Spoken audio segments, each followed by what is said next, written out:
It's the final hunter exam where only the most promising candidates gather to prove their worth. To pass, each candidate must find and kill 10 orcs. The exam zone is a literal furnace. The temperature is so absurdly high that most candidates struggle just to breathe, and sweat pours down their faces. But this guy's different. While everyone else is barely standing, he doesn't even break a sweat. Earlier tests couldn't measure his strength at all. Every magic sphere exploded the moment he touched it. As the exam begins, chaos unfolds. Most candidates fail miserably, becoming prey for the monsters that hunt the weak. Even the so-called elites barely manage to kill a few orcs, stealing kills from each other just to survive. And yet no one pays attention to Han Dae-sung. Moving at insane speed, he finds his first orc and crushes it like an insect, just by smashing boulders so hard that their shards kill the orc. But hunting orcs one by one quickly bores him. So instead, Han Dae-sung tracks their entire tribe hiding underground digs straight into their ambush and burns them all as if it's nothing. Just like that, the exam is over. The instructors stare in disbelief. The test had only just started and Han Dae-sung had already completed it. No one in history has ever cleared the exam this fast. Even the assassin secretly sent by a top clan to eliminate him never dares to come out frozen in fear. After all, a simple exam in extreme heat means nothing to someone who spent 80 years in literal hell. You see, just before his middle school graduation, Han Dae-sung was walking along like any other ordinary person when he suddenly tripped. Somehow his soul got separated from his body and he found himself sinking deeper and deeper. The next thing he knows, he's in hell. He gets scared when he sees ferocious and vicious monsters locked in brutal combat with one another. The horrifying part is that the losers end up being devoured. Dae-sung somehow stays in hiding and lives without eating for 10 days straight. Wait, is that even possible? The strange thing about this place was the absence of any day or night cycle. When our hero finally reached his breaking point, his only option for survival was to eat the rotten, uncooked meat left behind by the monsters. Disgusting as it was his only way to stay alive. Over time, he gradually adapted to his harsh environment. He began to strike back at the monsters that saw him as prey, using mere pebbles from the ground, somehow managing to drive them away. With no other option, he was forced to fight, relying on anything he could find and turning it into a makeshift weapon. Tears fell from his eyes as he missed his mother, and in that moment of grief, he vowed not to succumb to despair. As the days blurred together, a moment came when he decided to bid farewell to his humanity. He started from the bottom, clawing his way up. The meat that once disgusted him now became a rare luxury, something he learned to appreciate for survival. One day, as he was eating, a panel unexpectedly appeared before him. It revealed that he had risen to level 3. At that moment, it all felt like a game. As 7 years flew by, he reached level 24. With this level of strength, he could easily one-shot the creatures that had once seemed like ferocious monsters. After enduring 24 years, he successfully crafted a sword from a stone collected from a dragon knight. However, time didn't stand still. It flowed on like a gentle breeze. In his 51st year, Dae-sao pulled off the incredible feat of slaying an elder dragon. By his 79th year, he finally tracked down the demon lord, the very creature who dragged him into this hellish existence. And most importantly, without his consent, he effortlessly carves through the bugs guarding the demon lord's lair. And even the gatekeeper stands no chance against our aged, yet surprisingly spry protagonist. He threatens the guard, demanding that he politely open it. The gate or his remains will become monster chow in this so-called hell. However, the guard is anything but cooperative and decides to put up a fight. Taking this as a personal insult to the demon lord's honor, he goes on a rampage. As he's trash-talking, he suddenly feels something pierce right through him, and when he looks down, he discovers a massive hole in his chest. Dae-sao, completely unfazed, merely remarks that the noisy guard was getting on his nerves. Meanwhile, the floating skeleton fireball, who seems to be his pet, asks if he isn't worried about the demon lord retaliating for killing his guard and whether he really plans on taking over hell. However, he just dismisses the fireball's concerns, stating that he has zero interest in becoming some kind of stupid ruler. He explains that 80 years have passed since he was dragged into this place, and every monster he has faced has been remarkable, each with fascinating stories and reasons for being in hell. This is why he wants to confront the demon lord and ask why he was brought here in the first place. The fireball finds his method of inquiry rather foolish and suggests there might have been a more polite way to go about this. It proposes that maybe he should have gotten on his knees and begged for forgiveness. But he remains resolute, insisting that violence is the only proper response to the suffering he endured, especially since he was brought here without his consent. With that, he grips his sword and charges toward the demon lord, only to suddenly find himself in a hospital. He panics, wondering if this is all a dream, especially since he hasn't dreamt of Earth in ages. Nearby, he sees children playing, and he realizes from looking at his own physique that he appears incredibly weak. Unable to move his body, he convinces himself that this has to be a lucid dream. Just then, his mother opens the door, trembling at the sight of her son, who's finally awake after 30 long years. She bursts into tears and hugs him tightly. But Daesung feels a wave of contempt for this dream, finding it all incredibly childish. To his surprise, it turns out that he actually did slay the demon lord and became the absolute ruler of hell. When his fireball companion asks what he plans to do next, a message suddenly appears asking if he wishes to return to Earth. For all those 80 years, the only thing he wanted was to escape this place. Without a moment's hesitation, he quickly accepts the offer and is suddenly back in the hospital. Having awakened from a comatose state after 30 long years, the doctor checks his eye reflexes and gives a thumbs up to his mother, reassuring her that rehabilitation will get her son back in shape in no time. For his mother, this is a blessing, but for Daesung, it feels like a curse. The thought of returning to his life after wasting 30 years in a bed now in such a frail state is completely unacceptable to him. He becomes increasingly agitated, wondering if his entire journey to hell was nothing more than a dream. The people nearby grow scared of him as he starts acting like a psychiatric patient. Overwhelmed by his frustration and confusion, he threatens the doctor to stay away from him. But when the doctor approaches, our hero bites him like a wild animal. Demanding to know what happened to his body, he questions if he's been paralyzed or poisoned. He desperately hopes this is all just a nightmare. In his frenzy, he tumbles off the bed, which only makes his mother worry more. He reflects on the 80 years of continuous struggle he endured in hell, feeling as if it had all been for nothing. Even in his darkest moments there, he had never lost hope of escaping. And now he yearns to go back. Staff members are called, immediately grabbing both of Daesung's arms to force him back onto the bed. As he peeks through the window, he sees a massive wormhole opening up in the sky. Confused and desperate, he questions his fate, wondering if his life in hell was just a dream he had while in a coma. When he refuses to calm down, the anesthesiologist gives him an injection to put him to sleep. Then as he comes to his senses, he finds himself watching a news channel on TV, which confirms his suspicions. The phenomenon he had seen was indeed a gate, and a hunting team has been sent to clear out the monsters. The team leader sends reports to a man who has come to see him. The man appears shocked and overjoyed to find him awake. Still feeling confused, Daesung asks who the man is, only to realize in a flash of recognition that this is his friend Chanho. Chanho informs him that he has been in this state for 10 years. He explains that a decade ago, while on his way home, he suddenly fell unconscious and collapsed, and ever since that moment, he has been lying in this hospital bed. Upon hearing it's been 10 years, Dean feels a mix of confusion and relief. He had thought 30 years had passed. What annoys him most, however, is the realization that he spent 80 years in hell. Chanho shares that his mother has endured a great deal, working 3 jobs to cover his hospital bills. He encourages him to take charge of his life again, revealing that he has a job opportunity lined up for him too. As our Demon King is wheeled outside by his mother to get some fresh air, he feels a heavy sense of responsibility and a deep hatred for his body, which can't even move on its own. Suddenly, 2 men appear, demanding the money his mother borrowed. She apologizes and pleads for just 1 more month, but the thugs are unmoved. In a moment of aggression, one of the thugs shoves her, threatening her with violence. Tears stream down her face as she begs them to stop humiliating her in front of her son, her voice trembling with desperation. However, the thug pays no attention to her pleas. He rolls up his sleeves and starts to beat the poor woman. Witnessing his mother's suffering ignites a fierce rage within Daesung, so he starts calling them bugs and hurling insults at them.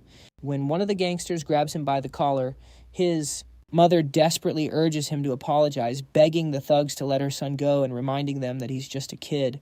Da refuses to back down, his expression hardening. The thug, smirking, throws him to the ground with a forceful shove. After that, the gangster delivers a brutal beating. Model. As he struggles to control his rage and yearns for his old body, a surprise arrival quest suddenly materializes in his status window. Without a moment's hesitation, he smashes the accept button, recognizing he doesn't have much of a choice. The status window had been his one and only lifeline, the very thing that allowed him to endure hell all by himself. The moment he acknowledges the quest, everything around him freezes as if time itself has ground to a halt. The quest conditions then unfold within the status window. He's instructed to reach a designated point within 1 hour with the promise of receiving an elixir of recovery upon success.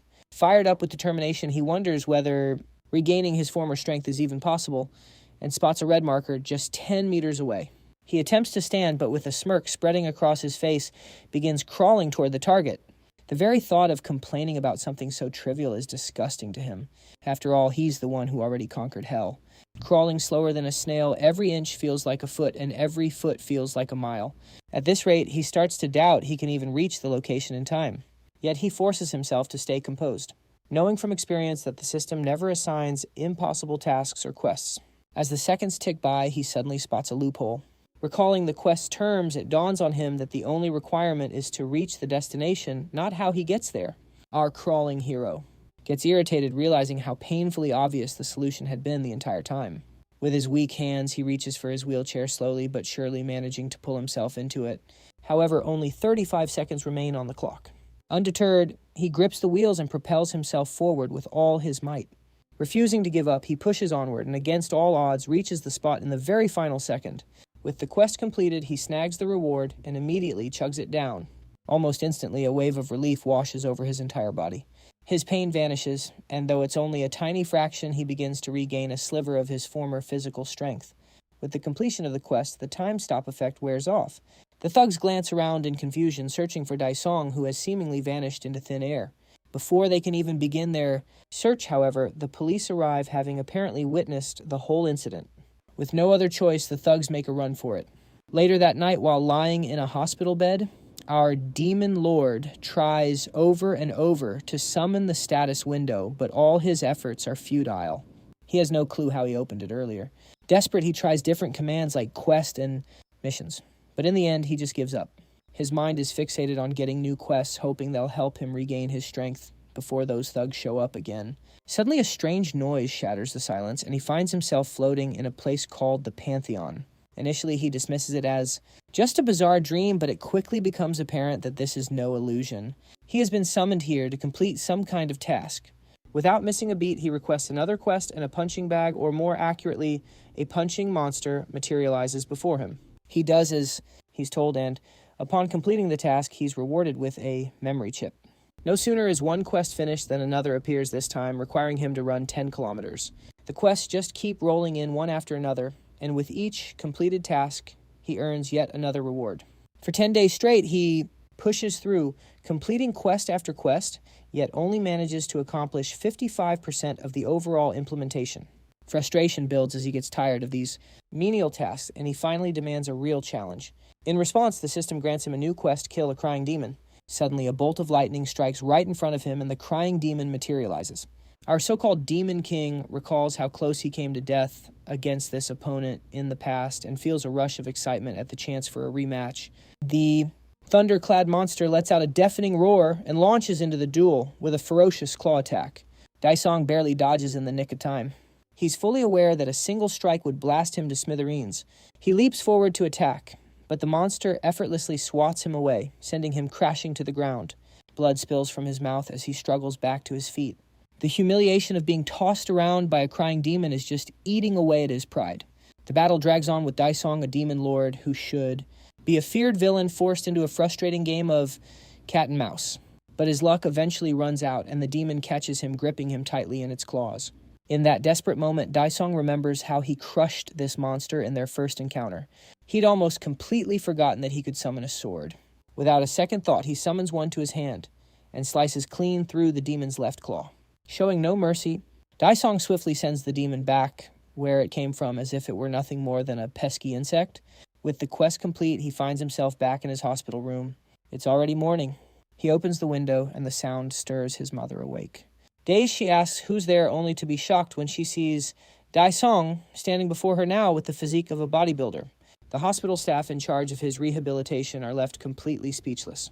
According to their projections, his recovery should have taken at least 6 months. It's beyond their comprehension how Daisong made such incredible progress in just 15 days. His mother, still worried about her son, can't help but express her concern.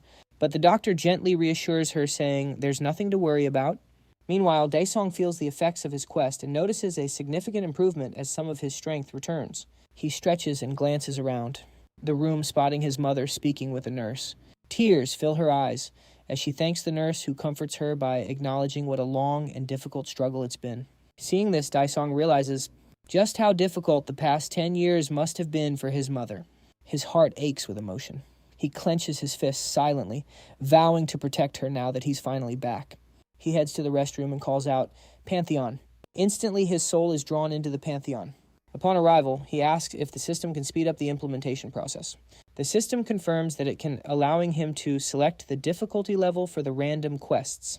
Remembering his past life as the Demon Lord, he confidently cranks the difficulty up to Hell, the toughest setting there is. In response, a dark orb materializes before him. When it shatters, the sight that emerges leaves him wide-eyed in astonishment. Before him stands none other than the absolute ruler of Hell, an exact mirror image of Daisong, but at full strength. Daisong summons his sword, a thrill of excitement coursing through him at the prospect of a real battle. Without a moment's hesitation, his replica lunges forward, launching a fierce overhead strike. The weakened Daisong barely manages to parry the blow. Sensing the strain, the replica presses the attack, striking from every angle to find a weak spot in Daisong's defense. Overwhelmed by his doppelganger's sheer power, he realizes that the longer this fight drags on, the worse his odds become. Suddenly, the replica finds an opening and thrusts its hand toward Daisong, sending him flying across the arena. Breathing heavily, Daisong mutters that this replica feels more like the real deal at this point, yet with a smirk forming on his lips, it seems he's still got a trick up his sleeve. Ready to turn the tables, he activates his skill, Blood Neutralization, making himself immune to his double's attacks. Even when slashed by the sword, he feels nothing, and swiftly reverses the battle's momentum, slamming the replica's face into the ground. However, this advantage is short-lived. To his shock, the replica isn't so easily defeated. It too possesses the exact same skill. The battle resumes with renewed intensity, and soon Daisong finds himself stabbed by the sword. The pain is a stark reminder of what's at stake. Meanwhile, a cleaning lady approaches the restroom, about to open the door since she hasn't heard any response from inside. Just as she reaches for the handle, she's urgently summoned away to the third floor. Back in the Pantheon, Daisong feels cornered. The weight of his potential defeat presses down, and he realizes that if he loses now, all his hard work will have been for nothing. Desperation fuels his thoughts as he scrambles for a way to turn things around, even if it takes a stroke of pure luck. He quickly opens his inventory and pulls out a nutritional tonic, one of the rewards he got for completing quests. This potion has the remarkable ability to restore 20% of his stamina. Realizing that 5 bottles would get him back to 100%, a flicker of hope ignites within him. In the heat of the moment, he decides to risk it and chugs 1 bottle. He can feel the rejuvenating effect surge through his body. When his fake double interrupts him, our hero doesn't hesitate, fearlessly launching a punch, despite his low health. His double goes flying from a single punch, and just like that, our hero's confidence is restored. Without wasting a moment, he pulls out 2 more tonics and chugs them both down. His double, however, isn't having it and nearly catches him with a vicious roundhouse kick. Skillfully dodging the attack, he downs a 3rd tonic. They're given no chance to breathe as they trade blows at blinding speed. In the chaos, our protagonist manages to down a 4th tonic. But to his frustration, even with his health recovered, he still can't beat his doppelganger, who wastes no time trapping him in a chokehold. A nasty smile spreads across its face as its blade hurtles toward our Demon King. As a last resort, our guy executes a 200 IQ plan to completely turn the tables. His double's shredded abs are pierced by the original's blade, leaving it baffled as its own weapon disappears into Daisong's inventory. With a cheeky smile, our protagonist laughs at his previously overconfident doppelganger. Watching it collapse to its knees, he savors the last-second victory, his gamble secured. Upon completing the Hell difficulty, Quest a Blazing Blue Window proclaims that the user has achieved a 100% implementation rate and that his body is now restored to its peak. As a bonus, he even gains the ability to use the Hell system on Earth. Suddenly, his hospital clothes are torn apart. The sight of his battle-scarred body triggers a flood of memories, reminding our demon as a king of all the suffering that brought him to this point, giving him a sense of déjà vu. Nevertheless, when he orders the system to return him to Earth, a panel appears asking if he wants to read unread messages. Upon selecting yes, the messages congratulate him on becoming a monarch. It's explained that after the monarch left, the heavenly beings took control of Hell, leaving the demons trapped. Realizing the implications, our protagonist scoffs at the very Hell that stole 80 years of his life. Now being asked for his help with a cheeky grin, the monarch of Hell defiantly flips off his subjects, cursing at them in vengeful satisfaction. He orders the system to exit him from the Pantheon, leaving the hordes of monsters in Hell stunned as they realize their fate is sealed. Back in the hospital, my guy is casually performing insane one-handed vertical push-ups, while his mother and the doctor watch in silent awe. Using his Sherlock Holmes-level deduction skills, the doctor concludes that Daesao has seemingly awakened. But his mother still struggles to believe her son's unbelievable transformation. Despite the doctor's reassurance, she somberly expresses her desire to understand how this could have happened. Eventually, the doctor suggests she visit the Awakener Association, which her son overhears. The scene shifts to our protagonist and his mother in a taxi. As he reflects on her conversation with the doctor, he wonders what his mom might be hiding from him. Adding to his confusion, he gazes out the window, wondering what happened on Earth while he was comatose. When they finally return home, his mom mentions she'll be back soon and leaves. Entering the house, he is surprised to find a girl with cotton candy hair taking money out of a drawer. He racks his brain trying to recall who this mysterious girl could be. Just then, his mother rushes in, breaking the awkward silence. She reveals the girl is Hanjizu, his sister. The realization dawns on him that the girl he couldn't recognize this whole time is his own sibling. Noticing her bratty daughter taking money again, their mom is visibly annoyed as Ju ignores her and gets ready to leave. Meanwhile, our big brother is still reeling from the shock of not recognizing his only sibling.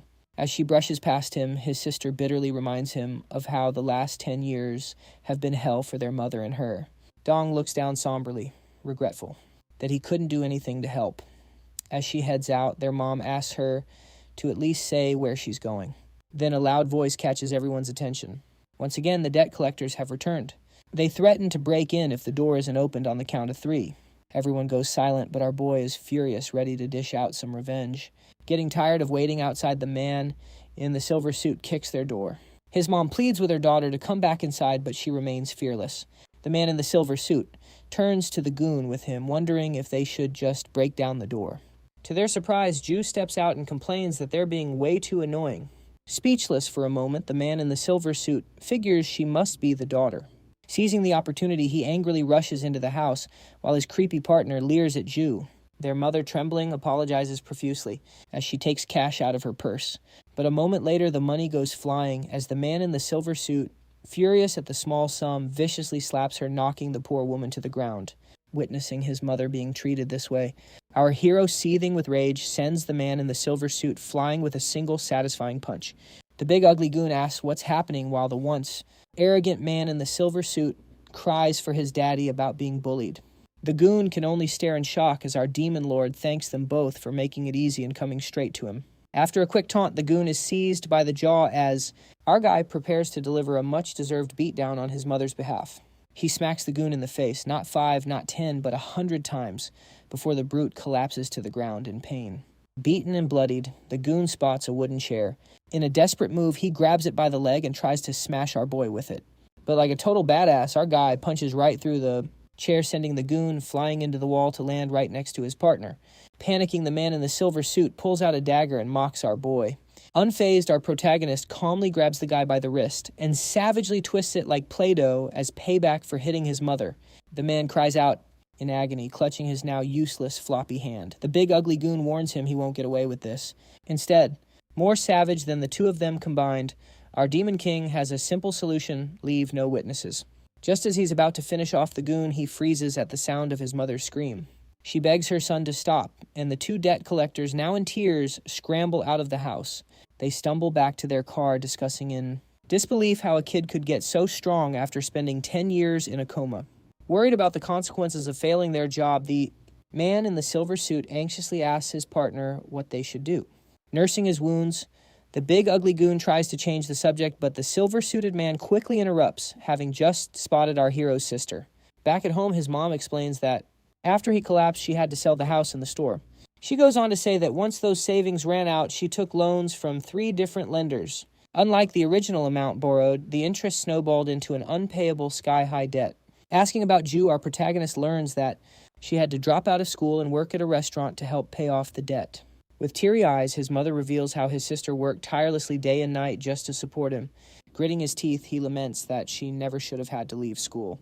His mom then explains that despite Ju's efforts, she wasn't earning enough and had been going to some unknown place for the past few months. Heartbroken to see his family suffering, our guy wishes they had just left him to die, but his mother gently reassures him. The somber silence that follows is broken by a phone call. Seeing that it's the debt collector, our boy tells her to hand the phone over. Frustrated, he mocks them, but his pupils widen in shock as he hears the bad news.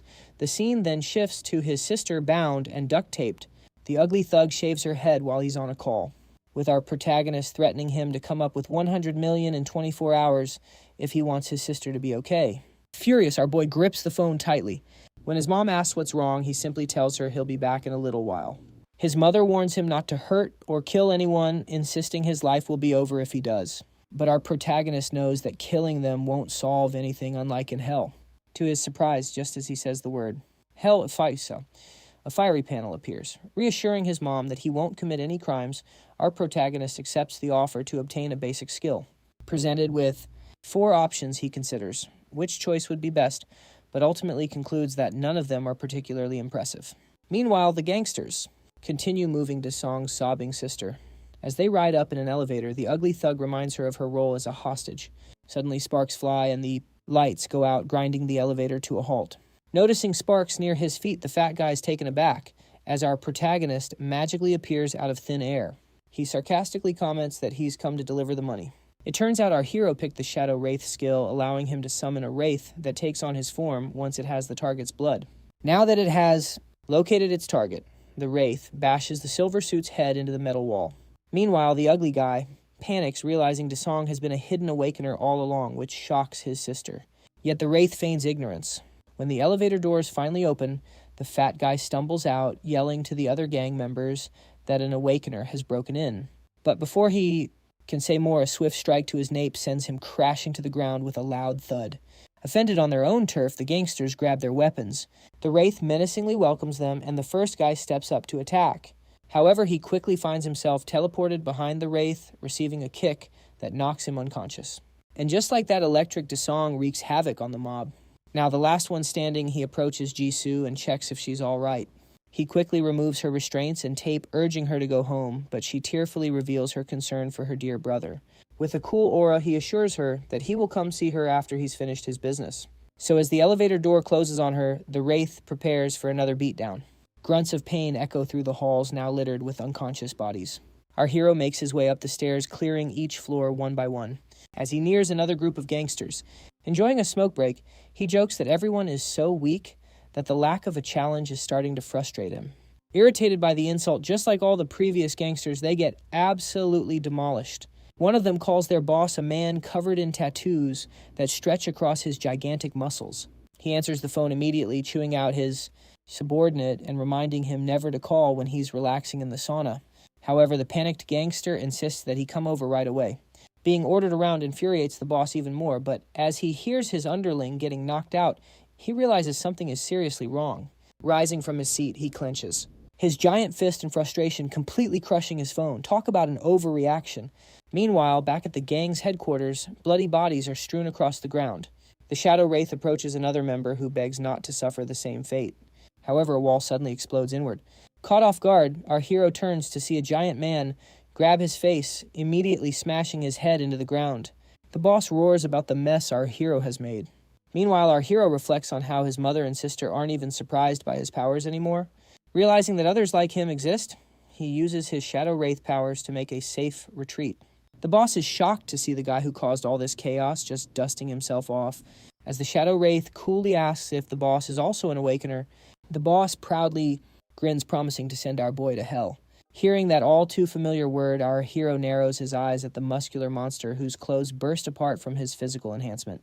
Not caring about the size difference as usual, our hero smashes the boss's face and taunts the so-called giant. Lying in a crater in the wall, the boss denies being defeated so easily and angrily, gets up to launch a counterattack. But he is promptly humbled by a kick right to his chiseled face. With a flurry of kicks, our guy gives the boss a total beatdown, explaining what true hell is and how much misery it brings. Meanwhile, the giant man can only think of surviving and begs for a timeout. With his spirit shattered, the muscular gangster offers money and everything he owns in exchange for his life. Hearing the word money piques our hero's interest. He asks the boss where the gang's safe is. After pointing our protagonist toward the closet with the safe, the boss flees like a coward, finally reaching his white car in the parking lot. Thinking he's safe, the boss starts rambling about how he'll make sure to hunt our boy down, but his nemesis creeps up behind him, whispering that he forgot to ask for the safe's password. Even as the boss freaks out, the Shadow Wraith torments him one last time, saying he can be reached anytime, anywhere. Later, a whole lot of money magically falls out of a portal in front of our protagonist, totaling over 500 million won. Our hero grins like a greedy goblin, thinking of all the things and apartments he can buy with it. He walks into a mall and is captivated by a newly launched folding phone, which the shopkeeper says is priced at 2.99 million won. His curiosity piqued, he checks out another model one that looks a lot like a Samsung Z Flip. The shopkeeper, hoping to ease the purchase, suggests an installment plan, but our hero Dae-sung, without hesitation, slaps 5 million won on the counter and buys both models outright. The shopkeeper, with a suspicious look on his face, accepts the cash, probably wondering how a kid like him got his hands on that kind of money. Our hero arrives home, casually dropping off his shopping bags. When his mother calls him to join her for a meal, he replies that he needs to head back out. Before she can even ask where he's going, he's already vanished. Turns out his friend invited him to grab dinner at a restaurant. Chan-ho is visibly shocked by Dae-sung's transformation. His physique has changed so much since they last met just a few days ago. The two start their meal off with a round of drinks. Chan-ho gets the conversation started by asking Dae-sung about his plans for the future, reminding him they aren't carefree kids anymore. Dae-sung, however, quickly changes the subject, asking how many apartments you could buy with 500 million won. Chan-ho, taken aback for a second, asks if Dae-sung really has that kind of cash, but then pivots to the current state of inflation. He explains that unfortunately an amount like that would barely cover the deposit on a small apartment on the outskirts of the city. This revelation clearly rattles the Demon Lord, and he anxiously asks how much it would actually cost to buy a place in the city. Chan-ho tells him it would cost at least 2 billion won, then tells him to calm down, reminding Dae-sung that the world has changed a lot since he went into a coma. Changing the subject, Chan-ho gets to the real point, asking Dae-sung if he's an awakened.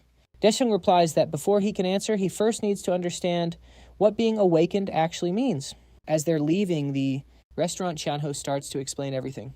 He starts from the beginning, explaining how shortly after Dae-sung fell into his coma, mysterious portals called gates began appearing all over the world. At first, people thought the portals were a minor threat and managed to keep them under control. However, things got serious when monsters started escaping from the gates, overrunning the planet in what was called a gate break. These monsters caused absolute chaos, destroying everything in their path. Humanity tried to fight back, but quickly learned that conventional weapons were completely useless against these creatures. Unable to hold back his curiosity, Dae-sung cuts in asking if even things like guns or cannons worked. Chan-ho confirms that, normal weapons were pretty much useless. He goes on to explain that over time, a new kind of weapon was discovered, special arms known as aura weapons. These new weapons, which were crafted from materials dropped by monsters, were finally effective against the creatures. The people who could wield these weapons came to be known as the Awakened. They were the heroes on the front lines when humanity was on the brink of extinction. It was a classic case of necessity is the mother of invention. Sasismone Eileitzen as humankind adapted in order to survive. Trying to show off, the Demon Lord whips out a cutting-edge foldable phone from his inventory, hoping to impress Chan-ho. But his moment of pride is completely shattered when Chan-ho tells him those phones are basically given away for free now. The realization hits him he got scammed. Mortified, Dae-sung decides to keep it to himself, not wanting to tell his friend how much he overpaid for it. Chan-ho then shifts the conversation back to the topic of the Awakened, telling Dae-sung that even without an aura weapon, he can use aura to strengthen his body. He then mentions that he's not only heard about Dae-sung's new physique, but also about how he recently scared off a notorious gang of thugs. Dae-sung, trying to play it cool, asked Chan-ho if he would still be offering him money and acting the same way if he weren't an Awakened. Hinting at his not-so-subtle intentions to exploit their friendship, Chan-ho's temper flares. But before their argument can escalate, a gate fracture rips open above them and monsters start pouring out. As the monsters slam their wooden clubs against the ground, the earth trembles violently, feeling just like an earthquake. The sheer force sends a wave of panic through the citizens, causing them to freeze in terror. The monsters let out menacing growls, sending everyone scrambling for their lives. Dae-sung, however, doesn't recognize these creatures. They're nothing like the ones he encountered in hell. Wasting no time, Dae-sung slams his foot into the pavement, ripping up a chunk of asphalt and hurling it at the incoming monsters. But before the debris can even connect, a shimmering shield materializes, blocking the attack. Chan-ho quickly reminds Dae-sung that throwing things is completely useless against these creatures. As one of the monsters closes in on them, Chan-ho squeezes his eyes shut, convinced they're done for. But the wet sound of splattering blood forces him to look, only to find the monster headless and Dae-sung standing over it. He had just proven that, with sheer force, bare-handed attacks were more than enough to take these things down. Chan-ho can hardly believe his eyes. As he watches Dae-sung effortlessly demolish an entire group of monsters, he starts to wonder if his friend awakened as a B-class hunter. However, he quickly realizes that now is not the time to be spacing out. He shifts his focus to the safety of the civilians around them. As panic grips the crowd, he yells for the terrified people to follow him, promising he knows a safe route through the sewer system. Just as the people start to move, they find themselves completely encircled by the monsters. A little girl paralyzed by fear starts to cry. And just as she's about to be attacked, Chan-ho leaps into action, saving her in the nick of time. Seizing the opportunity, Daisong steps in to finish off the monster. With a smirk, he mocks Chan-ho for getting in his way and tells him to find a place to hide, reminding him he's just a target out in the open. Taking charge, Chan-ho swiftly leads the effort to help the public evacuate to safety. Meanwhile, a young vlogger seizes the moment, starting a live stream of Daisong fighting the monsters single-handedly. The public watches, completely captivated by the live stream, cheering on Daisong's bravery. Suddenly, the vlogger yells out, telling Daisong to look behind him. However, it's too late. Daisong gets slammed against a car by one of the monsters, the impact echoing through the chaos. The vlogger, smirking, is only focused on his content and views. Knowing a hero getting slammed makes for juicy footage that will pull in tons of attention. Meanwhile, the crowd manages to escape into the sewers. Chan-ho reunites the little girl with her mother, who hugs her tightly, tearfully apologizing for the separation. A man turns to Chan-ho and asks if he's planning to go back out there, leaving him torn. He grapples with the decision, knowing his friend is still fighting all those monsters alone. The scene cuts back to Daisong, who finds himself completely cornered by the monsters. One of them wears a nasty smirk, poised to land the finishing blow. The young vlogger covers his eyes, certain our hero is a goner. But to the shock of both the vlogger and the monster, Daisong dodges the attack with surprising agility. He then turns to the monster, thanking it for accidentally helping him recover a bit of his mana. In return for the favor, he offers the creature a painless death, his voice chillingly calm and authoritative. True to his word, the Demon Lord shows no mercy, taking down the monsters with deadly precision. Meanwhile, the live stream chat is blowing up with viewers complaining about the shaky camera work and demanding the vlogger get closer for a better shot. One viewer named Slayer donates 5 million won, promising another 5 million if the vlogger can capture a clear shot of Daisong in action. The hype is real as the stakes get higher, both for our vlogger and the surprisingly heroic Demon Lord. The mention of 5 million won sends a jolt of excitement through the vlogger. He's totally pumped, but his inner chicken won't let him get any closer to the fight. Meanwhile, Daisong continues to punch monsters' heads off, quickly realizing this non-stop brawling is draining a ton of his mana. Then another. Viewer chimes in, offering even more cash for a clear picture and asking for the vlogger's email address. Flooded with donation alerts, the vlogger is feeling a wild mix of excitement and pure panic. Torn between his thirst for internet fame and the very real fear of being eaten, the vlogger gets another donation of 20 million won from a viewer, demanding all the juicy details on the hero, promising even more cash for the info. The scene cuts to several big shot viewers who have basically started a bidding war over Daisong.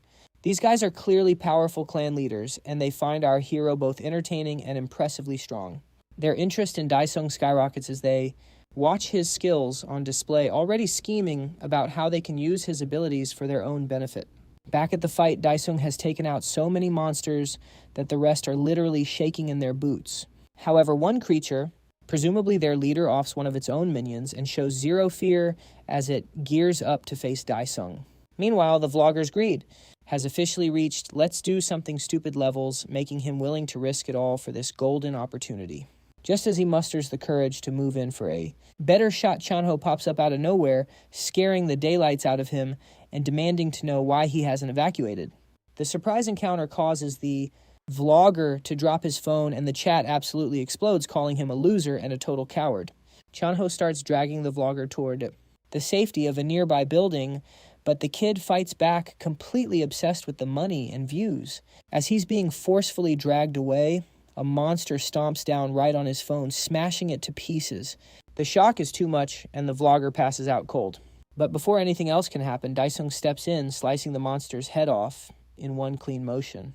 With the last of the monsters taken care of, Daisong turns to Chan-ho, asking why his friend came back into the danger zone. Chan-ho admits he was worried sick and couldn't just leave Daisong behind. In response, Daisong asks if his friend can wait for about 20 minutes, explaining that there's somewhere he needs to go. Chan-ho quickly reassures him that it's no problem. Him not to worry, mentioning that the clans will be arriving soon. Seeing his friend's cluelessness, Daisong promises to fill him in later. He quickly enters the Pantheon, and Chanho watches in confusion as Daisong opens a gate. He is left wondering how Daisong can open a gate himself and what has happened to him since they last met. Entering the Pantheon, our Demon King scoffs clearly, irritated by the condition of his body after such a minor battle. A panel emerges, revealing that his mana reserves sit at a mere 10%. Unhappy with his pitiful mana levels, he searches for a way to rapidly restore them. He soon learns that to regain his strength, he must relive the experiences recorded in his journal, with rewards mirroring the trials he overcomes. A wave of déjà vu washes over him as memories of the journal that kept him sane during his time in hell resurface. Without a second thought, he agrees to the trial. In an instant, a journal materializes before him. Massive gusts of energy explode from the book, signaling the beginning of the challenge. Memories of his suffering rush back into our hero's mind. As the journal releases its contents, it bursts into flames, leaving behind a bitter aftertaste from the painful recollections, with a fierce resolve to finally increase his mana. The ruler of hell commands the recreation of page 16, detailing 5 agonizing years in hell. Meanwhile, back on Earth, Chanho escorts the vlogger kid who awkwardly attempts to fish for details about their hero from his rescuer. In a clumsy move, the kid casually questions where the badass monster fighter has disappeared. Unfazed, Chanho casts a scornful glance at the spineless kid, wondering aloud why anyone would offer 20 million just for a photo of his friend's face. Unimpressed with the answer, the kid pretends ignorance, but their conversation is abruptly cut short by a deafening sound that rattles them both. Chanho calmly instructs the kid to follow him in silence toward the gathering evacuees. Feeling his phone vibrate, Chanho reads a message from his leader informing him that due to it, being the weekend reinforcements will be delayed, urging him to escape as quickly as possible. Distressed by the news, Chanho can only hope his demon-hunting best friend returns soon before it's too late. Meanwhile, in another dimension, our hero finds himself reliving his time in the forest of predators. Gentle winds brush past him, yet he grows uneasy with the eerie silence surrounding him. A panel appears announcing his task. Subjugate 10 white colossi, the divine beings of the forest. Clueless, the innocent demon king wonders where his foes could be. Oblivious to the massive shadow looming overhead, the robot locks onto its target, its eyes glowing with a menacing crimson hue, before unleashing a dazzling energy beam. Sensing the danger, just in time, our hero narrowly evades the attack, barely avoiding being incinerated. Through the blinding fog, our demon king spots the white colossus. Righteous, a machine, with a face only a mother could love if it even had one. As he sizes up this so-called divine creation, its hand suddenly hurtles toward him, cutting through the air like a drill. Unimpressed, he responds with a counterattack, his fist slamming into the automaton's tough, metallic face. Absorbing the impact of our demon king's destructive blow, the colossal robot stumbles back. In a final desperate move, its fingers extend like sharp blades encircling him. But he dodges the projectiles with ease and lands a powerful punch right in its abdomen. The sheer force of the strike tears the divine machine apart from top to bottom, leaving nothing but smoke and scrap metal in its wake. As he pauses waiting for the next challenger, his eyes are drawn to a strange red core lying among the debris. Meanwhile, back on Earth, Chanho and the vlogger kid arrive on the rooftop only to be greeted by the gory sight of slaughtered bodies scattered everywhere. Mortified, Chanho notices a gravely injured man still clinging to life. He and the vlogger kid rush over to check on him. With trembling lips, the dying man tries to warn Chanho about the threat right behind him. Confused, Chanho turns and finds himself face to face with a giant goblin monster wielding a massive wooden club just a few feet away. Concerned about the injured guy, the vlogger kid suggests they move him, but Chanho shuts the idea down, stating the man is already a goner.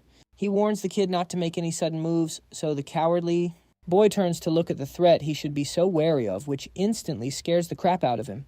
Seeing the kid frozen in fear, Chanho tells him to snap out of it unless he wants to die. With a deafening roar, the giant monster leaps into the air, ready to crush them. But for now, let's jump back to the Pantheon, where the ruler of hell is analyzing the giant red core. It appears that these divine machines can rebuild themselves, becoming stronger and better adapted to their opponents. A bunch of system panels pop up explaining this annoying feature in detail. Quickly catching on, our hero dashes and punches the core, but his attack is repelled like he just hit a block of jelly. At 3% restoration, he lands on top of the core, visibly annoyed. With a powerful rage-fueled punch, he only manages to produce a few sparks of red lightning. Despite the ruler of hell's relentless blows, the core's recovery continues smoothly, completely unfazed. However, as the restoration nears 70%, error alarms begin to blare. Just as our guy prepares to deliver a final decisive blow, a laser beam whizzes past, barely missing him. He turns, realizing he's been surrounded by other robots the entire time. The Colossi in a well-coordinated assault fire from all directions.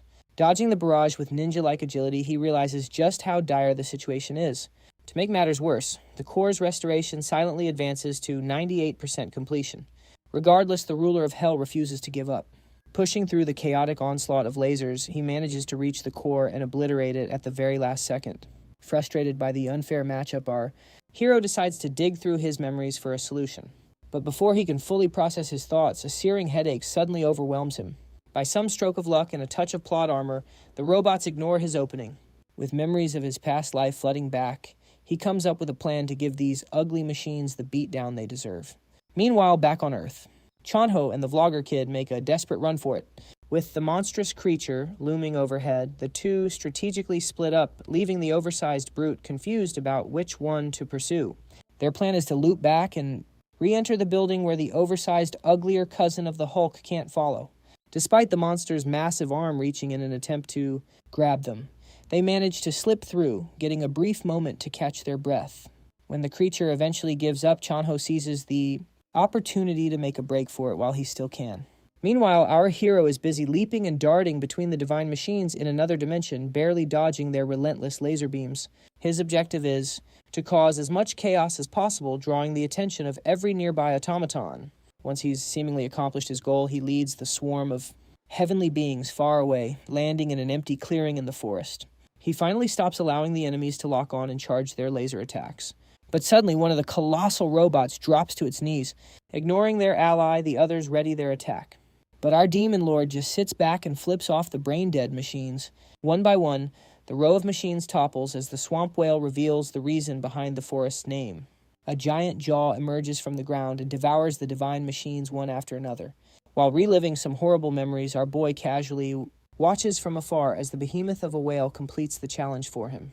With all 10 heavenly beings defeated, a congratulatory panel appears. In return, he receives his new rewards, enhanced physical abilities with boosted mana reserves, and the Dagger of Judgment. As the weapon materializes before him, he inspects its special ability. The system explains that the dagger works like a remote-controlled drone within a 100-meter radius. Now that's a pretty sweet birthday present. After trying out his cool new weapon, the ruler of hell decides to head back to Earth. The scene shifts to a news broadcast from when the gate first opened. The anchor solemnly reports on the tragic fracture that has claimed many lives.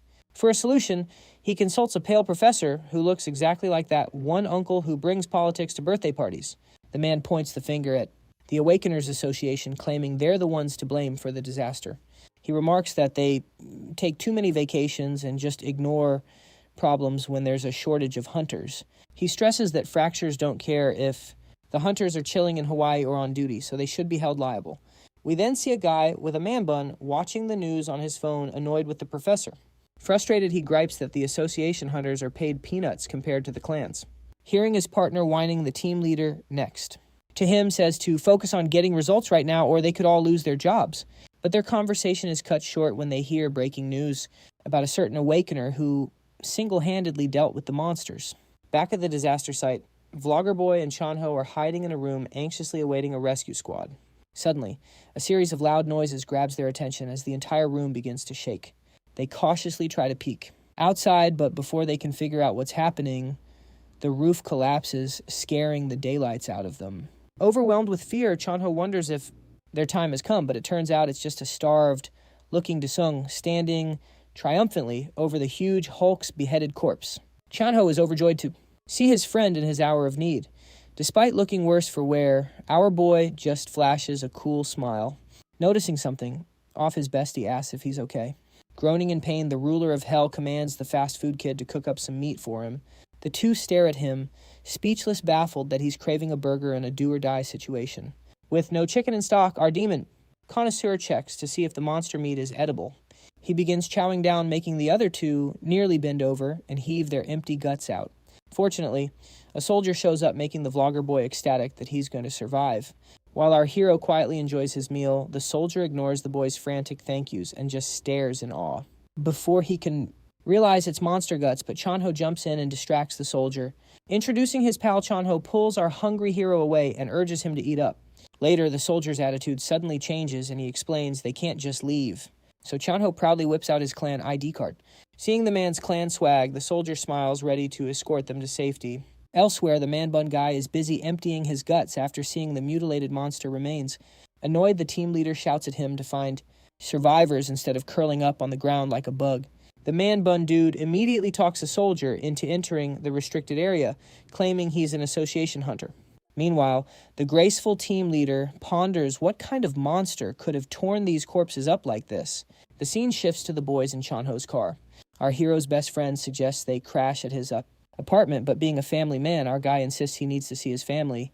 His best friend reminds him that his family would be terrified if he showed up in his current state. Taking a quick look at himself, the ruler of hell decides to settle for a call with his mom, and the two head out for some freshly fried chicken. After cleaning up, of course, they finally get to Chanho's apartment, and my guy is blown away by how extravagant it is. After he's all cleaned up, the two sit down to a table spread with all kinds of expensive dishes. Curious, our protagonist remembers his friend telling him about the insane amount of money hunters make. Chanho confirms it, but adds that hunters are basically scammers for how much they get paid. When asked if he wants to become a hunter, my guy just grunts while inhaling a whole chicken wing. A little concerned, Chanho tells his friend that he'd probably be a pretty high rank if he got himself appraised. He adds that with his insane power, our protagonist would be an A rank at least. Confused by the lingo, Chanho explains to him that a higher rank just means he can join the big shot clans. Either way, he points out that the monthly income is crazy high. Intrigued, Daesao asks if there's a rank higher than A. So Chanho reveals that out of 200 million awakened worldwide, there are only 5 S-rankers. Grinning mischievously, Chanho jokes that his best friend shouldn't even dream of becoming the 6th S-ranker. Insisting that A rank is plenty good, he asks again if our hero is serious about becoming a hunter. Our hero agrees, so Chanho promises to help with everything, and the two bros toast to it. The scene then cuts to some mobsters eating in a fancy restaurant. A strange long-haired guy repeats his words to a bald gangster who looks absolutely terrified of him. He repeats himself, wondering if he's correct that an entire organization was taken down by a single hooded boy on his tablet. Wiping his lips elegantly, he jokes that it's truly embarrassing. The brown-haired man, the manager of the Hungma clan Lee, Siaku, gets up and asks why Baldy didn't just run away and come crying to him, one of the good guys. Baldy begs, trembling intensely, as Siaku puts a hand on his shoulder. With a chilling look on his face, he asks if Baldy is vibrating because of the dead body across the room making the gangster sweat bullets. Tearing up, Baldy pleads with Siaku not to execute him like the body lying just a few feet away. Gently petting Baldy's head, Siaku calmly explains that all he cares about is the stolen money. He makes it clear he also plans to take the gang's hidden stash. But Baldy, paralyzed by fear, plays dumb. Terrified, Baldy remains silent as Siaku quietly decides his fate. Unexpectedly, the long-haired man backs off, claiming to trust Baldy's word. But of course, that mercy only lasts for a moment. The evenly shaved bald head in Siaku's hand explodes. Siaku barely acknowledges the gushing fountain of blood as he casually picks up his tablet. Showing a picture of Daesung, he orders a woman lurking in the shadows to hunt down the culprit and handle it cleanly. Meanwhile, our boy finally makes his way to the Hunters Association. Chanho advises him to take the awakening test. But when our guy brushes him off, Chanho reminds him to speak formally unless he wants to look like a total outcast. Nervous like a dad waiting for his kid's test results. Chanho asks him to text the results as soon as it's over. Approaching the front gate, our boy checks out the bizarre crowd of weirdos who've also shown up to apply. Focused on the paycheck, he ignores the other applicants and heads straight into lab number 3. After finding a spot in the waiting line, he checks his phone and sees a message from his mother asking when he'll be coming home. Not wanting to worry her, he replies that he'll take a shower and then head home, so he might be a little late. Just like any mom, she also asks if he's eating well, which makes our boy smile and look forward to going home even more. His wholesome moment is cut short when a clerk informs him that it's his turn. Right on cue, a delusional old man starts whining that he's awakened. Despite the employee's reassurances that the meter is functioning properly, the old man refuses to stop his loud complaints. He goes on to claim that losing his hair overnight is proof of his awakening, which causes everyone who was previously annoyed to burst out laughing. The stubborn man declares he won't budge until his complaint is acknowledged. Growing tired of the wait, our guy grabs the man's shiny scalp and silences him with his overwhelming aura. Even then, the old man persists, insisting the meter really is broken. So our gracious Demon King gives him the benefit of the doubt, and a hunter on staff offers to check it personally. As he hovers his hand over the orb, it sparks and turns green, showing that he's a C rank. Embarrassingly shut down, the old man sweats profusely. The clerk gladly shows the geezer his way out, clearly shown to be a xiao. The old man keeps whining in denial and makes our boy cringe. Finally, his turn arrives. The female clerk gossips to her colleagues, speculating that our hero might be the top ranker of the day since she saw his terrifying aura, but her colleague just dismisses her with a bonk on the head. So with the full support of the cute clerk, our hero approaches the manometer. All of a sudden, chaos breaks out at the Korean Hunter Association as a huge commotion erupts. The branch manager gets an urgent call telling him to get to examination room 3 on the 6th floor immediately. The sudden call makes him suspicious, and he wonders if maybe a 6th S-rank hunter has just awakened. But he quickly brushes the thought aside, figuring it's impossible. When he gets to the 6th floor and heads to examination room 3, he finds a large crowd already gathered. After pushing his way through the crowd, he finally sees what's causing all the fuss. The crystal manometer is shattered, looking just like a broken eggshell. The manager gets anxious and immediately demands an explanation from his staff. The staff quickly explains that a man named Dai Song had placed his hand on the crystal ball to be tested. At first, the colors inside the orb just flickered erratically. Then, without any warning, it exploded in a puff of smoke, leaving the staff and everyone watching in total shock. The frustrated manager snaps back, insisting that it must have just been a defective meter. But a staff member points out that they already tried 3 different crystal meters, and every single one of them broke. Hearing this, the manager has to agree, realizing there's no way all 3 of them were faulty. Meanwhile, our hero is just anxiously hoping they don't make him pay for the 3 broken crystal balls. With that weighing on his mind, he turns to the manager and asks about his results, but the manager just looks confused. The manager tells Dai Song that if they keep trying more meters, they'll probably just keep exploding. He explains that this is the first time anything like this has happened, so they'll have to make a special judgment call. He goes on to explain that since the crystal ball couldn't get a proper reading, they'll just use the results from his license test to evaluate him. Normally, that test is just one part of the process, but for Dai Song, it's going to be the only thing that decides his rank. Dai Song, still not convinced, asks if the license test is really that reliable. Before anyone can answer, a staff member steps in and explains exactly how the examination system works, telling him not to worry about it. With nothing left to do but wait, our demon lord nods, agrees to their plan, and quietly leaves. The branch manager is clearly troubled by the whole situation, still trying to figure out what on earth just happened. Meanwhile, the clerk who explained the crystal ball earlier comes up with a theory. She suggests that maybe the crystal ball just can't measure power that's over a certain limit. The manager, getting more and more curious, asks if she's suggesting Dai Song could be a triple S rank. The clerk simply nods in agreement. Her colleague, however, scoffs at the idea, saying that while anything's possible, he highly doubts Dai Song is a triple S rank. The scene then cuts to Dai Song walking out of the Hunter Association building. Still thinking about the events that just transpired, his phone rings, and it's his friend Chanho on the other end. Dai Song informs him that he's been given a borderline status for the time being. Finding the situation odd, Chanho asks if the meter got stuck. Dai Song, with a hint of amusement, explains that it actually broke for some reason. Knowing Dai Song's tendency for chaos, Chanho jokes about whether he'd been messing around, but quickly dismisses the idea, figuring it shouldn't have been possible. Dai Song assures Chanho that he followed the instructions, carefully placing his hand on the meter, just as he was told. At this, Chanho retorts, mentioning that he had a gut feeling something strange would happen from the start. Dai Song promises to share more details about the exam later, and with that, the call ends. Moments after hanging up, however, the Demon Lord's keen senses kick in. He immediately detects the presence of a sniper, positioned far away, her finger already resting on the trigger, aiming straight at him. The sniper mumbles to herself about Dai Song, noting that he doesn't appear strong at all. She feels confident that he'll be finished with just one bullet, despite his supposed strength. However, just before she can pull the trigger, she notices something is amiss and is taken aback upon realizing she has been discovered.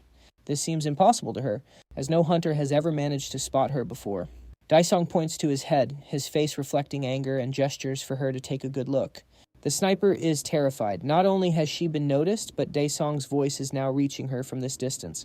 She trembles in fear, but quickly composes herself to pull the trigger. An explosion erupts, and the sniper feels a surge of happiness, confident that she has succeeded in the assassination. However, as the smoke begins to clear, Dai Song stands there completely unscathed. Despite the sniper using an aura bullet, it appears utterly ineffective. Terrified, she contemplates a retreat.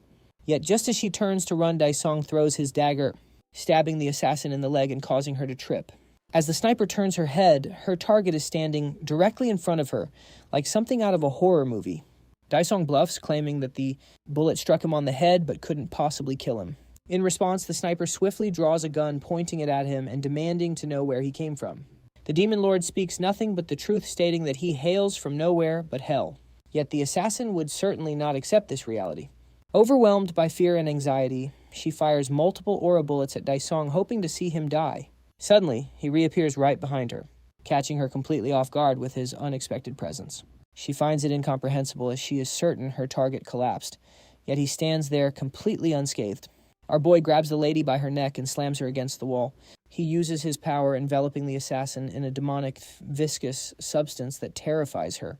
As she faints, Daesung clarifies that he has no intention of killing her.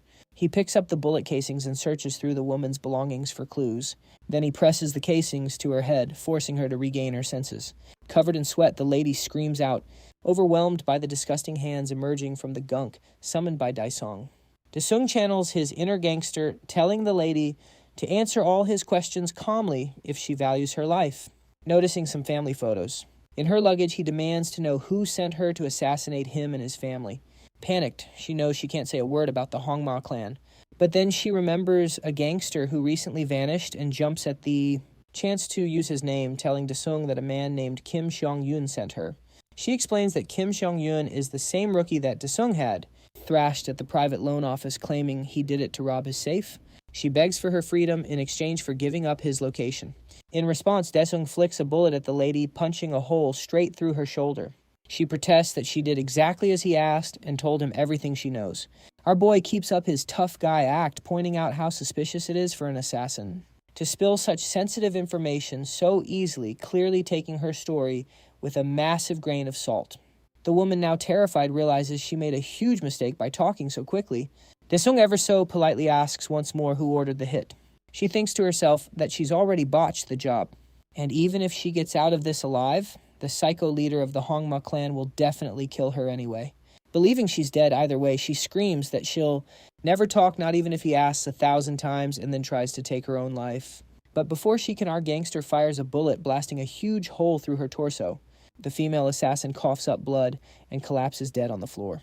Daesung gets annoyed, frustrated that he couldn't find out who was pulling the strings. He then looks down at her lifeless body, wondering what to do with it. He remembers an item in his possession that might come in handy. Still, he's a bit hesitant to use it. Instead, he dives into his journal memories, looking for anything related to dealing with the dead. After flipping through 134 pages, he summons a portal to the Pantheon. He knows full well that this area is supposed to be off limits because of all the gate fractures nearby. Nevertheless, he covers the body with a blue cloth and steps into the Pantheon. Upon arrival, he's greeted by the system and asks it to recreate the 134th page of his journal, the one where the soul prison is detailed. As he browses his memories, he recalls that the soul prison was the main weapon of one of the 15 rulers of hell, known as the Ghost King.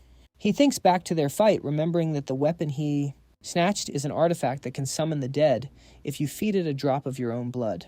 When our hero first got his hands on this item, he thought it was going to be incredibly powerful. But much to his disappointment, the commander he summoned was way too weak to be of any practical use.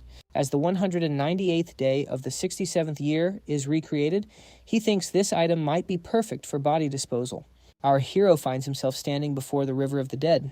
He remembers that the Ghost King's domain is just across this river. The last time he was here, there was a boat he could use to get across. This time, however, there's nothing in sight. He briefly considers swimming, but knows that's completely out of the question. Even a single drop of this water is enough to dissolve a person's body entirely. As he mulls over how to get to the other side, the first part of the quest kicks off with a swarm of small, heavenly insect-like beings heading straight for him. These bugs, known as righteous white pillars, begin firing toxic sludge balls in his direction. Daesung expertly dodges the attacks, wondering if taking out these monsters will score him a boat as a reward. He draws his weapon and slices through one of the bugs. When the creature is killed, it explodes, releasing a ton of poison bombs that look like poison bullets. Deciding against dodging the attacks, he deflects them all with a simple barrier. However, he finds picking them off, one by one, to be a tedious drag, so he swiftly targets another one approaching him. He then dashes forward, instantly slaying. the rest of the bugs slashing through all of them with ease. Upon completing the quest, he receives a 50% implementation rate and is awarded a piece of armor called the Vermin's Blessing. The armor's status reveals that it makes its user immune to the energy of the dead, which suggests he might be able to swim while wearing it. Without wasting a second, he puts on the armor and swims across the river. A notification appears informing the Demon Lord that his swimming skills are admired by the demon beasts of the Pantheon, who apologize for not being more helpful. This just annoys him even more. He quickly reaches the Ghost King's territory, and to his surprise, he discovers that the undead castle has vanished into thin air. Another notification pops up with the demon beasts apologizing for the castle's disappearance, which only aggravates Desung more. He wonders if completing some side quests might lead him back to the castle. Just then, a tall structure, known as the Heavenly Obelisk, appears before him with a gate at its base. Just as he's wondering when the next quest will begin, a system window opens, asking him to kill 1,000 heavenly creatures within 2 hours to complete the second quest. As this message appears, a monster materializes before the Demon Lord, and he instantly recognizes it as a commanding general. Assuming they're demons, he shouts at the monsters to kneel before their lord.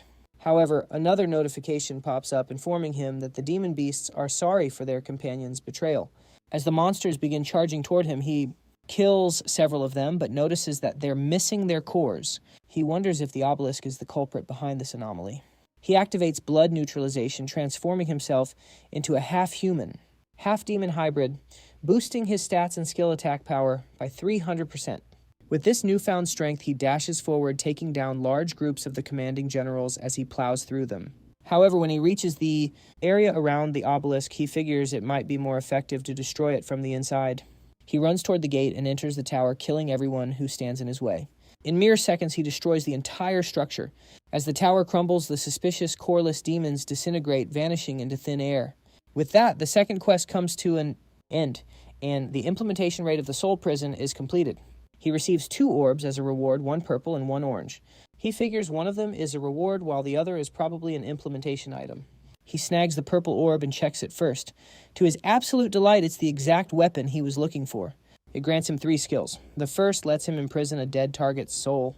The second allows him to resurrect it, and the third lets him peek into its memories. While his main reason for doing this was to collect corpses for intel, he's a bit disappointed to find out he can only imprison 20 souls at a time. He then grabs the other orb, which turns out to be a rune of expansion. He takes the rune and engraves it onto his soul prison artifact, increasing its capacity from 20 to 100, which is plenty for his needs. Satisfied, he collects the soul prison and decides to leave the Pantheon, his mission accomplished. However, the demonic beasts suddenly send him another message begging him to be cautious. He just thinks they're a nuisance. A golden panel opens up in front of him, but he dismisses it as a total waste of time. He's not interested in whatever it might offer. Shaking off the demonic beast's cryptic riddles, he exits the Pantheon. Upon returning to where he left the body of the sniper lady, he finds that she's nowhere to be seen. A corpse can't just walk off on its own, right? Desau feels wiped out and decides to just head home. As he walks in, his sister peeks out and remarks that he's late. Pointing out that the rice soup is getting cold, she calls him over and reheats it for him. As they start to eat, their mother turns off the television. Our hero starts a conversation talking about how much the world has changed. His mother expresses her worry that he might be shocked, which is why she hadn't told him anything.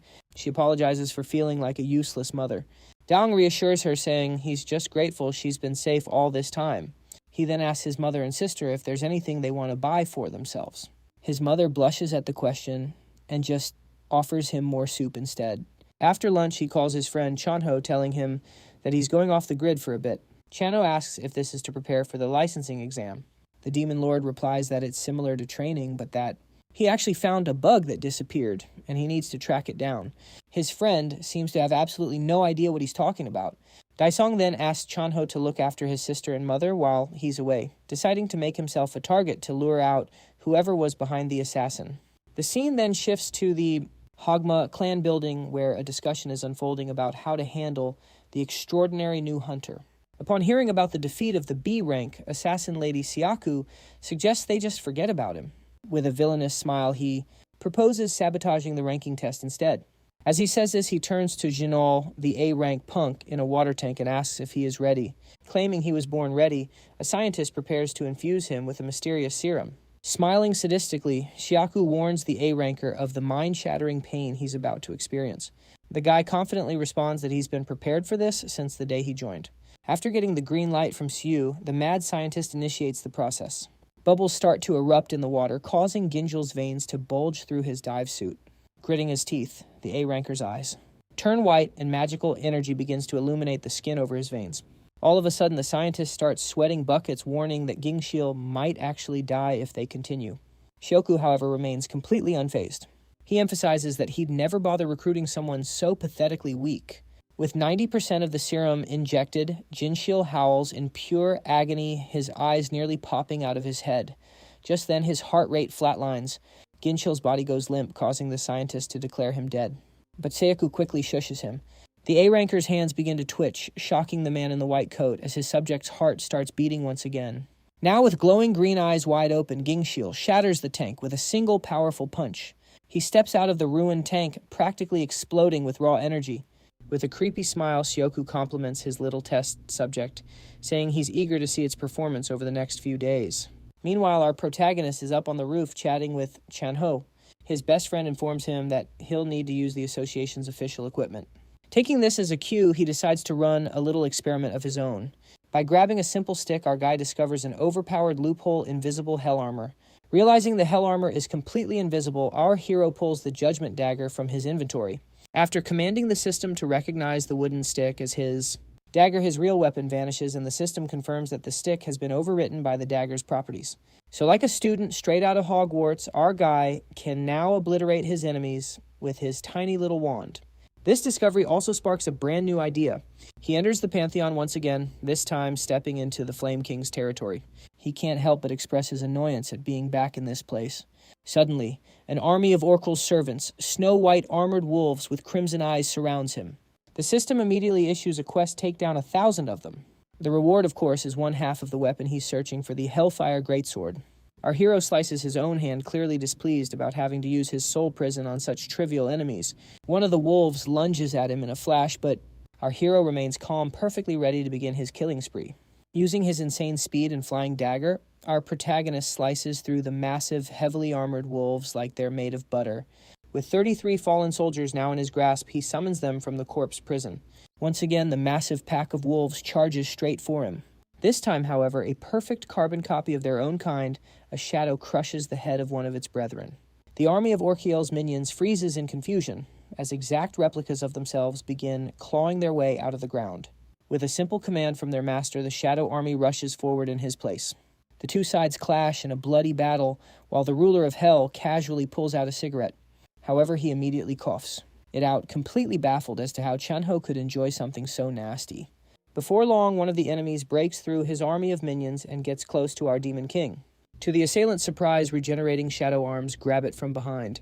The ruler of hell is clearly enjoying the show, watching his fearless, undying minions do all the dirty work for him. Still growing tired of the slow progress, he realizes there's another quest standing between him and his weapon. A fiery aura erupts around our hero as he kicks off the ground, launching himself into the sky like a firework. Deciding these enemies aren't even worthy of 2 hours of his time, he resolves to annihilate them all in a single instant. A devilish grin spreads across his face as he plummets back to Earth at breakneck speed. A blinding golden comet descends upon the desert. Planes unleashing a shockwave with a gigantic explosion that wipes out all monsters in sight. The scene shifts to Soul Clan HQ, where a swordswoman Shin Cho-Yong practices her skills by slicing up a purple dummy-like monster. As the holographic simulation finishes, two men observing from a glass window assess her abilities. The Soul Clan's leader, Hang Junis, remarks that she's developed some dangerous habits. The department head comments that they can fix that flaw since they have 10 days. So the clan leader orders him to ramp up the difficulty of her simulations since they have to beat the Hungma clan's mad dog. Adjusting his glasses, the department head asks if the leader is referring to Jingyo. The leader says that Cho-Yong would be unbeatable if not for the Hungma clan's ace. Enraged, he curses the clan for their dirty tactics.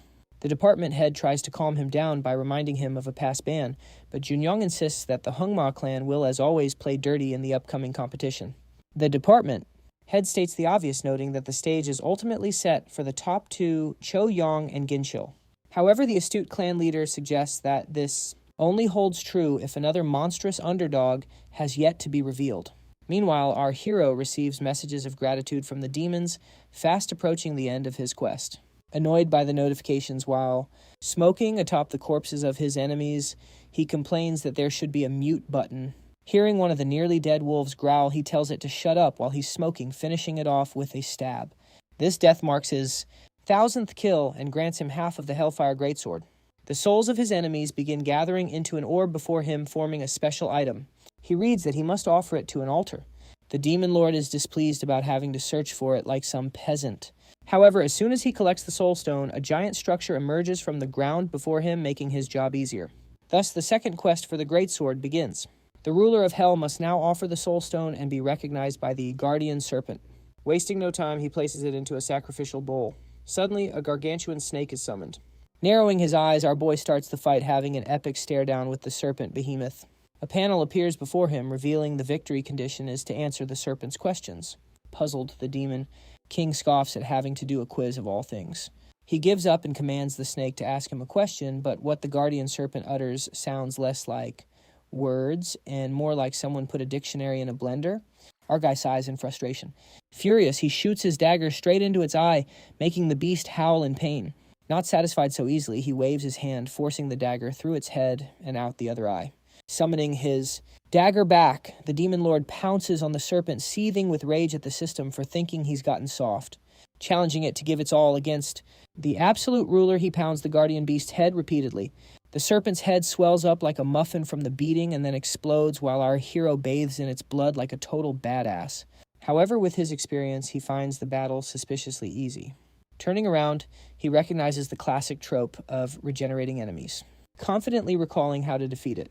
Our boy invites the beast to attack him, and the snake takes the bait, flying at him with its mouth wide open. It traps him within its jaws as a blue flame of regeneration flickers inside. However, our hero knows this song and dance all too well. Without a shred of hesitation, he dives right into the guardian serpent's mouth. Perplexed, the snake cocks its head. Suddenly, its eyes go wide as the snake violently spits him out, and our protagonist makes an epic landing, holding a fiery blue weapon in his hand, the Hellfire Greatsword. The system congratulates him for collecting the sword, but reports that its skills will remain sealed until he completes the quest. Nonetheless, he confidently declares that even in this state, it's more than enough to defeat the oversized worm. Gripping the fiery greatsword with both hands, our boy brings the weapon down on the guardian serpent. Its blazing energy travels like down the beast's entire body from head to tail, slicing it cleanly in half. The quest is officially complete. Guess the snake can't hear the answer if it's not alive. Gripping the now fully active greatsword, our Demon King flashes a wild grin, eagerly anticipating what comes next. A system window materializes announcing the trial of scorching fire. He must endure 10 full days of burning agony to completely unlock the legendary armament. Or so it would seem. The flames engulf him, yet my guy just keeps his cool. He commands the sword to pipe down and stop burning its rightful owner. But the timer just keeps on ticking. With an attitude even hotter than the sword's flames, he demands the Flame King get a grip, and the timer promptly hits 0. The sword immediately responds to its master and begs for forgiveness. This calms our hero down, allowing him to greet his old partner for the first time since all the demons were cast out to the final destination of souls in hell. Apparently, chaos broke out after his departure. Our hero is just relieved he found his weapon without having to visit that decrepit place. The demon sword explains that it's been waiting for its master to return, making him wonder if his old partner holds a grudge. But the Flame King humbly clarifies that it doesn't despise him for leaving, but rather for what happened afterward. Confused, the monarch of hell asks it to elaborate. The demon sword explains that hell was invaded by heavenly beings who took advantage of the demon's powerlessness in their ruler's absence. Because of this, they sealed all of hell, banishing the demon folk to pandemonium. The Flame King explains that it allowed itself to be swallowed by the snake to avoid being banished with its brethren. That's how it was able to patiently await the arrival of its Lord and Savior. The sword then humbly asks why he has returned. My guy promises to fill it in when the time is right. Changing the subject, he asks his demon sword if it recognizes the orb of energy the guardian serpent dropped. In response, the Flame King gives him a grave warning. The Flame King recalls sensing this exact same mysterious energy from the heavenly beings that invaded hell. Though slightly unnerved, the ruler of hell casually raises his hand and absorbs the orb, confident the system wouldn't bamboozle him with a fake reward. After successfully collecting it a panel, appears stating that one more is needed to gain access to a currently hidden area. When asked if he's heading back to Earth, he smirks, saying there are still plenty more rewards for him to claim here. Meanwhile, back on Earth, an employee in the Soul Clan is chatting with Chanho about the viral massacre video, forcing him to awkwardly conceal his friend's identity. To his surprise, the director appears and invites him for a private conversation. Chanho humbly asks why he has been singled out. The handsome director simply responds that he wants to enjoy a smoke together. Now on the rooftop, sharing a cigarette, the director questions whether Chanho was truly at the center of the massacre. Chanho quickly realizes that the director is assessing whether he can recruit the infamous awakened individual. Not wanting to expose his friend, Chanho claims that there's nothing significant to report. The director, looking philosophical, expresses his determination to recruit our boy no matter the cost.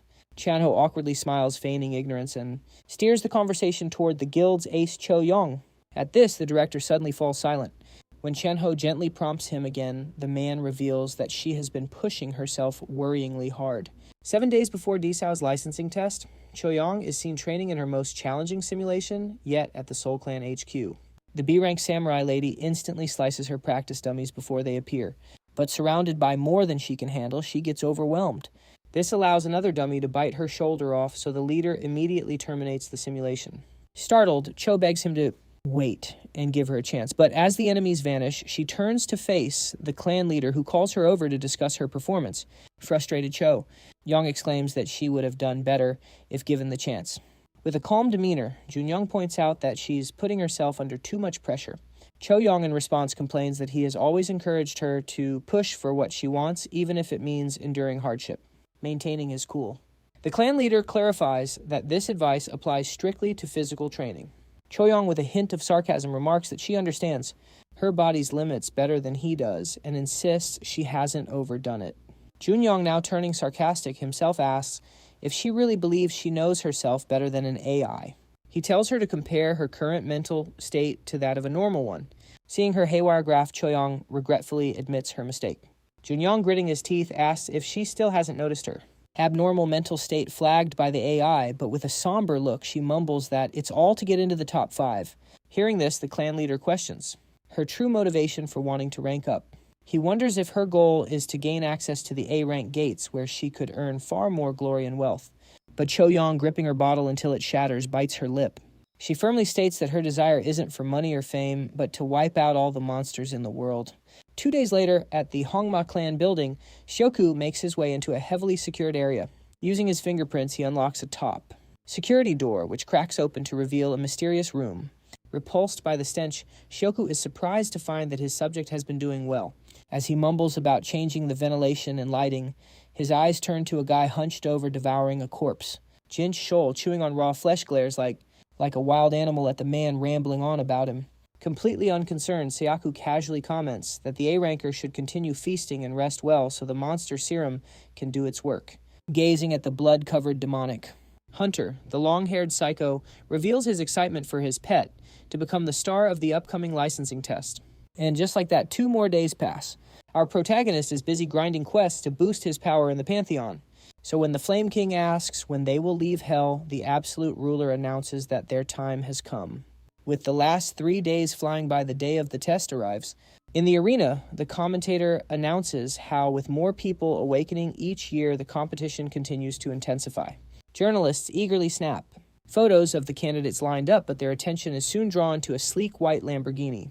The crowd instantly recognizes its owner and rushes over to greet the 2 stars of the Hongma clan. A journalist gets the first opportunity to interview Sayaku. Without beating around the bush, she bluntly asks how he feels about the Hongma clan's return after being banned for cheating 2 years prior. Sayaku, inwardly cursing the annoying lady calmly, replies that he regrets the so-called accident from back then. Another smug journalist calls him out, accusing him of dodging responsibility with empty words. Sayaku, unfazed, pats the man's shoulder and confidently declares that this time the match will be fair and square. With that, the 2 make their way into the stadium. Annoyed by the criticism, Jinsho fumes, upset that Sayaku didn't lash out in return. But Sayaku calmly reminds his pet to enjoy himself, but warns him not to get emotional and to stay cautious since they can't afford another ban. A large man in white overhears their conversation. The Hongma clan leader narrows his eyes, instantly recognizing the heavily disguised silhouette of none other than the Soul clan leader, Junyoung. He tries to taunt him, saying that he looks like a gorilla dressed up like that, but the graceful old man replies that it's a tactic to avoid the paparazzi. Junyoung fires back that he doesn't like flaunting his fame like a certain someone. Tipping his hat, the legendary clan leader analyzes Jinsho's aura and instantly recognizes its abnormal nature, which has been cleverly concealed. With a smug grin, Sayaku tries to brag, suggesting that Junyoung is quite focused on his candidate. But the old man quickly fires back, joking that he hopes Sayaku hasn't brought another cheater like last time. After their heated exchange, the Hongma clan members walk away. Jinsho grumbles that the Soul clan leader was staring at him like a creep. But Sayaku brushes it off, telling him to ignore the old man in white and focus on his real target, the cutie passing by Shin Choyong.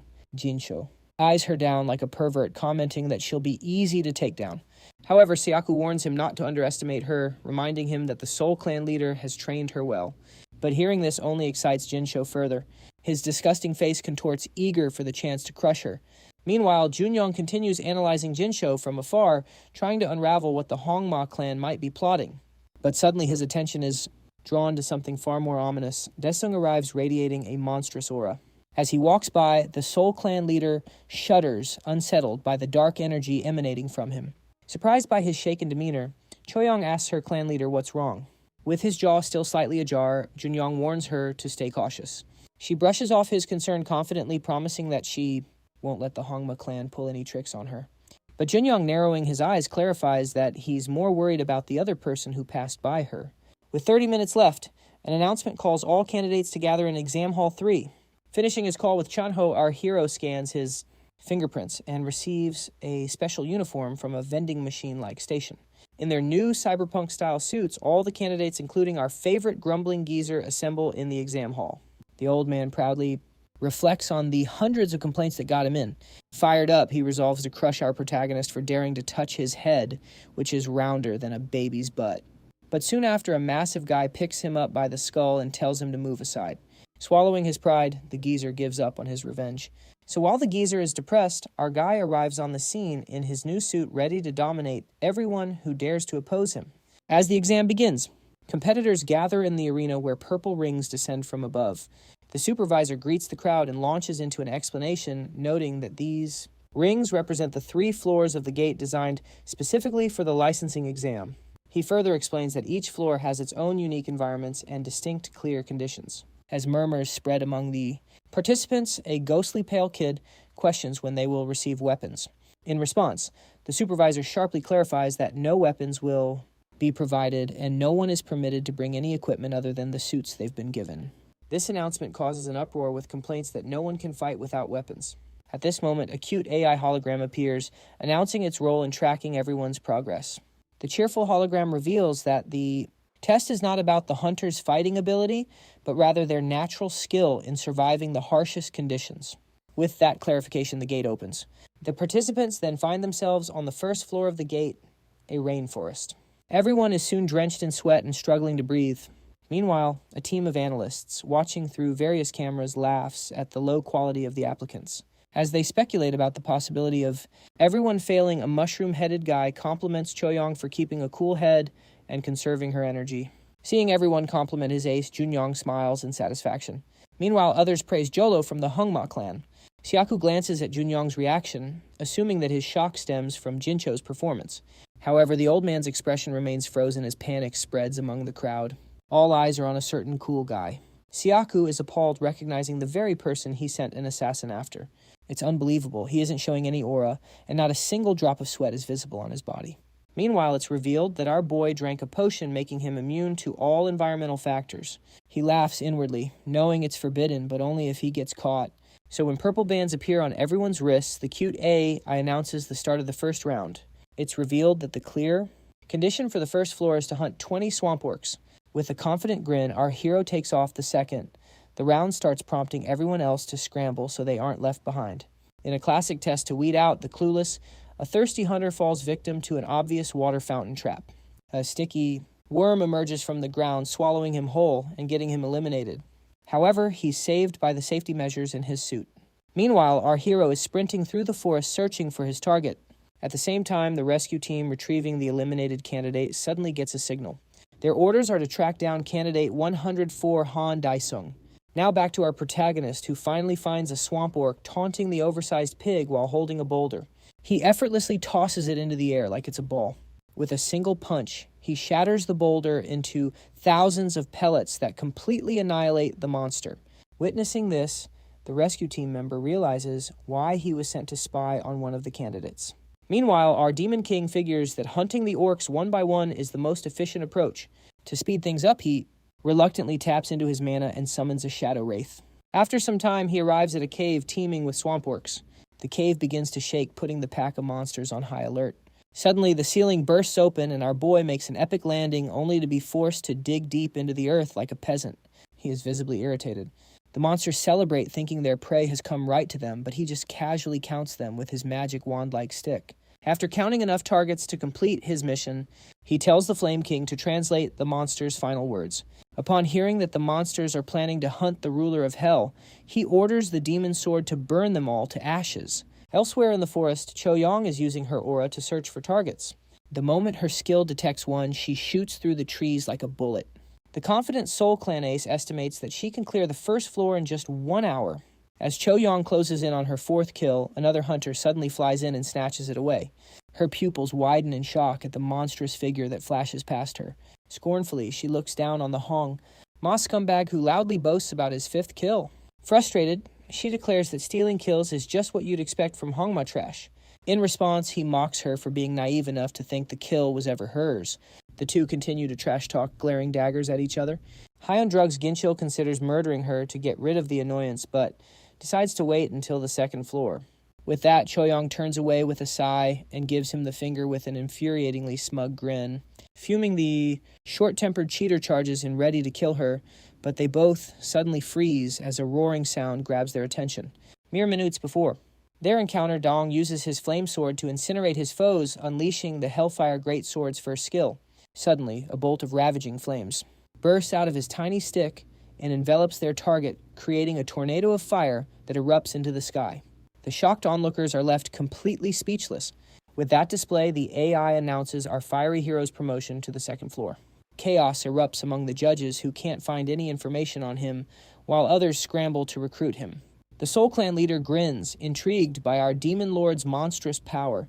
Annoyed that the spotlight has been stolen from Jincho Siyaku, scoffs and walks away in disappointment.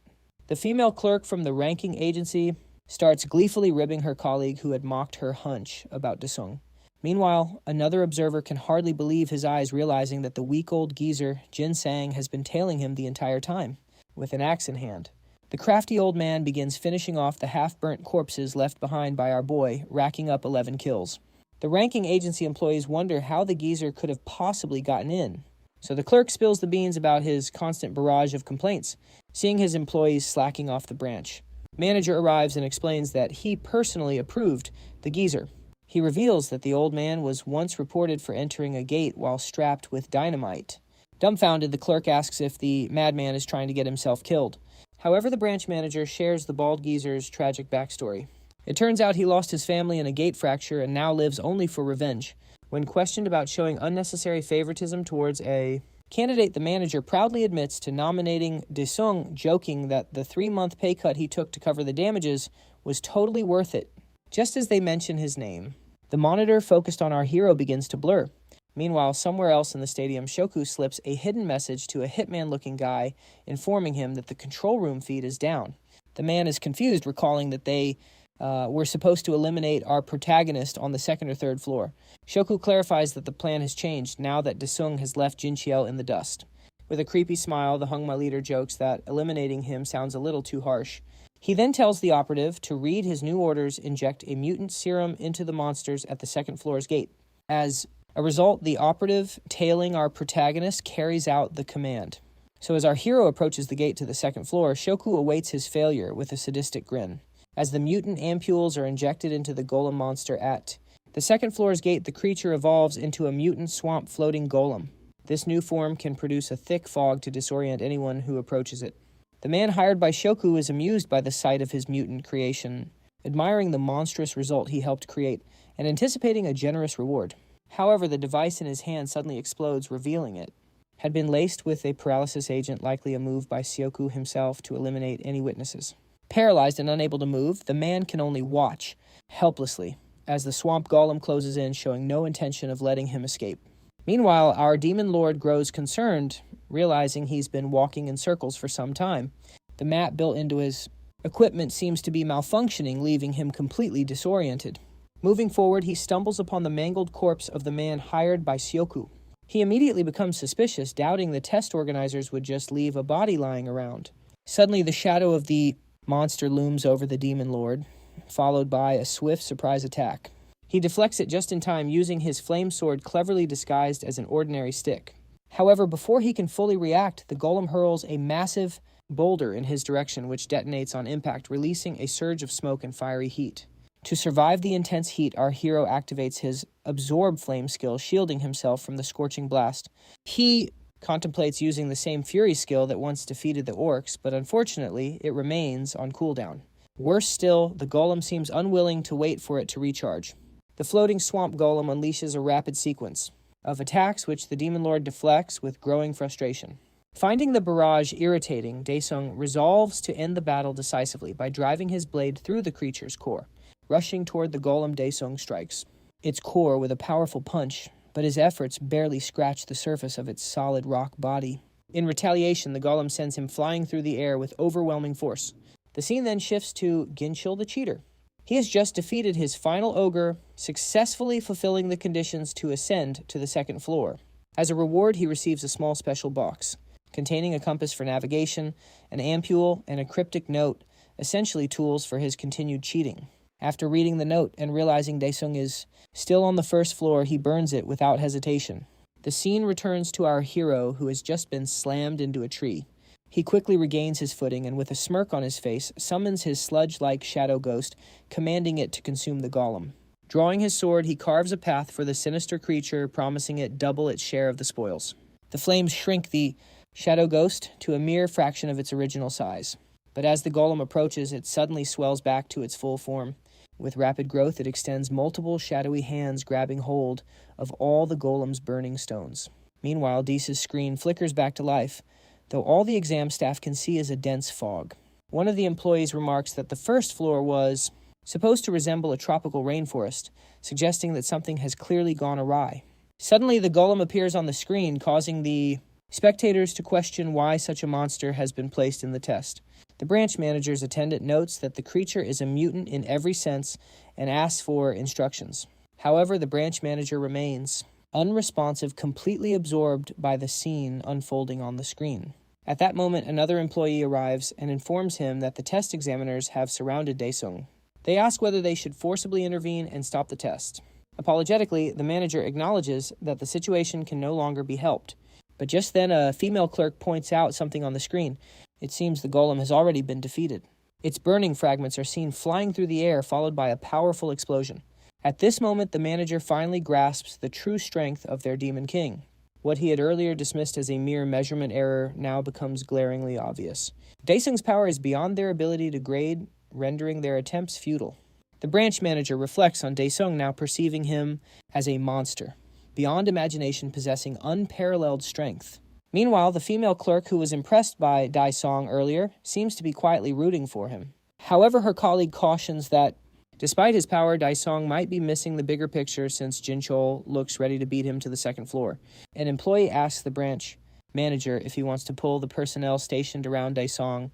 The manager says no, instead telling the employee to have them submit a report once they figure out what exactly happened.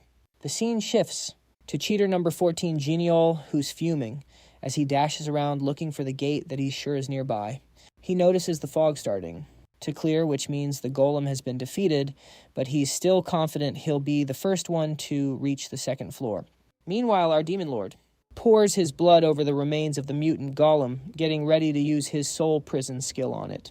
In a commanding voice, he declares, "Summon," leaving all the spectators speechless and gawking in shock. As the stunned spectators watch, the monster is brought back to life. The Demon King orders the creature to stop posing and reveal its true form, pointing out that it's already held him up long enough. The golem bows and Daesung hops on, telling it to run for the gate. Upon reaching the gate, Jinchol feels a rush of excitement, totally convinced he's the first one there. But his excitement quickly turns to confusion when he hears a strange noise echoing around him. The scene then cuts to Siaku, who walks into the monitoring room, followed by his men commenting that he had expected the test to be over by now. When he looks at the screen and sees his pawn looking totally lost, he's overcome with anger, frustrated by the guy's incompetence. The scene shifts back to Daisong, who's calmly riding the floating golem and using the Flame King's breath to clear a path. He expertly carves out the shortest possible route, which leads directly to the gate. He gives the golem's head a punch, urging it to go faster, just like a jockey riding a horse. He keeps using his flames to clear the path, pushing the golem onward. Meanwhile, the employees and spectators figure that number 104 must have used some kind of summoning technique. In this world, a technique like that is completely new and unheard of. One staff member suggests it might be some type of aura-based technique. The clerk's colleague remarks that this test is definitely going to go viral on YouTube, adding that Daisong looks like a hero straight out of a fantasy movie.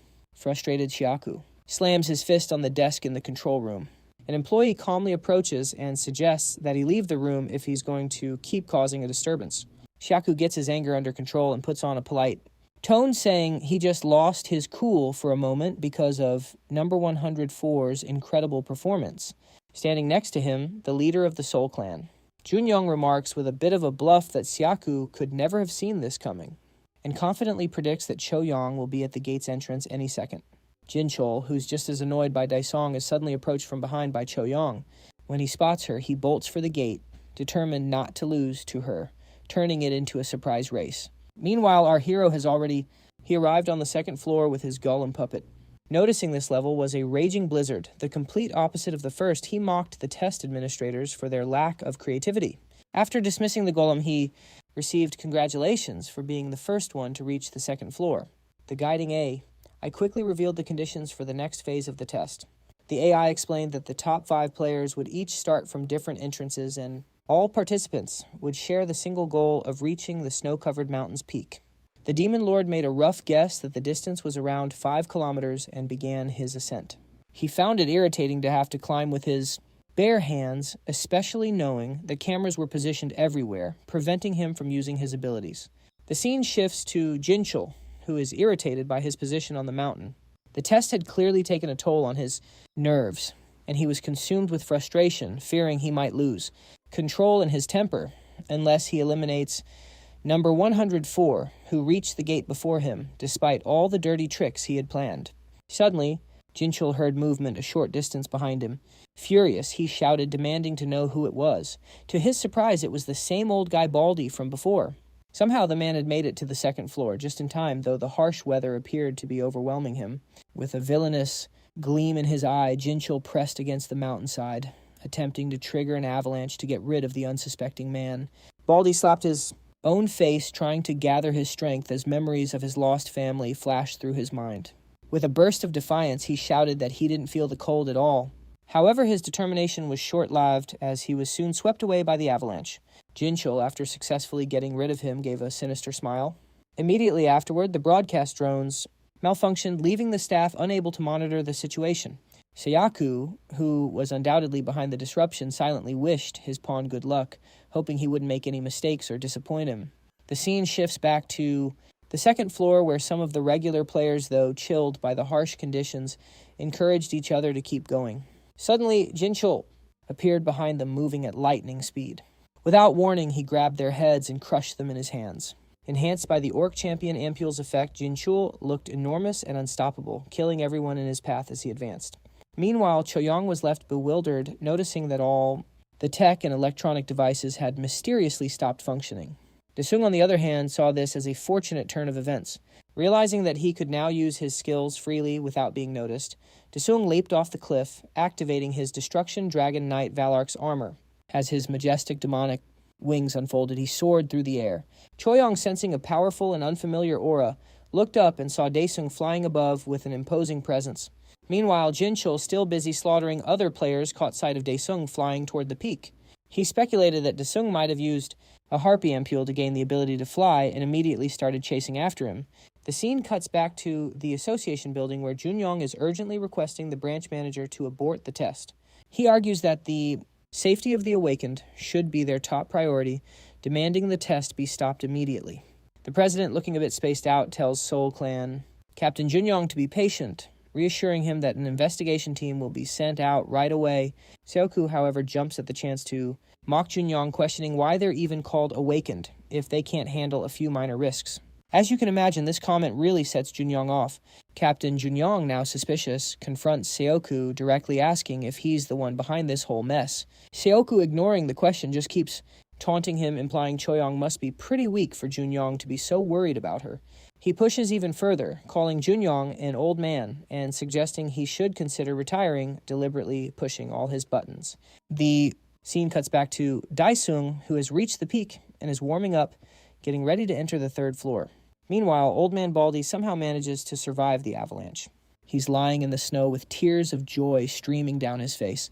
Getting to his feet, he shouts at the top of his lungs, declaring victory just for having survived. And hey, it's only fair he gets to celebrate his success.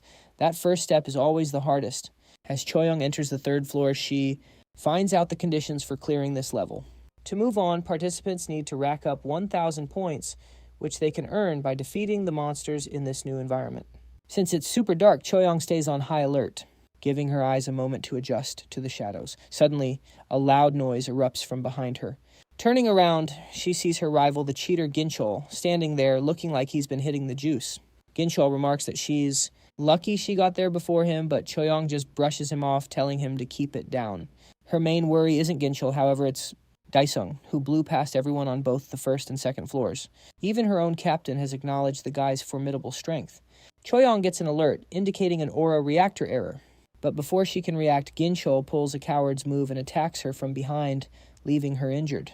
Ginchol, the cheater, smugly claims he was originally going to take care of Daesung first, but has changed his plans to target her instead. Meanwhile, our demon lord is focused on grinding points to clear the stage. He activates his fire cannon special skill, effortlessly wiping out the targets in front of him. He comments to the Fire King that it must be getting rusty if it takes this long to beat such weak mobs. Glancing at his score, he sees it's stuck at 530 and wonders what's going on. He decides to just eliminate all the remaining targets first and figure out the issue later. The scene cuts over to the branch manager, who's getting more and more worried because the network is still down. As the atmosphere grows tense, the biggest cheater of all, Seoku, remains totally relaxed. Turns out he fused the ampule he gave his pawn with a hedgehog, allowing him to monitor her pulse. Seoku glances at the anxious Junyoung and tells him that his trainee will probably be half-blind or in really bad shape if she even makes it back alive. The scene cuts back to Choyoung, who is badly wounded. She asks Ginchol, the cheater, what his goal is. In a seriously creepy move, cheater number 14 licks the girl's blood and taunts her, asking if she isn't going to use her shield aura. Choyoung decides she's had enough and launches a kick right at Ginchol. However, her kick completely misses and she's forced to beat a hasty retreat into hiding. This just irritates Ginchol, who starts mocking her for being a coward. Desperate, she tries to heal herself, but Ginchol spots her right away. In a flash, she throws a piece of her defensive suit at his face, then follows up with a swift kick to his groin and a knee slammed to his face. Declaring herself the ace of the Soul Clan, she channels all her strength into her attack, slamming Ginchol to the ground. With that taken care of, she heads off, determined to find and hunt the actual monsters. Meanwhile, Daesung is getting incredibly frustrated with the device he's wearing. It's totally useless since it's not recording any points, and he's wondering if he should go ask the organizers about their faulty equipment. It seems like all their devices are rusty and unreliable, and as Choyoung navigates the area, she realizes she's all alone. She's completely baffled as to where everyone has gone. Suddenly, Ginchol sneaks up from behind looking for some revenge. Alarmed, she turns to run for her life, but Ginchol appears in front of her in the blink of an eye, slamming her down to the ground. He continues his relentless attack, acting like a vicious goblin and causing her to bleed. Grabbing her by the hair, he yanks her head back and taunts her, promising her a very painful death. Tears stream down Choyoung's face as she bleeds and takes a brutal punch to her abdomen. Ginchol taunts her, telling her to call for help, only to laugh and remind her that all the equipment is broken. Seizing a momentary opening, Choyoung thrusts her fingers into Ginchol's eyes, causing him to bleed and howl in agony. She tries to get up and escape, but Ginchol grabs her by the neck, lifting her clean off the ground. Just as he's about to choke her to death, Daesung appears from behind, confronting him and demanding to know what the heck he thinks he's doing. Upon seeing Daesung, Ginchol immediately drops Choyoung and bursts into manic laughter. He's looking at Daesung like he's the grand prize that just walked right into his trap. He tells Daesung that he has been looking all over for him. Our Demon Lord casually thanks Ginchol for waiting effortlessly, dodging his attack as he walks over to Choyoung. Noticing her terrible condition, he wonders if she has a serious wound, given how slowly she's recovering. Turning to face Ginchul, Daesung asks him if he's the one responsible for her injuries. With a smirk on his face, Ginchul replies that he merely taught her a little lesson and soon he'll make Daesung look exactly the same. Daesung repeats his question, clarifying that he was actually asking about the broken point meter. Ginchul just laughs, launching a powerful wave attack toward Daesung. He mocks our demon lord, claiming he's out of luck since the emergency protection is busted. Instantly, Daesung zips toward the creep and delivers a massive punch to his face, sending him flying. Following up with a fiery barrage attack, Daesung adds a little insult to injury. Despite this, the cheater still refuses to grasp his situation, believing he can easily take down Daesung. However, his confidence wavers when he suddenly spots a group of tamed spirits standing behind Daesung, which fills him with pure dread. The scene shifts to the Korean Hunters Association building, where a clerk approaches the branch manager, informing him that the network has finally been restored on the second floor. However, she mentions that it will still take another 30 minutes for the network on the third floor to be restored. The branch manager instructs her to deploy the security crew from the second floor to the door of the third floor. The atmosphere grows tense between the leaders of the two major guilds. Suddenly, a staff member approaches the branch manager, delivering alarming news. According to the security team, there is one confirmed death and numerous casualties reported from the second floor. This revelation tenses the branch manager, who never anticipated such an outcome, making him realize he should have called off the test. Meanwhile, Chonho is reviewing the news update and learns about the video transmission failure at a test site that hasn't been restored for over an hour. Realizing it's the same place his friend has gone to, he quickly grabs his coat and prepares to visit the location. The scene shifts back to Gingul cheater number 14, who is now running for his life, after realizing that his prey has turned into a predator. Suddenly, one of his legs gets slashed off, causing him to fall flat on his back. Ginjul quickly uses a regeneration ampule to regrow his leg, now left with just one more. Daesung mocks him, comparing him to the bugs in hell that also regenerate in such a grotesque manner. As Ginjul's leg regenerates, the network on the third floor gets restored, allowing everyone to see the live recording of Daesung confronting Ginjul on screen. Seoku grows worried, as he watches his puppet on his knees begging for his life and declaring that he has already used up all his ampules and cannot regenerate anymore. Completely unaware of what a regeneration ampule is, Daesung retorts that he will try splitting him in two to see if he can multiply like bacteria do. As the creep gets pummeled, he begs even more desperately for mercy. Noticing a spark of light, our demon lord realizes it is a camera and that the connection has been restored. He then diverts his attention back to Gingul, presenting him with a proposition. Daesung offers the creep a chance to be set free alive if he can correctly answer 3 of his questions.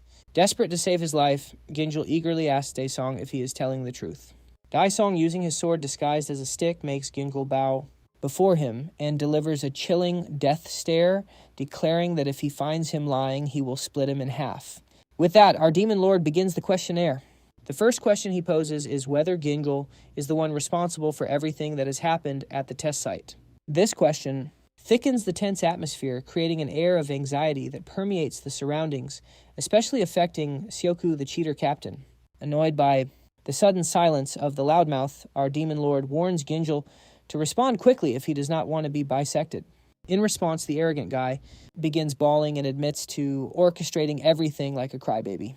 Daesung finds the emotional confession intriguing. Not wasting a moment, our hero asks his second question. Pressured to reveal the mastermind's identity, Gingul immediately throws his clan leader under the bus. The mention of the Hongma clan behind everything surprises our hero, but this fuels rumors in the control room. Suspecting from the start, everyone in the control room turns to look at the long-haired creep.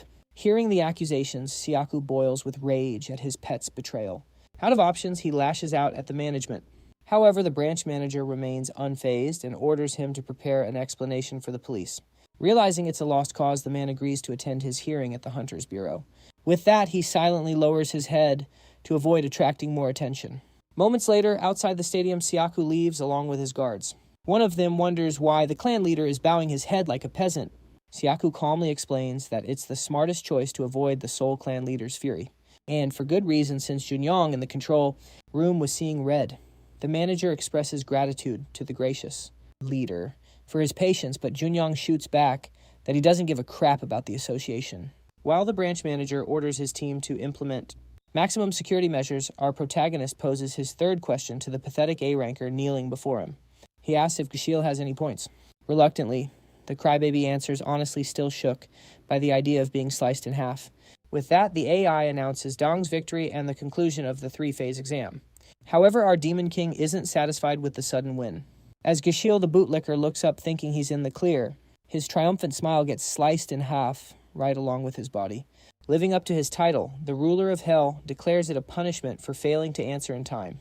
But before he leaves, his gaze shifts to Cheong, still curled up on the floor, surrounded by a healing aura the whole time. Moments later, the security team arrives and starts evacuating the injured, including Cheong. Observing the chaos from his office, the association's president shuts his laptop while reading the anti-Hongma comments. His secretary informs him that all 10 clans are gathering for a meeting. The old man wonders if Dong is the first. Real monster in a while after Korea's famous #1 Lee Chang-jik. When the secretary confirms our hero's instant promotion, the grandpa of the hunters orders her to recruit him at all costs. So as the results are revealed, rumors spread about the Hongma clan's downfall, but they're interrupted by the cute AI's announcement. It explains that due to the unusual circumstances, the ranking will be decided by the order they pass, the first stage. Consequently, our boy receives an A rank for securing first place.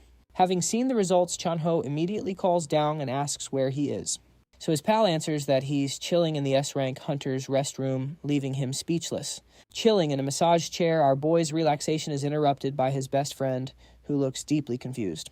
Our guy casually mentions that the president's secretary told him to chill in the S-rank room. Chan-ho is floored that Dong was personally invited by the big boss. As the man of the hour sips his boba, he reveals that he might even be promoted to S-rank.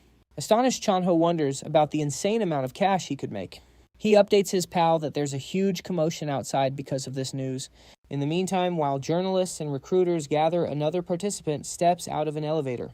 Everyone's eyes gravitate toward him as they rush over to snatch the first interview. Enjoying the spotlight, the famous geyser celebrates his big win in the licensing exam. The reporters shout for his attention and ask him to share his name. With a straight face, the geezer introduces himself as Han Dae-sung. At that moment, the crowd goes wild. But after a while, as the crowd nearly stomps the geezer, some begin to realize that Dae-sung isn't supposed to be a hairless old man. As the result announcement concludes, the old man's borderline rank is revealed. Meanwhile, the rescued hunters escape, cursing Gingshil for his disgusting antics. However, the insider from the Hongma clan behind them is in a panic. With no news of Jinshel's body, he reluctantly approves the decision to close the gate. In the meantime, our hero's mother watches the sensational news. The anchor shares that, despite a terrible accident in the toughest licensing exam of all time, one applicant shattered all records. Suddenly, a picture of Dae-sung appears on the TV congratulating him on earning an A rank, along with speculation about his promotion to S rank. His mother is absolutely shocked and frantically calls for Jisoo. Worried about her mother, the daughter rushes in shaken and takes a look at the TV. Both mother and daughter are flabbergasted when the man of the hour enters the house and casually greets the frozen women. Meanwhile, at the Hongma clan building, inspectors from the association give an ultimatum to the leader, stating that they are forbidden from hunting again. The two inspectors advise Siaku to come with them obediently. However, trying to flaunt his rank as the 6th strongest hunter, Siaku declares it's ridiculous to oust him on trivial charges.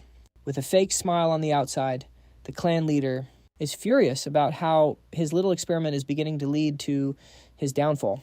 Manager Kim from the bureau delivers another warning. In response, the clan leader stands up and stresses that he shouldn't be detained just because of his association with Gincho. Tired of the argument, the manager warns Siaku one last time and prepares to use force. The rank 6 hunter tells the manager to remember how Siaku became the leader. This statement makes the cool man sweat as he recalls that the long-haired creep killed the previous leader in a raid to take his place. With that, Siaku unleashes his puppeteering skill. The manager instructs his partner to get ready to fight, causing the spiky-haired inspector to grow scared. The manager urges him to man up if he doesn't want to die, and charges at Siaku. With a devilish smile, Siaku ends the fight in a single move. Before the manager can react, he is stabbed in the back by Jong-woo, his own partner. Appalled by the betrayal Kim shouts at him, but the spiky-haired guy insists that he didn't move his body. By the time Kim realizes it's Siaku's skill at play, the long-haired creep uses his final move, finishing Kim off with his own partner's hands. While the traumatized inspector trembles, Siaku casually leaves his office as if nothing happened. He decides to warn the association's president next. The scene shifts to Choyong resting in a treatment capsule. Watching over her, the clan leader receives news that due to permanent damage to her aura, she will be unable to hunt again. Rage boils inside him as Junyoung declares his vengeance on Siaku. Meanwhile, at home, Desung's mom expresses her reluctance to let him take on such a dangerous job. His sister agrees with their mother. She admits she's happy to see him getting famous, but points out that it's still a dangerous job no matter what. This reminds our hero of what Chanho told him, that most hunters end up going against their family's wishes or even get kicked out. With tears welling up, their mom confesses she couldn't bear it if he got hurt again. But then he drops a bombshell: he's already joined Chanho's clan. With that, our boy reaches into his inventory and pulls out a bag overflowing with stacks of cash, leaving his mother speechless at this impossible feat. He gleefully explains it's the signing bonus he received, which is more than enough to pay off their debt. His mother and sister are just stunned, staring at the incredible pile of cash on the table. Daezhao playfully tells his sister not to look so shocked. He tells her to just focus on school and listen to their mom, assuring them both that he'll handle all the expenses from now on. He proudly declares that he's going to be the one to protect them now. They both burst into happy tears, which of course prompts him to tease them for their reaction. Jisoo jokes that she was totally against him being a hunter, but seeing all this cash has miraculously changed her mind. Taking in this wholesome family moment, Daesao feels that everything he's been through was worth it for this. The scene cuts to Inspector Jong-woo, who's remembering how Manager Kim saved him back when he was just a rookie. He remembers the manager's heartfelt words and his fatherly and smile from that night, all of it replaying in his mind. He snaps back to the present, trembling as he looks down at the manager's cold, lifeless body. As he breaks down completely, a nearby bank manager expresses his shock that Siaku would go this far. Fueled by rage, Jong-woo screams for everyone to back off, swearing he'll be the one to avenge Manager Kim personally. Witnessing this heart-wrenching scene, the president of the Hunter Association gives the order to mobilize everything and destroy the Hongma clan along with Siaku. Meanwhile, our protagonist, the half-asleep Demon King, is jolted awake by a storm of notifications on his phone. He groggily checks his phone to see who's blowing it up and spots a message from Chanho telling him to call as soon as he's awake. So he heads out for a walk and gives him a call. Chanho tells him the great news: he's secured them a C-rank gate. He tells Daesao it's easy money, all he has to do is show up. The scene then cuts to the Hongma clan's headquarters. A convoy of official cars surrounds the skyscraper as teams of agents in tactical gear assemble outside. Led by high-ranking hunter Jin Ki-hong Jong-woo and the assault team, prepare to storm the building. The agents are given their orders: subdue anyone who resists, using lethal force if necessary. The moment Ki-hong gives the signal, the agents storm the building from every entrance. But when Ki-hong and Jong-woo breach the entrance, they're stunned to find the halls already littered with badly injured Hongma clan members. Unfazed, Captain Ki-hong orders the main force to secure the current floor while he leads the rest of the team deeper inside. Outside Seaku's office, they find a single person, an exhausted and battered Junyoung, sitting alone. Confused by the carnage, Jong-woo pushes past the piles of unconscious bodies, making a beeline for Seaku's office. With his dagger drawn, he screams for the Hongma clan's leader to show himself. But to his shock, the villain is already on the floor, battered and bleeding out. The rest of the team files in behind him, looking just as bewildered. Before Captain Ki-hong can ask Junyoung, the leader of the Soul Clan, what happened, his attention is diverted by a frantic Jong-woo. The captain quickly confirms Siaku is dead and tries to calm the revenge-fueled inspector down. Captain Ki-hong then turns to Junyoung, expressing his concern that, even if it was for revenge, he may have gone too far. However, the grim-faced man clarifies that he only handled the ones outside. He then drops a bombshell on Ki-hong, revealing that Seiyu was already dead when he got there. Word spreads like wildfire that the Hongma clan leader was found dead, with the prime suspect being the Soul Clan leader, Hwang Junyoung. Elsewhere, the bald old-timer is panicking. He's not getting any jobs, even after starting a Porter clan to cash in on his 15 minutes of fame. Just as he's starting to worry about starving, a perfectly timed phone call gives him a glimmer of hope. Meanwhile, in Chanho's car, Daesung confirms that he has turned down all the other clan's offers. Chanho starts bragging about all the insane equipment the Soul Clan has. But our guy isn't fazed in the slightest, thinking about the ridiculously overpowered gear he got from hell. Then a question pops into his head, and he asks how much a C-rank gate actually pays.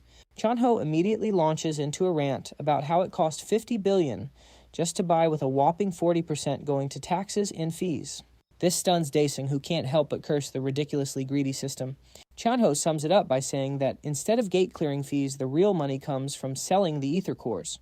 He then asks his friend to reconsider going in alone, which catches Daesung off guard. Daesung insists that Chanho is coming with him, which makes the poor guy break out in a cold sweat. He casually reveals that he had his sister handle the paperwork and she registered his bestie as the porter. Chanho's eyes go wide as he wonders if his so-called best friend is actively trying to get him killed. Finally, the pair arrives at the giant Crimson C-rank gate. After receiving a salute, Chanho hands the entry form to the guard. Seeing that only 2 hunters are on the list, the guard expresses his concern and confirms if they seriously plan to clear a team-sized gate as a duo, since the minimum is 100 hunters. Seizing the opportunity, Chanho practically begs the guard not to open the gate just for some crazy A-rank hunter. He even wails about his desire not to die single, but the guard, wanting to avoid trouble with our unhinged protagonist, opens the gate anyway. Chanho makes one last attempt to reason with him, arguing that it's impossible for even an S-ranker to solo a team gate, but Daesung just grabs him by the collar and drags his best friend right in. Meanwhile, over at the Hunter Association, they are reviewing the security footage of Sayaku's final moments. It shows the proud hunter being forced to his knees as an invisible force twists his limbs in unnatural directions.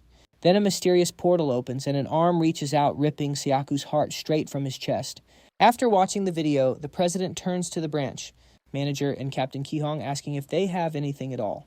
Ki-hong explains that footage from a single camera isn't enough to go on, and the branch manager adds that no traces of aura were found at the scene. Completely baffled, the president wonders aloud if they're dealing with some kind of ghost assassin. Back outside the red portal, the bald old timer, now using a new name, shows up for his porter job. The suspicious guard asks why he's so late, but with unshakable confidence, the man just asks if Daesung is inside. When the guard confirms it, the bald opportunist celebrates his once-in-a-lifetime chance. He gets to be the sole porter, meaning he can gobble up all of Daesung's leftovers. The scene then flashes back to the past right after Gingshil was sliced in half.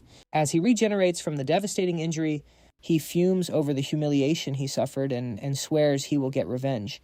Suddenly, the exact same mysterious entity that killed Sayaku appears before him.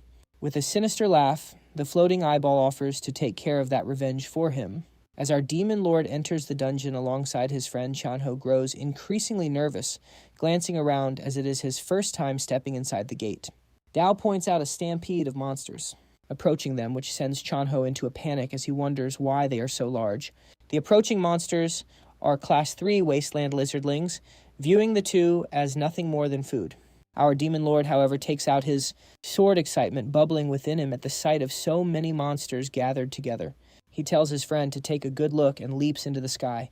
Upon landing on the monsters, he activates his third hidden skill known as Hellfire. Volcano, which ignites everything around him, turning all the monsters into smithereens. From a distance, Chanho watches in awe, impressed and wondering if this is truly the same childhood friend he knows.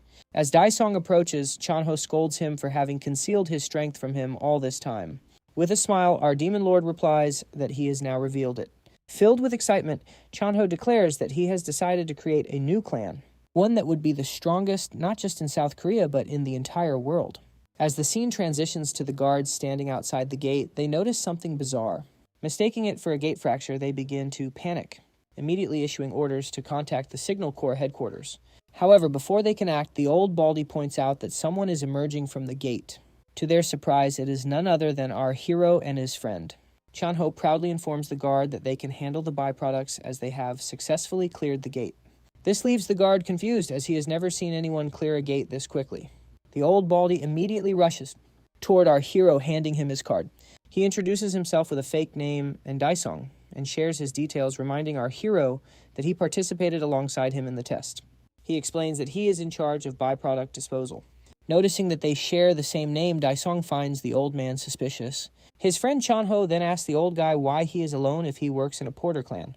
The old dude takes back his card and replies that he is the one who created this clan and believes the process will be quick. Chanho then presses further, asking if his name is really Daesung. The old guy gives a thumbs up, saying he is willing to change his name in the future to avoid any nuisance for either of them. The real Daesung, feeling mad and frustrated, storms off from the scene. The scene then shifts to a real estate broker, showing an apartment to our demon lord and his family. Daesung's sister appears excited. about the place, particularly loving the fact that each room has an attached bathroom. Like a typical mother, Dae-sung's mom cuts to the chase, asking the agent about the price of the apartment. The agent informs her that the house is worth $18 billion in actual transactions. Seeing his mom astonished, after hearing the price, the agent explains that the high demand is due to the nearby Hunters Association. He emphasizes that safety is what matters most, given the current circumstances, which justifies the steep price.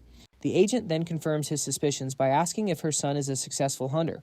Before she can respond, Dae-sung's sister intervenes, bragging that her brother is an A-rank adventurer and is on the verge of becoming an S-ranker. She adds that the news is causing a huge stir in the media.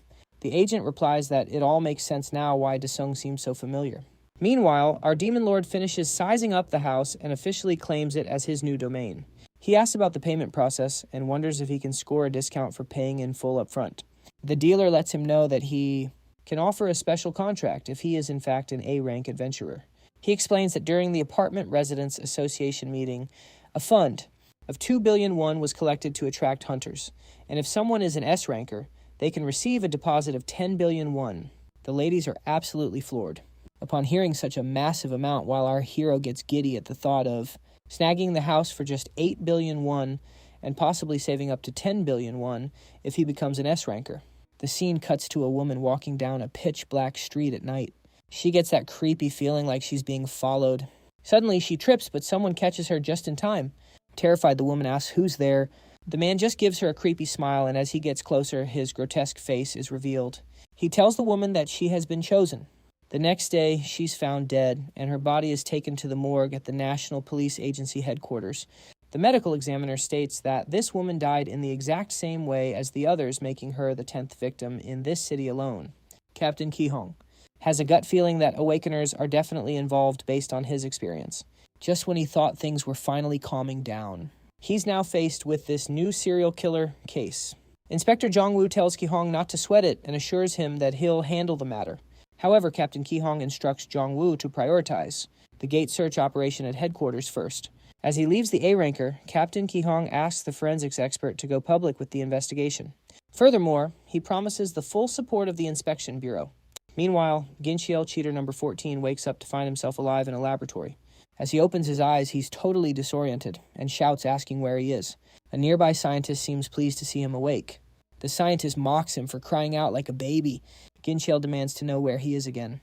The scientist points out that the room looks just like the lab in the Hongma building, which makes Ginchiel realize he's in the Awakening Ampule Infusion Room.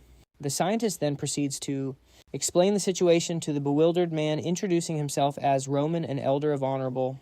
He adds that he's the one responsible for saving him by putting in a special request with the chief priest. Ginchiel notices a strange eye staring at him, and confused about how he survived, starts to wonder if he ever really died at all. Roman clarifies that he has been reborn as one of the people of Han. The young man, however, still looks completely lost. Roman then holds out an ampule, asking if he wants to rule the world alongside them.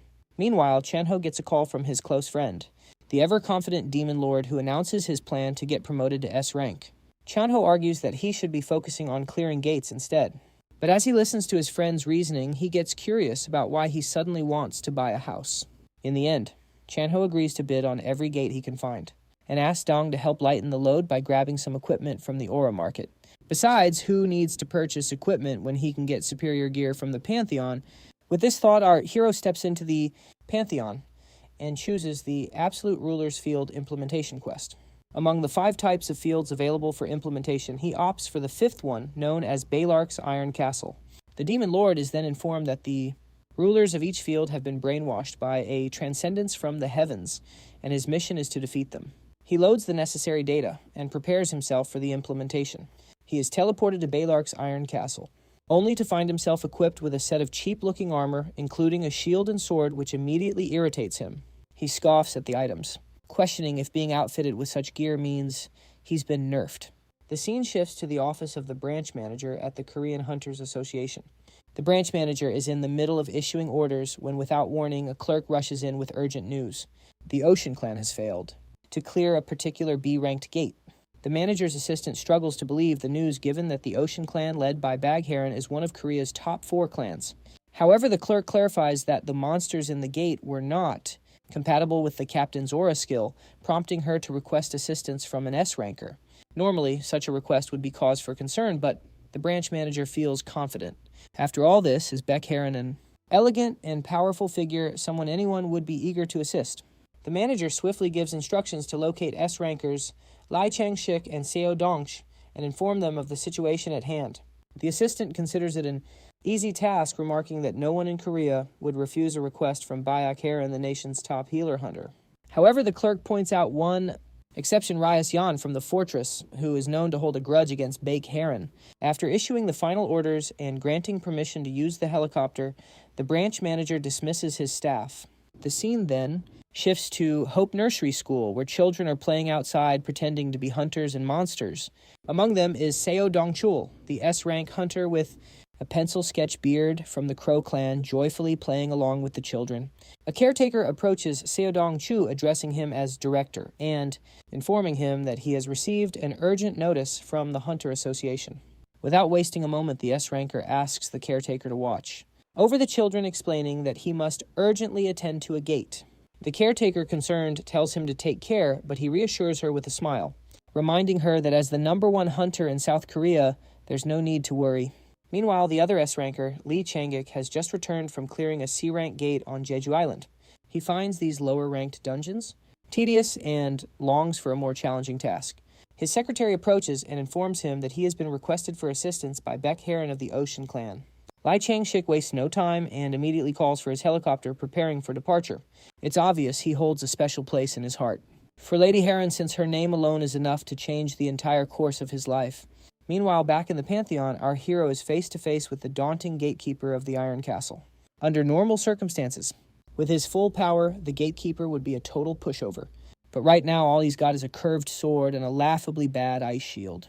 He takes a moment to sit and think back on how he beat this guy the last time around. His eyes scan the gear he has, and he starts to wonder if maybe this silly ice shield is the key to winning. After a flash of insight, he gets to his feet, ready to take on the gatekeeper once more. The scene cuts to the B-ranked gate where the Ocean Clan previously failed. A crowd of reporters has gathered, hoping to catch some breaking news for their viewers. They announce that the Ocean Clan is gearing up for a second crack at the gate. All of a sudden, Lady Heron arrives, and the reporters immediately swarm her, firing off questions. The second they lay eyes on her, it's like they've all been put under a spell. She walks up to one reporter and asks for his microphone ready to make an important announcement to the public. Meanwhile, 2 S-rankers, Changik and Dongchul, show up to lend the Ocean Lady a hand. It's pretty obvious Changik has a huge crush on her from the way he's acting. The news reporters start bickering over the best headline for their story. Just as the hunters are about to enter the gate, a voice calls out, telling the reporters to use a catchy title, something like Leo Beck, to really grab the public's interest. We cut back to the Pantheon, where a determined Daisung lights the gatekeeper on fire to wake him from his nap. The gatekeeper lets out a roar as he wakes up, totally ready to throw down with whoever dared to disturb his beauty sleep. Our hero strategizes carefully, knowing just one wrong move could be his last. He cleverly uses some lubricant, making the monster slip and fall flat on its face. As the monster goes down, he rushes in, plunging his sword right through the gatekeeper's seal and beating him so easily it looked like child's play. Our hero stands tall, feeling pretty proud of himself for remembering the sleeping giant's weakness right in the nick of time. He tosses the items aside, figuring he won't need them inside the Iron Castle. After he steps inside, his #1 priority is finding a weapon, but he quickly hits a dead end. Thinking back to his time in hell, he remembers a secret button on the wall and quickly finds it. He presses the button, opening the way to Balark's treasure room, but it's only open for a limited time of 5 minutes. In just 1 minute and 30 seconds, he finds the very weapon he was looking for, the Dragon Slayer. Black Sword, famous for being super effective against dragon-type monsters. Even though the Dragon Slayer Black Sword isn't quite as powerful as the Hellfire Sword, he knows a weapon is only as good as the person using it. It's like how a pen is priceless to a writer but completely useless to someone who can't read. In the same way, his new weapon is brimming with potential. With a little time left on the clock, he decides to check out the rest of the treasure room. The gleaming treasures catch his eye, and he can't help but wonder if he could sell them back in the real world for a pretty penny. Gripping his black sword tight, he gets ready to step into Balark's chamber, keeping his cool and reminding himself that the former ruler is just some pathetic, lonely boss. Meanwhile, over in the B-ranked dungeon, the Ocean Clan is having a tough time fighting off a horde of relentless monsters. Dongcho is starting to get really annoyed by the piercing screeches of one especially nasty creature, and in his frustration, he crushes its mouth just to shut it up. After slamming his weapon into the monster's head, he yells for the Ocean Clan to get it together and launch a coordinated attack. In the middle of all the chaos, Heron is on the sidelines cheering Dong-chul on. Just then, Chung-shik shows up covered in blood and looking completely exhausted. He asks Heron if she'll really go to dinner with him if he can manage to clear the dungeon. Seeing what a mess he is, Heron quickly heals him up, helping him get back on his feet. Chang-shik then casually presents her with the head of an ogre king as a little trophy. Heron is floored, asking him if he actually soloed a Calamity-class threat all by himself. Noticing that the Ocean Clan still hasn't managed to take down that one foul-smelling monster, Dong-cho feels a fresh wave of frustration wash over him. Realizing he's been carrying the team on his back this whole time, Chang-shik then turns to Heron, reminding her not to forget her promise about dinner as he jumps into the fray. A confused Heron wonders aloud when she ever made a promise like that, trying to jog her memory. The scene cuts back to the Pantheon, where our hero spends a boatload of points to chug every single buff potion available. As his stats skyrocket, so does his confidence, and he boldly steps into the final room. When he walks in, he greets his old adversary Balark, but the welcome he gets is anything but warm. Balark, who's clearly not in a welcoming mood, immediately summons a lizard dragon to attack our hero. Meanwhile, Desao is just standing off to the side with a smirk on his face as he activates blood neutralization and transforms into a demi-demon. The scene cuts over to a live streamer named Yongchil, who's in the middle of analyzing South Korea's strongest hunters of the week in his latest stream. According to Yongchil, the number one ranker is Chang-shik, the youngest son of a powerful Chaebol family. He points out that Chang-shik's genuine passion for hunting is a big reason for his impressive ranking. Coming in at number 2 is Dong-chil. If you had to sum him up in one word, it would be daddy. As the director of the Hope Orphanage, he's declared that everyone who lost their families in gate breaks are his children, now providing them with care and support. And in third place, we have the esteemed matriarch of the Ocean Clan. Yongchil talks about the recent crisis with the B-ranked dungeon, noting that these 3 hunters teamed up and managed to clear the dungeon in just 6 hours. As Yongchil is wrapping up his live stream, he spots dung on the web and gets a weird sense of deja vu. He quickly finds out that this demon lord has solo cleared a team dungeon, which is news that's pretty hard for him to swallow. We then cut to the Hunter Association building, where a man named Jike is scrolling through the daily news. His face is marked by annoyance at how quickly gates are being cleared these days. As his workday is winding down, one of his buddies invites him out for a drink. Jake turns down the offer, explaining he has some things to take care of at home, but he assures his friend he'll join them next time. Meanwhile, back in the Pantheon, our hero lands a single powerful strike on the lizard dragon, getting splattered with its blood. The crimson stains remind him of his past, when he was often drenched in blood during his battles. He then turns his attention to the final boss preparing for the showdown. As the boss unleashes its first attack, our hero expertly dodges, bracing for the fight to come.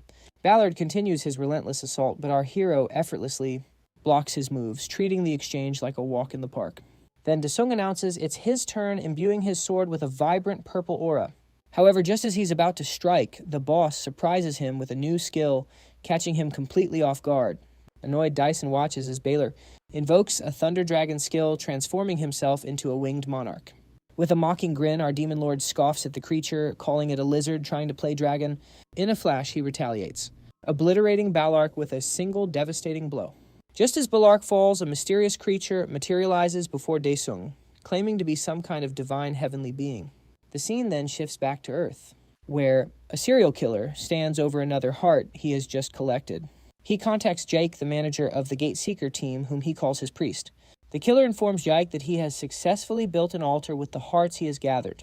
Jake responds with praise, assuring the killer he will contact the Hunter Association immediately to arrange for a sacrifice. Curious, the serial killer asks when he should destroy the altar. Jake tells him to wait until he has gathered a large number of valuable sacrifices before making a move. The scene cuts back to our hero, where his system suddenly goes haywire, alerting him that it has been infiltrated by unknown entities. The status board shows that the entity is a heavenly transcendent, but the rest of the information is concealed. Suddenly, the system notifies Desung that the field implementation is complete. Realizing this is the perfect opportunity, our hero activates the absolute body reinforcement he just acquired. The heavenly creature then asks if Desung actually intends to interfere with its plans, launching an aura ball at him, certain he's done for. To the creature's astonishment, our hero emerges completely unscathed, defying its expectations. He instantly retaliates, slamming the creature with a powerful fist. The creature boasts that it cannot be harmed, but Desung's hand phases right through it, leaving the being momentarily stunned. With a smirk, Desung taunts the heavenly creature, asking if it's still feeling so confident. He then unleashes the ultimate skill of hell known as Hellfire Eternal Pain, a devastating attack that can only be used within this domain. The creature finds itself completely overwhelmed by the attack's sheer power, and as it is engulfed in flames, it begins to vanish into a black hole. In a last-ditch effort, it whines that it's going to tell its mommy on him. The system promptly notifies our hero of the heavenly creature's sudden disappearance, confirming that it has somehow been defeated. Dezhou is then told to take his place on the throne, the final step to completing the quest. He touches the wall, which immediately begins to shift and morph into a staircase. As he walks up, the monsters of hell start cheering him on, begging for him to free them from the bottomless pit so they can finally get their revenge. The moment he sits on the throne, Da completes the quest. The monsters he defeated during the challenge are summoned as his new minions, but he quickly finds them overwhelmingly loud. With a simple wave of his hand, he tells them to get lost until he calls for them again. Meanwhile, back on Earth, an A-ranked gate has just popped up, causing a massive uproar. Questions are flying from every direction as the association president enters the building. Feeling the pressure from both worried hunters and the public, the association president turns to the branch manager, asking if this new gate is anything like the one that burned a city to the ground 5 years ago. The branch manager quickly brings the president up to speed on all the intel he has gathered about the gate so far, explaining its potential threat and just how urgent the situation is. In response, the president gives the order to mobilize every available hunter and requests backup from the World Association to handle the impending crisis. The scene cuts back to Dai Song, who's carefully reviewing all of his skills and how well he can use them so far. Realizing that they're still not quite enough, he decides it's time to pick up a few more skills. With that goal in mind, he heads into the treacherous Spider Valley. Meanwhile, the president of the association has called a meeting with all of his top brass. Even those who can't make it in person are joining via video call.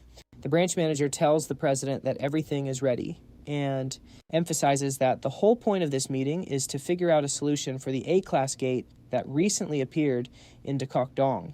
In the next scene, a prison van is shown carrying Junyong, who's sitting inside in handcuffs. He wonders who on earth could have killed Sioku, noting that not even the highest-ranked assassin could have pulled off a trick like that. The realization is deeply unsettling, making him fear that something huge is about to go down. At this moment, his thoughts are completely consumed by his concern for Cho Yong. Meanwhile, Chong can barely bring herself to eat, blaming herself for everything that has happened. A nurse gently encourages her to eat at least one meal a day if she wants to get better. Otherwise, they would have no choice but to put her on an IV. Tears stream down Choyong's face as she feels completely powerless and worthless, struggling with the weight of her emotions. Back in the conference room, the discussion turns to which hunters are available. Jongsu, the leader of the Fortress class, informs everyone that their ace Ryu Seo-yeon still hasn't returned from her training. Meanwhile, Cho Han-wook, the vice captain of the Marvel clan, mentions that his captain Haenol is busy developing an aura weapon over in Silicon Valley. The branch manager then turns his attention to the S-rank trio, who just cleared a B-ranked dungeon, asking if they're available for the upcoming mission. Dongcho lazily says he's interested, noting that it's not like he has any other option. Chung agrees as well, saying he has to keep his promise to Heron about their date. To this, Heron playfully objects, insisting they've already been on a date. Chong shoots back, arguing that it shouldn't really count as a proper date since Dongcho tagged along, sparking a friendly squabble between the three. Dongcho steps in, reassuring the manager that he will take care of things and highlighting the need for backup from every available A-rank hunter. In response, the president tells the branch manager to round up 100 A-rank hunters and 100,000 ether cores. Voices of dissent ripple through the room as some express their concerns, arguing that the amount is ridiculously high, costing the Hunter Association's entire yearly budget. However, the president quickly shuts them down, promising that all participants will be generously rewarded for their trouble, reinforcing just how critical this mission is.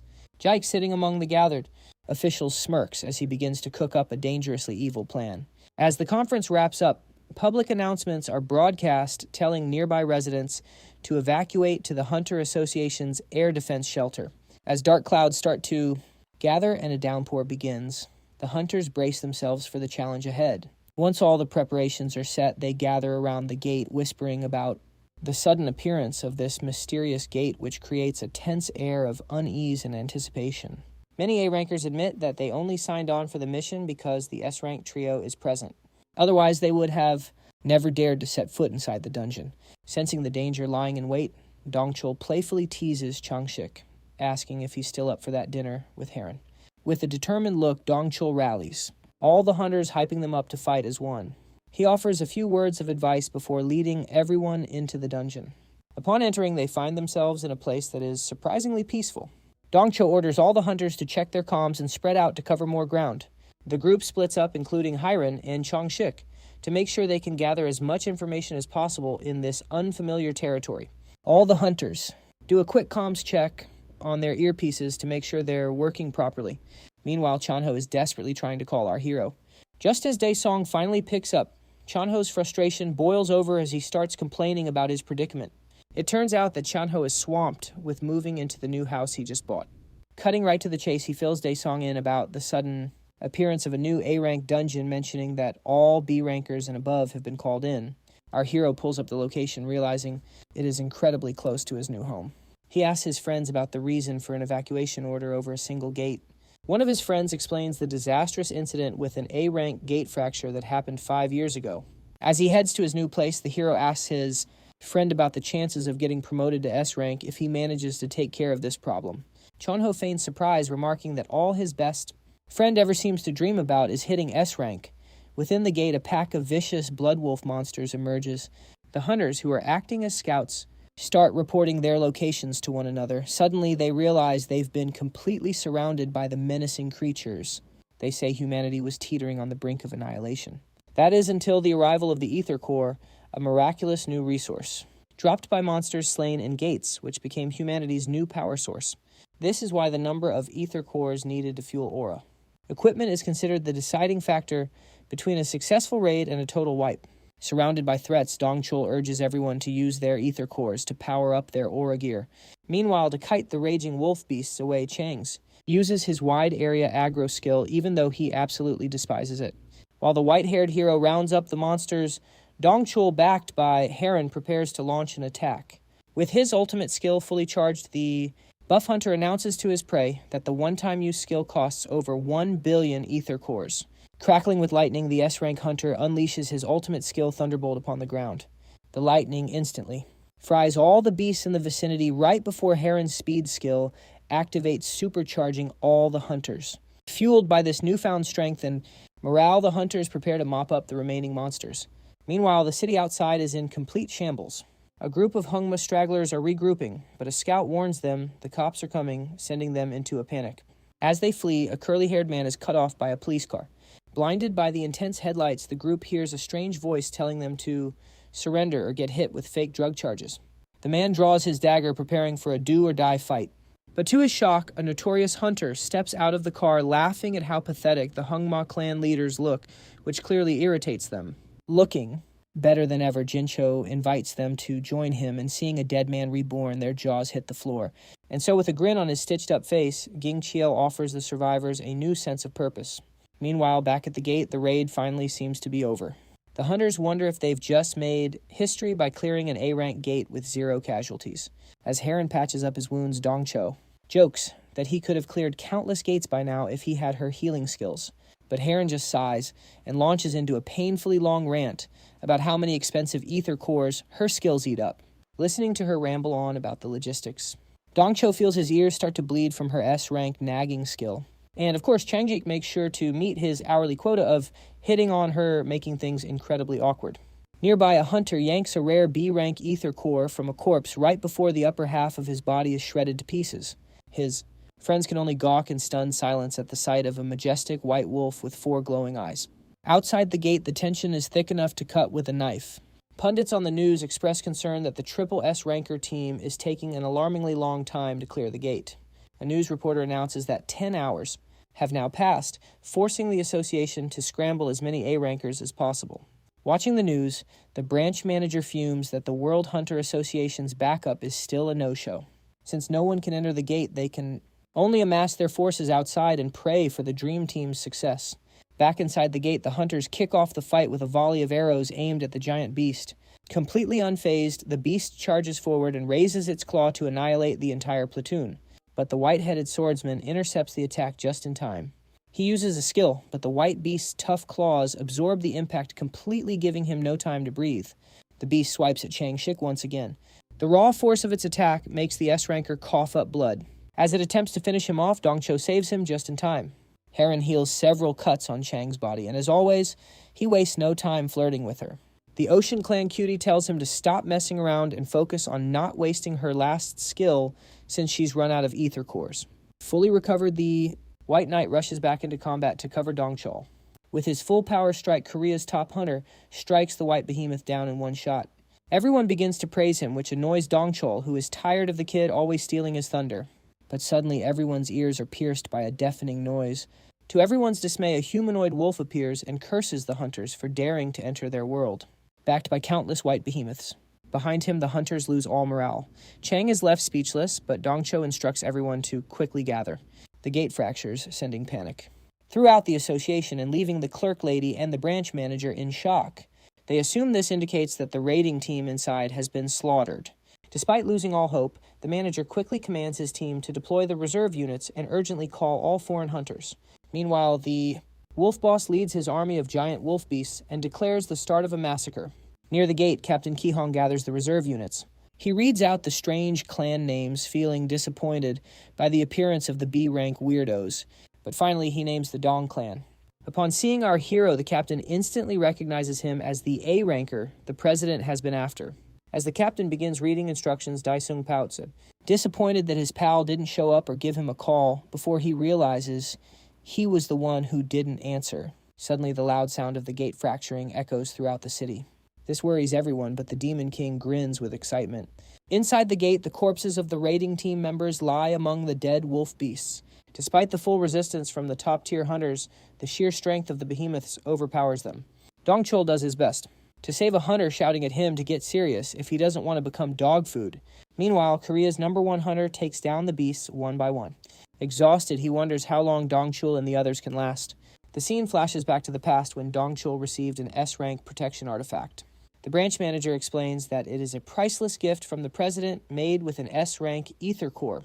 As Dongcho worries about its expense, he is assured that the president views it as essential for the safety of his children, the hunters. So the manager makes him promise to bring them back alive.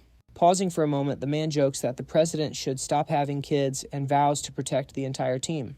Returning to the raiding team inside the gate, he pulls out the artifact after confirming that everyone is gathered. As he places it on the ground, a giant barrier forms around the team, bouncing off all the wolf beasts that pounce on it. However, as Dongcho brags about the cutting-edge German technology, the wolf boss leaps into the sky and smashes its axe into the barrier. Seeing it wobble like jelly, the hunters panic, fearing it might break. Our badass S-ranker mocks the wolf boss for its futile attempt. When a concerned hunter asks what their next move is, he picks his nose and simply says they'll try the classic wait and see. The spiky-haired S-ranker brags that perseverance always works, even making Chang Shik and Hin unwilling witnesses to his claims. While the hunters feel lost, a suspicious hooded guy from Hans activates his artifact. Suddenly, a gate fracture appears out of nowhere. The fracture captures the wolf boss's attention. The unnatural occurrence leaves all the hunters in shock. Gazing through the gate at the human world, the king of the White Wolves grins ominously, declaring that this time, the monster raid team will hunt humanity. As this unfolds, the giant wolves invade Earth, tearing apart the weak infantry. True chaos erupts when the wolf boss lands in the city center. With a swing of his axe, the raw power of its shockwave blasts away all the soldiers holding the front line. Trying to scout the situation, the drones that approach are obliterated by the Wolf King's howl skill. This cuts off the visual feed to the association, infuriating the branch manager. At a loss for what to do, he confirms the monster's next target and orders his team to send in the reserve unit. Meanwhile, a familiar vlogger flies his drone and begins his live stream from a rooftop close to the gate. Yang Chil dramatically talks on his stream, trying to cash in on the mysterious disaster. Even though the coward is far from danger, he brags about his fearlessness and dedication to his viewers. However, a giant wolf drooling on him quickly shatters his so-called courage. Seeing a mutilated hand drop from its mouth, the vlogger kid falls on his butt. The behemoth pounces on him, making him wail like a little girl. That is until our hero arrives to save the day and decapitates the white wolf. The vlogger kid turns to look at Daisong, who is decked out in epic gear from head to toe. My guy ignores him and goes straight for the big boss of the wolves. Surrounded by a pack of giant wolves, my guy taunts the Wolf King, calling the wolf army stray dogs that are making his home filthy. Enraged, the proud king of the wolves pounces on our protagonist. However, his destructive axe attack is easily blocked by the ruler of hell.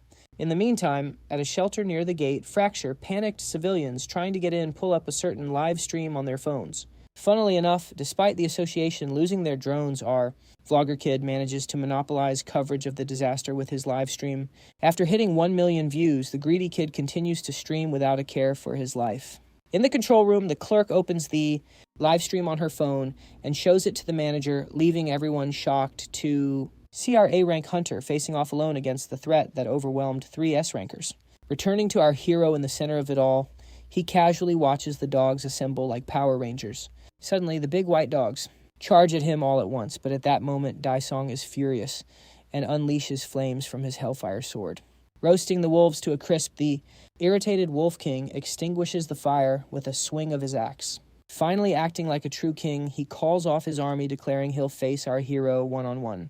Impressed by the monster's sheer nerve, the ruler of hell challenges him to get through his hell beasts first. Plunging his sword into the ground, immense energy starts radiating from Dong. The Wolf King and the kid vlogger are both left speechless as a massive dragon materializes in the sky. But that's not all. Answering their master's call, more hell beasts begin to emerge, scaring the daylights out of the branch manager and Captain Ki-hong's reserve team. Seeing our hero backed up by his epic summons, the wolves can only cower and growl in fear. Using the Wolf King's own words, against him, our Demon King orders his minions to wipe out the rest while he handles the big boss himself. As the massive dragon descends, Captain Ki-hong and his unit cautiously approach Dong's summons as they watch the dragon maul the wolves. With its claws, Ki-hong can't help but wonder if the majestic white beast is an ally or an enemy. The other 2 summons hunt down the once terrifying wolves like they're chasing puppies, taking them out effortlessly. Meanwhile, at the shelter, the civilians watching the kid vlogger's live stream are completely bewildered, witnessing monsters slaughter other monsters. In a moment of utter confusion, the branch manager calls over Chanho, a representative from the Daisong Guild.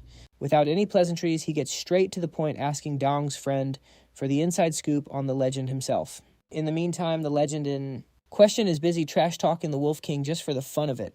He approaches the Wolf King menacingly, prompting the proud beast to unleash a powerful blow.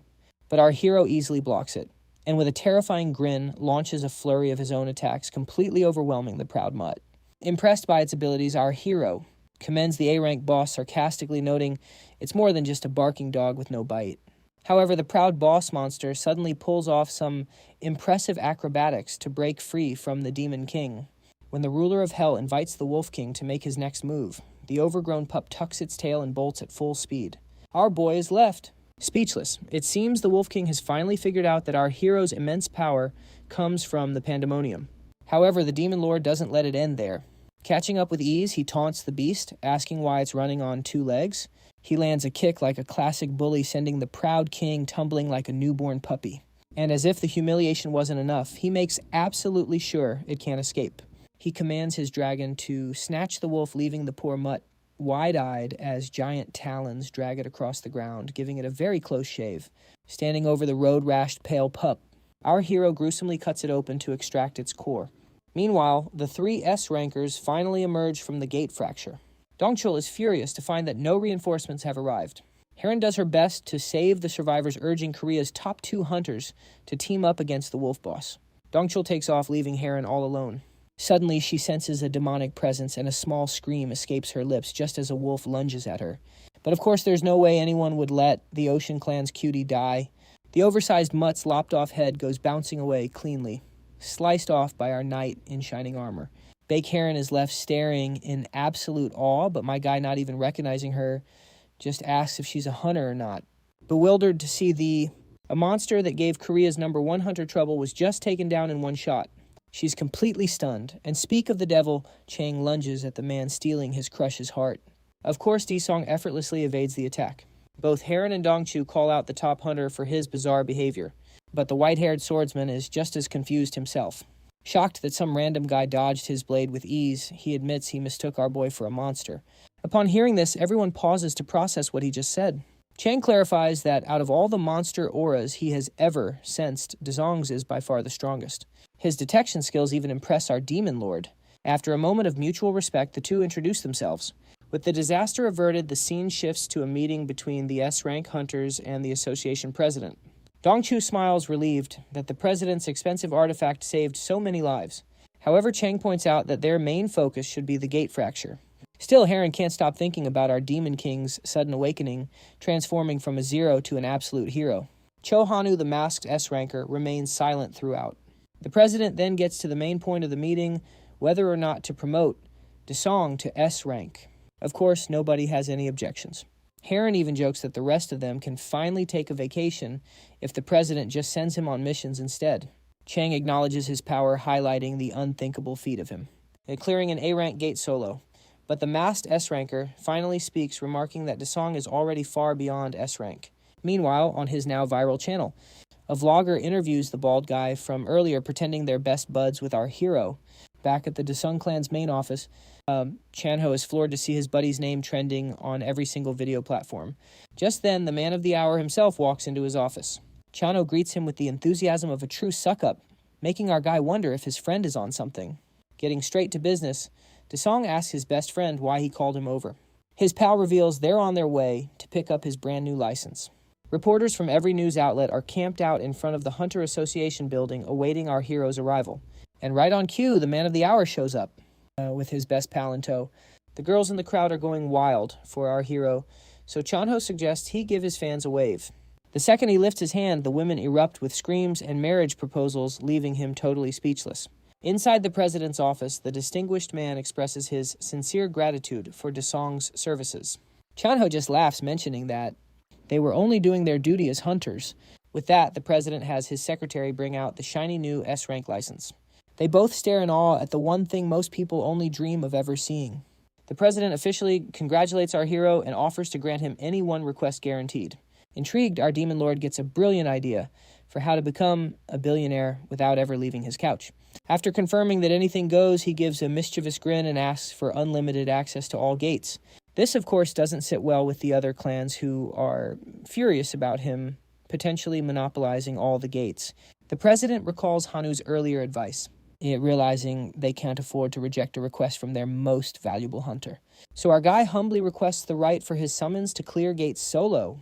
The graceful old man is baffled to hear that a single summon can clear a gate. The scene shifts to a goth girl, Ryu Seoyen, browsing her computer. Seeing our protagonist all over the internet, the Fortress clan's Hell Witch becomes infatuated with him.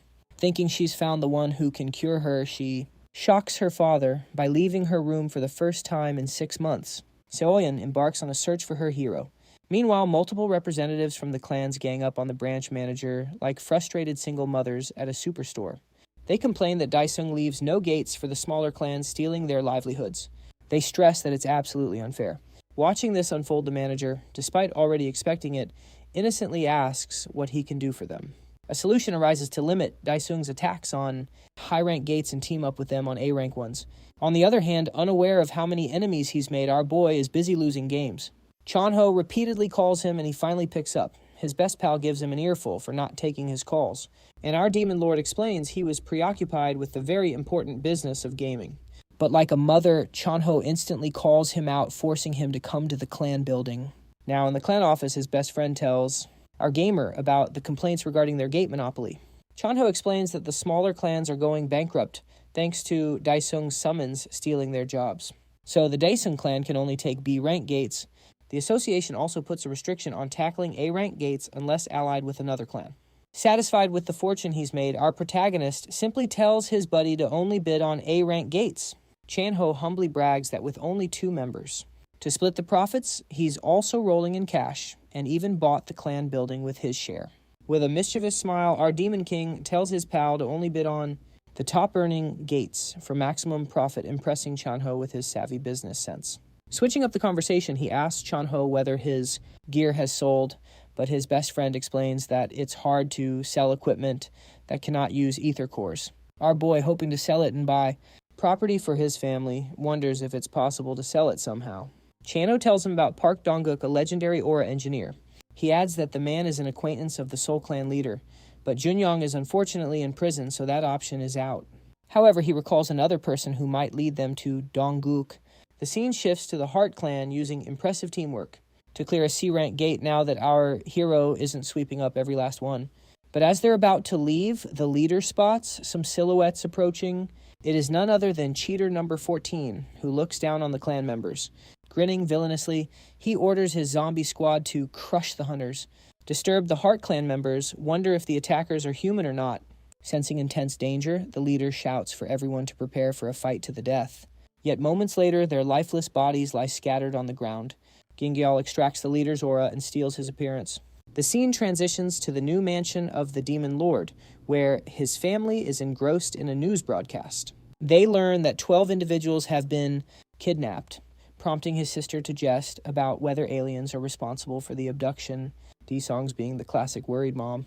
Tells her daughter to lay low and stay inside for a bit. She then turns to her son and asks if he's hungry. The Demon Lord, who has a killer appetite, tells her to bring on the meat and lots of it. The scene flips to a creepy altar where hearts are being roasted like they're in a pizza oven. The serial killer and his minions are starting some kind of freaky ritual. Ginjal steps up, getting a blessing from the killer himself. The resurrected cheater number 14 is back and wants one thing: revenge on our hero, and he's totally convinced his new powers are just the ticket. Next, we cut to a kid just playing with a soccer ball. Suddenly, a giant hole opens up in the ocean, and naturally, he's curious. His parents rush over, stopping him from getting any closer to the dangerous vortex. A crowd gathers, and everyone's buzzing about why a gate would suddenly appear in such a strange place. The clerk at the association gets the news and immediately reports it to her branch manager. The manager starts to panic, realizing it's the toughest A-rank ocean gate they've ever seen. He asks the clerk if she's already sent out a request for cooperation to all the clans. She tells him that all 5 of the top clans have put in bids, adding that, weirdly enough, all their conditions are exactly the same. To give some backstory, it turns out Dong Chul had just been at Desong's building to meet with his director Chanho. Dong Cho pitches the idea of a joint raid on the gate. Right then, Changik strolls in and joins the conversation, leaving Chanho completely confused about why all these S-rankers are suddenly at his building. As soon as he sees Dongch, Chong starts a little drama, reminding him that he had just said he was taking a break from raids to spend time with his kids. Chong makes the same pitch to Chanho that Dongch did, saying he wants to raid the Watergate together. He even offers to foot the bill for all the intel and other necessities. Meanwhile, it looks like the Ocean clan is on the exact same page. In their briefing room, their leader Heron tells her team she wants to help Daisong because she owes her big time for saving her life. Her team is totally on board with the idea, with 0 objections. At the same time, a very similar conversation is happening over at the Marvel clan's headquarters. The vice captain is in a heated argument with the captain about his decision to team up with others to clear the gate. Captain Joho Han just says he wants to meet Daisong to learn more about his powers, which seem to be way beyond a typical S-rank. Back with our hero, he's busy assigning guard duty to his shadow minions. He picks his top 2 minions to protect his family while he's away. The minions are fired up, vowing to protect them with their lives. As the Demon Lord steps out of the Pantheon, the Hell Witch Ryu Yan spots him and wonders if the portal is the secret to his insane strength. She introduces herself as the backbone of the Fortress clan. Daeso, however, just calls her Fortress Kid and asks what she wants. She gets right up in the hero's face, stares him down, and asks for his help.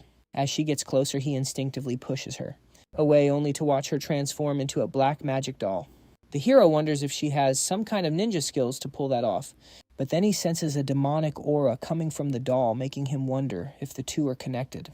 In the next scene, the clans are gathered by the coast, getting ready for the upcoming operation. They see a dragon flying towards them. As it gets closer, Disao hops off the dragon, landing gracefully in front of the assembled clans. While everyone else is amazed at the idea of riding a dragon, our hero is just annoyed by the bumpy ride. He spots the same ninja girl from before, cursing everyone out while biting her finger in frustration. He walks up to her and asks if she's from Hell too. The Hell Witch, not really sure what he's talking about, just nods along with whatever he says. Surprisingly, she feels a wave of positivity from his presence and finds that she can tune out all the noise when he's around. She then asks him to stay with her inside the gate. Before the Hell Witch gets an answer, her longtime rival, Lady Heron, shows up. The bad blood between them is obvious from the look on the Hell Witch's face. They start to clash, but their fight is cut short when the hero unleashes a nearly invisible shockwave to break them up. With that, Confrontation settled. It's time for everyone to head toward the gate. The Hell Witch, not wanting to leave the Demon Lord's side, insists on joining him in his boat, much to his annoyance. The mood grows tense when a serial killer joins the fray, probably aiming to mess with the hero's plans, maybe even go after his brain. As the boats sail through the gate, the air gets thicker and dark clouds cover the sky. Lady Heron uses her detection skill, which is famous for being incredibly accurate. She senses monsters approaching and quickly gets everyone ready for a fight. However, instead of some hideous creatures, the hunters come face to face with adorable little spirits so cute that no one thinks of them as a threat. Suddenly, they're all hit by a massive wave, and a colossal Queen Geiger monster bursts out from under the ocean. Just the sight of the terrifying creature sends most of the hunters into a complete panic. The monster unleashes countless tentacles, taking control of the white spirits and using them to drag the hunters closer. Luckily for them, the hero pulls out his dagger and steps in, saving them from certain doom.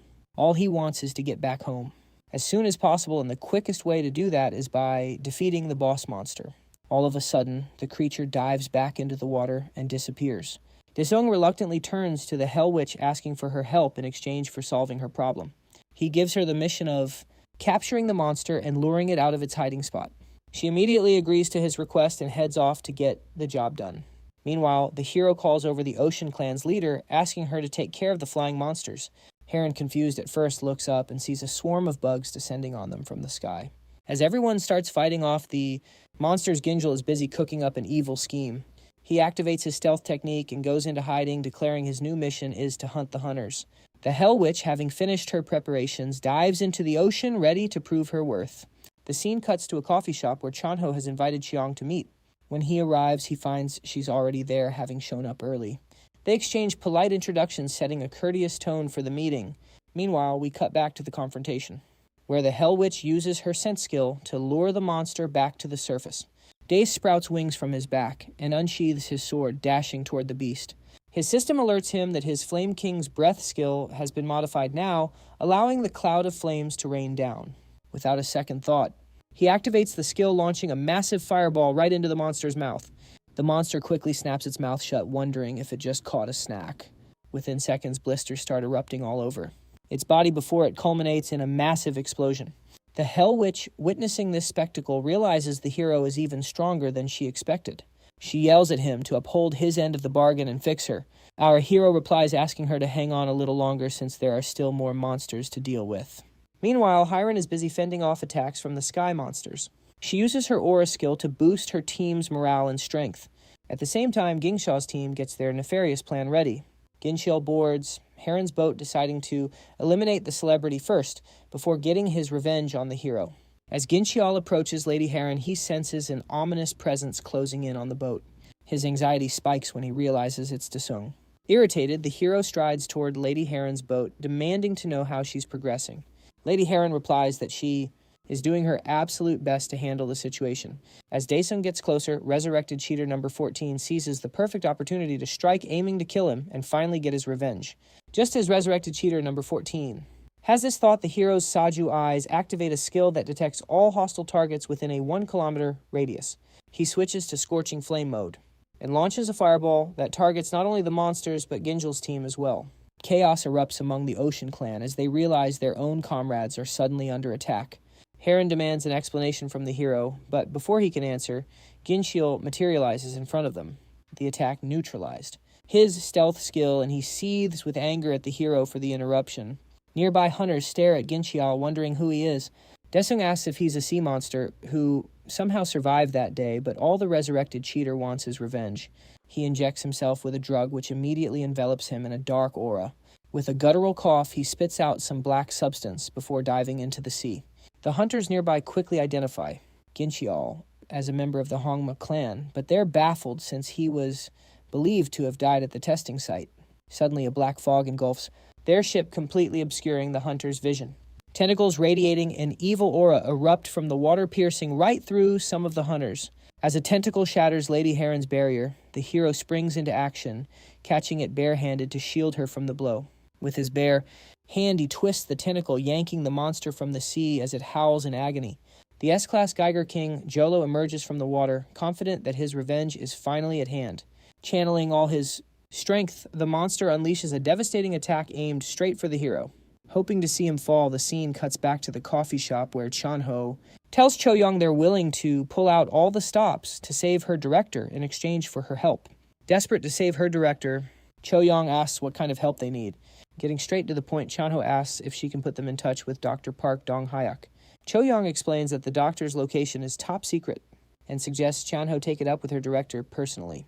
Back at the fight, the monster has already sent all the other hunters flying into the water. Down considers using his special skill, but hesitates knowing it could put everyone around him in danger. He reluctantly allows the Geiger King to ensnare him in its tentacles. The monster launches a vicious attack, dead set on finishing the hero off for good. The Ocean Clan members are frozen in fear, but then they spot the hero soaring above, ready to face the threat head-on. A surprised Heron asks the hero how he pulled that off, but Dong just warns her to stay clear of his attacks if she values her life. Streaking through the air, the hero activates his Extreme Fury skill, instantly creating a blazing inferno. The monster is instantly obliterated, vowing to wait for the hero in hell as it turns to dust. The crowd goes wild, stunned, and ecstatic over the hero's shocking victory. Suddenly, Dong gets a notification about the existence of the Haunts, and gains new skills, stealth, and transformation, along with the ability to use Ether Aura. Once the gate is cleared, Old Man Baldy arrives with his Porter clan, hilariously named the Rice Cakes. And this time he's not alone. The live streamer is with them, and to everyone's surprise, he's now rocking 1 million subscribers. He's recapping his first Porter gig at the Aquatic Gate, introducing Baldy to all his viewers. One viewer, seriously impressed with his content, sends a 100,000 coin donation, sending the chat into a frenzy. The scene then cuts to the Fortress Clan's training center, where the Hell Witch has dragged the Demon Lord along to help her get rid of some ghosts. He playfully flicks her on the forehead, which only annoys her even more. The Demon Lord explains to her that there aren't any ghosts around, just a magic spell that he's temporarily suppressed. Intrigued, he asks where she even found a magic seal like that. The Hell Witch proudly reveals she got it from inside an awakening portal. She asks him to keep it secret, explaining that awakening portals sometimes appear inside regular monster gates. Desperate to awaken, she took a huge risk and jumped right into a portal she happened to find. Knowing full well the dangers, the Demon Lord wonders if Hell has similar portals. Just then, he gets an emergency alert from the Pantheon, signaling that a Celestial has invaded the Ghost King's territory, forcing him to act immediately. He tells the Hell Witch their business is concluded and gets ready to depart. Meanwhile, in a prison cell, Captain Junyong gets a visitor. When the door swings open, Cho-young is standing there, ready to discuss something important. Cho-young's presence puts Captain Junyong at ease, and he's relieved to see she's okay. She asks about Dr. Park and where to find him. The captain fills her in, mentioning he might have a way to fix her damaged aura. But he warns her to be careful around him, since he could be connected to Hungma. Back at the Pantheon, as the Demon Lord enters, he gets a notification that his servant has joined him. Curious about who it could be, he turns to find the Hell Witch standing right there. Taken aback, he asks how she even got in. Seo-yan eagerly declares that she wants him to be her master and teach her magic. The Demon Lord checks the girl's status. Panel growing irritated. He feels like she's just going to get in the way of his plans. Turns out whoever put the magic seal on her also registered her as a servant. And by overriding that seal, the Demon Lord has now accidentally made her his own servant. Though he's reluctant at first, he realizes he's stuck with her and decides to bring her along to the Ghost King's territory. As the teleportation takes effect, he finds himself chained against a wall. The Hell Witch looks around, checking out all the weird equipment scattered on the table. Dong calls out to her, asking for help to break free. He explains the chains are sealing his power so he can't escape. She says she'll give it a shot, and to his amazement, she frees him from the chains in a flash. Intrigued, the Demon Lord asks how she pulled it off. She proudly shows off a key she whipped up with her magic, making it look like child's play. Our hero peeks through the window and points out a monster to his servant, identifying it as the head jailer known as the Wraith Collector. The Hell Witch asks to handle the monster all by herself. The scene cuts to a garage where Cho-young pulls up in her car and tells Chanho to hop in, offering him a ride to Dr. Park's lab. Meanwhile, Dr. Park is scrolling through the news when he comes across a story about his minion Ginshaw. However, he remains completely unfazed, knowing he has more than enough samples to spare. His laptop chimes with an alert that Cho-young has entered the building, and he cracks a satisfied smile at her arrival. It becomes obvious that he was expecting her visit, even calling her his test subject. Back with our duo in the Ghost King's domain, the Hell Witch unleashes a barrage of debuffs, completely crippling the Warden. As it drops to its knees, our Demon King swiftly finishes it off. With their first quest complete, Daong receives a skill point that was meant for Seoyan. The goth girl brags about how much her skills have leveled up in hell. Paying her no mind, our hero tells her to keep her dolls ready as things are only going to get tougher from here. Surprised that her master already knows all of her abilities, she happily skips along behind him. Feeling carefree, they soon arrive at the tomb maze and get hit with another quest. Standing before the life-draining maze, the ruler of hell boasts that he knows the layout by heart, but just as a precaution he asks for one of her dolls. When she asks what it's for, he tells her he'll give her a call once he's on the other side. Completely unaware that he's fully prepared to sacrifice her as, well, she playfully teases him for being such a thoughtful guy. Once again, ignoring her annoying comments, our guy gets ready to tackle the maze. He charges forward, dashing straight through a wall, triggering the traps and activating the life-draining effect. Aging faster than he expected, our Demon King presses on. Regardless, sliding under a prison guard's attack like a total pro. Spotting the exit, he makes a break for the final stretch. Caught off guard by an ambush, he's attacked by another prison guard, forcing a counter that drains even more of his life force. Locked in place, he watches as thorny vines shoot towards him. Determined to survive, our hero seemingly vanishes into thin air. Meanwhile, back on Earth, Cho-young and Chan-ho park outside Dr. Dong-huk's lab. Chan-ho remarks on how hard the lab is to find, but Cho-young mentions she's actually been there once before. The pair then spot a massive elevator at the entrance. Suddenly, the shutter opens, revealing the doctor's creepy assistant, Nam-ju, who greets them. Back in hell, our goth witch is busy playing with magic when she suddenly hears her master's voice calling out to her. After hearing for what feels like the millionth time that she needs to teleport, she finally confirms the mission and zaps over. She materializes in front of a monster that's ready to strike, but Disao quickly tells her to chill out, revealing that it's just him, despite her obvious unease with his transformed state. He carries on unlocking the stairs that lead down to the Ghost King's Hall. And with that, our Demon Lord finally gets the quest to defeat the big boss himself. The two sneak quietly into the boss's room, but upon seeing the monster is already transformed. Our guy panics, realizing they might be a little too late. Turns out the heavenly corruption is what transformed the Ghost King, so our transformed hero gives some complicated explanation for why his current body can't kill the boss. Instead, he turns to the Hell Witch's skills, and without a moment's hesitation, levels up her suicidal instant kill attack. She stares in amazement as a status window shows her ultimate's success rate skyrocketing. Even though the death penalty is highlighted in bold, the Hell Witch is overjoyed like a kid getting a new toy. With zero concern for her safety, our guy instructs her to use it on the Ghost King. Hearing our boy cheer her on so confidently, Seo Yan, completely unfazed by the risk of death, happily agrees and whips out a voodoo doll. The cruel Demon King watches on, shamelessly hoping she'll complete his mission for him. Moments after she snuffs out the doll's life, the Ghost King collapses to the ground with a loud thud.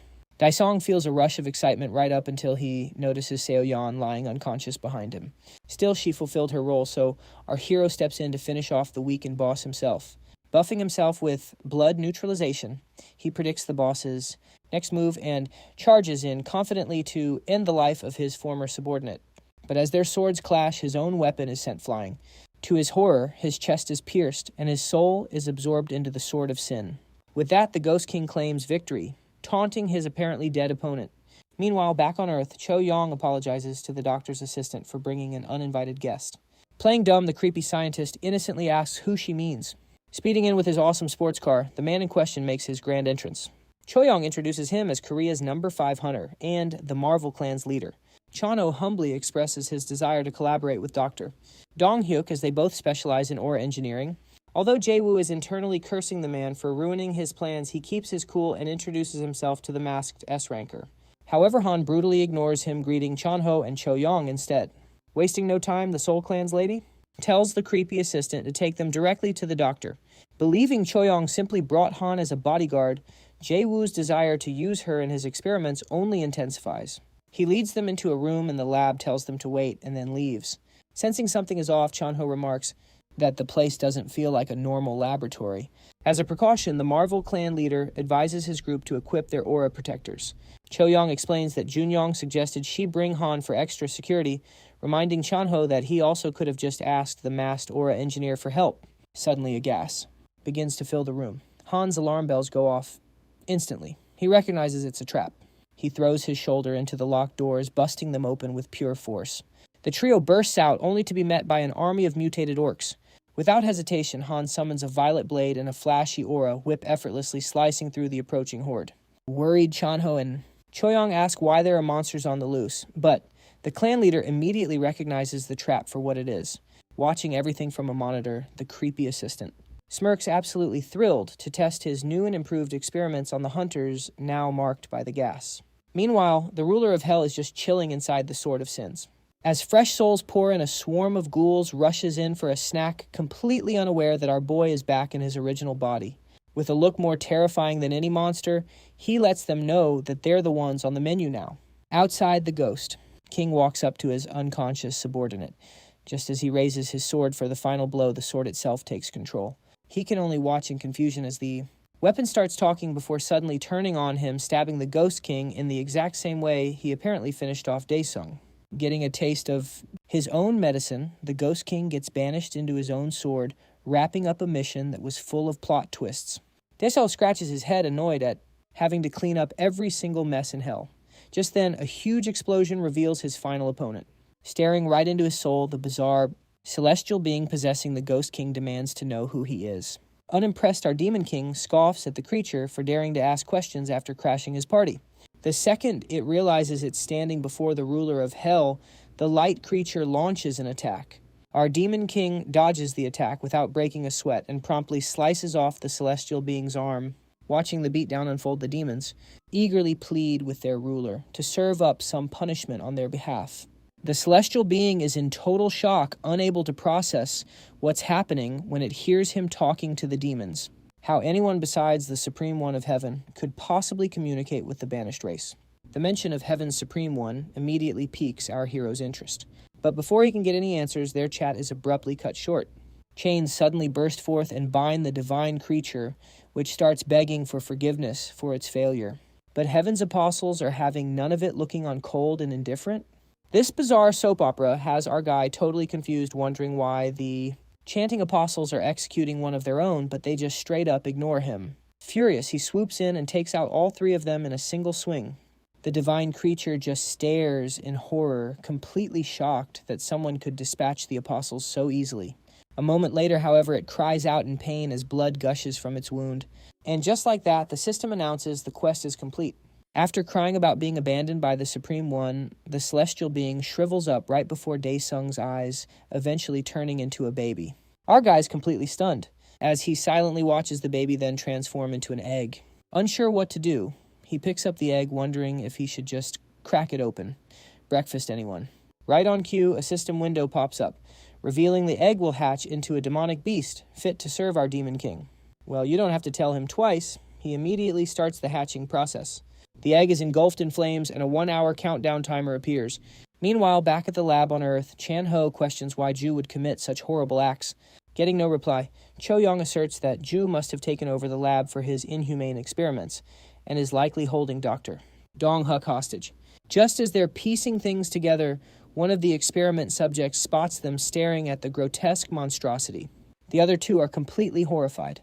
Hanel quickly realizes it's the product of a human-monster fusion experiment.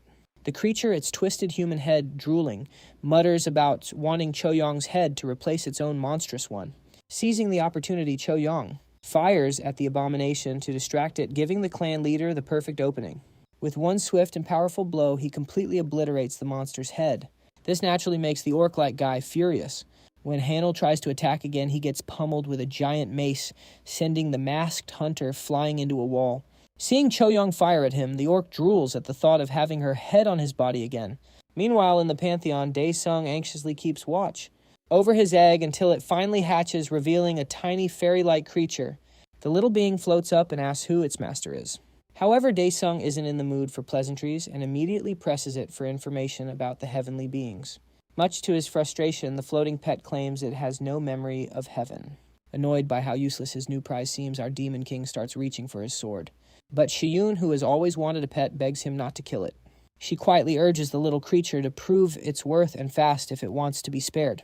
Eager to please it, summons a celestial store. While Daesung is completely unimpressed, the Hell Witch puts on her best "wow, that's amazing" face. As our bored hero browses the items on display, a fortune journal catches his eye. The little creature explains that he can purchase the journal with quest points to get a glimpse into the future. The system clarifies this further. Once a week, he can see up to 24 hours into the future.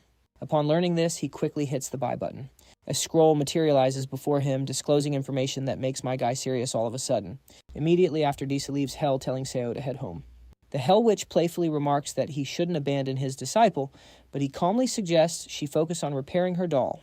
As her nagging continues, Desao turns back with a deadly serious expression, silencing her at once. Back in the lab, although Hano seems knocked out, smoke starts puffing from beneath. His suit, revealing a cyberpunk-style design, Korea's number 5 hunter, stands up in anger, now forced to play his hidden card. He launches himself toward the orc guy, driving his metal fist into the mutant's face, completely distorting it. Before the orc can retaliate, Han's Iron Man-like suit fires an energy blast from his fist, disintegrating the upper half of the creature. Witnessing this, Chanho remembers the rumors about Hanul being covered head to toe in aura technology. Exhausted, the Marvel clan leader warns them that his ether cores need recharging. Frustrated, Chanho notes they're falling right into Ju's plan. But this outcome wasn't part of the mad scientist's strategy, as Ju had intended to capture them all alive.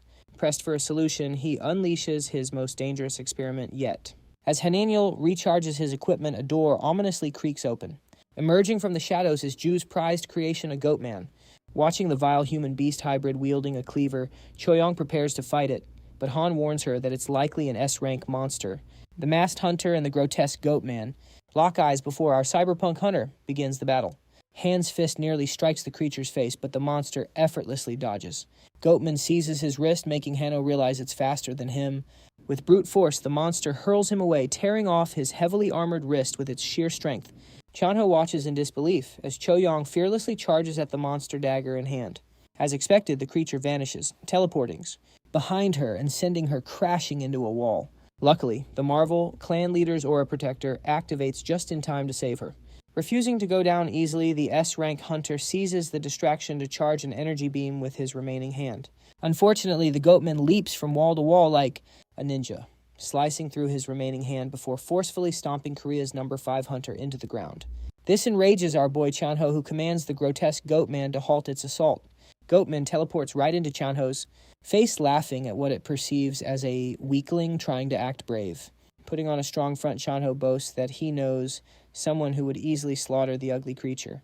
Unfazed, the goatman brings its cleaver down on him, only to have the blow intercepted by an amorphous shadow. To everyone's astonishment, the figure that emerges from the shadow is our boy Desung. While he jokes with Chanho about whether he's still alive, the goatman attempts to finish off Choyong. However, our demon lord sends forth another shadow to block the monster's lethal strike. Drawing the goatman's attention, our hero tests out his new stealth skill, rendering himself invisible. The bewildered goat looks around in a panic before unleashing a deafening howl to locate him through sound. Dang, for some reason, is just impressed that the goat is acting more like a bat. Meanwhile, back in his control room, Ju is getting frustrated watching this massive wrench get thrown into his plans. As a last resort, he slams the big red forbidden button to unleash his chimeras. The lab's AI announces that the facility will self-destruct in 30 minutes right after releasing the poisonous chimeras. Reluctantly, Jae-woo ditches his lab, confident that not even the strongest hunter can handle his creations. As soon as they hear the announcement, our hunter squad finds themselves completely surrounded by a horde of mutated human-monster hybrids. Choyong points out that the creepy scientist has basically turned his lab into a monster factory. Out of the blue, Heel explains that the creatures were probably made by injecting humans with awakening ampules, regardless of how they were made. Seeing their former bodyguard down for the count, Chanho turns to his friend for help. At first, our Demon King considers just burning the whole place to the ground, but instead decides to teleport everyone to the Ghost King's territory. All 3 of his companions can only stand there completely awestruck by his incredible power, but the ruler of hell is just getting warmed up. He summons his personal army of ghosts and orders them to completely annihilate his enemies. The 2 armies crash into each other in a brutal fight. Desao quickly tells his squad they're safe before vanishing again. Back at the lab, Ju tries to make his escape in an elevator. To his horror, it malfunctions.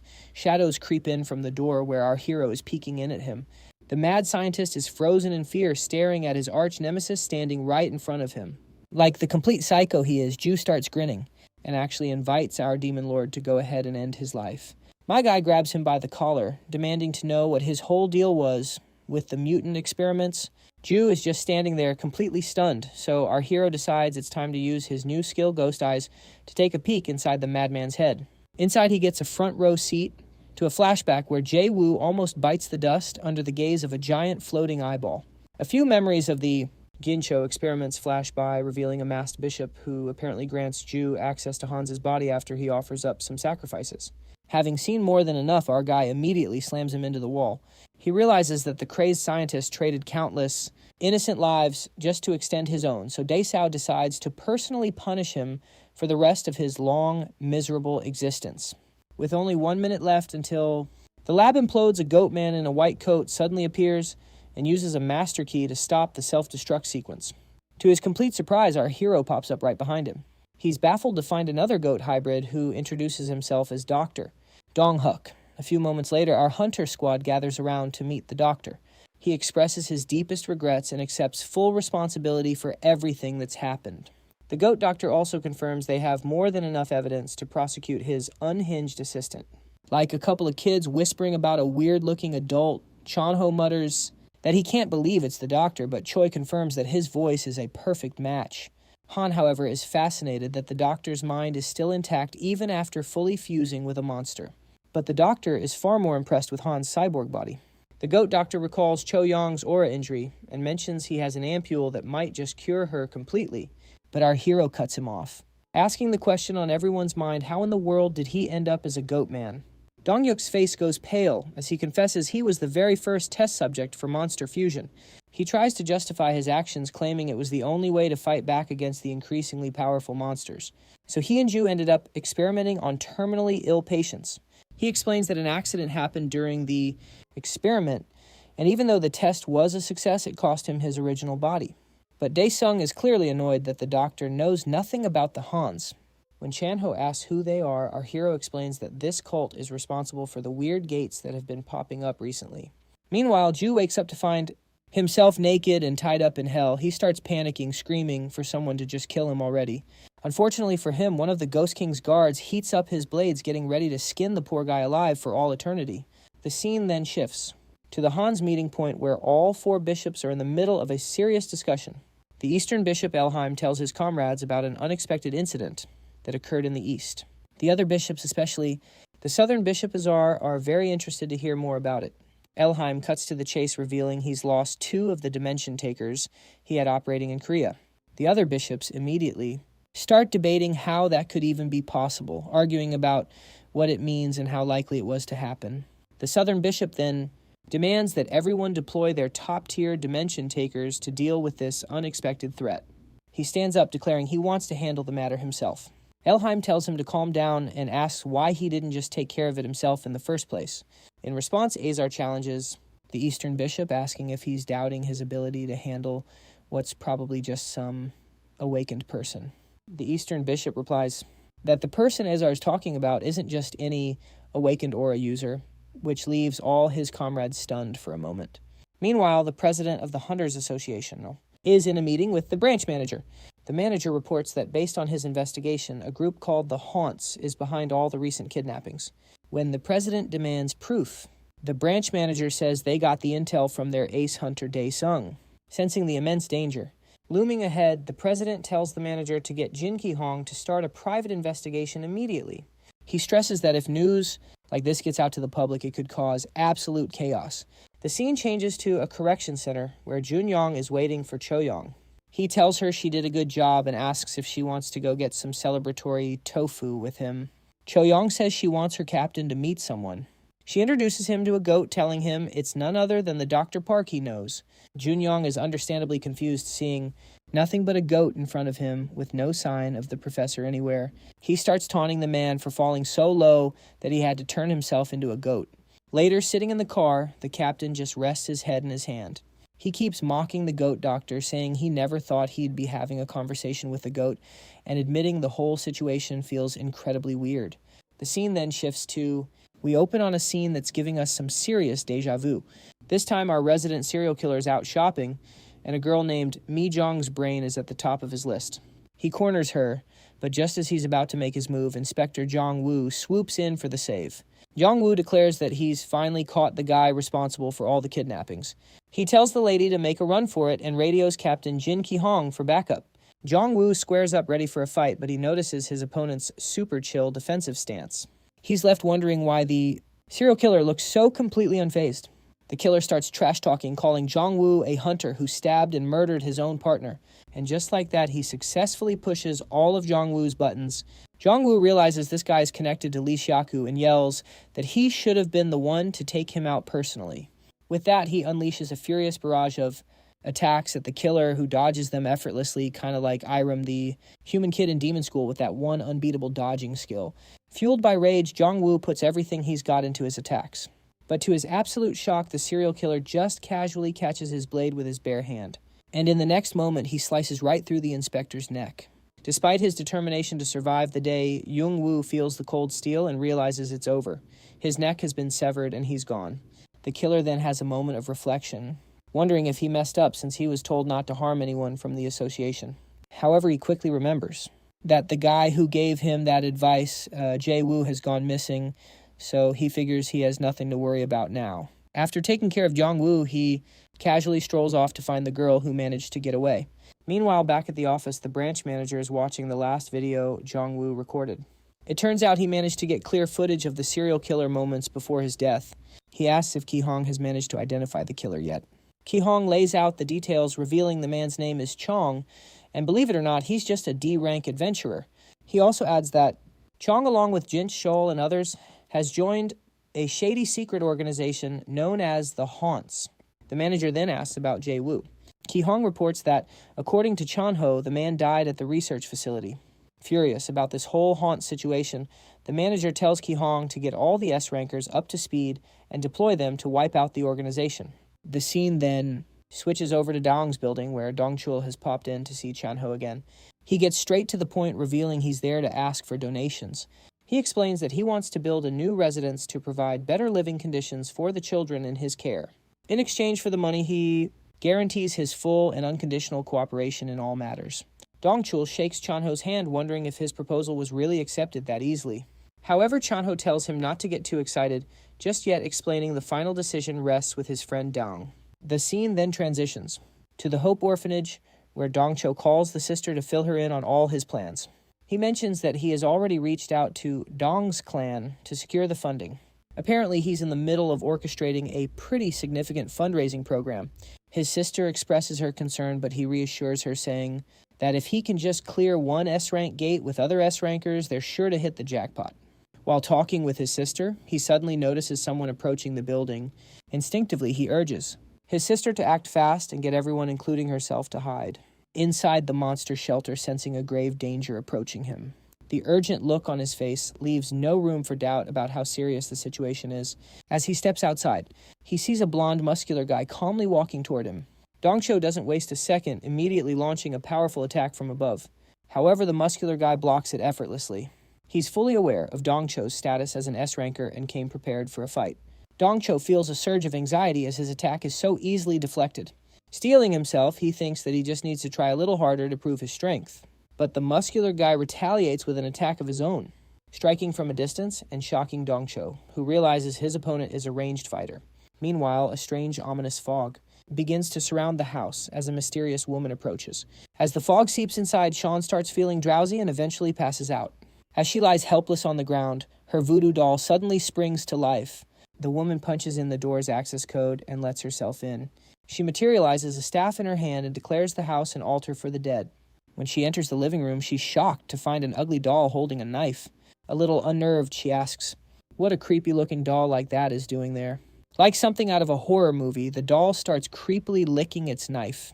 To get rid of the foul thing, the intruder casts a fire spell on the doll, but the deranged doll just charges straight for her. Even while engulfed in scorching flames, it forces the woman to throw up a barrier for protection.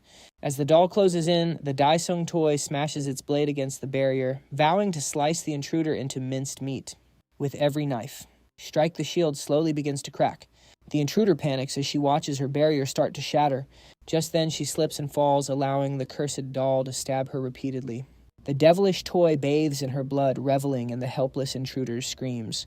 Her screams echo outside, but there's no one around to save her. Over at the Hunter Association, the branch manager is briefed on several fights breaking out across the city. His staff informs him about a fight between Chang-geek and an unknown challenger at Han River Park. Another report comes in about Dongcho fighting a different mysterious opponent. This news puts the branch manager on edge, and he wonders if these strange new enemies are from Honi. He orders a clerk to send a unit to back up Dongcho at the orphanage. Meanwhile, at Han River Park, Chang-geek's opponent seems impressed by the skill of Korean hunters. The dark figure looks completely fine and unfazed by the battle, but on the other hand, Chang looks roughed up and worn out. The mysterious challenger then uses his magnetic storm ability to end the fight. He fires the attack at Korea's top hunter, who starts to panic. As his body suddenly gets pulled in by the attack, Chang is completely helpless in this situation and has no idea what to do. However, by some miracle, the ability suddenly fizzles out. Even the shadowy attacker is confused as to why his ability suddenly stopped. Out of nowhere, Heron slides onto the scene to help Chang. The top hunter looks relieved when he finally sees an ally who can help him out. Heron asks him if the mysterious man is from the haunts, but she quickly finds out that Chang is completely in the dark. He also has no idea about the important notice that was sent to all S-rank members. A group of men in suits then arrive, addressing Chang as their leader. Meanwhile, the enemy is furious that his fight was interrupted and proceeds to attack everyone in his way. He shoots a heavy shockwave attack from his arms, but Heron quickly throws up her shield of light.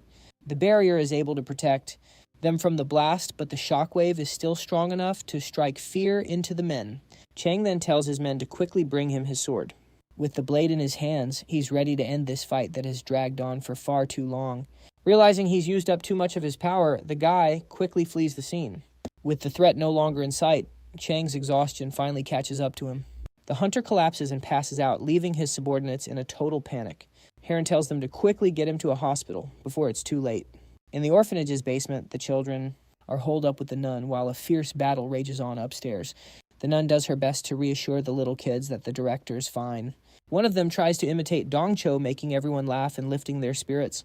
Meanwhile, Dongcho is still caught in a tight spot, trying his best to fend off the barrage of projectiles being shot at him. His patience is wearing thin as he can't find a single opening in his opponent's assault. The blonde-haired thug starts to launch projectiles into the air, getting ready to finish his fight with one of Korea's top hunters. Dongcho braces himself for whatever new trick the guy's about to unleash. His opponent activates a blood rain ability, raining down spear-shaped arrows of blood. To save himself, the director unleashes his thunderstorm ability to counter the attack. Regardless, the blood arrows pierce through his defense relentlessly. When the dust settles, we see the director has been impaled by multiple projectiles, despite his efforts to counter them. He tries his best to cling to his fading life, vowing not to die there. Sadly, his body gives out and he collapses. As the fight comes to an end, the thug's hand starts to tremble. His power slowly dissipates, and he realizes he's used up all of the Giant Blood's authority. Sensing that something is off, he quickly gets out of there. Back at Soen's house, she discovers a gruesome pool of blood. From there, she accesses the residual memories of what happened and finds out that her strange doll was the one who saved her. Over at our hero's apartment, his mother is watching the news, which is reporting about the bizarre encounters that happened at Han River Park and Dongcheil's orphanage. This terrible news only makes her more worried because her son hasn't been home for several days. She quickly turns to look for her phone on the couch. Jisoo then walks into the room, telling her that Chanho said not to worry about Daesung. The mother then asks when her children spoke and what her son has been up to lately. Jisoo's reply is incredibly rude, basically implying she couldn't care less what her brother has been doing. This earns her a thrashing from her mother, leaving the young girl screaming for help. On the rooftop of a nearby building, a dark, ominous figure can be seen. The camera zooms in to reveal the figure is none other than the serial killer. The guy is getting ready to kill one of our hero's family members and take the other as a hostage. When all the lights in the apartment suddenly go out, the killer creeps toward one of the windows. Prepared to slaughter the innocent family, he uses his powers to try and force his way in. Unfortunately for him, he's forcefully shoved back while attempting to break through. While Daesung's mother is asleep, the pendant on her neck begins to glow, serving as the source of the house's protective barrier. The killer becomes extremely anxious and frustrated when he realizes a protective barrier has been set up. Suddenly, a spear shoots out of nowhere and impales him on the spot. The guy coughs up a chunk of blood as agonizing pain overwhelms all his senses. As the spear shoves him further away from the house, one of Daesung's minions materializes and tells the killer to keep his mouth shut. Pure terror grips the guy when he sees that the summoned monster appeared without its master being anywhere in sight. As the monster prepares to toss him off the building, he desperately offers to explain everything. However, the beast coolly tells him that Dasung will be the one to question him. The scene shifts to a sea bathed in beautiful moonlight. The waves suddenly start thrashing around and a massive sea serpent emerges from the depths. Just then, a system window pops up announcing that the protagonist's body has been completely liberated. Deus stands atop the sea serpent, his deadly aura practically oozing from his body. Looking closer, his hair has turned white, a sign that he's back to his old self. He then gets a message from his summoned monster warning him that an intruder tried to harm his mother. The scene then shifts to the Great Iron Castle. There, the captured killer is bound before the throne awaiting his fate. He looks unsettled, his anxiety growing by the second, since he has no idea where he is. Suddenly he hears footsteps approaching. As the protagonist moves to question the prisoner, he is swarmed by messages from the demons, who are hyping him up nonstop. He makes a mental note to reward them properly when the time is right. After that, he turns his attention to the terrified prisoner and demands to know who his master is. Over at the Hanzi Southern Altar, Elheim is with the two thugs who attacked both Changik and Dongcho. He asks them for a progress report on their targets. The blonde-haired guy reports that he successfully eliminated Dongcho, but the other thug admits he was unable to finish off his target. The guy tries to explain that Changik would have been a sure kill if there hadn't been any interference. The bishop then informs them about the death of a man named Guzman. He also mentions that another person known as Sagat has gone missing. While the two guys are discussing the shocking news, the bishop's body suddenly morphs into a hideous creature with a massive head. It then offers to grant the two of them the authority of an apostle, ordering them to kill Dasung immediately. Meanwhile, at a university hospital, two men are standing guard at the door to the room where their leader is recovering. Chang finally manages to wake up fighting through agonizing pain. The moment the people around him notice, they send someone to notify the doctor and the association's chairman. The top hunter is struggling with a pounding headache as he tries to figure out where he is. The woman beside him explains he was in shock due to aura depletion. He struggles to sit up, but the woman urges him not to move around just yet. Once he manages to sit up, he asks one of the men where Heron is. The guy informs him that Heron went off to see Dongcho. The man's subordinate immediately calls him out for telling their leader about Dongcho. Of course, hearing this only makes Chang more concerned. The hunter then asks the men if something happened to the director. The men look incredibly grim, clearly struggling to tell their leader what happened. One of them finally explains that Director Dongcho's life is in danger after his battle with the unknown attacker. Because of this, Heron rushed over to see if there was anything she could do to help. As Chang processes this news, the despair in his eyes is unmistakable. He forces himself out of bed to go see where his friend is being treated. However, the woman tells him to stop moving, insisting he still needs to recover. Yet the hunter remains adamant, demanding to be told where the director is. Over in Dongcho's hospital room, Haran can be heard relentlessly trying to heal his wounds. Ki-hong gently tells her that she can stop now, explaining that all of the director's external wounds have already healed. Heron's expression, however, is full of fear and despair. She clings to the director's hands, refusing to accept the possibility that he could be dying. The door to the room swings open and Chang walks in to see the dire situation his dear friend is in. Dongcho lies unconscious on the bed, and all of Heron's efforts aren't doing a thing to help. Ki-hong assures Chang that the director isn't dead, but the old man is in a coma and is brain dead. Korea's top hunter blames Hans for this whole mess and demands to know who these people are. Ki-hong tells him that the association is doing everything it can to track down the attackers. His phone suddenly starts buzzing loudly, and when he picks it up, he's informed about the appearance of an S-rank gate. Haran and Chunguk's expressions immediately become anxious when they hear the words S-rank gate. The mood in the room grows incredibly tense as Ki-hong gets more information over the phone. The scene then shifts to the massive gate that has appeared in the middle of the city, causing widespread panic and dread. Over in the association building, the staff are scrambling to figure out how the situation can be handled. But the sheer size of the gate and the nervousness of everyone in the room highlight just how much of a disaster they're facing. As if things weren't bad enough, the branch manager is lost in thought, worrying about how most of the top hunters are out of commission, and the only available ones are support-type hunters. The man issues a red alert announcing that all hunters registered with the association will be mobilized to help tackle the gate. The association workers quickly start making calls, contacting every single available hunter they can find at the moment. Lost in thought and fear, the branch manager stares into the void, hoping they can contain the mess before it gets out of hand. Back at the Iron Castle, the prisoner is being tortured by our hero, who is siphoning all of his memories to find out everything he knows. Deus begins to see images of the Hansi Bishop, the one who is behind everything. After the poor guy's memories have been drained, Daesung wonders if the person he saw is the final boss he will have to face. Back in the city, countless vehicles can be seen waiting at toll gates in order to leave the vicinity. A reporter on the scene informs everyone that citizens are trying to escape the city, but the lines at the toll gates are incredibly long. On the opposite lane, a convoy of buses carrying hunters is seen entering through the toll gate. The reporter also mentions that Changik and Dongcho are not able to participate in the gate assault due to their injuries. The association has also remained silent regarding the other S-rank hunters. Back in Daesung's family apartment, his mother sees his sister Jisoo hauling around a huge box and asks what she's doing. The girl tells her that they need to join the evacuation quickly because it is total chaos outside. However, her mother threatens to beat some sense into the poor girl for trying to leave without her brother. However, Jisoo reminds the woman of how strong Daesung is. They are interrupted when they hear a loud knock on the door. They open the door to find Daesung and they immediately notice the color of his hair. Our hero has no idea what they are talking about and proceeds to ask them where they are going. His sister tells him that they are preparing to evacuate because of the S-rank gate. She tries to convince her brother to run away with her if things get dangerous. Our protagonist then turns to his mother, telling her to stay in the house with his sister. He assures them their house is currently the safest place in all of Korea.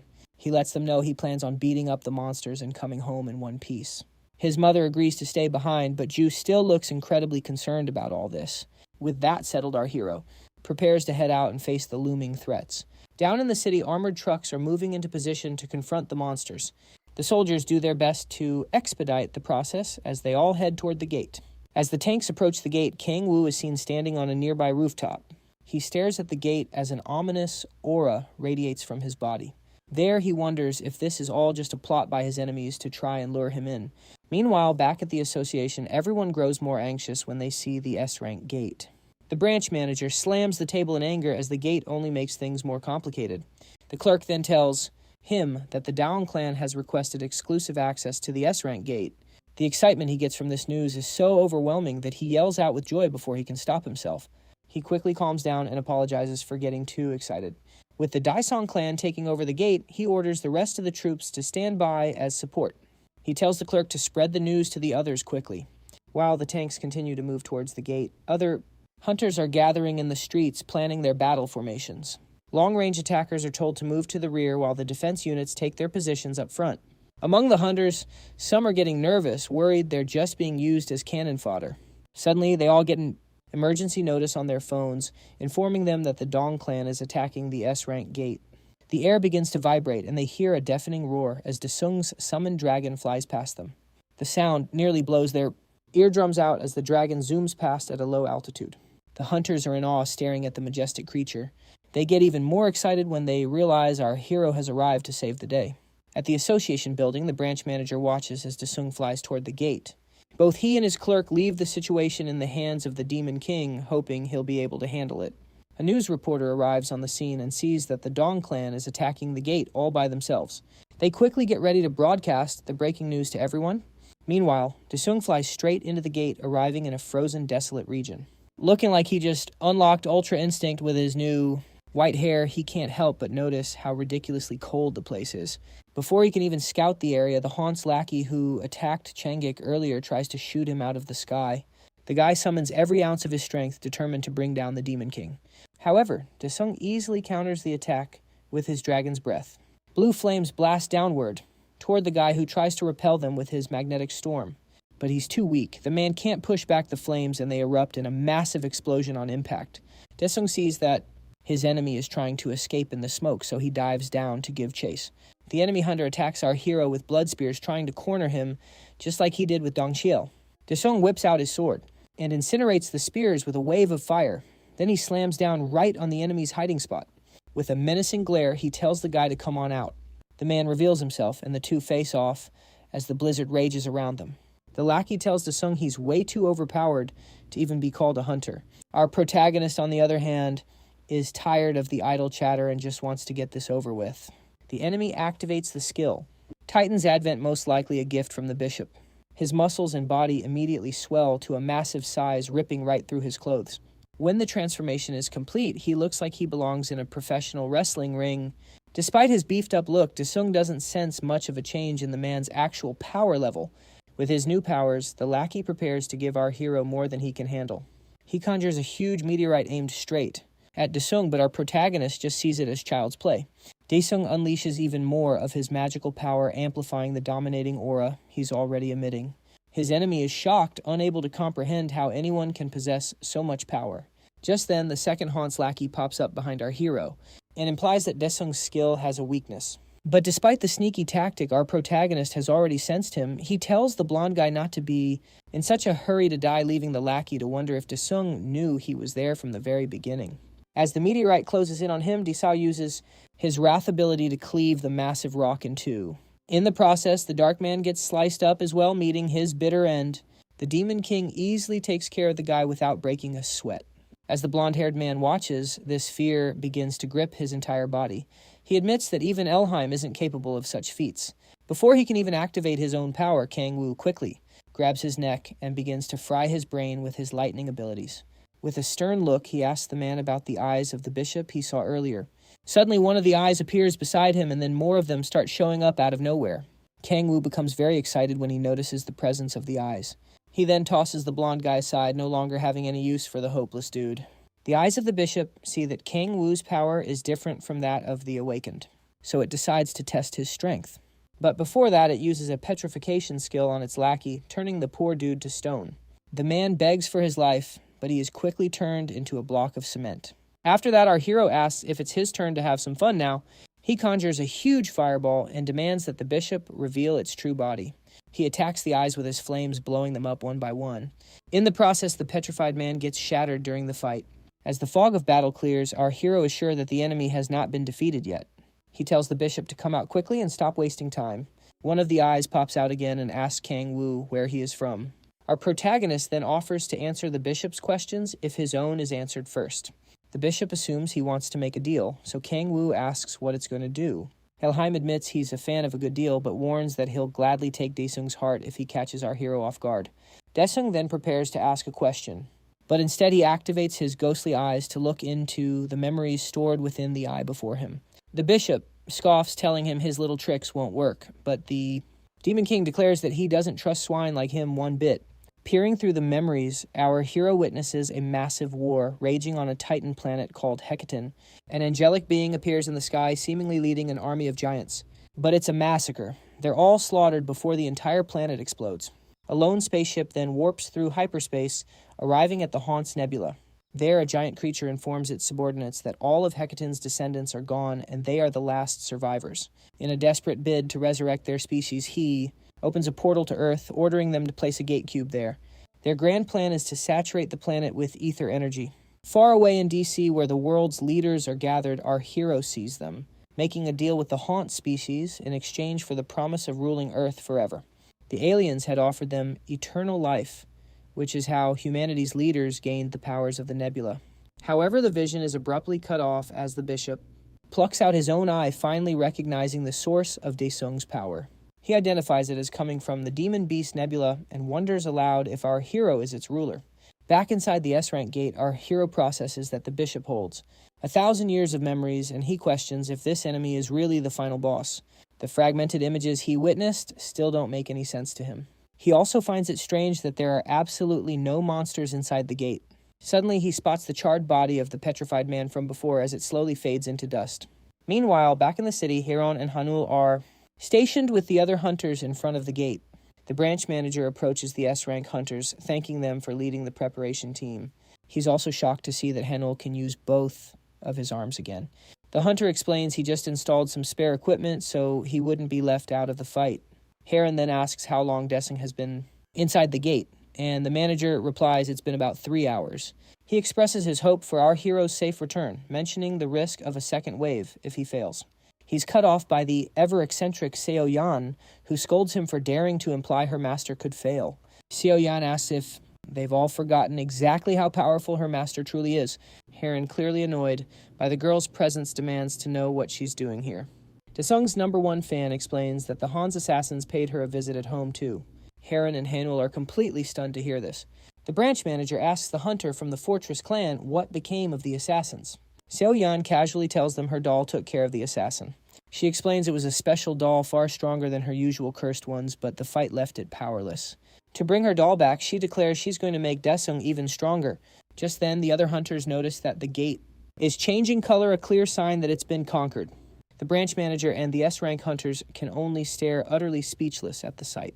Inside the gate, Dong holds 2 crystals in his hands. The system window pops up telling him that he has obtained the great meteorite power and 2 ether cores capable of creating an S-grade awakener. However, he's only thinking about how much money these 2 crystals are worth. After giving it some more thought, he decides to test them out. A little later, the hunters outside the gate start cheering his name when they see the Demon King emerge on his majestic dragon. The whole crowd goes wild and starts cheering him on. Seo frantically waves at him, trying to get his attention.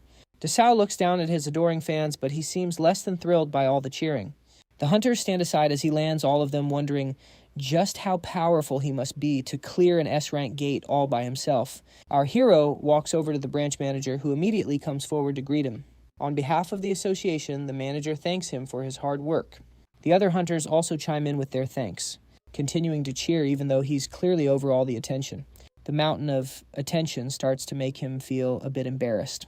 As if he didn't have enough to deal with, Seo-yeon creepily sidles up to him, asking what kind of monsters he ran into inside the gate. Har and Han also stare at him expectantly, waiting for his answer, but he simply tells them there weren't any monsters inside. The branch manager is completely baffled and asks how that's even possible. Our hero clarifies, however, that he did meet 3 people inside. One had blue eyes, another had black, and the last one had white eyes. Har quickly puts 2 and 2 together. The one in black attacked Changik, and the one in white must have fought Dongchul. Still, the branch manager finds it completely absurd that not a single monster was found inside an S-rank gate. He then announces that the association will be conducting its own investigation of the gate. Han recognizes the assassins as the same ones who attacked his subordinates, but he's clueless about the identity of the one with the blue eyes. With a stern expression, Haeron asks our hero what happened to the people he ran into. Daong informs her that he took care of 2 of them, but the blue-eyed one managed to escape. He explains to the manager that the escapee seemed to be the leader of the assassins, but the real mastermind is likely someone else entirely. He also feels like he needs some time to sort through his thoughts. Seo gets right in his face again, demanding to know if he snagged any loot from the gate. The rest of the crew is also dying to know if he scored any loot from inside the gate. Dong quickly dodges the question, faking a headache and claiming he's completely drained of energy. He then tells them to get the details from Chanho. He makes a swift exit before his overeager student can ask him for whatever favor she has in mind. Unfortunately, this leaves everyone else with a ton of unanswered questions and no idea how they're going to get the scoop. Before long, news channels are buzzing with reports about how our hero cleared the S-rank gate all by himself. This incredible news boosts South Korea's international image and causes a major shakeup in the world rankings. Meanwhile, over in Youngchil's room, the streamer is celebrating this massive achievement, hailing Daesung as the strongest hunter on the planet. He introduces himself to his viewers as the president of the Handong Fan Cafe, explaining that he's been a die-hard fan since the Gangnam Gate incident. He even pulls up a world map to explain why Daesung's feat is such a monumental achievement. While plenty of countries have successfully cleared an S-rank gate, this is the very first time a single individual has ever pulled it off. He passionately argues to his subscribers that our hero should officially be ranked as the #1 hunter in the world. However, his chat pushes back, pointing out that the gate was supposedly empty of monsters. This completely sets off Youngchil, who starts screaming at his monitor like an absolute madman. He decides to get the real story and calls up Anong to ask about what actually happened at the S-rank gate. But whatever the old man tells him leaves the young streamer absolutely speechless. Later, we see Choyong getting absolutely bombarded with calls from various news outlets about the Daesung situation. This whole ordeal is completely exhausting her, and she has no idea what all the fuss is about. She can't catch a break as the calls just keep flooding in, driving her up the wall. Over at the Dong Guild, Chanho is desperately trying to get a hold of our hero, but of course our boy has a reputation for ignoring his phone. He's at his wit's end, so he fires off a desperate text to Dong, insisting they need to hold a press conference ASAP. Unfortunately for him, our hero is completely passed out in bed, oblivious to his phone buzzing on silent. Chanho is beyond frustrated, thinking that Daesung should have brought some backup instead of tackling the gate all by himself. The scene then shifts to the altar of the Blood Demon sect. There, in a vast otherworldly space, we see Ramsh, the high priest of Hekaton. While the priest is kneeling before the statues, Elheim shows up and tells him that there's a problem on Earth. When Ramish asks about it, the bishop tells him that the king of the demonic nebula is on Earth. He also reveals that the Demon King was able to access his memories and find out about their plans. The priest is surprised to hear this and slams his staff on the ground out of anger. He then tells Elheim that the creation of gates in Korea will be stopped. After that, he tells the bishop to prepare for a war with the heavens. Elheim humbly takes note of this. Over at the World Hunter Association, the tables are filled with magazines about our hero and how he conquered an S-rank gate by himself. The dignitaries are waiting for the leader to address them. The president of the World Hunter Association, Darren Anderson, then kicks off the meeting to discuss the S-rank gate incident in Korea. Anderson directs everyone's attention to the screen showing Daesung's face and the gate. The image of our hero zooms in, and Anderson tells them that he's the one who cleared the S-rank gate all by himself. The chief of Japan's Central Communications, Natsukawa Shinji, interrupts him and says that in his country they classify gates based on the monster's level and not the aura. Since there was no monster in the gate cleared by Daesung Shinji, doesn't see why it should be classified as an S-rank. He concludes on that note and says that a true S-rank gate can't be cleared by just one person. Jinrang, China's vice chairman of the Awakened Force, says they could only consider the gate to be on the same level as one of their hunter exam sites. Someone else tells them not to be in a hurry to judge the situation, especially when the chairman of Korea's association is right there with them. Park Jung-ho starts feeling nervous about what's being said, but decides to stand his ground. Anderson also tells the rest that the association will dispatch an investigation team to officially recognize the situation as an S-rank clear. For now, he tells them to pay attention to Park Jung-ho, Korea's association head, then tells them that they've acquired important information about Daesung, and because of that, he's requesting that global measures be taken. He turns their attention back to the screen and tells them to look at the first video. Later on, a car pulls up to the Daesung clan building. A horde of reporters swarming the building immediately recognizes that the person inside the car is Chanho. Cho-young tells Chanho about the horde of reporters and asks what they should do. The guy is tired of dealing with these news reporters, but he still decides to step out of the car. As soon as he gets out, the reporters start asking if the gate that was cleared is really an S-rank gate, and what Daesung has to say about the matter. He finds their remarks quite irritating and insulting. Chanho tells them that they'll address the matter, so in the meantime, they'll have to wait a bit. However, the broadcasters keep bombarding him with more questions, asking if it's true that nothing was discovered inside the gate. Cho-young interrupts them and clears a path for Chanho to head inside the building. Chanho steps through and thanks her for the save.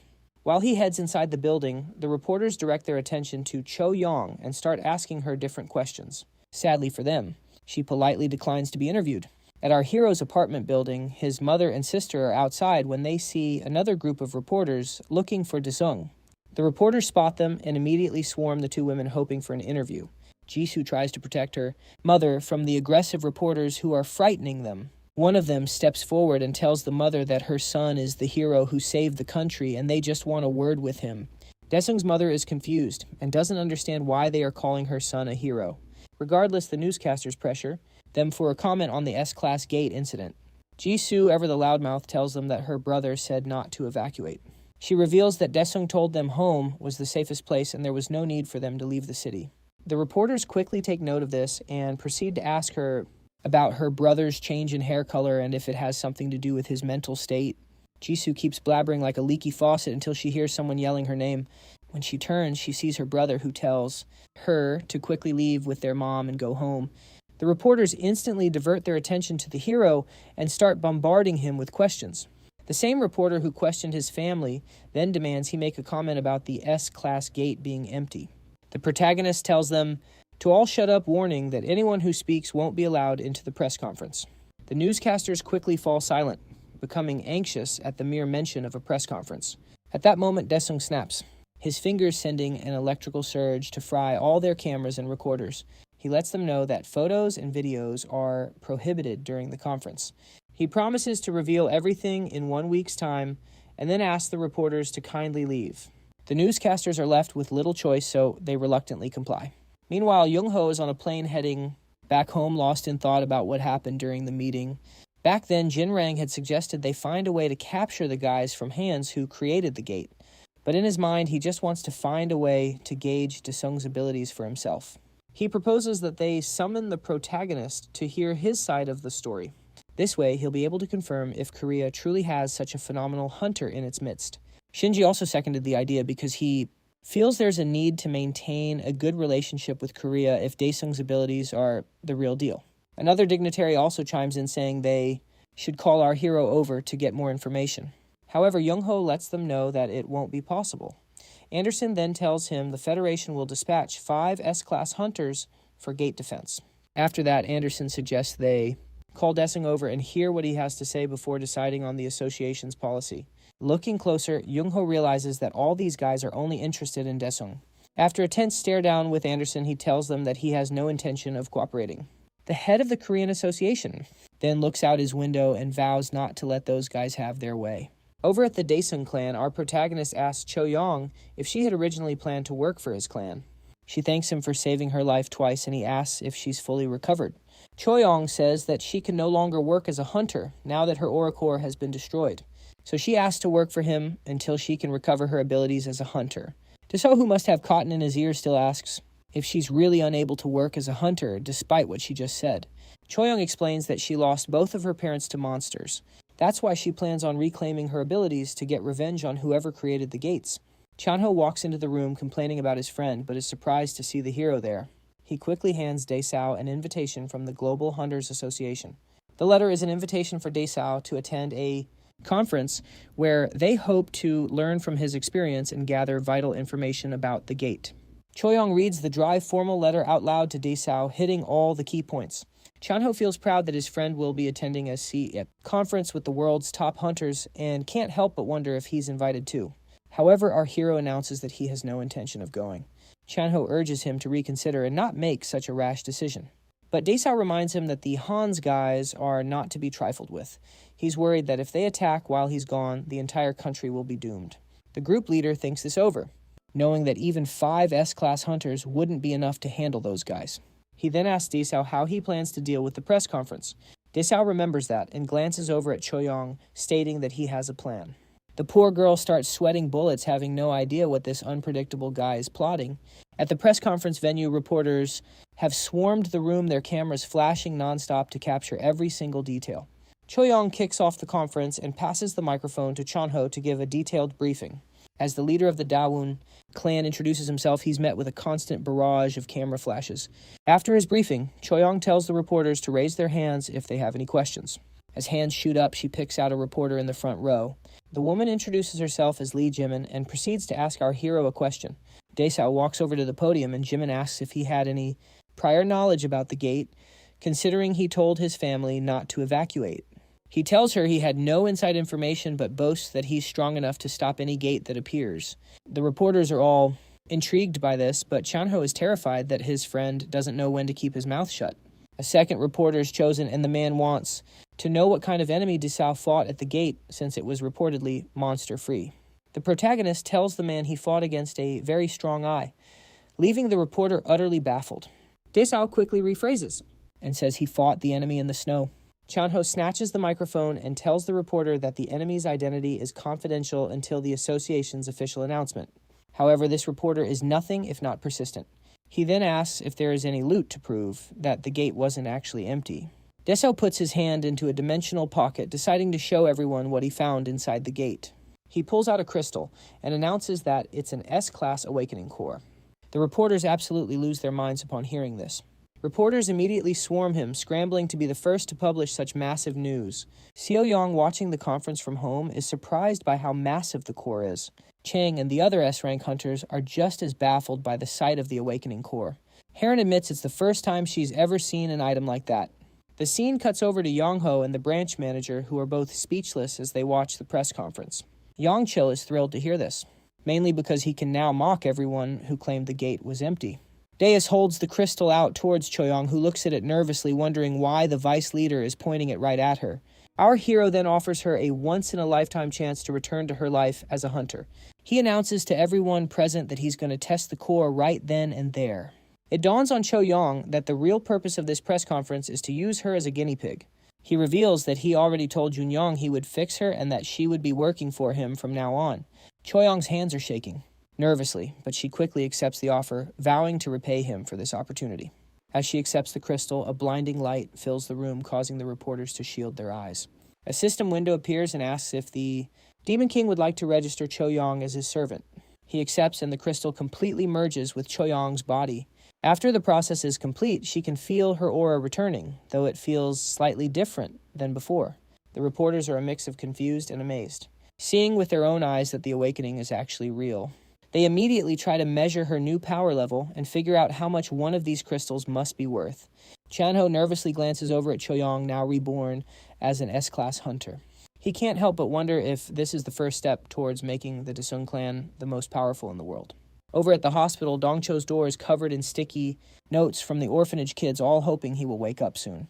Inside the ward, the kids are begging him to wake up while the nun tries to calm them down. The door suddenly opens, and she sees Daesung walk into the room. The kids quickly recognize our hero and wonder what he's doing there.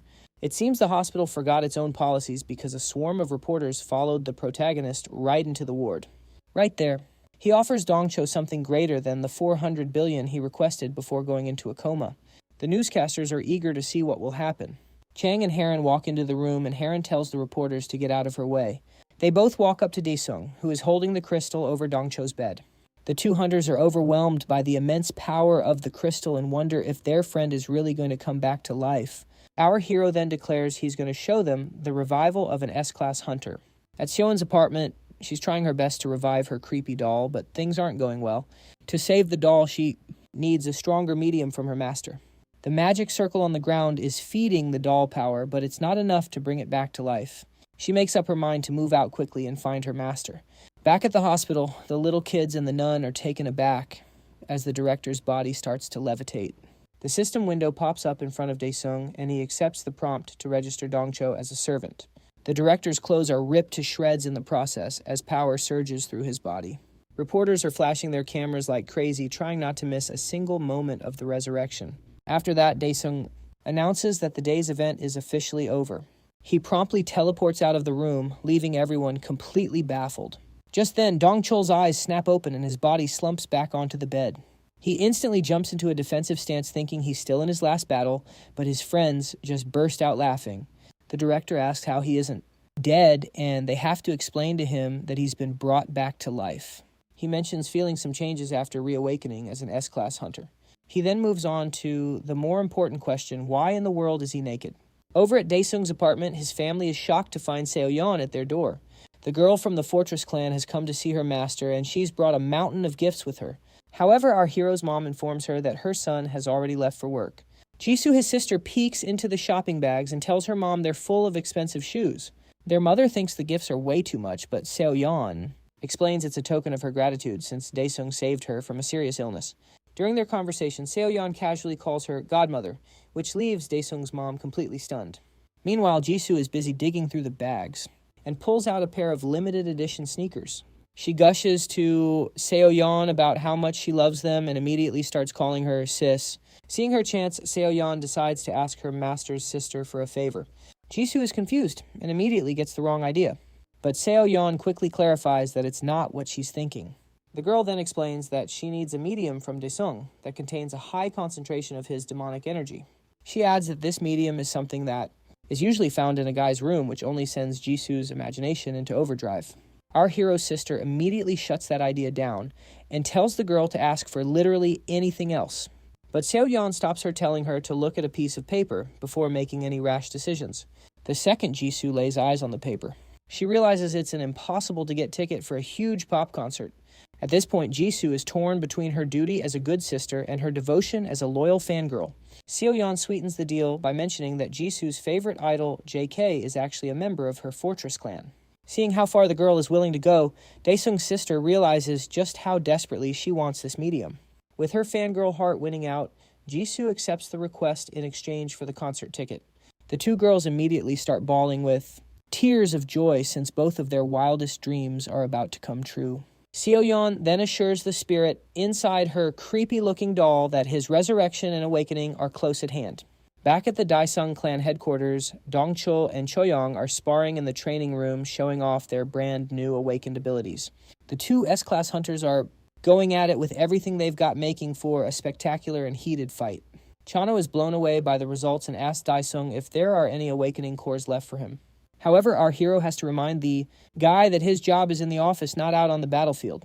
Watching the two reawakened hunters, the clan leader remarks that the Daesung clan is now the #1 clan in Korea, with these two on their team.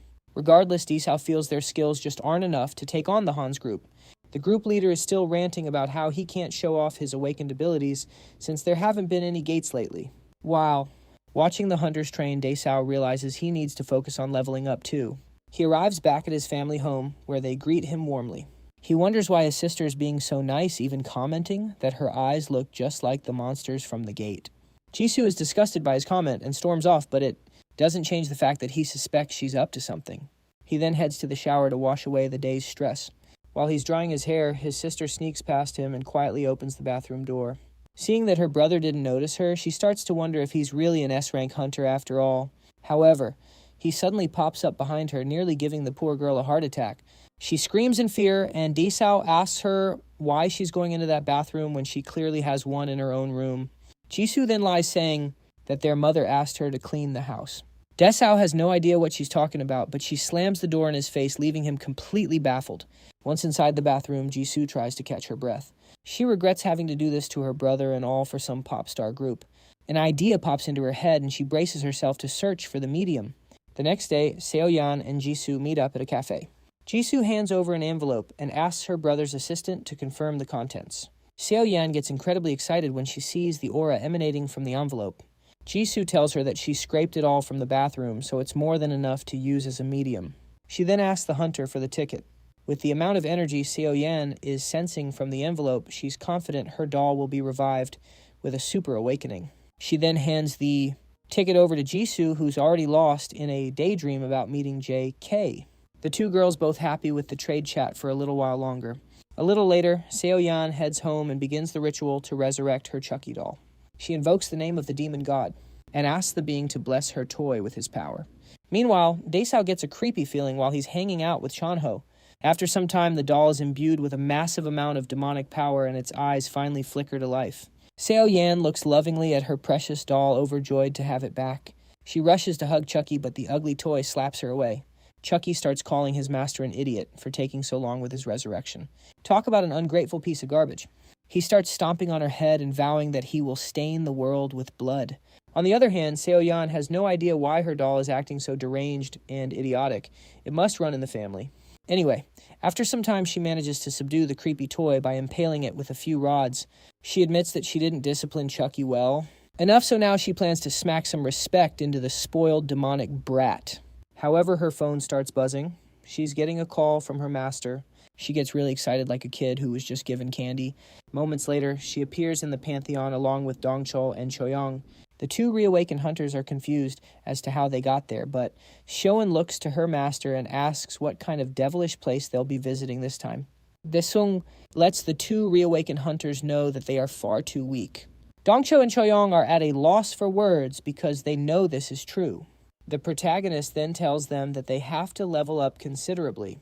He gets interrupted by his most annoying servant, who tells him that she has something to show him. She then plops the demonic doll down on the floor. Chucky isn't too happy about being called ugly, but what else can you call this repulsive-looking toy? Xion then tells her master that the doll is their child. This girl has definitely let her fantasies run amok for too long. As you'd expect, Dongchul and Choyoung are left speechless by this, wondering if our hero and the crazy girl actually decided to procreate. To make things worse, Chucky gets up and refers to Daesung as his dad. Suddenly, the doll starts running towards him, but Daesung smacks the foolish thing away before it lays its hands on him. Xion picks up her child and tries to bring the poor kid back to his senses. The protagonist is sick of the girl and has no idea how she came up with something so crazy. The other two hunters are still left speechless about the whole matter. Daesung quickly changes the topic, saying that it's time to raise the might of the Daesung clan.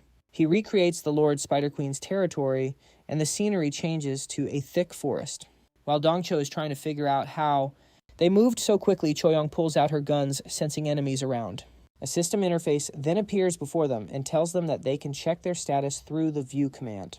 Xion and the rest access it and see their occupations and stats. The whole thing is still confusing to Dongchul, and asks Daesung if he's a ghost capable of teleporting. Xiong, feeling like the veteran of the group, informs them they've landed in the Hell Training Center and warns them to get ready. Cho-young stays on high alert, as a massive horde of spiders suddenly swarms them. Dae-sung then tells them their mission is to survive until the timer runs out. A surge of excitement courses through Dongcho. He's itching for a fight. The girls also brace themselves for the battle, and our hero signals everyone to begin. The spiders charge unhesitatingly, leaping straight at the hunters. Meanwhile, Young-ho is catching up on the latest news headlines. He spots a headline about the reawakening of Dongcho and Choyong. His office phone buzzes with a message the branch manager is requesting a meeting. The manager enters the office, and the association head immediately asks him for an update. The manager informs the old man about an emergency call from the World Hunters Association. He explains they've announced that the World Hunter Federation meeting will be held in Korea, and they want to invite Dae-sung. Young-ho then asks for the list of attendees, and the branch manager hands it over.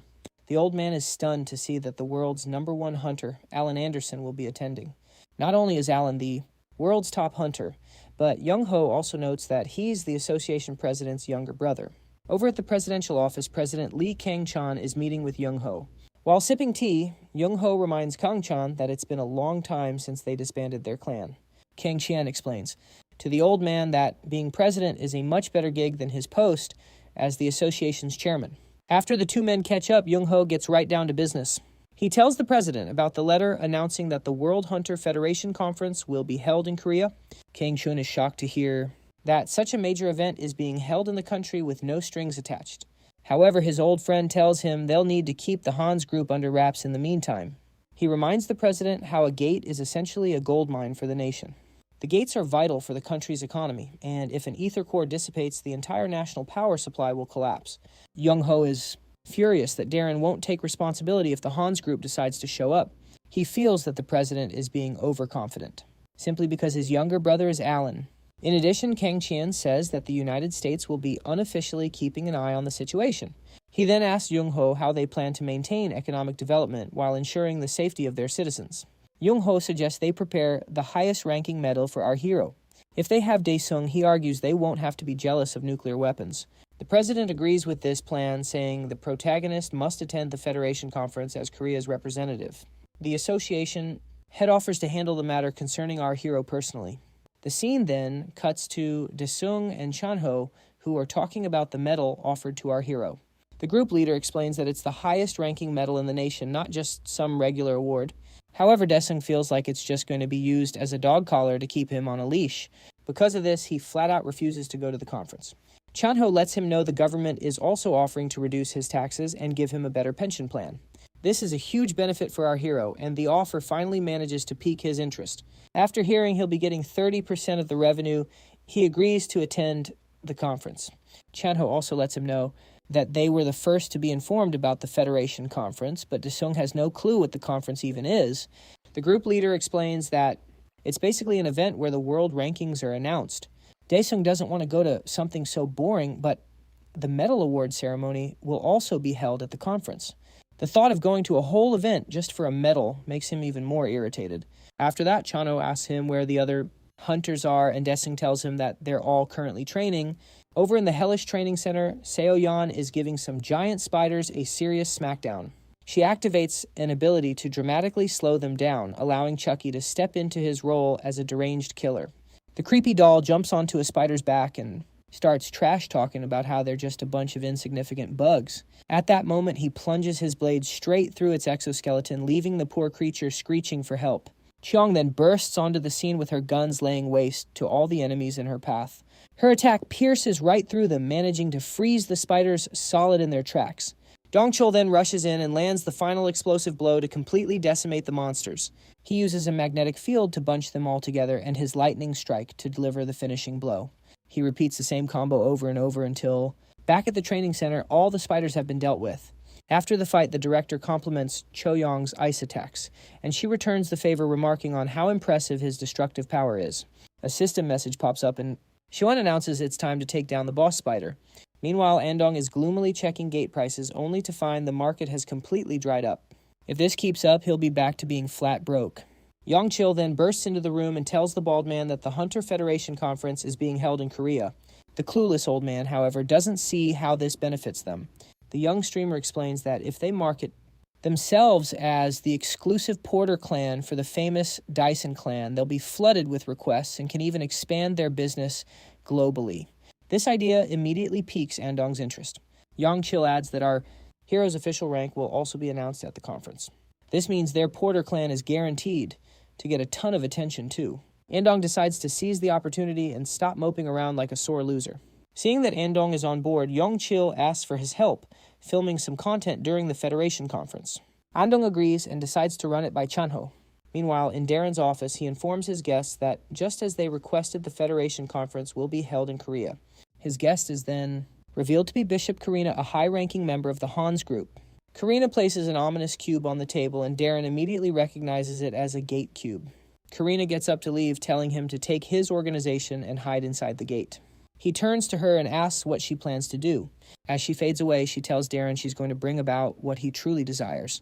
As her body fades away, the association president hears her declare her plan for some population control.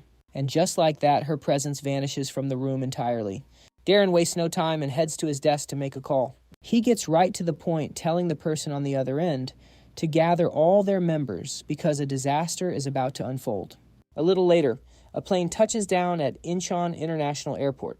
Reporters are swarming the entrance, eagerly waiting for some very important people to arrive. S-class hunters from all over the world begin to emerge one after another, making their way through the terminal.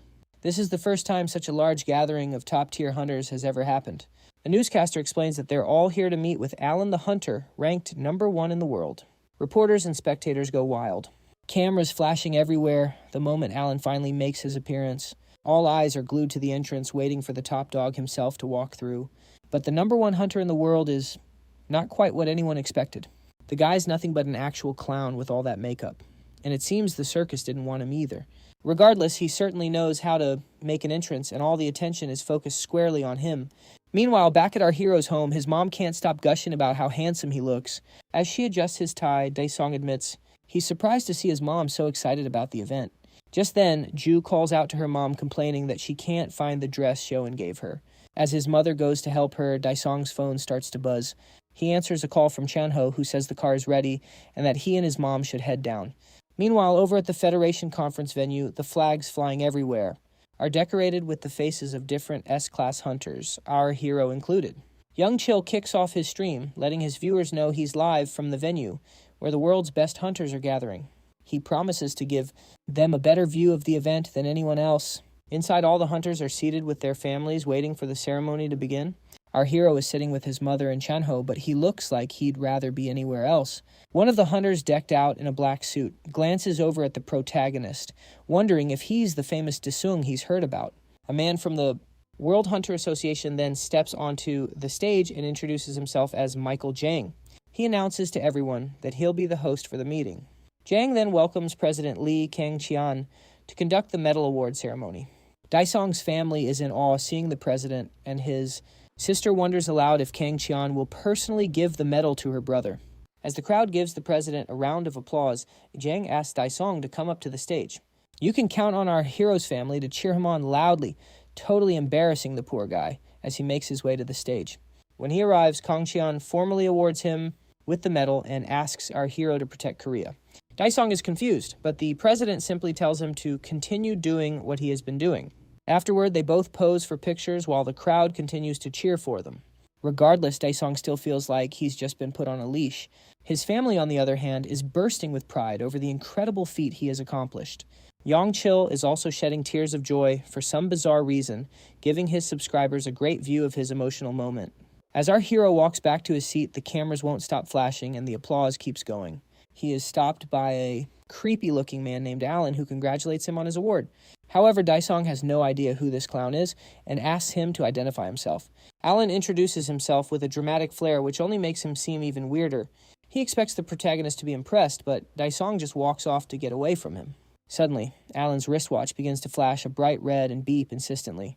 The other black-haired hunter stands up, urgently telling Daesung that an S-class dungeon has just appeared in Tokyo. But it's not just there. All the other hunters are thrown into a panic as they receive notifications about S-rank gates appearing all across the globe. Jang is completely stunned by this sudden turn of events. Ki-hong hurries to the stage and informs him about what's happening worldwide. Because of this, he suggests they call off the Federation meeting. Daisong, who's got that dog in him, appears to be the only calm person in the entire room. Lost in his thoughts, he wonders if the Hunters Guild is finally making its move. He enters the Pantheon, where he is welcomed by his fairy. He tells the fairy to open the heavenly shop. The golden shop filled with unique items then materializes before Daisong. He quickly purchases the future journal, and it immediately starts writing about the events that are about to happen. As the journal writes, he wonders why Korea has been excluded from all the locations around the world where gates have appeared. He wonders if his enemies are trying to avoid him. The scene shifts to the bustling streets of America, where citizens are going about their peaceful, everyday lives. Suddenly, a monster appears out of nowhere, sending waves of panic and fear through the crowd. As the horrifying beast glares down at the humans, they immediately scatter and run for their lives. Unfortunately for them, more of these terrifying beasts appear, blocking their escape routes. The people pray for a miracle, but all hope seems lost as more monsters rain down from the gate in the sky. Over in Tokyo, the city is already engulfed in chaos and destruction. A horde of wolf-like monsters is seen tearing through the streets, wreaking havoc. A hunter lures the monsters into an ambush, signaling his partner to detonate the trap. A massive explosion erupts, filling the entire area with blue smoke. While the beasts are disoriented, the hunter dives down and signals for the hunt to begin. Other hunters in ninja gear join him and begin their assault on the monsters.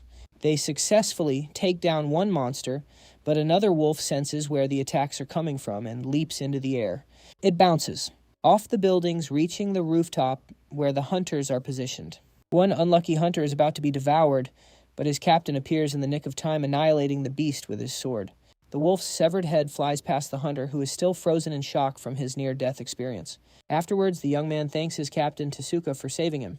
Tasuka gazes up at the ominous gate in the sky, troubled by the thought that if the monsters keep pouring out, the city will be completely destroyed. Back in Washington, the city lies in ruins, and the hunters have been utterly defeated. A wounded hunter tries to crawl to safety, but a troll steps on him, crushing him instantly. As the monster celebrates its victory, it is suddenly sliced in half by another hunter, wielding photon blades. One of them suggests that they fall back and regroup with Alan to launch a counterattack. The commander then yells for everyone to retreat to Philadelphia. Meanwhile, at the Hunter Association headquarters, the branch manager is monitoring the chaos unfolding across the globe. He notes that South Korea remains mysteriously unaffected by the multiple gate fractures appearing everywhere else. His assistant then informs him that other countries are formally requesting Korea's assistance given their unique situation. The manager is in a tough spot, wondering how he would handle things if a gate were to suddenly open in Korea. He questions whether sending their local hunters abroad is a viable option. He then addresses the woman as Kim Young and asks for an update on the S-class hunters from the conference. She reports that Japan's Tasuka and China's Chongyong Wool have already been deployed to the battlefield via aircraft. The remaining American and European hunters are preparing to join the fight shortly. The manager's phone begins to ring. He sees that it's a call from Chonho. He answers, and the clan leader instructs him to assemble all S-class hunters for a meeting with the Dong clan. Meanwhile, we see Alan taking a leisurely walk down a random street while his own country is in crisis. Truly top-tier clown behavior. He pulls out his phone to snap a picture, announcing that he's in the Bukchon Hanak village. Two passers-by recognize him and wonder aloud why he isn't in America helping with the crisis. Back at the airport, Alan turns to his companions and asks them to take a picture of him. The two guys agree, and he thanks them with a distinctly creepy smile. The scene shifts to the Dong clan building, where all the S-rank hunters have gathered to hear what our hero has to say. Daisong takes the lead, opening the floor for a discussion on how to deal with the Haunts group. Chanho is the first to speak up, confused about what Daisong means by the resurrection of the Titan. The branch manager chimes in, wondering if these aliens are the ones responsible for creating the gate fractures. Daisong explains that each gate is actually an altar, and people are being used as sacrifices for it. Trying to wrap his head around this, Chang asks if the Titan will be revived once enough sacrifices have been made. However, Heron points out a major flaw in any large-scale plan. They can only assist one country at most due to travel time. That's when Hanul places a gate cube on the table for everyone to see. Dongcho immediately notes that the cube resembles the Absolute Protector. Hanul explains that he's been researching the cube with Dr. Dong Hook. During their tests, they managed to turn the cube into a teleportation device, one capable of instantly traveling between continents. He adds that Junyang is currently traveling the globe, placing more of these cubes in key locations. Dongcho starts complaining like a little kid, whining that they should be out fighting monsters instead of sitting in a boring meeting. Heron suggests they move together with the elite hunters from each clan, but Hanel explains the cube can't transport that many people at once yet. The branch manager fails to see how this new invention actually helps their current situation. He's left completely stunned, however, when Daisong declares that everyone in the room will be moving together with him. The branch manager starts to object, telling him that it'll be a huge problem for them if a gate fracture opens up in South Korea. The protagonist checks out the system window, which displays the details of a Wraith Swap ability. Basically, it allows the caster to switch places with a Wraith. The clan leader then recalls how his friend once showed up at the research center with a one-of-a-kind ability. Daesung explains that he can easily send Chanho into the hot zone and pull him right back out using this ability. The other hunters are absolutely stunned in disbelief at how ridiculously overpowered this guy is. Considering this matter involves both international aid and domestic security, the branch manager figures Daesung can kill 2 birds with 1 stone. He then gives the protagonist the green light to start the mission. Daesung gets ready to head out with the team, but Seo suddenly interrupts him. Instead of saying something important, the annoying kid suggests they come up with a cool team name, like the Avengers. Heron immediately rags on her for thinking of something so goofy during a serious meeting. Daesung decides to humor his servant and tells her to share the name she came up with. She suggests the name K-Cats. Choi Yong keeps a straight face but secretly thinks it's a cute name. The rest of the room is completely silent.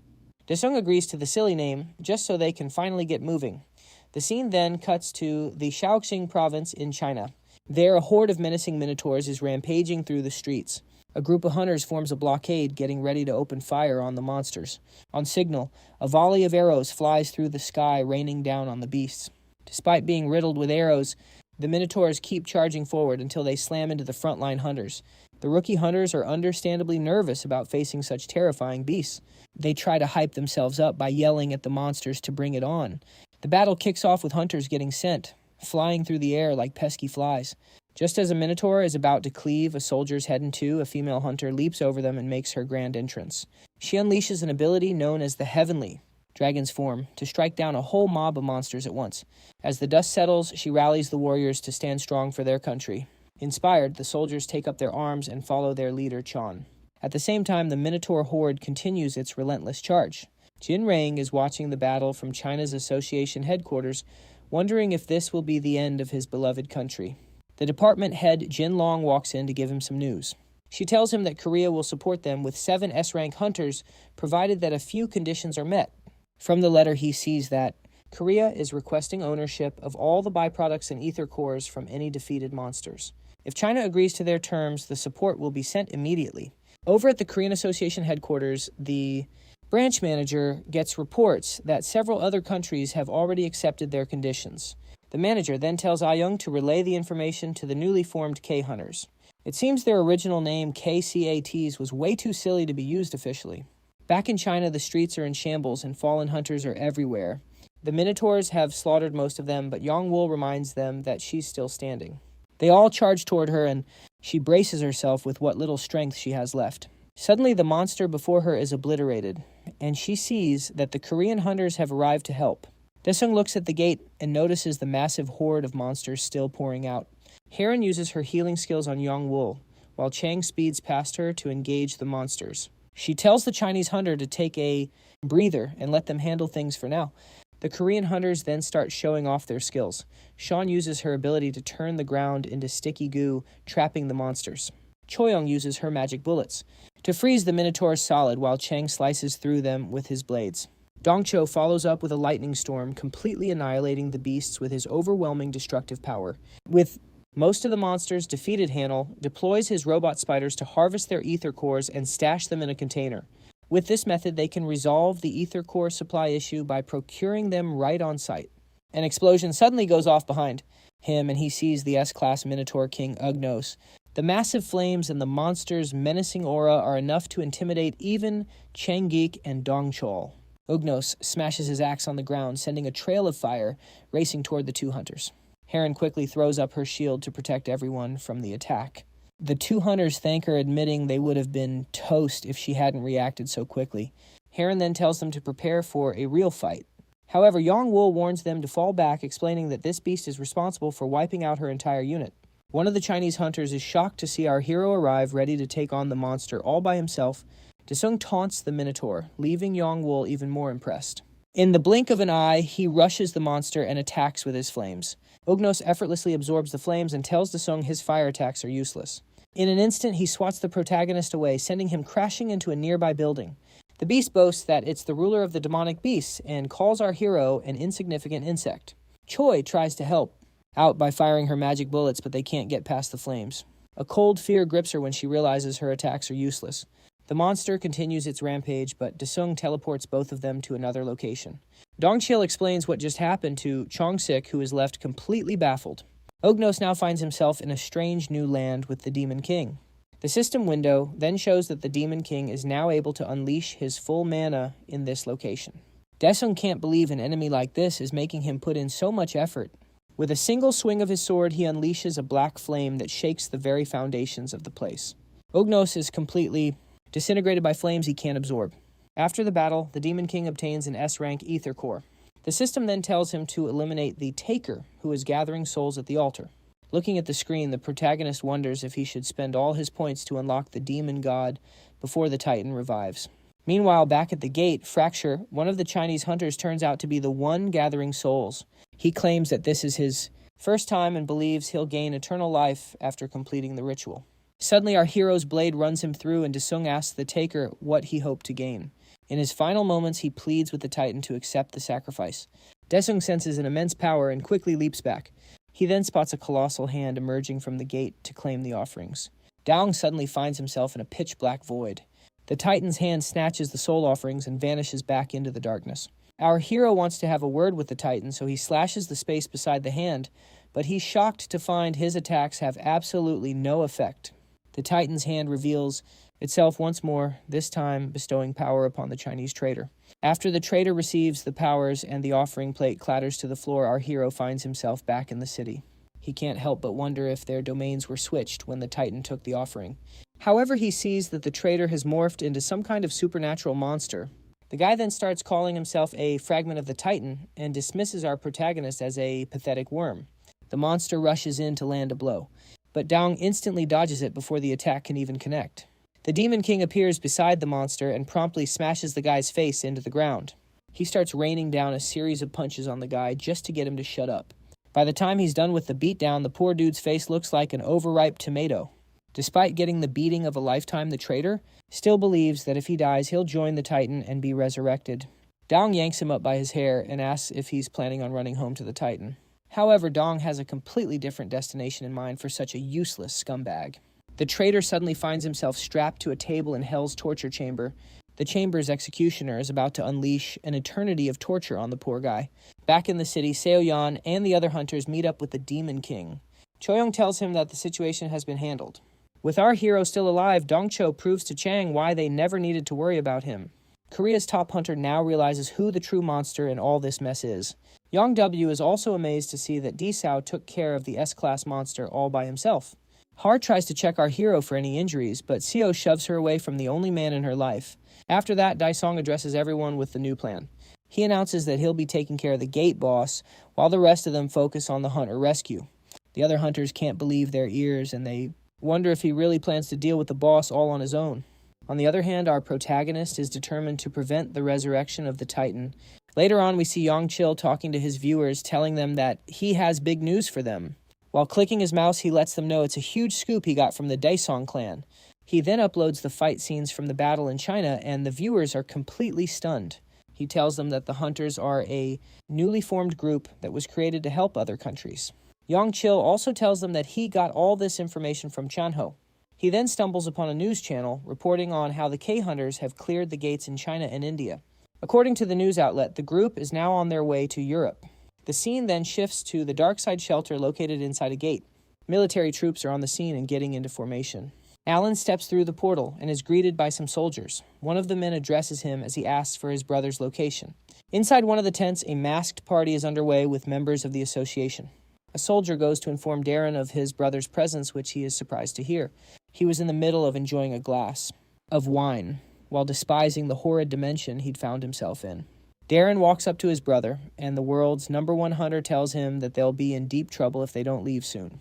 He then demands his younger brother explain himself.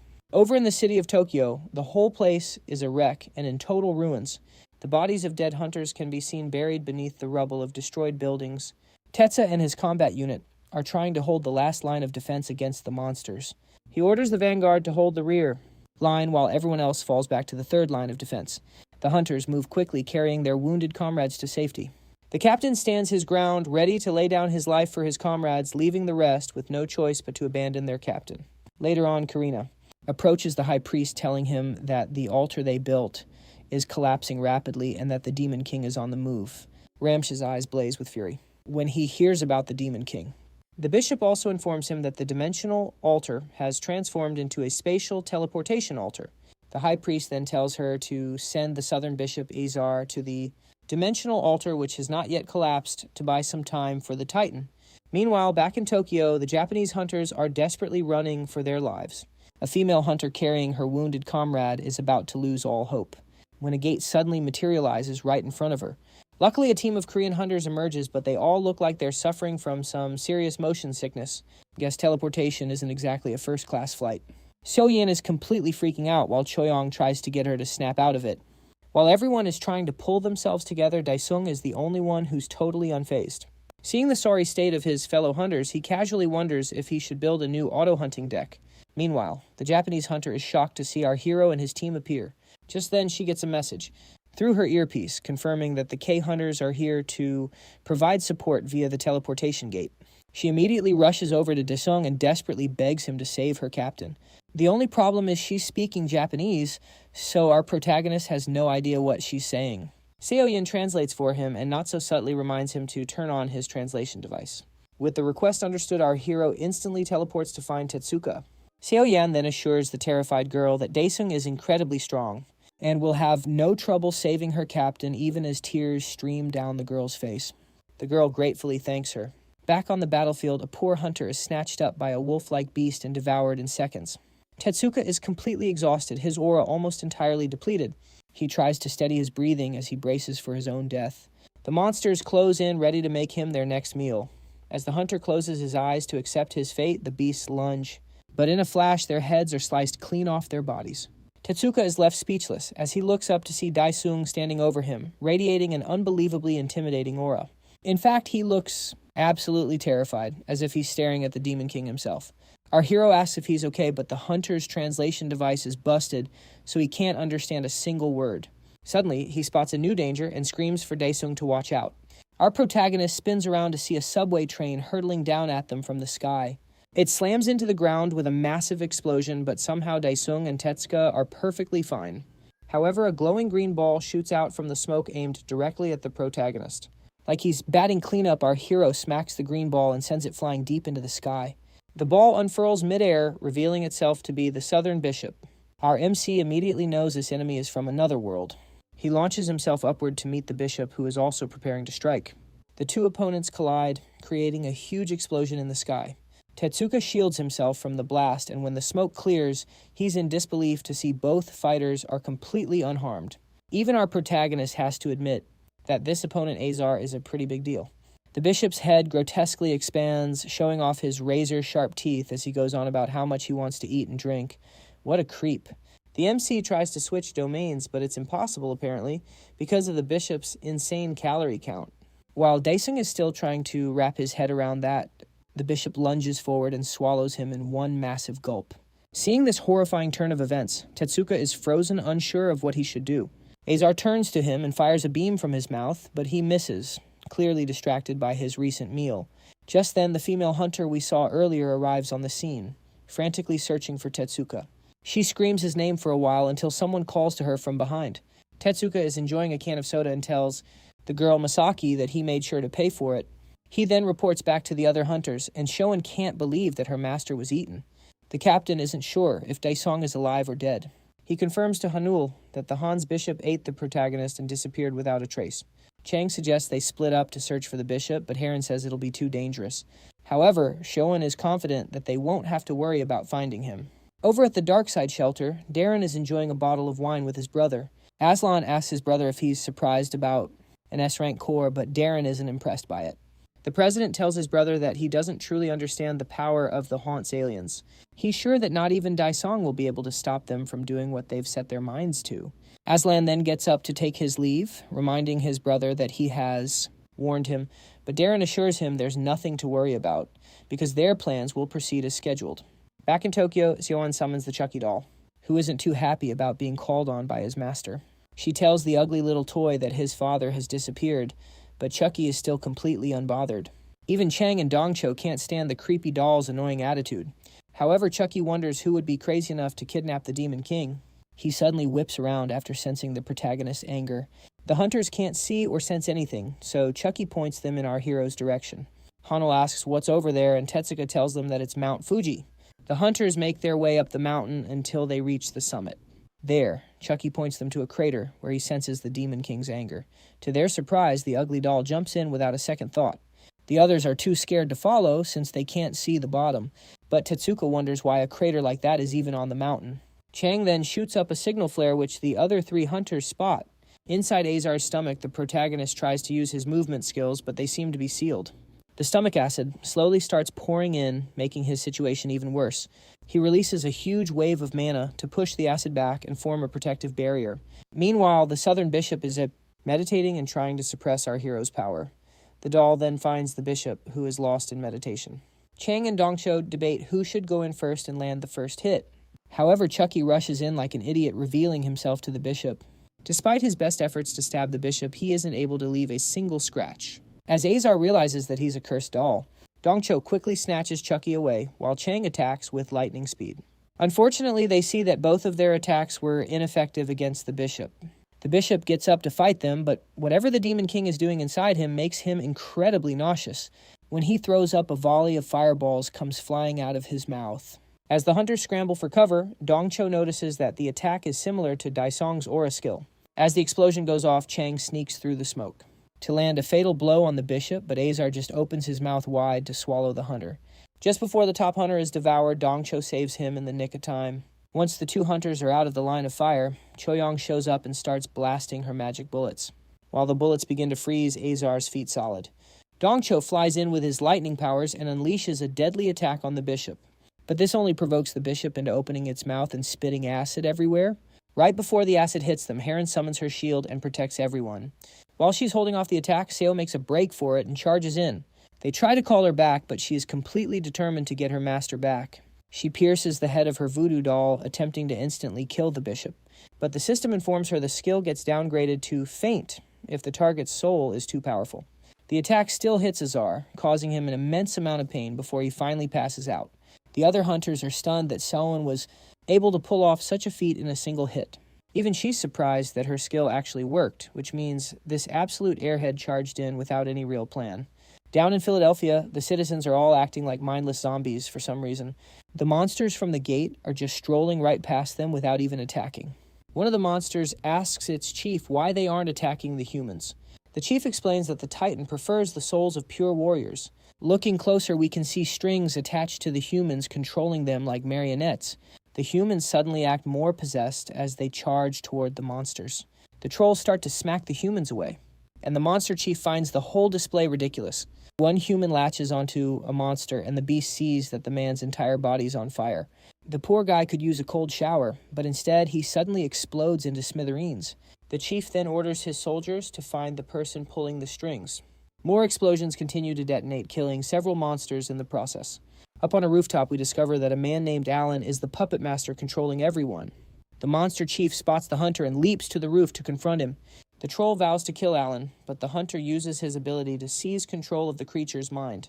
In a split second, the monster becomes just another one of Alan's puppets. The hunter then orders his new toy to go and attack its former comrades. Back at the Mount Fuji crater, the Korean hunters aren't quite sure if Azar is actually dead. Dongcho tells Chong to ask Seo, seeing as she's the one who delivered the final blow to the bishop. She confirms their fears, explaining that the bishop only fainted and is definitely not dead. They all freak out when Chucky scrambles on top of Azar and opens his mouth wide. The doll announces that Desa is without a doubt inside the bishop's stomach. Seo wonders what on earth the creepy toy plans to do once it gets in there. Meanwhile, Hanel hands the doll an item just before it dives in. By the time Azar wakes up, he finds himself tightly bound by iron chains. He roars, vowing to kill them all as he struggles to break free from his restraints. However, Chang steps forward, preparing to attack the immobilized monster. A teleportation gate suddenly materializes in front of them, much to Seoin's relief. Our protagonist casually steps out of the portal with Chucky and congratulates them on the successful rescue. Without a moment's hesitation, Dean yells for everyone to get out of there, tossing Chucky into the air as he starts sprinting away. The hunters are completely baffled. Why is their strongest member suddenly running for his life? They quickly decide to follow his lead and start running as well, but Dongchil can't figure out why our hero hasn't jumped out yet. Azar suddenly materializes behind them, shattering the chains that bound him. Dayan then tells the kid from the Fortress clan to restrain the bishop. Seo reacts in a flash, sliding back just in time. She whips out her voodoo doll, turning the ground around the bishop into quicksand. Azar slowly starts sinking, but he boasts that the hunters can't escape him. Tetsuka catches up to the MC, demanding to know why he's running away without a fight. Daisong explains that fighting inside the crater would be a death sentence. As Azar sinks further into the sand, he reaches out to grab the hunters with his gigantic hand. Suddenly, a bright light erupts from the top of the crater. Our hero then bursts out with his wraith dragon in the nick of time. An explosion erupts behind them, but the hunters are safe, having managed to escape just in time. The dragon flies them to safety while the Demon King leaps back down onto the mountaintop. Seoin calls out to her master, but he lands on the ground and commands the bishop to show himself. Azar's giant hand bursts through the ground, followed by his large, ugly face. The Demon King quickly realizes that the giant blob in front of him is the bishop's true form. Azar emerges from the crater, and he is 1,000 times larger than our hero. I guess all those calories finally kicked in. The other hunters are stunned by the bishop's giant form, wondering if this is even the same enemy they fought moments ago. Captain Tetsuka is seriously concerned, saying that he needs to inform headquarters immediately. Meanwhile, the Demon King unleashes a huge wave of mana and takes to the skies to face his enemy. He is able to sneak around under the cover of the clouds, giving the bishop a hard time locating him. Over at the Japanese Hunter Association headquarters, Shinji panics when he sees the giant bishop on the monitor. His assistant informs him that Tetsuka has reported Daisong is in combat with the giant monster. Back on Mount Fuji, Daisong attacks the bishop with a huge wave of black flames from his sword. However, Azar opens his mouth and uses the power of gluttony to swallow the attack. Meanwhile, the Demon King's dragon circles overhead.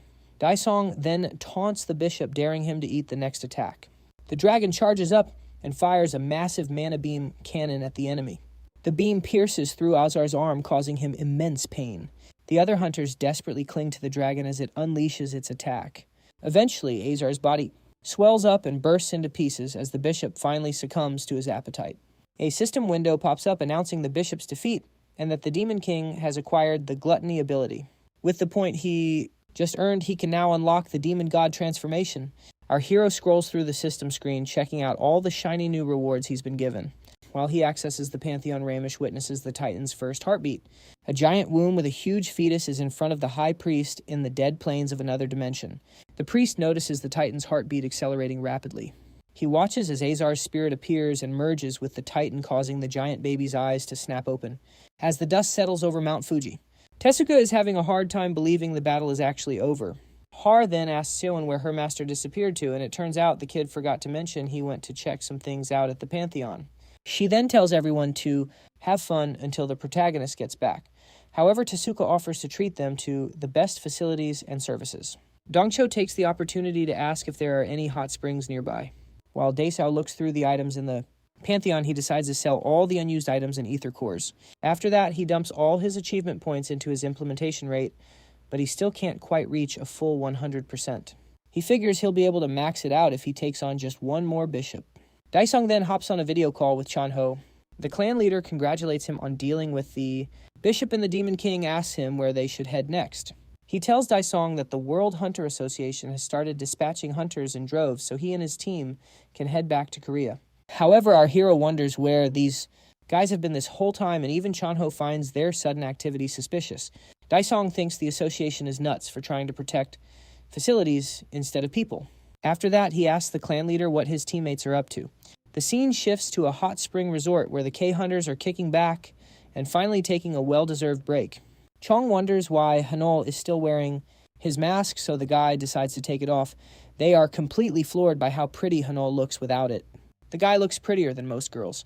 Hanol tells them that he doesn't really like his own face, and that's why he wears a mask. Over on the girls' side, Seo-yeon is enjoying a nice soak when Cho-young asks her what her master is planning to do in the Pantheon. Harin then asks what the Pantheon even is. The Fortress Kid tells her that it's the Daesung clan's secret base. Cho-young explains that it's also a subspace training center. Seo-yeon decides to stir the pot, telling Harin that they aren't even rivals anymore, now that she's unlocked a secret move during their last fight. Cho-young tries to warn her that it'll be dangerous to use skills in there, but the young girl is a loose cannon with absolutely no chill. Seo-yeon then unleashes her finishing move, leaving the other girls totally speechless. Meanwhile, an attendant directs our hero to the men's bath. As he steps into the changing room, his servant's doll appears. The girls suddenly find themselves in the same hot spring bath as our protagonist. 1 month later, Ki-hong is invited onto a news channel to discuss the aftermath of the gate fracture incident. Ki-hong then introduces himself and starts explaining that the incident is finally entering a recovery phase. The interviewer then asks for his thoughts on the damage other countries suffered due to Korea's delayed response for aid. However, Ki-hong flatly tells the guy that he didn't come here for a pop quiz. Meanwhile, protests have erupted with citizens demanding Allen's removal and the resignation of the World Hunter Association's president. The citizens are all marching through the streets calling for Allen's head. News reporters on the scene are covering the event, commenting that the protests don't look like they'll be stopping anytime soon. A reporter singles out a protester for a comment, and he tells the newscaster that he lost his family during the incident and no longer sees the point of the World Hunter Association. From his office window, Darren watches the crowd below. He complains to Karen that all this has only brought him disgrace. The bishop assures him that Hans always keeps his promises. She places a few pellets on the table, calling them the flesh of the Titan, and promises Darren that eating them will grant him eternal life. The association's president is in awe of such a powerful item. Karen informs him that the world is about to be transformed. If he wants more of the Titan's flesh, she tells him he'll have to go through Daesung. Karen then vanishes, leaving Darren to wonder how he's going to approach our hero. Back at the Japanese resort, Tatsuka once again thanks the cats for providing such crucial support to his country. He and his fellow hunters humbly thank the Korean hunters. With the job done, the protagonist tells everyone to eat up and enjoy themselves. While everyone is digging into their food and drinks, Seo-yeon asks the other women a rather inappropriate question. Our hero quickly jumps in to shut the conversation down, promising to put his foolish servant through some hellish training. She tries to claim it was a mistake, but he's already teleported away with the silly girl. Over at the Rice Eaters Porter clan, the secretary suddenly gets a phone call. Dong overhears her talking about the Japan Hunter Association and decides to take the call himself. He introduces himself and gets right down to business discussing the byproduct processing in Japan. When he hangs up, the secretary asks with great enthusiasm if they're going to Japan. The bald man says he'll be going alone, telling the secretary that she needs to stay behind and hold down the fort. Back on Mount Fuji, Hanel tells the Imik that there's no teleportation cube. It was most likely buried or destroyed. Dong suggests that they use his dragon, but Harin tells him to act normal for once and just use a plane. Chang agrees, adding that he isn't comfortable riding a dragon, and tells the protagonist he's on his own if he goes that route. Just then, Tetsuka pulls up in a slick Toyota to offer them a ride. Most of them scramble into the car, leaving only Cho-young behind with our hero. She's very worried about Cho-young, but reassures herself that the girl will be fine. Unfortunately for the kid from the Fortress clan, she's currently fighting an endless horde of monsters in the Pantheon. Later, we see Yongchil live streaming the moment Tetsuka thanked the cats. He shows it to his viewers, who immediately latch on to the name Cats instead of K-Hunters. He starts laughing, admitting the nickname is pretty catchy.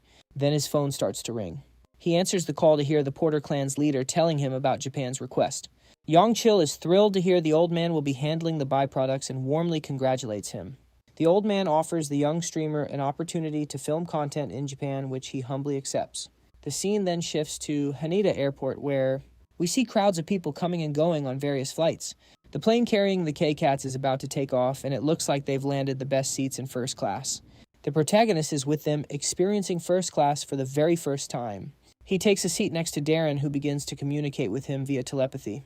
The president introduces himself to the Demon King, who wonders why on earth he's using telepathy. Darren then tells him he has a special proposal which certainly piques our hero's interest. He tells the Demon King that the world is destined to perish and a new one will be created. As Daesung mulls this over, Darren offers him the position of owner in this new special world.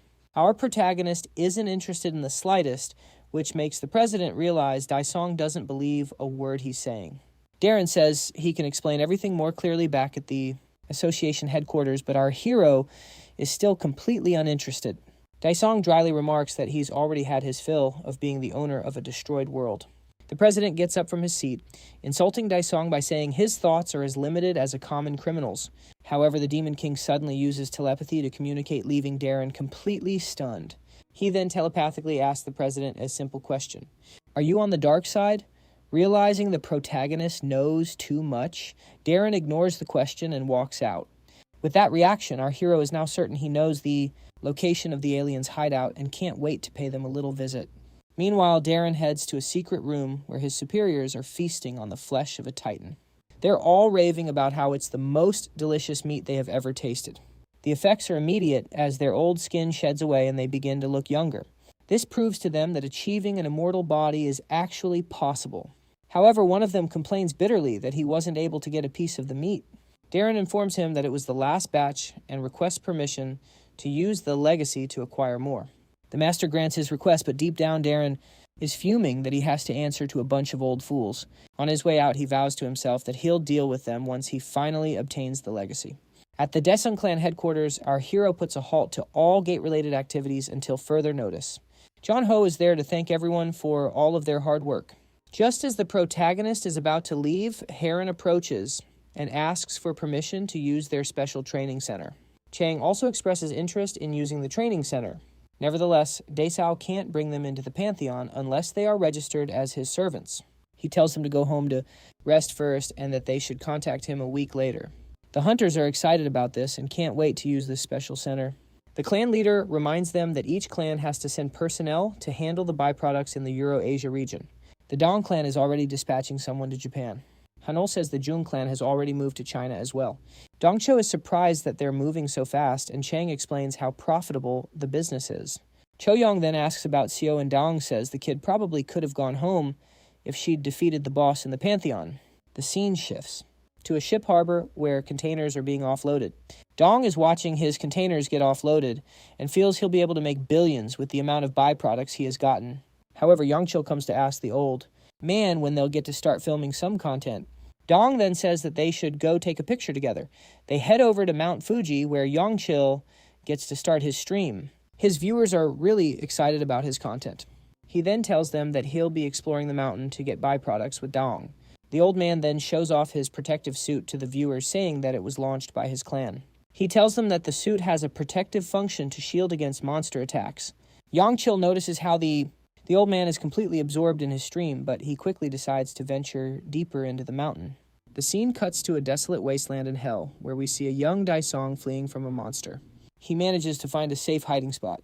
There he wonders if he's going to die and have to start his long journey all over again. The Demon King then jolts awake from the nightmare, wondering why he keeps having these types of dreams. We see he's on a family trip, but for some reason Soen tagged along with them. His mother tells him to go play in the water with his sister and have some fun. A few young troublemakers suddenly approach him and ask if he is Hondong.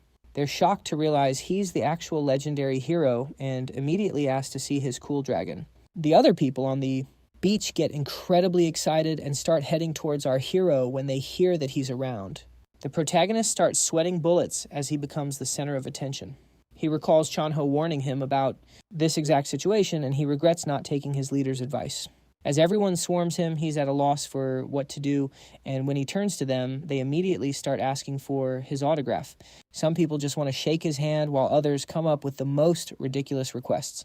Our hero finds it tough to handle. All this attention stating that popularity is like a drug. Back on Mount Fuji, Yangchil and the old man are still exploring the deeper sections of the mountain.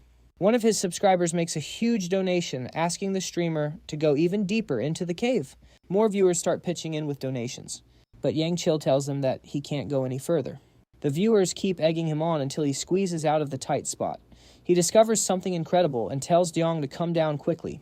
A bright light illuminates the old man's face as he stands before a gate cube. He tells Yangchil that they've discovered a gate. Because of this, one of the viewers donates a whopping 100 million won to the streamer. And just like that, our streamer is now a millionaire. The next day, Haran and Chang find themselves in a regular training center, not the special one Disung promised them. The doors to the facility open, and they see their fellow hunters approaching. Dongcho tells them to hang tight, explaining that the protagonist will be there shortly. Xiaowen offers to summon her master with her doll if he happens to be late. At that very moment, our hero shows up and tells her not to even think about doing something so stupid. After that, he announces to everyone that they will begin the training session. Realizing it'll be difficult to make Heron and Chang, his servants, Desung changes the terrain to resemble one of the plains of hell. Chang and Heron marvel at how easily our hero can alter an entire area. Dongcho recalls being in this area before, and Xiaowen says this is the place where she had her last training session. Heron starts to mock the girl for being dragged here after she caused so much trouble for her master. The MC tells them to cut the chatter, announcing that they're moving on to the special training immediately. The girls are quite curious to know what this special training will entail. Seeing how much they struggled against the really tough bosses, the protagonist decides to change their training approach. Chang admits that it was incredibly difficult for them to deal with the gate boss. Desung then draws his sword and tells them that for this training session, he'll be their target. The hunters are stunned by this, but our hero wastes no time making the first move. He unleashes the initial attack, causing a massive explosion with his flames. Meanwhile, in an underground blood shrine of the Haunt aliens, a gate opens, and Daejong peeks his head through. He and Yongchil dive out of the portal into the eerie cave. The younger guy asks the old man where they are, but he has no idea. Besides, it's too dark for his old eyes to see a thing. Yongchil suggests they leave immediately because he has a bad feeling about the place, but the old man tells him they should wait a bit. He assumes they're in an F-rank gate and that he can easily take care of the monsters. Suddenly, a large red substance sprouts from the ground. Yongchil screams when he sees the sticky red thing attaching itself to the ceiling of the cave. Daejong tells him to be quiet and stay behind him so he can escape easily if things go south. After that, the old man moves forward to investigate the strange phenomenon. When he looks down into it, he can't believe the horrific sight. A pile of corpses lies at the bottom of the pit, the poor souls begging to be spared. Terrified by what he sees, the old man tells Yongchil they need to retreat immediately. As he turns to escape, he bumps right into the northern bishop, Volks. The bishop demands to know how the man got into the cave, but Daejong just yells at Yongchil to run for it. As Volks turns to face the streamer, Yongchil makes a break for the portal. The bishop tries to catch him, but Yongchil manages to escape successfully. Volks tries to go through the gate, but his hand slips right through and he realizes it's a dimensional gate. He turns back to look for Daejong, but the old man has vanished. The bishop is annoyed at these humans who are giving him such a hard time. As Yongchil tumbles out of the portal, he tells his viewers that Daejong is in serious trouble. He quickly ends the broadcast.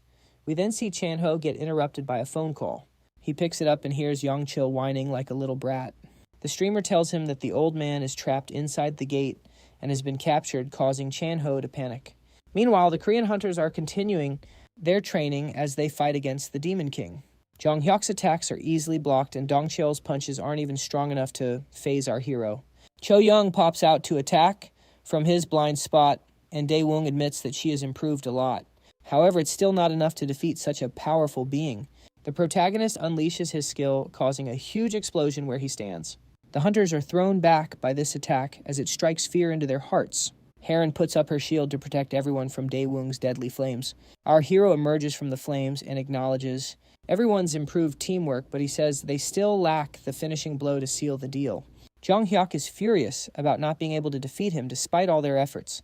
Heron calls out Seo Yeon for being useless, but the girl's curse tricks are ineffective against her master. The MC then gets a call from the clan leader, and he asks the man what's going on. With a distressed look, Chan-ho tells Daewoo that his help is needed urgently. At the Daewoo clan headquarters, a couple of black vans pull up and several soldiers get out. They quickly snap into formation, waiting for their commander to step out of her vehicle. One of the soldiers steps up to open the door, and a woman emerges from the vehicle. Meanwhile, back at the training facility, we catch up with the K-Hunters. Seo looks like she's about to burst, so she makes a beeline for the bathroom. Looking pretty ticked off, Desung asks Chan-ho why the old-timer from the Porter clan is fooling around inside a gate. The clan leader explains that he's already contacted the Korean and Japanese associations, and they've agreed to handle the situation. Our Demon King turns to his fellow hunters, letting them know he's heading to Japan for a bit. The other hunters are totally confused about what's happening, but Dong makes a quick exit. But he freezes in his tracks when he spots some soldiers escorting a woman. Chan-ho demands to know why they're blocking the path. The woman then introduces herself as Seo Eun-mi, an enforcement officer from the World Hunter Association. She explains that the association is investigating the recent gate incident and needs him to come along as a witness. Infuriated, the clan leader demands to know if this order didn't come from the Korean Association. Our Demon King puts two and two together and figures Darren sent these guys to grab him. Yunmi tries to correct him on how to address the association's president, but he couldn't care less. Heron also chimes in saying she has never heard of the World Hunter Association having any kind of enforcement authority. Yunmi then drops a bombshell, declaring that Daesung is the prime suspect in the gate incident. Her accusation, however, just riles up the other hunters, who immediately get ready for a fight. Chiano also tells the woman to back off and leave quietly. Realizing she's not getting anywhere with words, Yunmi orders her people to activate the legacy. The soldiers outside get the order and pull a lever on a massive golden box. Suddenly, a magic seal envelops the entire clan building, throwing the hunters into a panic. They quickly realize they can't use their aura or summon any of their power. But our hero, of course, remains perfectly calm. It's not that he can't break the seal. He's just worried he'll bring the whole building down with it if he does. Yunmi points out that their powers are sealed and promises to treat Daesung well if he comes along quietly. The Demon King agrees, but only on the condition that she lets the other hunters go free. However, he decides to make just one phone call before they go. He rings up Seo Yan, who is currently on an important mission to get ice cream. Daesung laughs over the phone, asking if she's awakened a new skill. The girl proudly tells him her new skill is called Daesung Summoning. He immediately orders her to use it. But sadly, in the one moment Seo Yan could actually be useful, she tells her master she can't use the skill. She's worried that as soon as he appears, he'll scold her for wandering off, so she begs him to just wait a little longer. The Demon King tries to convince her, promising he won't scold her, but this silly brat just hangs up on him. Our protagonist is absolutely infuriated by Seo Yan's stunt. After that little disaster, Yunmi asks if he's ready to go, but Dongchul and the other hunters aren't having it and refuse to stand down. Heron even declares that any move against their hero will be seen as an attack on the entire fortress clan.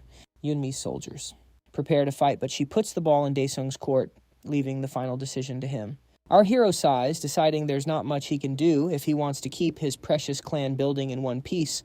Just as he tries to unleash his skill, he suddenly disappears, leaving the whole room in shock.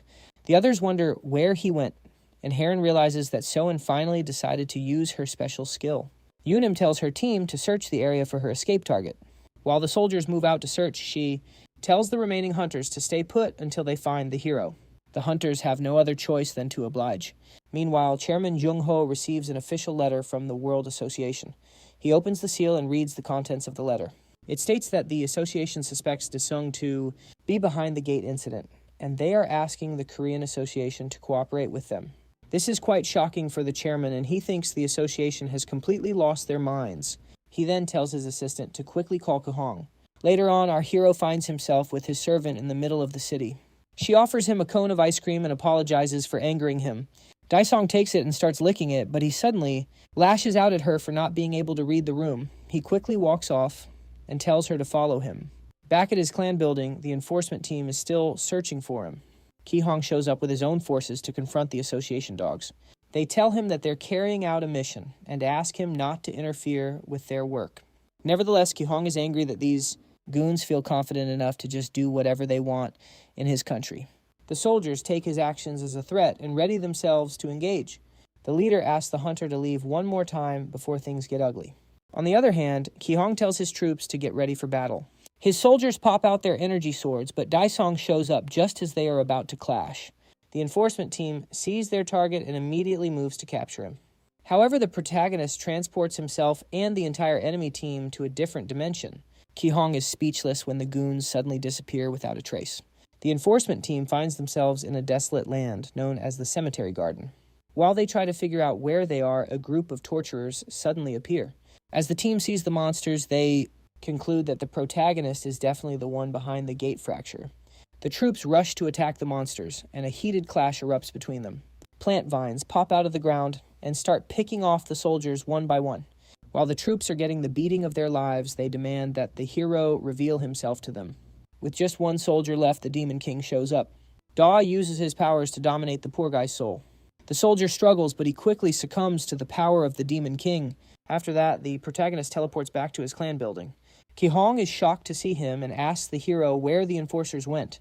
Daesung says that he kept the soldiers as prisoners in order to interrogate them. He hears a loud rumble and looks up to see part of his headquarters exploding.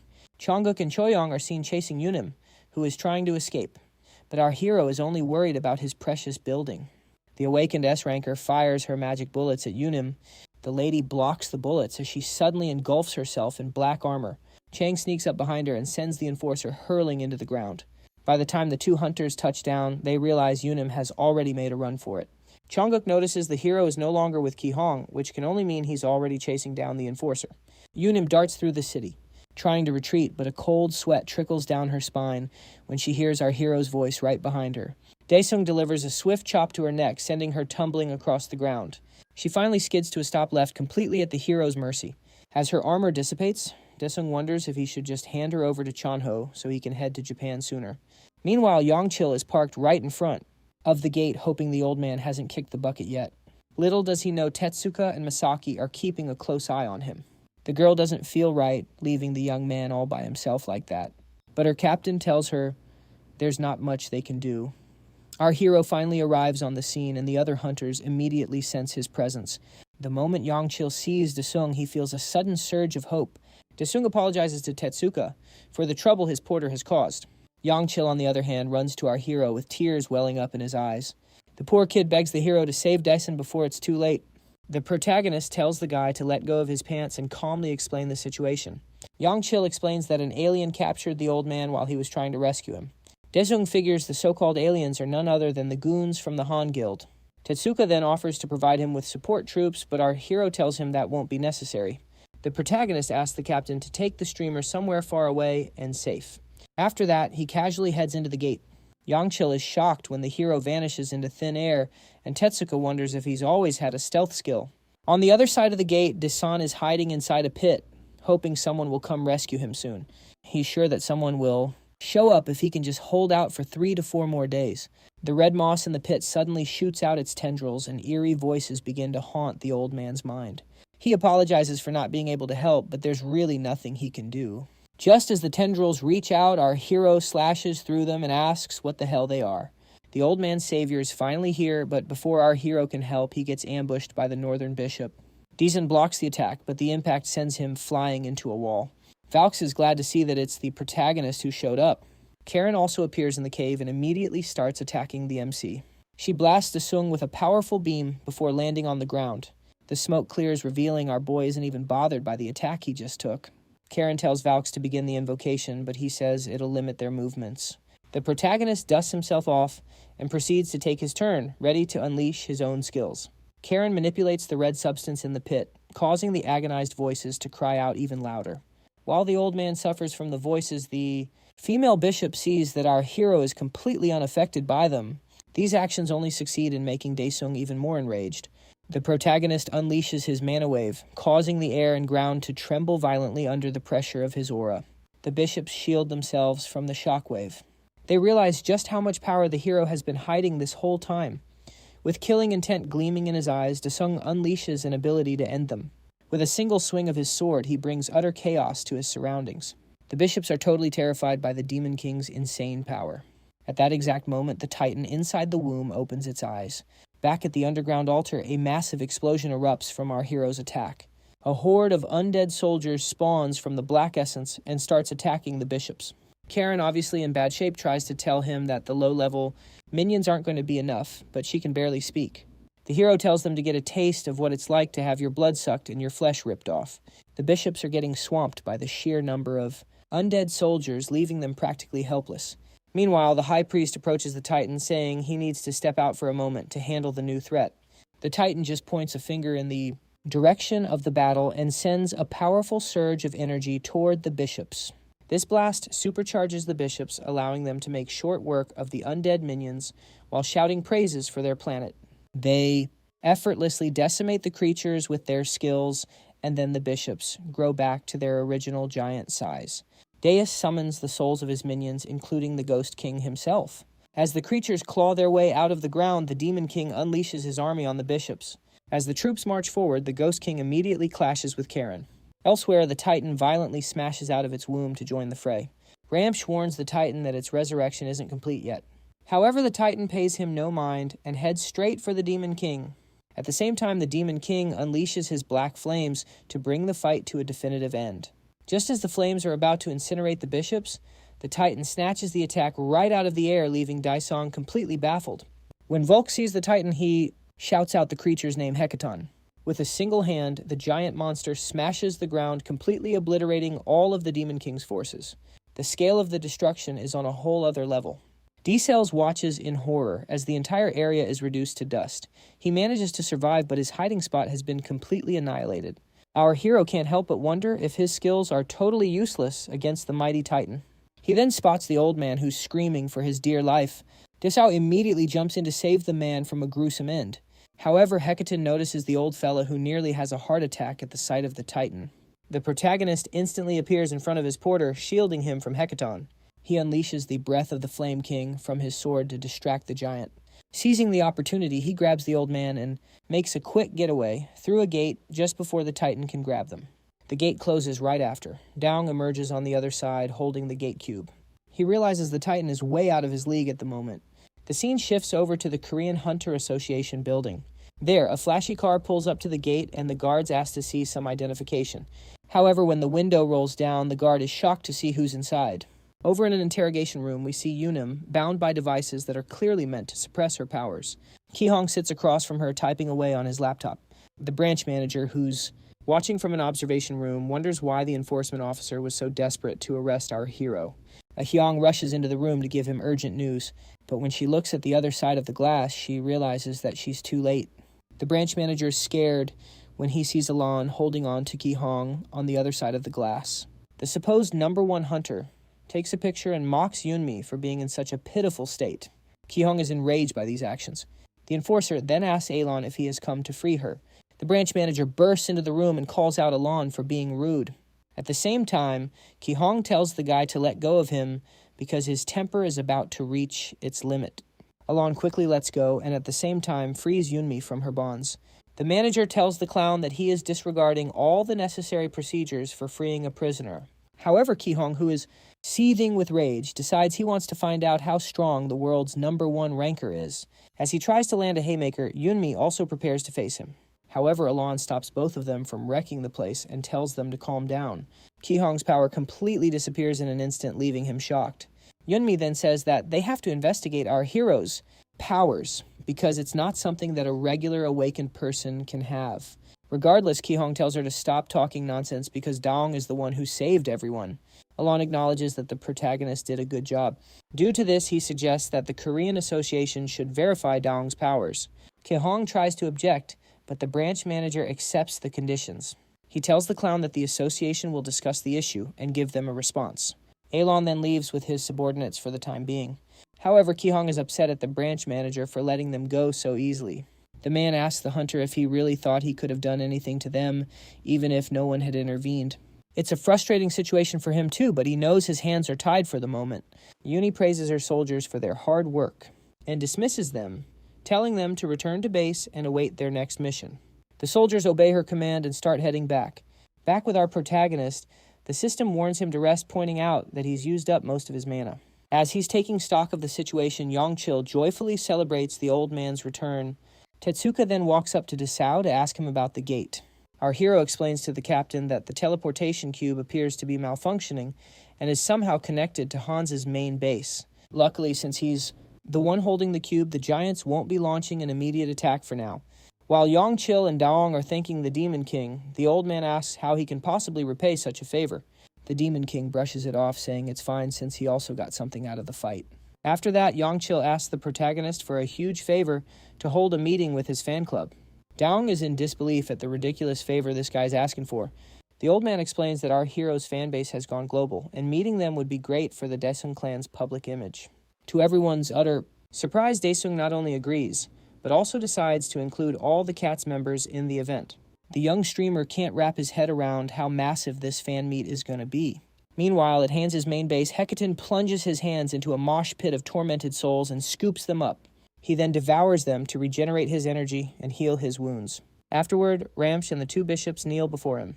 The high priest apologizes, explaining that they couldn't gather enough blood because the Titan was revived too early. However, the Titan still thirsts for more blood. The scene cuts to our hero, who is clearly furious about something. The camera pulls back to reveal the branch manager trying to explain the situation. But for the Demon King, the manager getting intimidated by Alan's power is a pretty flimsy excuse. After apologizing, the manager informs our hero that Alan wants the association to officially verify his powers. Upon hearing this, the MC looks ready to rip the manager's head off, but the guy has no clue why the World Association is acting so strangely. When Daesung asks what his association plans to do, the branch manager admits they haven't reached a decision yet. He suggests that they could just reject the World Association, but Ah-young explains that the World Hunter Association is holding the Ether Core integration license over their heads. This is because that technology is used throughout the entire energy industry. Simply put, she tells him that the World Hunter Association owns the rights to the technology, with no other option. Daesung agrees to have his powers verified. However, he throws them a curveball, saying he'll do it at his fan meeting. The manager and his assistant are completely baffled by Daesung's words. Later, at the Mesopotamian ruins in Iraq, a brilliant light erupts from deep within. Deep inside a strange structure, known as the Tower of Babylon, stands. There's also a swarm of small robots mining ores within the ruins. Volks is there overseeing the mining operation. He holds an ore in his hand, mulling over its ability to neutralize aura powers. The material used to make the gate cubes also comes from Babylon. An aide approaches and informs him that the Korean Association will be verifying Daesung's powers, but it comes with a condition. The aide tells him that he and Alan must attend the hero's fan meeting. Hearing this, the bishop can only wonder why in the world there's a fan meeting in the first place. Meanwhile, on Young Chill's stream, he's letting his viewers know that he has returned from hell. The Porter Clan leader also joins the stream and greets the subscribers. When Young Chill checks his live viewer count, he's floored by how high the numbers are. As he starts telling his story, the viewer count keeps climbing at an insane rate. He tells everyone they only made it out alive thanks to the protagonist. Our hero showed up on the third day of the old man's capture. Young Chill then turns the mic over to the old man to tell everyone what happened inside the gate. The old man begins to describe the horrific scene he witnessed in the pit.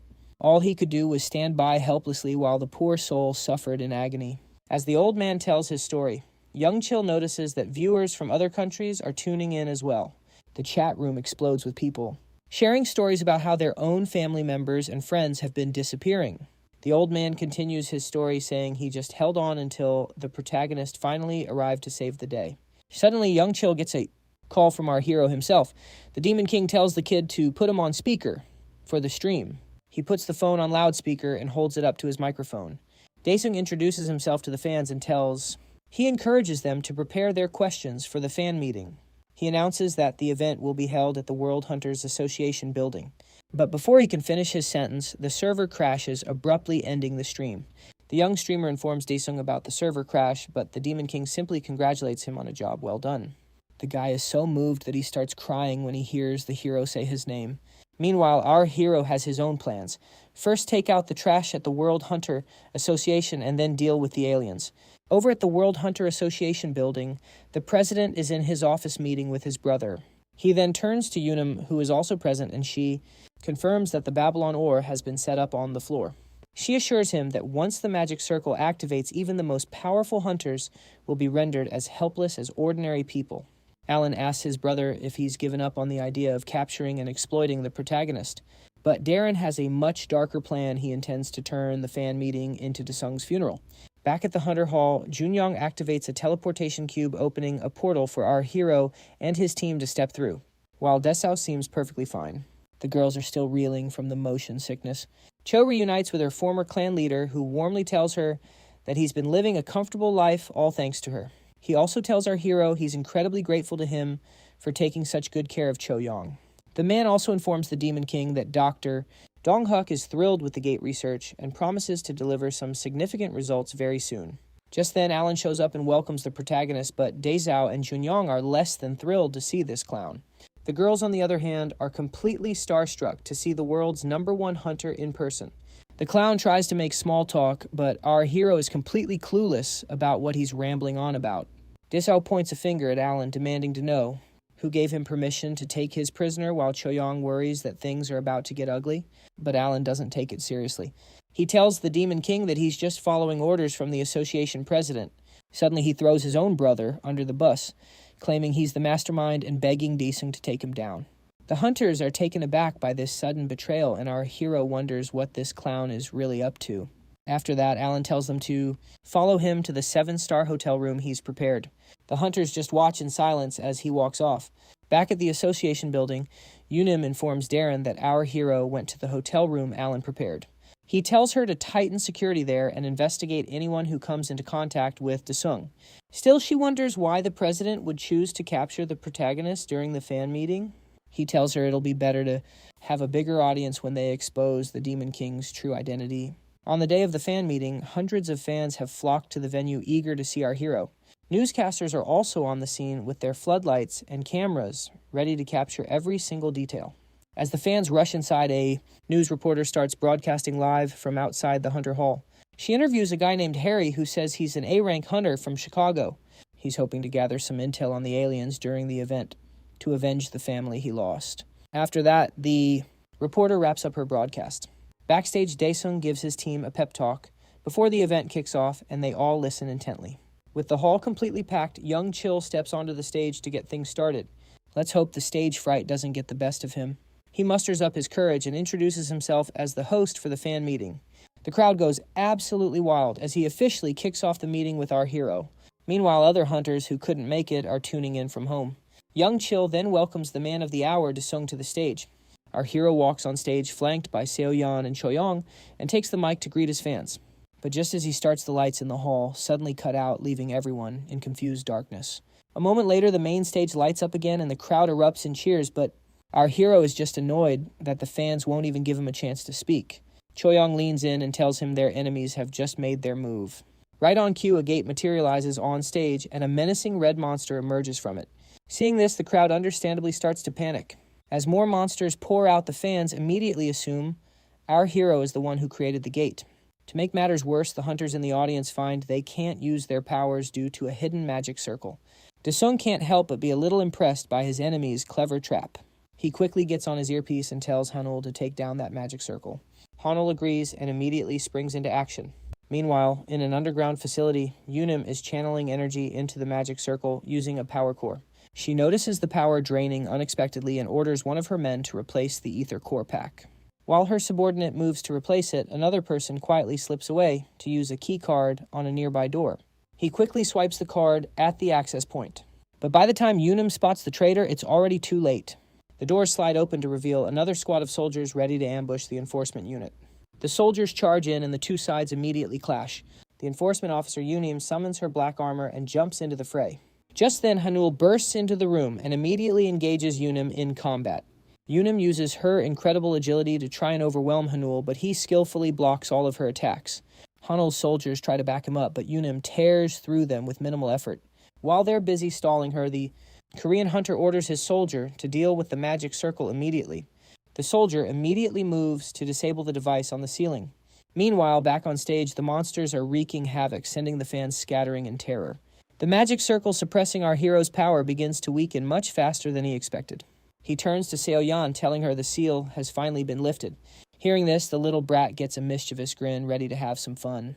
She immediately uses her skills to turn the ground into quicksand, trapping the monsters right where they stand. While they're immobilized, Choyong unleashes a volley of her magic bullets, quickly turning the tide of the battle. The vile monsters are caught completely off guard, unable to figure out how to escape. That's when the fans notice that our hero is actually fighting the monsters, making them realize he wasn't the one who opened the gate after all. Their fear turns to excitement as they start cheering him on, yelling for him to take down all the beasts. Desung grins, whips out a dagger, and decides it's time for a little warm-up. Elsewhere, Darren is watching in disbelief, completely baffled as to how his plan could have failed. Yunim rushes to his side, reporting that they've lost control of the device room because of a traitor in their ranks. Just then, they hear the sounds of a battle coming from the other side of the door. Inside, we see fallen soldiers scattered across the floor and staircases. It turns out Dongcho and Changse were the ones who took them down while searching for the association's president. Suddenly, threads of light appear out of nowhere, but Heron quickly uses her shields to protect her teammates. Alan then reveals himself, putting on an act like his skills aren't working. Chang decides to take on the clown while the other two go look for Darren, cutting Alan off before he can finish spouting his nonsense. Chang charges at him, but the clown easily binds the hunter with his aura threads, leaving Chang in a rather humiliating position. He then plays dumb, pretending that Korea's top. Hunter is just too strong for him, which is his excuse for letting the other two go. Of course, Heron and Dongcho have no clue what this silly clown is actually scheming. Nevertheless, the two hunters take the opportunity to head for Darren's room. Dongcho blasts the door with his lightning powers, but his attacks are useless against its powerful barrier. He notes that the barrier feels similar to the Absolute Protector skill. While he's trying to break down the door, Heron senses someone behind them. Inside the office, Unum urges Darren to evacuate, saying they can't stop the hero unless his powers are sealed. Darren decides to cut his losses and escape through the gate cube, planning to come back for the Babylon ore later. But just before he can make his getaway, a sword slices clean through the door, striking fear into the president's heart. The door is shattered, and they're shocked to see the Demon King standing before them.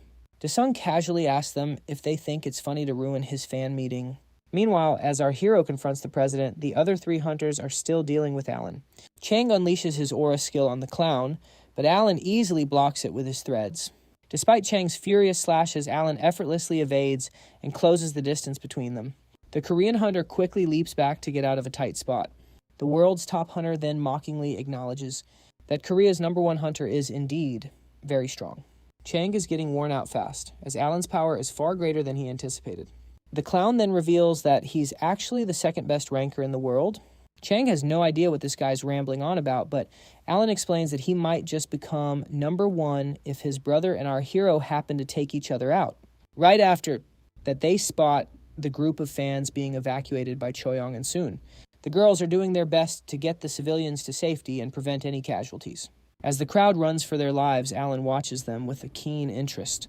Back in the office, Darren compliments the protagonist on being able to break through the absolute barrier. The Demon King warns him to choose the person. He messes with more wisely next time, assuming there is a next time. The president voices his doubts that Desung is even human, feeling he's similar to the alien haunts. But the protagonist immediately calls him out for making deals with those very same aliens. In turn, Darren accuses the Demon King of getting his immense power from those haunts. He points out that the creatures summoned under his control have the same aura signature as the monsters from the gates. Darren then demands that our hero explain the ominous aura radiating from his body. Watching from the side, Dongcho and Heron start to worry that the Demon King might be in trouble. Just then, the director steps in to confront the association president. Darren demands to know who he is, and the old man introduces himself as Korea's #1 hunter. Dongcho explains that Desung is the best hunter in the entire universe, adding that Darren's eyes are too rotten to see the truth. The president feels disrespected and calls the old man a trash hunter. Hearing this, Dongcho completely loses his temper. Heron quickly tries to calm him down. Daesung then chimes in that his world isn't hell, and he knows people like Darren, the kind who only talk sense after you beat it into them. He then swears he's going to give the president the beating of a lifetime. Darren activates his Super Awakened Paladin ability, instantly decking himself out in heavy armor with a hammer and shield. As the hunters shield their eyes from the bright light, the president moves in to strike down the protagonist with his hammer. Daesung uses his aura skill, Nullification, to block Darren's attack, leaving the president completely stunned by his power. The president is sent flying back from the sheer force. Our hero doesn't get why he's so surprised, since he's just using an aura skill like any regular hunter. He lands a solid haymaker right on the president's face, sending the guy flying through a wall. Darren comes crashing down onto the stage, blood pouring from his nose. He quickly scrambles to his feet, shocked to see that he's bleeding. And of course, he is absolutely enraged by this. Daesung then uses a stealth skill, much to the president's surprise. Darren starts getting pummeled like a punching bag, forcing him to throw up a defensive barrier. However, the Demon King easily shatters the barrier with a single strike. Daesung swings his sword down for a final blow, and as Darren tries to block his hammer, is sent flying from his grasp. As his weapon is knocked away, Daesung asks him how someone without faith can be a paladin. The president tries to negotiate for his life, but our hero plunges his sword right through the man's chest. After that, the Demon King lights him on fire like a rotisserie chicken. The flames continue to burn him until there's nothing left of the poor guy. With this, Daesung acquires a 100% implementation rate and releases the Seal of the Demon God transformation. A powerful aura explodes from his body, making him even more terrifying than he already is. The bright aura shoots out of the building and all the way into the vastness of space. His entire body becomes clad in some badass-looking armor. Daesung marvels at his own powers, surprised he lifted the seal after being on Earth for such a short time. After that, he uses his powers to imprison the soul of Darren Anderson. With his demon god powers, the capacity of his soul prison has expanded massively. He then revives Darren's soul, turning the association's president into his humble servant. Later on, a news channel reports on the events of the gate fracture at the Hunter Hall. The reporter then invites Darren to comment on what happened there. The president then announces that our hero and his team are the ones who valiantly dealt with the gate fracture. The higher-ups at the World Hunter Association wonder why the president is praising Daesung instead of procuring the meat he promised them. The three men are interrupted when the door to the room opens, and they are greeted by the protagonist himself. One of them frantically yells for their guardians to come quickly. Some guys bust into the room, and just like that, our hero finds himself surrounded by 4 guards. He's not exactly sweating it, but one of the old geezers brags that each guard is even stronger than an S-rank hunter. Before the guards can even blink, the Demon King snags them with fiery chains and poof, they're toast. He then casually asks the old man if they're all done with their little party tricks. The men are suddenly hit with a kind of fear they have never felt before. A few moments later, Daesung strolls out of the building, having just slaughtered every single person inside. He meets up with his servant Darren and asks the guy why there were only 3 men in the room. Darren tells him that the guys who chowed down on the Titan's flesh aren't going back to that location. If they get wind that their partners are dead, they'll just hide themselves even better. The Demon King sarcastically wonders if he should put up more warning signs to help them hide. And right on cue, the building explodes behind them.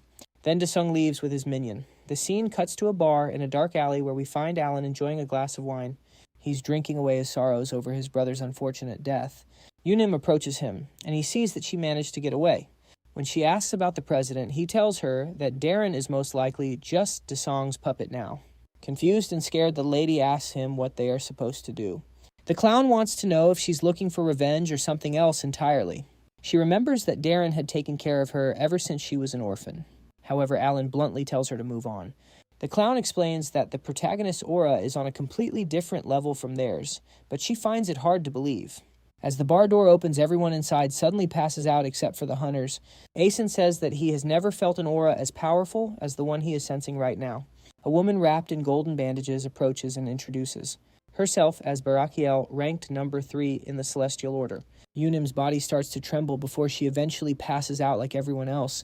Barakiel finds the behavior of humans quite peculiar. According to her, their ambitions reach for the stars even though their bodies are so fragile. Scared for his life, Alan asks if the celestial being was sent by Daesung. She tells him to calm down because she's here to save the planet.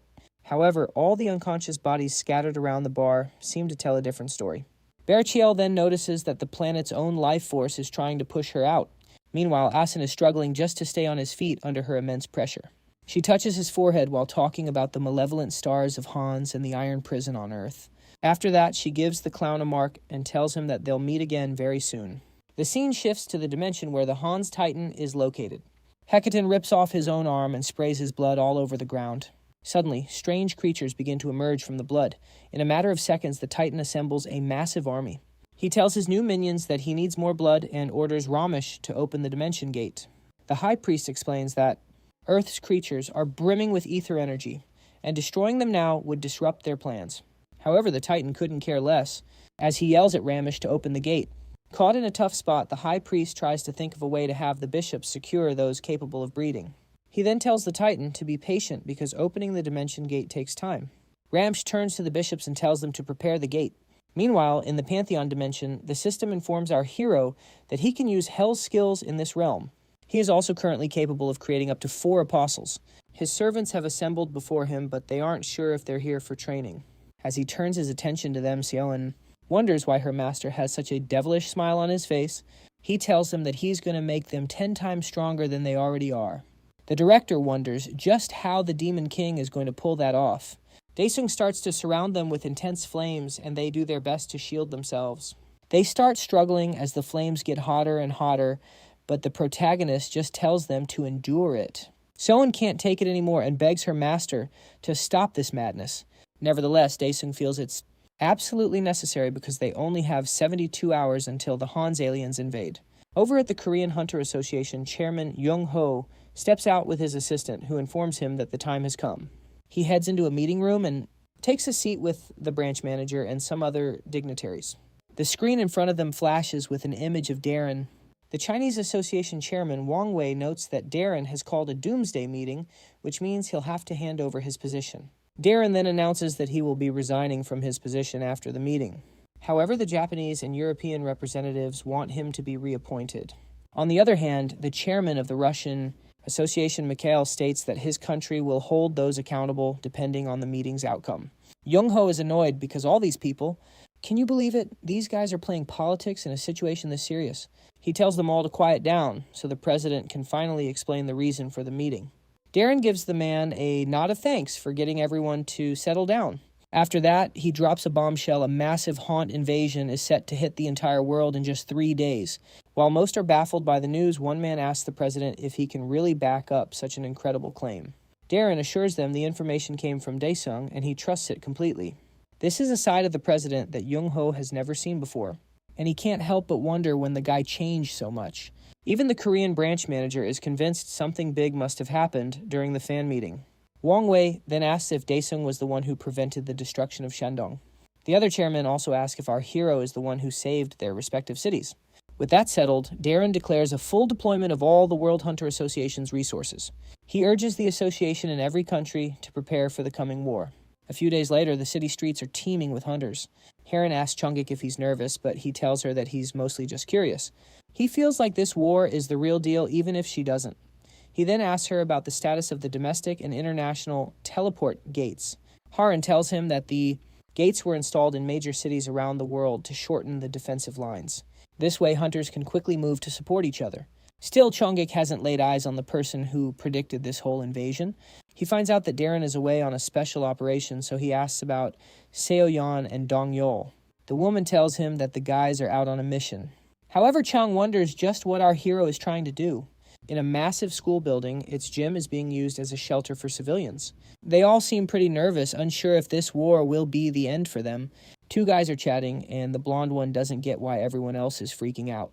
He gets a call from his friend Juke, who says that he's at home. Juke feels he's safer at home because he thinks monsters would most likely head to a crowded place if they showed up.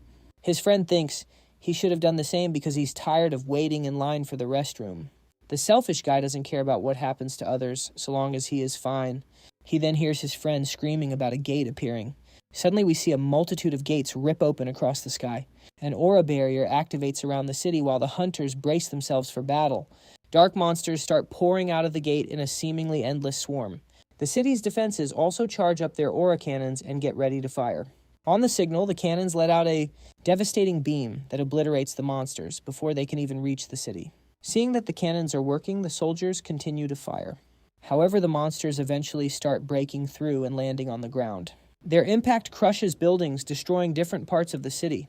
Juke, who felt he was safe at home, comes face to face with one of the Titan's minions. The monster unfurls itself, ready to send the poor guy to the great beyond. With more monsters landing in the city, the hunters quickly jump into action and start cutting them down. After one of them slices a monster in half, he turns to his comrades and tells them that the monsters are easy to defeat. However, these ominous minions then start to combine, merging and growing bigger. This sends a chill straight down the hunter's spine. It instantly annihilates the guy, making the others fear for their lives. At the association headquarters, they're watching multiple gates appear across the country, and the numbers just keep climbing. One of the agents tells the branch manager that they've formed a defensive line around the shelters and are engaged in battle, but some areas have been left completely unguarded. Ayong also tells the manager that the gates and monsters are increasing at an alarming rate. They are definitely in a world of trouble, and the manager has no idea how to get out of it. Back on the battlefield, Heron is giving Chong-sik a buff to his skills. The hunter activates his ultimate technique and leaps into the air. He manages to decimate a chunk of the monsters and provokes the rest to take him on. He uses a massive taunt skill to draw all of the monsters' attention to him. However, Heron thinks he's an idiot for using the taunt at their current location. The Titan's minions start merging with each other until one colossal monster is formed. Chang launches himself at the beast's head without a second thought, causing Heron to panic. Over in Beijing, China, the Shaolin monk hunters are fighting the Titan's minions that have appeared in their country. A glimmer of hope is restored in the eyes of the citizens when they see hunters fighting the monsters. The monk tells them to evacuate quickly, because the area is dangerous, but the people are being stubborn. As the monk hunters as the battle rages on, the minions perform their signature combination move, transforming into a much larger monster. The hunters quickly get into a defensive formation to counter the monster's transformation. However, one of the monks is struggling to adapt to the formation.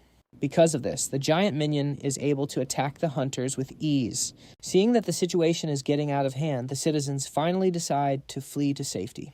Yongwall then appears to provide assistance to the troops.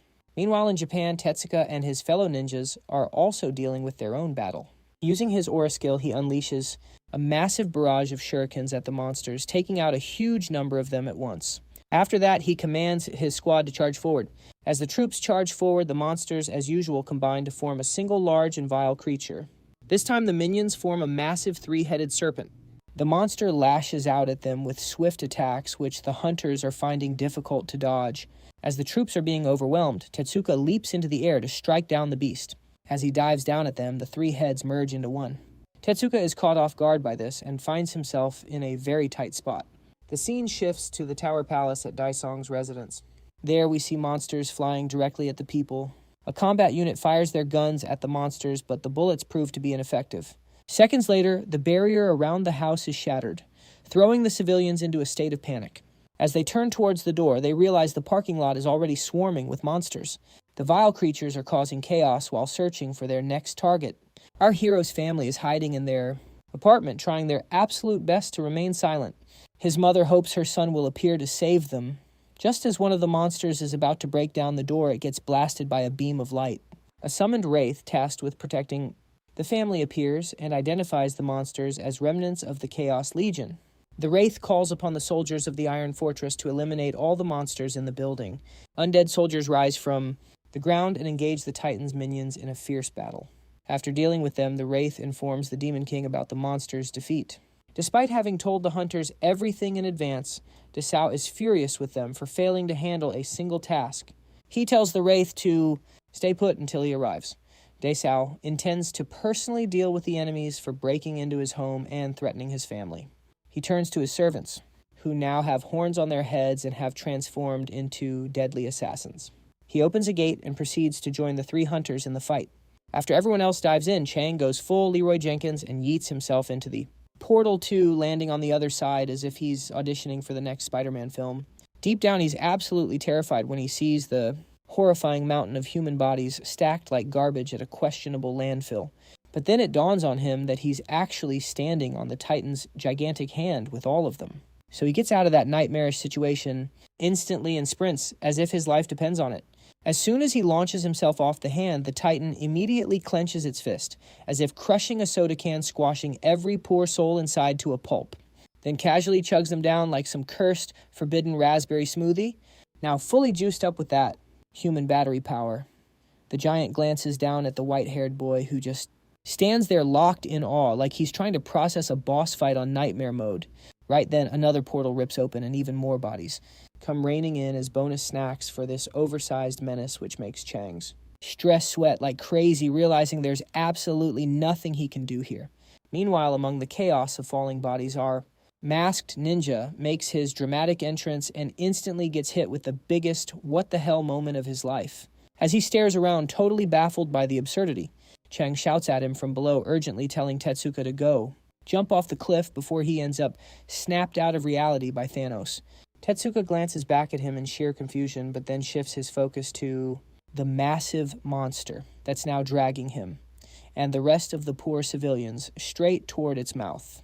Without an ounce of hesitation, the fearless samurai charges forward and blasts his divine lightning skill right at the Titan's crusty face, only to watch in disbelief as the beast gobbles it down like it's having a breakfast snack.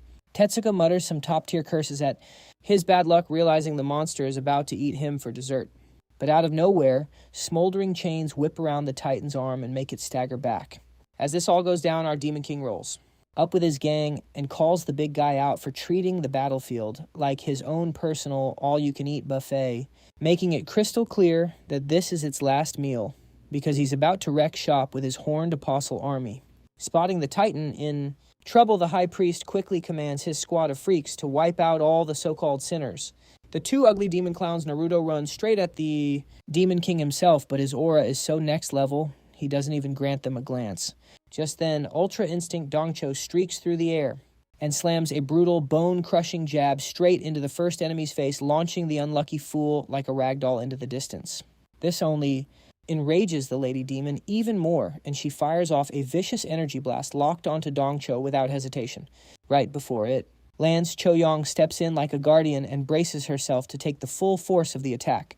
As she stands her ground, eerie, monstrous eyes begin materializing in the air around her, trapping her in their gaze before she even realizes what's happening.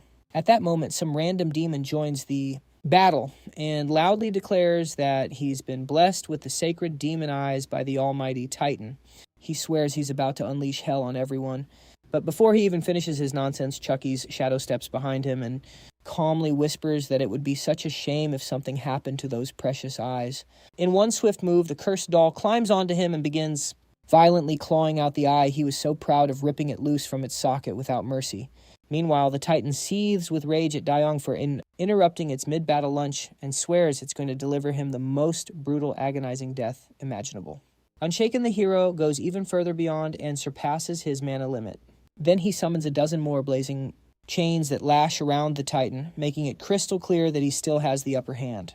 Grinning with the aura of a true demon, the ruler of hell dares the colossal monster to bring it on. In response, the Titan roars in frustration and commands all of its scattered minions to return to its side immediately. Back on Earth, a lurking demon is just seconds away from finishing off a terrified office worker, when it suddenly freezes, receives the Titan's signal, and instantly pulls back without another move. Soon after, the hunters watching the scene unfold realize that the demons are all retreating, heading back to hell through swirling portals. With no time to waste, they start taking down as many as they can before the rest vanish. As the last of the monsters slips away, the hunters are left standing there completely stunned and confused, trying to piece together what in the world just happened. Meanwhile, desperate voices echo through the skies while people scream and cry for their lost family members to somehow return. But our boy is just standing there cool as a cucumber in the middle of a giant dust cloud. With a deadly serious look, Daesung calls upon his soldiers, and undead warriors start rising up like a scene from The Walking Dead. An overwhelming number of these undead warriors gather on the battlefield and silently await their orders. After that, our hero gives them their instructions: protect the civilians and guide them to safety. But the terrified people just yell and curse at the undead, who stoically take the verbal beating and stick to their mission like it's a dead-end 9-to-5 job. Meanwhile, a couple of white-haired dudes walk up to Daesung and casually greet him as if they're at a class reunion. And one of them even gives our guy a humble thanks for saving his sorry hide. Just then, our hero suddenly staggers and groans in pain as the Mad Titan thrashes wildly against the chains like a rabid asylum patient trapped in a straitjacket. Looking around, our hero sees how grim everything has gotten and tells the duo to lock in and focus on saving as many humans as possible. Leader Tetsuka tries to argue that it's just not doable right now, but our hero doubles down, saying these people are clinging to the desperate hope of making it back home. Right as the scene cuts to crying victims breaking down all around, he shuts his eyes as flashes of his time in hell flood his brain again. And the PTSD hits like a truck, because what he's seeing now mirrors all of it way too closely. At that point, the two can only stand there watching him get dragged through his memories in silence until Chang suddenly shouts that Daesung should go take care of the giant behemoth, while he handles getting all the civilians to safety. Tatsuka instantly picks up what he's throwing down and takes off ninja running at full speed to follow his partner's lead. He decides it's time to fully lock in as he zones in on the massive steaming dumpster fire of a creature stomping around. Meanwhile, the Titan still thrashing like an angry toddler in a harness and shoots Daesung the stinkiest, side-eye vowing to never forgive him and swearing to wipe out all of humanity no matter what. The system suddenly hits him with a warning saying using more power might actually kill him, which makes him wonder if his transformation might glitch out and reverse if his level drops. While facing the absolute chaos monster, our hero tells his summoned apostles to go ahead and permanently cancel the giant's life subscription. The trio rushes forward, but just before they reach the Titan, his underling bishops suddenly pop up in front, looking absolutely desperate to get folded like an iPhone 6. Choyong launches ahead with her dagger raised high, as the two immediately exchange blows at near light speed. The crusty monster tries pulling a cheap shot with her wrinkly spider legs, but Choyong stays 2 steps ahead as she dodges and fires off one of her special moves, Extreme Javelin. She slams both daggers into the ground and unleashes massive sharp ice pillars that erupt toward the monster, who counters by using her extra limbs to smash the pillars apart while tossing a weak taunt at Choyong. Just then she accidentally catches a glimpse of her own filthy face in a broken ice shard as Choyong appears behind her, realizing she's absolutely cooked. Our girl wastes no time and turns the wrinkly crone into instant mincemeat with her daggers. As the monster mutters something pitiful about Daddy Titan before entering permanent sleep mode, a red orb suddenly shoots through the air, making Choyong pause and wonder if she really defeated the ugly bug or if things just got worse as the Titan suddenly powers up and starts thrashing harder. The Demon King quickly figures out that the giant heap of garbage is actually absorbing its own subordinates. Meanwhile, Lil Chucky is having the absolute time of his life, stabbing one of the underlings non-stop until the guy fades out of existence, muttering that same weird line about Daddy Titan. The Chaos Titan absorbs another giant energy-filled orb and screams even louder, threatening to break free from its binds. Seeing the system notifications, our hero gets confused about why the enemy is somehow getting stronger even though they're getting clapped, and wonders if they secretly have cheat codes enabled. Just then, Dongle steals a move from Street Fighter and uses Hadouken, which tears a hole through another bishop, turning him into a less than appetizing donut. Our Demon King has a total bruh moment as the final bishop recites his Daddy Titan anthem and the system states the obvious once again. After being forcefully fed the final energy-filled orb, the Titan screams in pure rage but still can't escape its chains while Deason quietly scolds himself. Even so, not all hope is lost as two shiny drops appear in front of Dongle right where he defeated the last bishop. Choyong bends down while her cursed Chucky doll stares hypnotized like a baby drawn to glittery objects. Then a system notification dings, informing him that each apostle has absorbed the Chaos Titan's flesh and leveled up, and this increased their recovery speed beyond its total capacity. Our hero immediately starts powering up like a Super Saiyan, giving off a purple aura as a nasty smile spreads across his face. He thanks his non-existent gods for this new opportunity he has been given and finally decides to let loose. As his new power-up completes, he summons his giant sword and flies straight toward the bound Titan like a budget Levi Ackerman, who just stares at our hero with murderous intent, unable to do anything remotely useful. A sudden realization resonates within the giant's nearly empty skull, making his eyes go wide, wondering if our hero is secretly the king of hell. Dong is furious that the Titan has no idea who he's messing with, and immediately starts dropping some choice words about his mom. The Colossal Titan tries to pull some talk no jutsu, claiming they share the same destiny and are two sides of the same coin, but he accidentally lets a crucial secret about heaven slip. Our hero pauses immediately, grilling the Titan about what he means by heaven's design.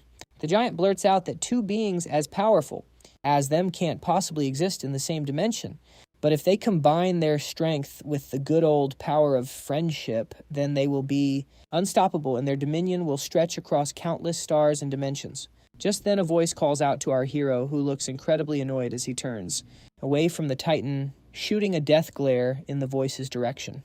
Over by the portal, Chang reports that all the humans have been safely evacuated. But our hero has other plans. With a smirk, he tells Chang sick to get out of there too, unless he wants to become collateral damage. Our hero then locks his undivided attention back onto the Titan, letting him know that he just pushed all the wrong buttons and has successfully earned himself a first-class non-stop ticket to Pound Town courtesy of our hero. Suddenly, out of nowhere, portals rip open all around the Titan as his demon soldiers pour out looking like a bunch of knockoff superheroes. Dong raises an eyebrow, intrigued by this new development, while the Titan is screaming for his minions to regroup, all while struggling helplessly against the chains binding him. Our hero grows even more irritated and tells the massive flaming pile of garbage to stop squirming and accept his fate like a good boy. With a murderous gleam in his eyes, he unleashes a signature move, Execution Slash, which summons a massive glowing sword high above the Titan, ready to slice and dice. In a fit of panic, the Titan barely manages to wrench his hands free and throws his arms up in a pathetic attempt to block the devastating blow. He bellows that he'll tear our hero limb from limb, but his threats are empty, only making him look more pathetic. Our hero repeats his command from before, yelling at the Titan to just give up and die already. Just then, a system warning pops up, alerting our hero that the severe mana drain could cause serious harm to his body. The Titan, still completely pinned down, somehow manages to hold the massive sword at bay, all while desperately begging his lackeys to step in and stop the white-haired devil. He screams for his loyal soldier Ramsh, who is already sneaking up behind our hero. Too bad for him, he has no idea our protagonist comes equipped with top-tier plot armor. Still, he gives it his best shot, taking a wild swing and letting out a hideous scream. Our hero simply vanishes from his sight, leaving Ramsh to hit nothing but air as his staff slams into the ground. Ramsh has a total wait-what moment, his brain still processing what happened as our hero traps him inside a magic prison. Summoning his spellbook, our hero gets ready to deal with the apostle who just tried to ambush him. But suddenly the Bluetooth connection to his arm gives out, and the limb just plummets to the ground. Turns out Dongcheol had just barreled through him like a runaway freight train, slicing the monster's arm clean off at lightning speed. Whipping around, the apostle decides he's ready for round 2, telling the bishop to say his prayers before charging right back at him. Ramish barely has time to wonder how beings as mighty as them could be brought so low by mere humans before he succumbs to a classic case of sudden head loss syndrome. Meanwhile, deep in the fray, Daisong pours every last bit of his strength into a single strike, blood beginning to trickle from his nose. The Titan now, bleeding from literally everywhere, can barely stay on its feet as its body starts to crumble under the intense pressure. But that resistance is short-lived. And before the Titan can even process what's happening, the massive sword comes down, carving through its arms as if they were made of Swiss cheese, then splits its body into 2 perfect halves that would make siblings fighting over the last piece of cake jealous. With no other options, the Titan gives our hero one last epic side-eye, swearing he'll get his revenge for being caught slipping like that. After the battle ends, the steaming pile of monster guts finally dissolves into smoke, leaving Daisong to float serenely above the chaos, gazing down at his handiwork with pride. Looking up at the eerie purple sky, the system alerts him that he's officially defeated the Titan god, but he only has 1% of his energy left. Utterly drained, he struggles to catch, his breath wondering if the fight is truly over. All the while, his armor begins to disintegrate, leaving only the piece on his arm intact. A massive, ominous, heart-like object, oozing blood, now floats before him. The system then announces that by defeating the Titan, he's earned the right to absorb its divine power. Daisong licks his lips, realizing he desperately needs that power-packed snack before he completely collapses. But before he can make a move, a blade suddenly bursts through his chest, his eyes widening in pure shock. A voice from behind him remarks, "Thankfully, we weren't too late. We've arrived just in time." As Daisong clenches his jaw in pure rage and disbelief, he grits his teeth and angrily demands to know what the cross-dressing warrior thinks he's doing. The entity controlling the warrior compliments Daisong on taking down the Titan of Chaos, even giving him a casual pat on the shoulder, but they quickly make it clear that the powers of chaos are not his for the taking. Without another word, they begin striding toward the Titan's core with the dramatic flair of a JoJo character. Daisong, having had enough of this nonsense, tells him to stop, messing around, gripping the spearhead in his chest so hard it starts to crack. The system flashes urgent warnings saying that pulling it out will almost certainly be fatal, but he couldn't care less and proceeds without a moment's hesitation. The entity controlling the warrior warns him to stop, explaining that the spear was specifically designed to restrain powerful beings like him. With no other choice, Daisong draws his sword and charges the zesty warrior, who just closes their eyes in disappointment instead of reacting. As Daisong swings for their head, the blade is effortlessly stopped in midair, held in place by the entity with nothing more than a focused finger. Desao demands the spunky fighter reveal his true form. And just like that, the disguise vanishes in a swirl of white smoke. Now, face to face with the golden being before him, Desung narrows his eyes and asks if she's a celestial. She brushes off his attitude and launches into a monologue like some over-the-top NPC, explaining that while Desung might have bought his star sometime for now, it's only a matter of time before another Chaos Titan is born. With a wicked smirk, she tells him to stay in, line and play his part, then slowly fades away while wishing him farewell and warning him not to pull any stunts until they meet again. Daesung curses his rotten luck, scowling as he instinctively reaches for his chest, only to realize the spear is gone, leaving a gaping hole in his shirt and even more questions. Just then, Seoyeon rushes up to him, calling out for her master at top speed. The goth girl catches her breath, blushing as she teasingly asks what kind of trouble he got her into. Dong Chul appears behind her and explains that they all passed out during training and somehow woke up in this mess. Daesung suddenly has a major brainstorm and figures out that apostles must lose their memories after they transform. He tells the group he'll fill them in once they get back. Cho-young then points past him, saying something weird is happening behind them, which makes Daesung glance over his shoulder in confusion. Back in the city, civilians are scattered on the ground as medics and healers help them recover from the traumatic near-death experience. 2 people thank a healer for her help, but their moment of peace is shattered when another portal rips open, immediately putting everyone on high alert. Some begin to panic, thinking it's another monster invasion, but Harin simply smiles once she realizes who's coming through. The duo from before stares in disbelief, wondering if Daesung's crew actually managed to beat the Titan. Just then, our hero and his crew step out of the portal, looking like total badasses, and the crowd immediately goes wild. People rush over to congratulate and thank them for their heroic efforts. But even amidst all the praise, Daesung stays quiet, lost in thought, and wondering if the entire disaster could have somehow been avoided. Even after everything that's happened, the Demon King is drawing a complete blank, despite racking his brain for answers. As he stares at the floating book in front of him trying to look thoughtful, he finds it strange that this book is also named Pantheon, just like his system. So he starts to wonder if there's some kind of connection between them. At that moment, the system displays the book's information and asks if he wants to use it to either transport something or to change the present by sending a person through dimensions in exchange for the caster's life. He gets the first part easily enough, but the second command leaves him completely stumped. So he asks the system whether or not it's actually connected to the book. The system spits out a weird, glitchy response, which only leaves him more confused than before. Right after that, the book activates on its own, its pages flipping wildly as it glows brightly and shoots out dramatic lightning like it's in a music video. And that's when things go sideways fast as a massive slimy tentacle monster leaps out of the book, hurtling straight toward him at insane speed. Daesung throws up his arm just in time to block it as a giant red tongue coils around it like a serpent. A voice from the book then asks if Daesung is its new owner, while he still struggles to comprehend what's happening. 3 years have passed since the apocalypse, and everything now seems back to normal with barely a trace left behind. The scene then shifts to the United States, where skyscrapers and traffic-clogged streets fill the view. At the Bureau auction house, things remain calm for the moment as a crowd gathers for a special event. The host takes the stage, telling the packed room the auction will begin shortly, so they better brace themselves if they want a shot at nabbing some gate orbs. He flashes a confident grin and reveals the first item up for bid. C-grade orbs that can open up 10 monster gates, reminding everyone that only small or medium-sized clans can participate. Reaching into the black box on the table, he pulls out what looks like a plastic ball, then pops it open to read the name inside, before announcing Country Clan as the lucky winner and congratulating them on being selected. A faint tremor rattles the room, though no one pays it any mind, and the announcer prepares for the next draw when the shaking intensifies and panic spreads through the crowd as they look around nervously. Some people rise from their seats to leave, thinking a fire might have broken out.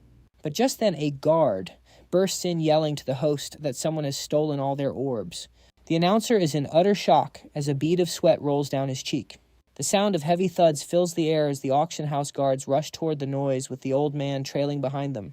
They all come to a sudden halt in front of the vault, freezing at the sight of a guard lying unconscious next to the door. The announcer wastes no time and yells at another guard to go inform Chairman Chanho about what just happened immediately. The scene jumps to a massive mall bustling with life and packed with shops selling everything imaginable. Daesung's sister stands outside a clothing store, glued to her phone as she scrolls away without a care in the world. A smooth voice suddenly calls out to her, and the stylishly dressed girl looks up from her screen to find a goth baddie dressed in all black who is an easy 10 out of 10. The girl smirks and playfully asks who Soyeon is trying to impress with her outfit. Soyeon instantly blushes and fiddles with her hair, awkwardly claiming she just needed a break after dealing with the gates. Jisoo's smirk widens as she jokes that she must be going all out for her innocent little brother, which gets Soyeon flustered like a cat backed into a corner. Jisoo keeps teasing, saying it's too bad she didn't plan to meet him today, since she had planned on talking him up, which instantly shatters Soyeon's poker face. Jisoo is left stunned as it suddenly dawns on her that the goth girl is actually head over heels for our hunky demon king, who isn't even trying to hide it anymore. Soyeon is unsure whether what she feels is truly love or just admiration, as she recalls that it all began 3 years ago and that her bond with her master always felt like something important was missing. After that, his sister throws her hands up in complete disbelief at the confession that she has been secretly crushing on her brother for that long, and immediately decides shopping can absolutely wait since there's much juicier tea to get into right now. She practically demands that they head over to Daesung this instant, which leaves the goth girl even more flustered than before. The scene shifts to our hero's organization as the elevator dings and a man in a crisp suit steps out with an annoyed look on his face while tugging at his tie. He walks into a quiet room filled with massive wine bottles and immediately notices Daung knocked out on the couch, enjoying some well-deserved rest like a true king. The man in the suit calls out Daesung for his lazy attitude and mocks how nice it must be to sleep all day and avoid actual work as he reaches his hand forward to shake him awake. Daesung catches his hand on instinct since he has no plans of letting anyone catch him off guard again. He is still half asleep but manages to sit upright once. He realizes the man in the suit is none other than Chairman Xiang, though his brain still feels foggy. After draining all his battery, he flops right back onto the couch to snooze some more, which presses a few nerves of the chairman, who questions his careless and carefree attitude. Chan-ho switches to a serious tone as he informs Daesung that there has been a major incident in North America where every gate orb was stolen straight from a secured storage facility vault. Daesung sharpens his focus and asks how many orbs they had even sold to North America in the first place, and Chan-ho begins to list the incredibly tall order. Daesung raises his eyebrows and questions the decision to sell 7 grade orbs to them, but Chan-ho reminds him that it was only because of that deal they managed to build his underground man cave. He starts whining that things are finally starting to get peaceful and calm, but if a gate fracture happens now, they can kiss all that precious peace goodbye. Our hero points a finger toward him and tells him that all the blame will fall right on his shoulders for selling them. But Chan-ho claps back and says it was his own orders in the first place. Anyway, Daesung shuts his eyes and pretends to brainstorm a way to recover the stolen orbs, but Chan-ho questions if it is even possible at this point. Our hero lets out a deep sigh and admits there is actually one way to locate them. As he finally stands to show how serious this entire matter really is, the two men suddenly become alert as they realize that they are no longer alone because the two ladies are walking over, and Ju looks surprised that she somehow managed to get her hands on Chan-ho too, while she waves at him excitedly. She closes the distance with zero hesitation and locks arms with the chairman and whines that he has been too busy with work lately and she really misses him. But Chan-ho is focused on something else as he calmly tells Ju to relax and take a step back. However, it is already too late because Daesung pops a nerve and demands to know what exactly the two clowns think is going on between them. Ju boldly admits she is dating Chan-ho, who just stands there looking like he wants to melt into a puddle of shame, while Daesung grows even more pissed off. But his sister counters him by saying he has no clue how much the chairman cared for her during his long absence. This only throws more fuel into the fire as Daesung glares at the sneaky chairman and demands to know what the big idea is and why he kept quiet without telling him a single word as he instantly tries to cover up. So-an steps in and breaks the awkward tension when she calls Daesung with a shy blush on her face, which instantly sends our hero into cold sweats as his eyes look like they are about to pop out. The goth girl explains it was Ju's idea for her to call him that, for effect turning an even deeper shade of red as she looks away. Jisoo stands there looking proud and smug and bluntly points out that Seo-an obviously likes him telling him to hurry up and give her a real answer. Daung is left completely speechless and frozen on the spot, but suddenly, the loud crash of a cup hitting the floor makes everyone whip their heads toward the sound to see what happened. The culprit turns out to be none other than Cho-young, who apologizes with a deadpan expression for being so clumsy, and Ju freezes in shock, realizing that a new challenger has just entered the arena. After becoming the demon god, Daesung now possesses the ability to see the threads of causality along with another mysterious type of thread. To his eyes, every person seems to have a glowing thread attached to their body, each shining with a different intensity. Seo-an stares in utter disbelief as the wild thought crosses her mind that Cho-young might be developing feelings for him too. Meanwhile, Chong finds herself wondering the very same thing, and begins to think that maybe the goth girl also has a secret crush on their master. Daesung observes the threads with intense focus, noticing they've grown much stronger since their transformation, which now appears to be amplifying their emotions as well. Suddenly, Chan-ho snaps him out of his thoughts when he finally musters his courage, confirms Jisoo's words, and admits he wants to date her. Jisoo blushes furiously at his confession and quietly says his name while trying to hide the crimson blush spreading across her cheeks. Feeling somewhat annoyed, Daesung mutters that while he doesn't like the idea of them dating, there isn't really a better alternative. His gaze sharpens as he turns his attention to the chairman, asking if he's truly prepared to stand by his words. Chanho gives a firm nod that somehow proves convincing enough for the Demon Lord to approve their relationship, which catches both lovebirds completely off guard. Jisoo immediately tightens her grip on her man's arm and asks her brother if he seriously meant everything he just said. As the chairman beams from ear to ear, his sister thanks him, genuinely touched, while the other two girls just stand there in complete silence, unsure of what to say. Choyoung breaks the awkward silence by walking over to Ju and offering her congratulations. The two of them clasp hands like they're the best of friends. Suein tries to seize the moment by leaning in to whisper to Jisoo about the deal they had made earlier. However, she clearly didn't anticipate Choyoung showing up like this. Desao, still grumpy that his beauty sleep was interrupted, waves the others off, obviously wanting to be alone, so he can get back to his own strange affairs. Elsewhere in the city, a woman is passionately delivering a wild religious sermon. She passes out flyers and preaches about her peculiar faith, claiming the Divine Mother loves everyone unconditionally. She keeps repeating the same phrase on a loop like a broken record, while people passing by begin to speculate that this must be one of those new cults that have been popping up lately. Out of nowhere, a glowing purple orb materializes in the middle of the street, looking as if it's about to explode in front of oncoming traffic. Drivers freak out while trying to avoid the glowing object, and one of them slams the brakes as the orb starts to grow even bigger. An NPC immediately starts yelling that it is a monster gate, which makes the situation worse, while someone smarter shouts for anyone to contact the hunters. Right at that moment, the cult girl tosses her flyers in the air like confetti and calmly walks straight toward the orb while pulling an aura like she's powering up. The bystanders try to warn her not to do anything dumb, but she just walks right up to the giant orb and gently places her hands on it while reciting a prayer to the mother. The unstable orb slowly begins to shrink in response, as if listening to her words, and the whole crowd watches in stunned silence, clearly blown away by her powers, while pointing out the obvious fact that the gate is actually shrinking.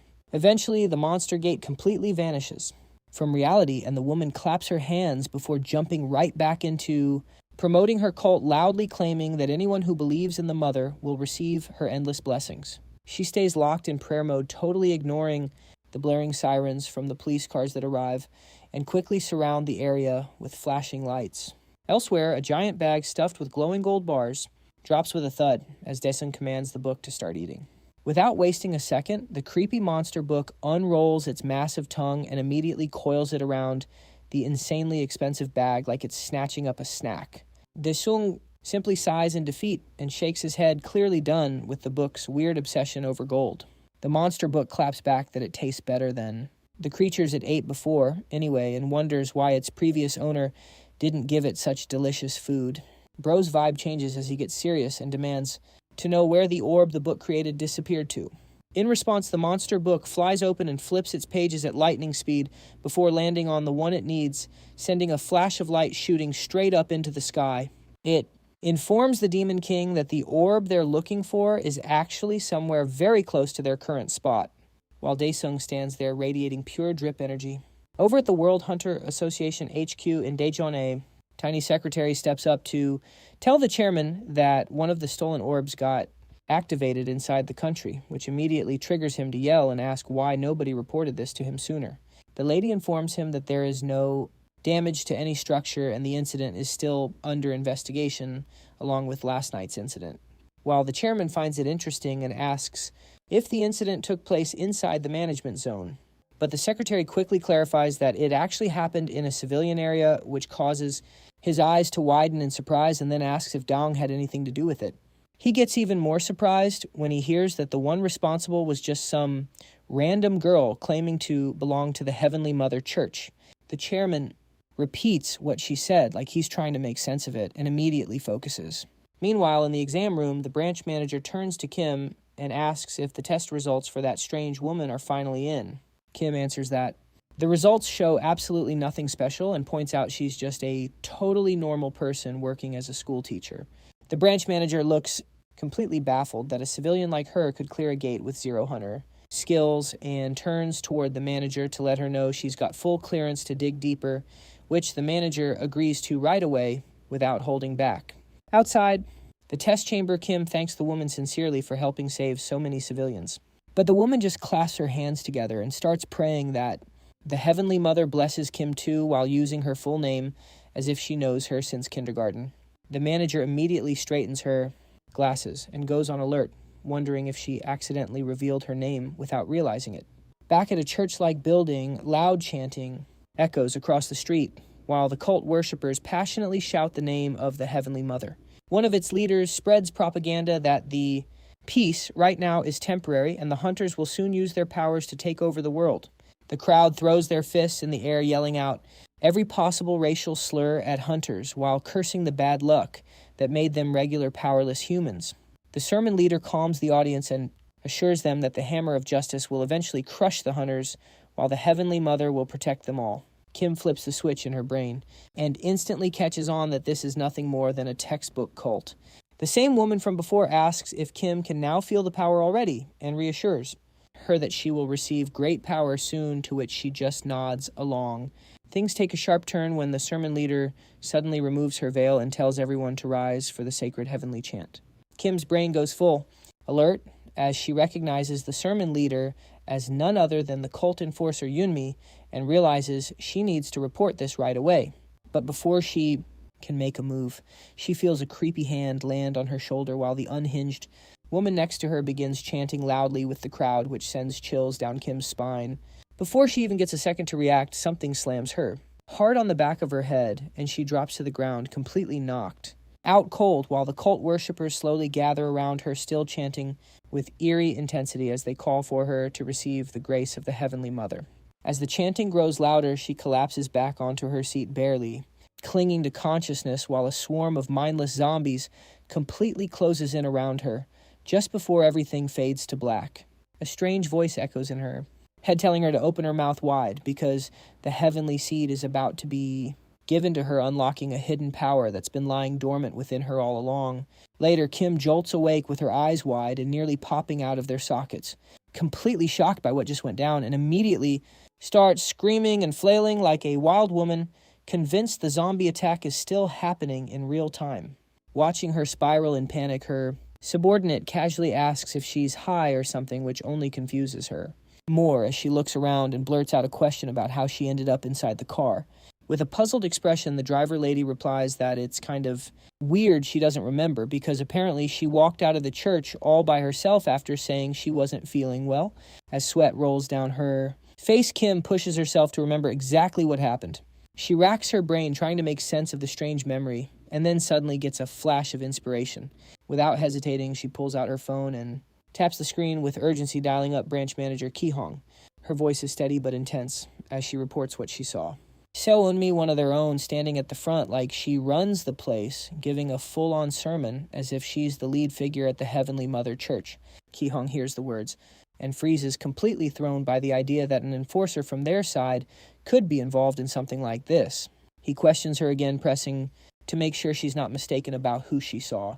After that, the scene shifts to the charity building, where a huge cat mascot stands in front of a crowd of eager children and announces that it's time for gymnastics. The room bursts into life as the kids cheer and jump around, all thrilled by the chance to stretch and dance with their beloved kitty mascot, who waves its oversized paws and plays along with the excitement. Off to the side, Dong-cho watches the kids throw themselves into the activity with pure energy and joy, and a sister walks up to greet him with a warm smile. She tells him how much it means that he found time to stop by, especially with how busy things must be for him. Dong-cho lets out a soft laugh and waves it off like it's nothing, but she gently insists that his support matters more than he probably realizes. She says the joy in that room wouldn't exist without people like him. He nods and replies that the credit isn't his to take, because none of this would be possible without his boss Dae-sung, who funded the whole thing and made sure the kids had a place to feel safe and happy.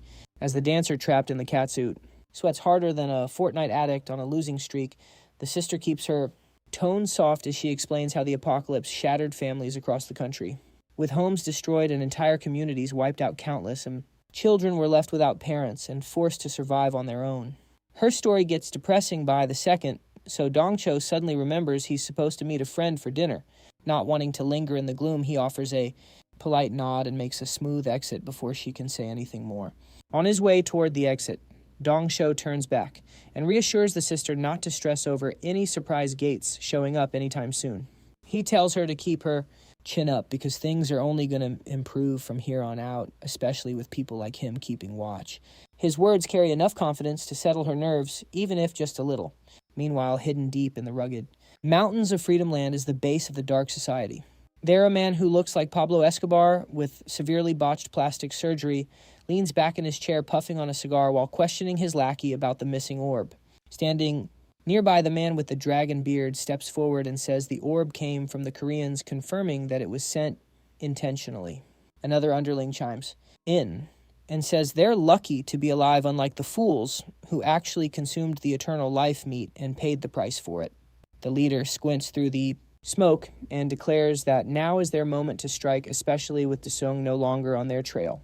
Dragonbeard Man raises his concern and says what really shocks him is how the Heavenly Mother cultists can open and close gates like it's nothing. He mutters that there's no way they could pull this off without the Chaos Society's backing, and yet somehow they're doing it. He realizes the cult is either borrowing a power they can't control, or even worse, being used as clueless pawns by a much larger entity. The two men exchange a knowing glance and settle on a plan. They agree to secretly keep selling aura robots to the cult, using them as a perfect distraction while they operate from behind the scenes. If they can chip away at Desung's influence by fueling chaos through his enemies, it's a win for their side, no matter how small the play seems. The scene cuts to a logistics center just as a sleek white Bugatti screeches around a corner, its wheels nearly lifting right off the ground, before the car stabilizes and rockets through the final stretch to its destination. The vehicle screeches to a stylish halt, and Dong-cho steps out as if he just walked off a movie set, flashing a grin as he thanks his masked friend for the insane driving. But the masked driver is less than thrilled and shoots him a sharp glare, asking why he got demoted to an unpaid Uber driver when they were supposed to be grabbing dinner like normal people.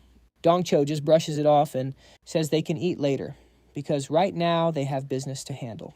Before the awkward moment can linger, another presence makes itself known, and Desung himself appears behind them, radiating that unmistakable, powerful aura. Dong-cho gets curious, asking why the strongest man alive would possibly need him for backup. Meanwhile, his masked friend is just stunned that they were summoned by Desung, of all people. Out of nowhere, a glowing green magic book materializes, its pages flipping on their own at its master's command. As the shimmering grimoire floats right in front of them, both guys completely short-circuit, mentally crashing with a full-on error 404 trying to process what they're even looking at. The masked cyborg tilts his head, wondering if this is just another new artifact their overpowered hero picked up somewhere. Then, without another word, the book speaks directly to its master, revealing that the orb he's hunting is now well within reach. Hearing this, the young hero doesn't waste a single second and immediately launches an explosion, blasting a massive hole through the factory wall like he's Mega Man. Smoke billows out of the newly made entrance as the trio calmly walks through the wreckage, each of their steps carrying an intimidating weight. Dong-cho glances around and asks if nuking the wall was really necessary when the front door would have worked just fine. As the trio ventures further inside, they spot a lone cardboard box sitting awkwardly in the middle of the vast warehouse. Dong-cho points at it, asking if all they have to do is grab it and get out, but the cyborg drops into a battle stance, warning that they'll have to deal with the guards first. As all this unfolds, our hero remains oddly calm, quietly noting how strange it is that he can't sense any threads of causality connecting these particular enemies. Still, our spiky-haired Giga Chad just cracks his knuckles and slams his fists together, looking more than ready to throw down with the incoming wave of NPCs. Standing across from them, a squad of ghoul-like robots start striking bizarre Spider-Man poses in a pathetic attempt to look intimidating. The cyborg doesn't even flinch, staring them down as he prepares to unleash his wild, writhing tentacle swords on the poor souls standing in their way. The blue boys rush forward with blades and hidden weapons snapping out from their limbs, charging in with reckless speed. But Dong-cho doesn't even flinch. He powers through the first wave, swinging hard and smashing their bodies apart, using nothing but his boulder-sized biceps that might as well be forged from steel. As machine parts go flying in every direction, it finally clicks for the 200 IQ Jim Bro that these aren't dudes in skin-tight suits, but actual robots. Meanwhile, his cyborg buddy starts tearing through the bots just as ruthlessly and is just as unsettled that they're machines built with advanced tech. before they can think about it, though everyone's focus shifts to a masked woman who soars onto the scene and lands gracefully right on top of the box. Her posture makes it obvious she's not just guarding it, but rather daring them to try and take it. The lady's glare cuts through the tension as she raises a hand and uses psychic force to rip apart one of the nearby robot husks. Bits of their armor levitate slowly toward her as the trio watches with surprising patience, just letting her gear up like it's a turn-based game. She fully covers herself in the disassembled exosuit and scoffs, saying she knew their hero would eventually show up acting like it was all part of the script, but instead of meeting her gaze, he's more intrigued by the thick thread of hatred and revulsion radiating from her presence. After that, the lady shouts at him that it's time for her to exact her revenge for all the nasty things he has done to her in the past. You see, the woman who goes by Mimi was once hopelessly in love with the Walmart version of the Beast Titan himself. Her mind drifts to a memory where he looked deeply concerned, yet still held that warm and comforting smile while gently patting her head. It was a moment that stuck with her. And in that moment, she vowed to protect anything or anyone that stood in her beloved Daddy President's way. Even so, when he truly needed her most, she completely froze up. Instead of fighting by his side, she stood paralyzed and screamed like a frightened little girl while he was torn apart. Her hands never moved to help, and the guilt burns inside her even now. Tired of hearing her rant like a busted speaker and whining like some cursed termite from hell, Dongcho throws himself at her with full power packed into his fist, determined to shut her up for good. But the plan flops instantly when she sends him flying through the wall with a whole explosion that blasts him into what feels like the fourth dimension. Watching Dongcho zoom past like an actual bullet, Director Joe decides he's had enough and dashes in with his twin tentacle whips ready to smack some sense into her. She won't forget in this lifetime or the next. After that, he full-on Naruto runs with his whips crackling with magic and swings them right where she's standing. But she casually hops up into the air, pulls off a couple of backflips, and slams her knees into his shoulders like it's her finisher in a wrestling match. Seeing the look on his face, that impact definitely deleted his spine. Shouting about how she's going to destroy anything that matters to the Demon King. She pulls her fist back with murder-level energy, fully ready to send Joe straight into oblivion. At the same time, our hero decides he's officially done watching the chaos and chooses to, most unpredictable second, to finally pull up, catching her totally off guard. Even then, she somehow launches her punch at him, but he tanks it like a champ, with arms tough as bedrock, and throws out enough pressure to make her back off quick unless she wants to end up splattered on the floor like her man. Looking completely unbothered, like her punches were just a light breeze, the Demon King shoots her a glare so intense it screams that her attacks mean absolutely nothing. And it doesn't take her long to realize she definitely picked the wrong guy to mess with. Her vibe is more feral than a rabid dog on caffeine, which actually piques his curiosity. And he straight up asks what he ever did to Miss Grudge to make her hate him this much. Instead of answering, she dodges the question like it's beneath her and throws him a backhanded compliment for surviving basic physical damage without collapsing. Then flips the game by pulling out something that looks suspiciously like a remote control for a bomb or something equally dramatic. The second she presses it, the sketchy box nearby starts shaking like crazy, which tips off Desao that whatever orb is inside just got switched on. In the meantime, Joe is still busy recovering from that knee drop of doom to his shoulder. And while she casually bounces, like she didn't just almost vaporize someone, she fails to realize that our hero is not done yet and has some tricks of his own. He tosses out this weird creature with eyeballs to stalk her, while Director Joe starts sweating buckets again, sensing that something worse is coming. Moments later, the cursed box lights up in an ominous red, just seconds before it explodes and wipes out half the factory like it's the end of a round in Counter-Strike. As expected, the Demon King walks out model, unscathed with his guy in one piece, and checks in to see if Joe's okay. But Director Joe doesn't stop sweating like he's in a sauna from hell because the bomb site is now giving off a ridiculously strong aura that feels way beyond anything they've seen.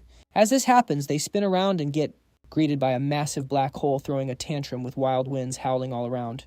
Meanwhile, Dongcho finally regains consciousness after getting his whole rear end handed to him and immediately starts wondering where that psycho lady ran off to. He's already guessing that this brainless gorilla might try jumping straight into the black hole without a second thought. Deus steps in fast and plants himself in front of him, telling him to stay put before doing something even dumber than usual.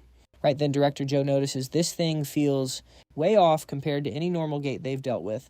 And just as he starts getting confused, the magic book from earlier shows up again as if it had never left and explains to its master that it's not a gate but a dimensional cataclysm, which sounds like it's straight out of a sci-fi movie. The overly dramatic name makes our hero raise an eyebrow, while his cyborg sidekick remembers that cataclysms basically teleport anyone inside to a totally unknown location. So he casually asks the book about how far this chaos can reach. Turns out, unlike the usual bite-sized cataclysms that barely cover a village, this one's built differently and is way bigger, which gets Joe sweating. Bullets over the possibility that the blast radius might wreck the nearby civilian areas. So our hero gets right to the point, demanding his grimoire spill the beans on how to stop this disaster. The book explains that only his divine power can completely erase it.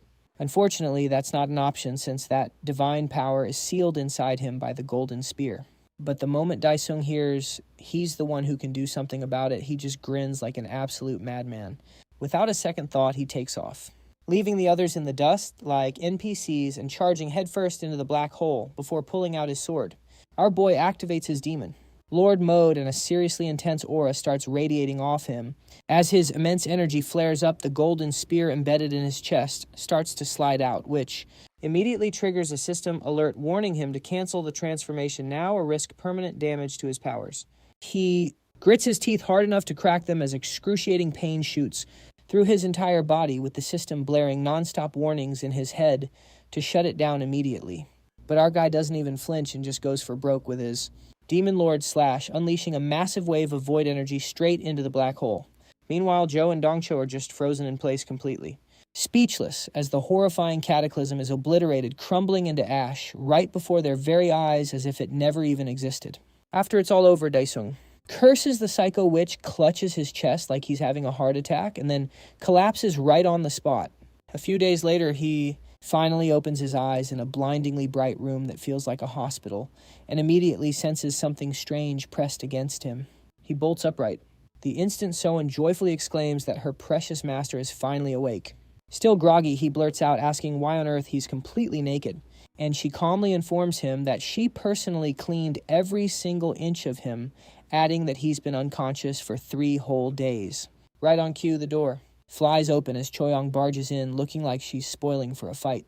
The second she spots Seoin getting a bit too cozy with her man, Choyong practically explodes with rage and demands to know what kind of scheme she's pulling. But Seoin just smirks and says she received permission from Daesao to give him some extra personal care. Choyong couldn't care less about that excuse and immediately grabs her by the wrists as if she's about to snap every single one of her fingers. The goth girl gives her credit for finally showing some backbone, but then reminds her she's about 1,000 years too early to be picking a fight, which only infuriates Choyong even more, watching the two of them act like a couple of fools. Daesung tells them to cut it out, saying he doesn't have the time or energy for their drama and needs to focus on actual problems. This sends Seoin into a panic, and she insists his body is still in terrible shape and that he can just order his loyal servant to handle literally anything for him.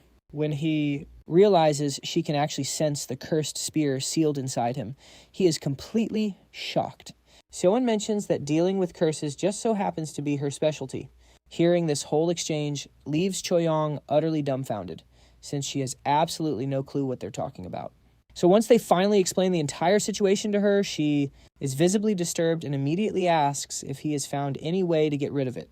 Daesung tells her he's been trying relentlessly for the past 3 years and still came up empty, which makes Seoin tilt her head in curiosity, since she's always had a little inkling pop into her head whenever she saw that thing.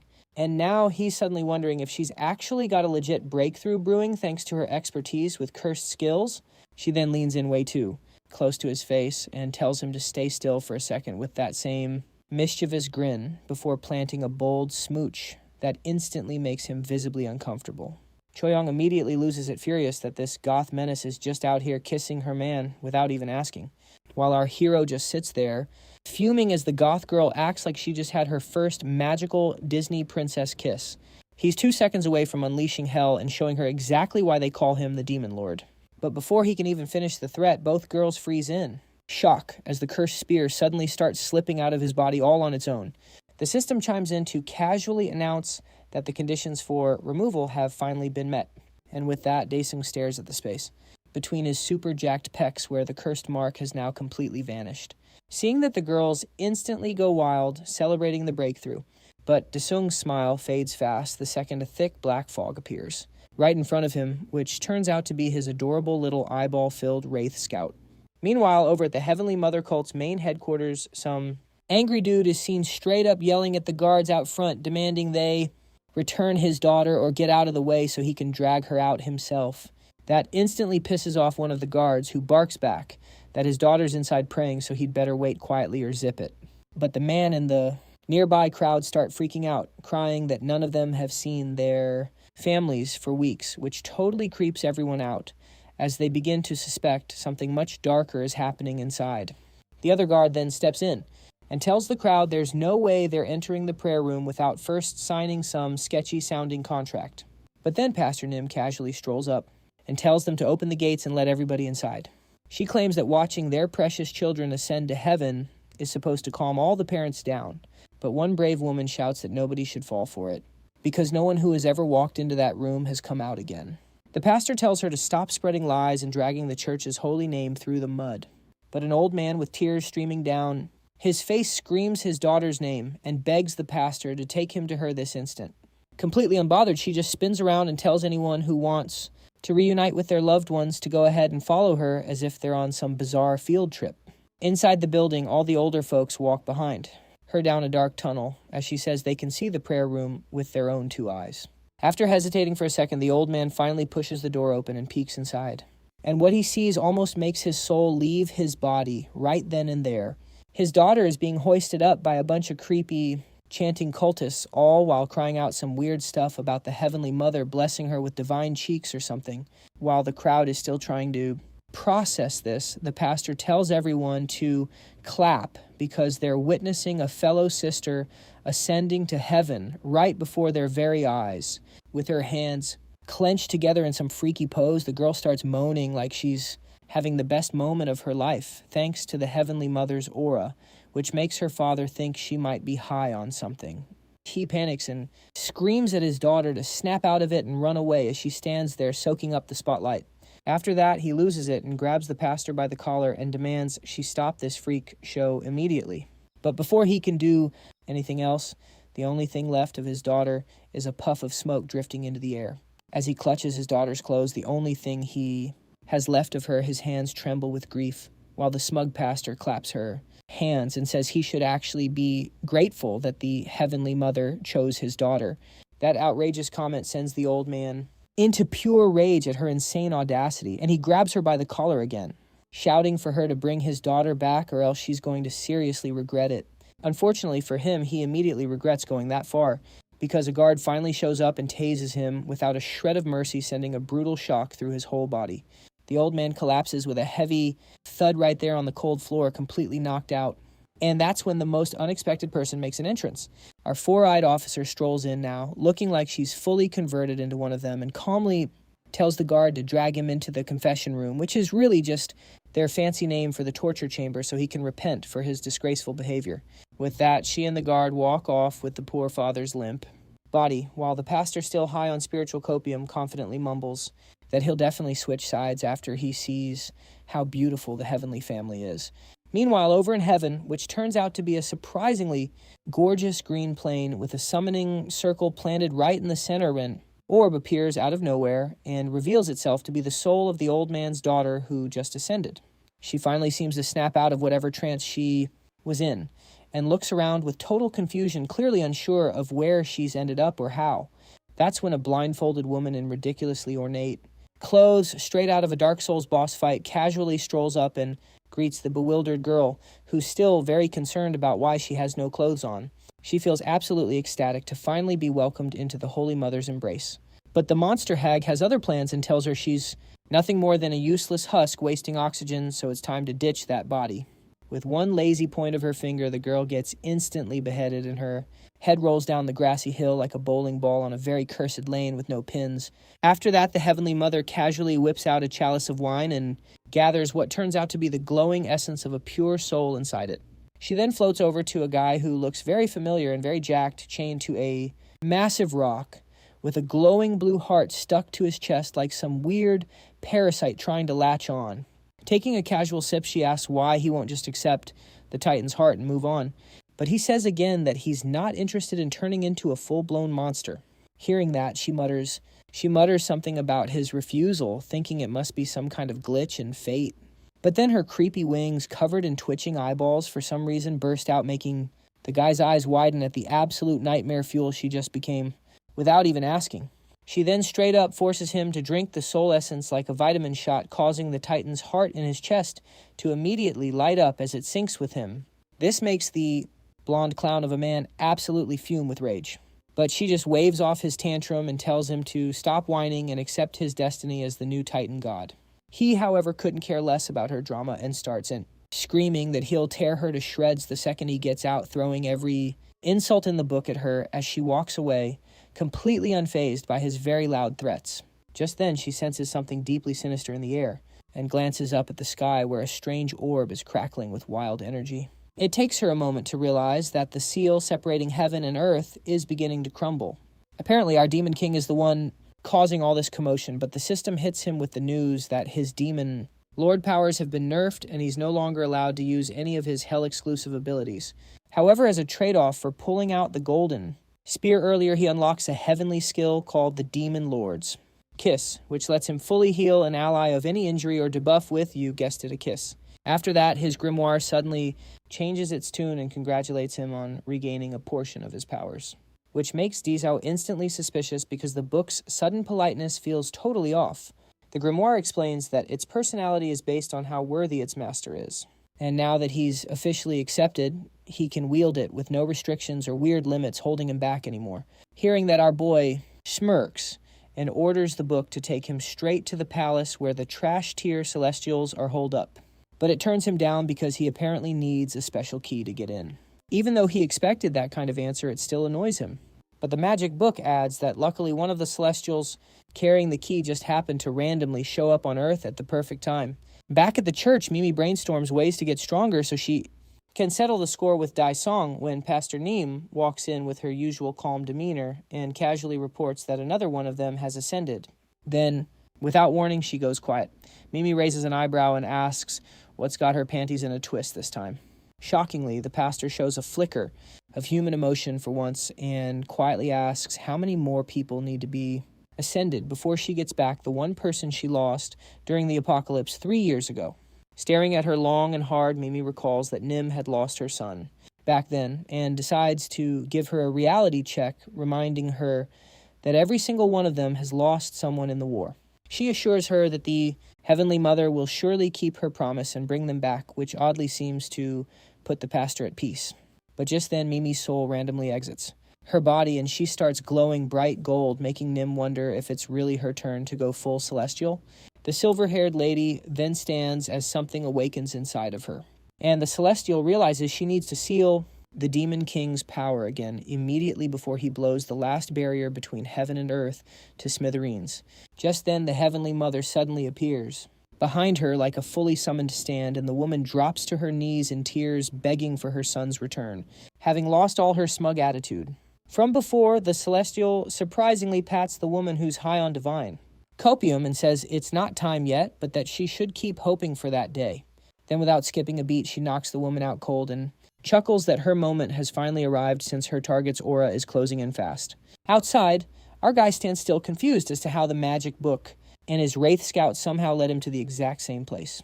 Set on giving the naughty Celestial a well-deserved spanking, Daesung decides to head inside the building.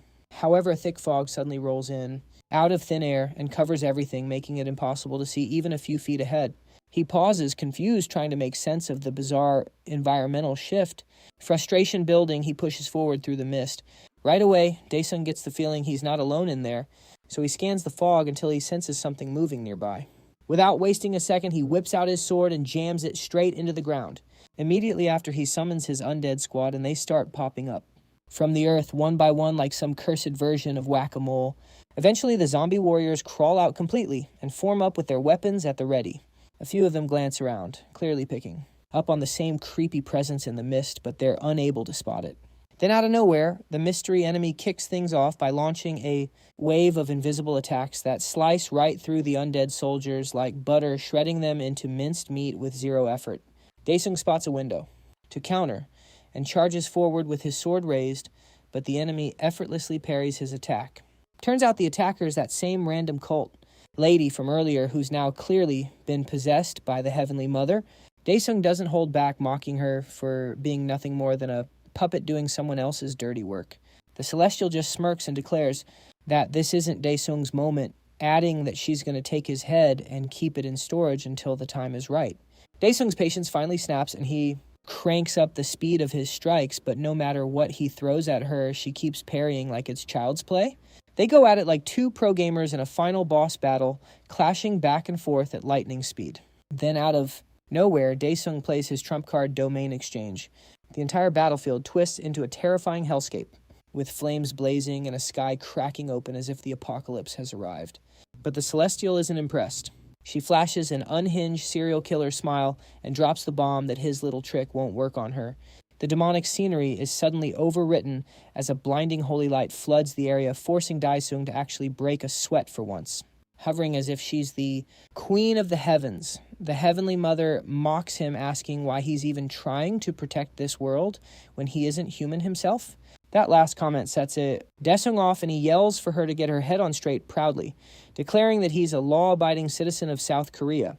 Without missing a beat, he slams his sword into the ground once more and summons his trusty apostles, who materialize in a line before him ready for a fight. Every single one of them looks hyped and clearly itching to throw hands.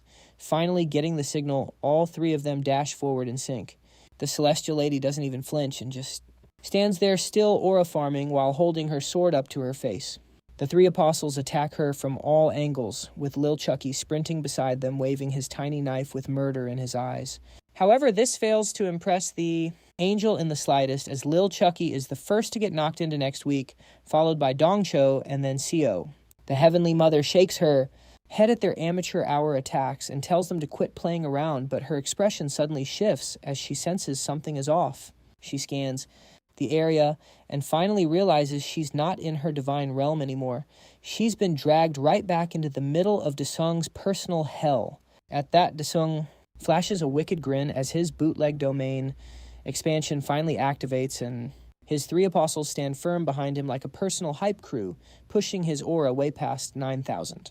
He opens his eyes and declares that he's already won, telling her she'd better brace herself because she's about to get folded like a gas station omelet. The Celestial tells him not to get too cocky just yet, as a single black wing covered in creepy little orbs bursts from her back. Meanwhile, she smirks and claims that in this space, she can also unleash her full power without holding back. She thrusts her hand forward and launches a fierce aerial assault, which Daesung swats away effortlessly with a smooth wave of his hand. He then summons the same chains he once used to pin down the Titan and sends them shooting into her wings, trapping her in place. He leaps into the air with his sword raised, fully prepared to cancel her life subscription with extreme prejudice. With that, our hero goes all in and uses his signature Demon Lord Slash against the Heavenly Mother, but she counters with her own move, activating Wing of Destiny and shielding herself with those cursed wings. Both insane attacks collide and cancel each other out in a ridiculous fiery blast that sends Daesung flying backward, leaving him even more annoyed than before. The Celestial isn't slowing down, however, as she comes flying in again with talons out, hoping to finish the fight before he can pull any more tricks. She targets Daesung's eyes and shatters his defense as if it were glass, making it seem like she has actually won. However, his body dissolves into smoke. It was just a decoy controlled by a deeply focused Sioan. The real Daesung wipes some blood from his cheek and admits he would have been totally deleted if his wifey Shoen hadn't stepped in. During the fight, the apostles have already snapped out of whatever spell they were under, and Seo-yun starts to wonder if her master is in serious danger again. Cho cuts in without a filter, points at the wrinkly golden witch nearby and asks if that crusty old nightmare is the actual enemy. Dongcho, barely processing the chaos, can only comment on how huge the explosion was, seeing this little goof. Daesung realizes his crew is finally back on the same page. At that moment, Daesung tells them he'll explain later, but right now they've got to jump the evil Chicken Lady in order that gets the apostles immediately locked in without a second thought. They line up like they're about to drop a diss track, all standing in sync as they prepare to square up against the cackling menace who just stares them down and says their fate is already sealed, so they should quit their pathetic little resistance. Now boiling with rage, Shoin flips the chicken lady off without hesitation alongside Lil Chucky and dares her to come over and get wrecked by a knuckle sandwich deluxe edition. Meanwhile, Seo pulls off one of her slick ninja moves by activating her water trap skill, which makes the ground around the angel turn into this gnarly, bubbling black sludge that almost knocks her off balance. The creepy liquid starts slithering around her feet like it's trying to inject her with something nasty. But the Heavenly Mother doesn't even bat an eye and just calls it a pathetic little trick before casually trying to fly off like nothing happened. At the same time, ice shards suddenly start sprouting all over her feet too. This completely locks her in place since Cho Yong decides to flex with her skill Thorny Graveyard, which summons a barrage of sharp icicles straight at the angel. The ice jabs her from all directions, but she stays stone cold and doesn't even twitch, tanking the hit like an absolute monster. Dongcho suddenly screams like he's auditioning for a horror movie, and charges and stacking his Thunder Strike onto the combo. But of course, the angel still stands there looking like her no-reaction mode is permanently switched on. Right after that, Dongcho starts acting all smug like he just did something impressive with his over-the-top attack, and then has the audacity to act surprised that it did absolutely nothing. The angelic menace just blocks the whole thing by curling up behind her wings like the dramatic coward she is. She then flashes a super unsettling grin as her head slowly peeks out from between her wings. She straight up vows to erase them all one by one, while slowly creeping out from behind her wings, looking like the world's most threatening, ugly duckling. Back on the battlefield, the Heavenly Mother starts powering up her ultimate move. The apostles are barely staying on their feet, as the whole place shakes like it's in the middle of a ragequake. And with everything on the brink of total chaos, Daesung finally decides he's done messing around and cancels the summoning of his apostles with a snap of his fingers. One after another, the apostles vanish into clouds of smoke, though one makes an effort to fight it by clinging to her master's will. But eventually, she also disappears into the mist. Daesung sends a quick shout-out to his loyal squad for holding it down and tells them he's taking over from here to wrap things up. With that declaration, the Demon Lord blasts forward at full throttle, while the angel is still busy powering up like she's waiting for a cutscene to end. Just then, he plunges his sword straight into her without letting the enemy finish her power-up, which Goku definitely would have waited for. The system conveniently notifies him that his ultimate move is almost ready as he finally hits a 100% hell materialization rate. The celestial being realizes something is terribly wrong, is off when she looks around, and realizes she's been teleported to yet another cursed dimension. A few seconds later, Daesung starts floating towards her, propelled by the sheer gravitational force of his aura, sending her into a full-blown panic. As his eyes begin to glow blood red, he calmly tells her to start praying because he's about to go all out. He flat out declares her chances of survival have just hit 0%, as he slowly gives her the ultimate disrespectful thumbs down. Immediately, after the Demon Lord activates his finishing move, Immortal Hellfire, it unleashes massive waves of demonic flames, and the Heavenly Mother finally starts to look worried for once. A massive black hole rips open right beneath her, offering a one-way VIP ticket to damnation, and Daesung makes it clear there are no return flights. In a final desperate move, the Celestial Lady removes every single one of her limiters, and her body begins to shift into something truly grotesque. As the smoke clears, a hideous mutated eye creature emerges with legs bent at completely unnatural angles. But her horrifying transformation ends up being totally pointless, because tendrils from the hell portal begin to wrap around her anyway. A crushing wave of dread washes over her as she finally realizes that no matter what she does, there's zero chance of escaping this mess. Daesung casually tells her to knock it off, then swoops down from above like a pro wrestler slamming a savage. Dropkick right into her spine while yelling midair that she needs to just die already. The Heavenly Mother can't process the fact that she's actually getting completely wrecked and starts questioning why fate suddenly decided to betray her so badly. Moments later, the angel vanishes completely through the portal, in a final burst of glowing feathers as the closing Hellgate traps her and erupts into a massive explosion. A profound silence falls over the dimension with only a giant crater left, as the sole evidence that a god-tier battle had even taken place. But that peaceful moment doesn't last long, as a bright beam of light cuts through the quiet, and a mutated angelic floating orb appears. Daesung just stares down the giant floating eye like it's a mildly annoying Bug and the system helpfully informs him that the demonic beasts of Pandemonium are now his to command. A flood of system messages begins to roll in. Right after that, the system hits him with the ultimate follow-up. Question asking if he wants to absorb the divine powers of the angel Brachiel. I mean, he did just completely wipe the floor with her. Not wasting a single second, he instantly agrees. A massive flash of light bursts through the area, and the orb slowly starts sinking into his body. The system chimes in to confirm he's officially absorbed the celestial powers and has unlocked a whole set of shiny new angel abilities. As a bonus thanks to his insane power-up, he can now use his demon powers across different dimensions. Out of nowhere, the magical book pops up like it owns the place and tells Daesung that the dimensional key to the celestial realm is literally right in front of him. Floating just ahead is a giant, glowing golden orb, which Daesung plucks from the air and crushes in his hand. As soon as he does, the orb brands itself onto his hand, in the form of a cool, glowing tattoo, and the system lets him know he now has full, unrestricted access to the celestial realm. He starts to wonder if this orb really is the key, and the book confirms it can indeed be used for travel into the celestial dimension. Daesa realizes that these people are still going to come after his family and friends, so he orders the book to explain how to activate the orb.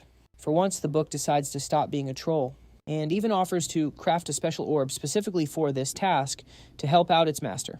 A shiny gold and blue orb suddenly materializes out of thin air like it was summoned by Houdini himself.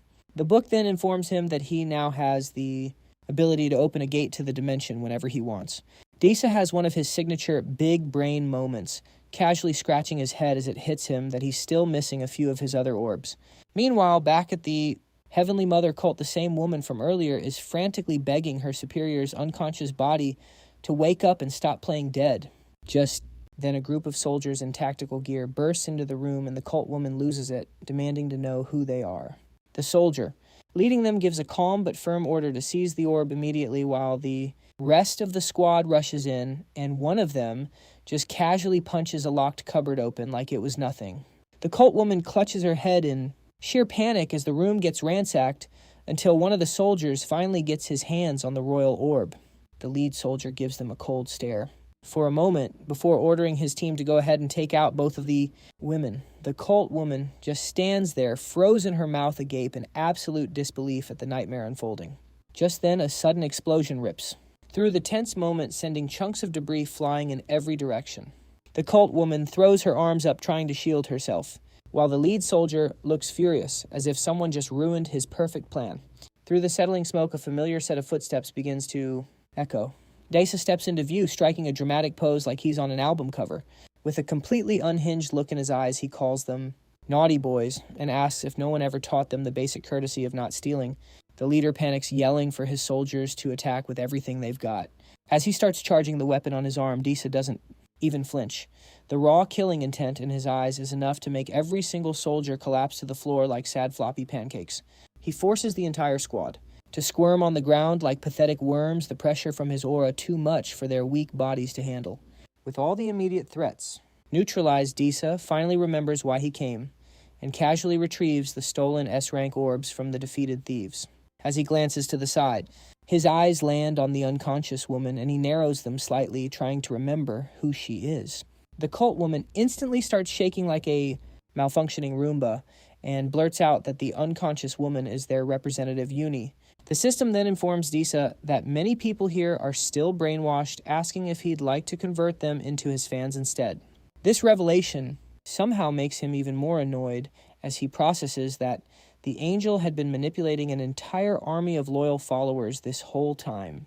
Without even thinking twice, Daesung instantly commands that all the cursed people be freed from the wretched mind control.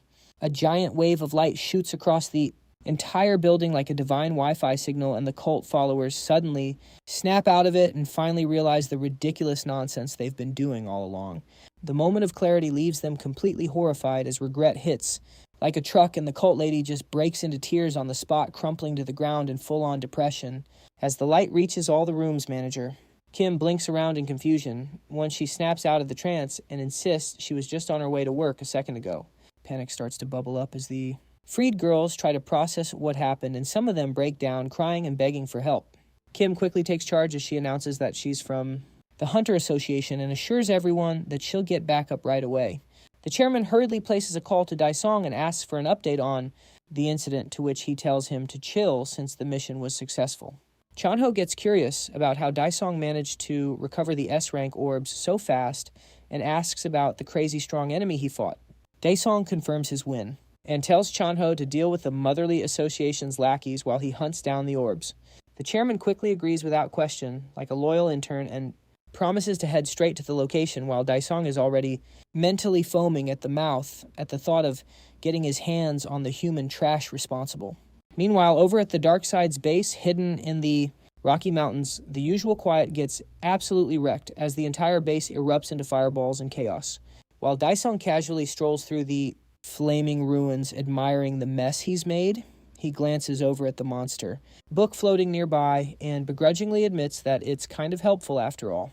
While the book practically explodes with joy deep underground, the three and evil stooges hurriedly walk through the ominous hallway and sweat buckets as they wonder how Daisong manages to find them every time.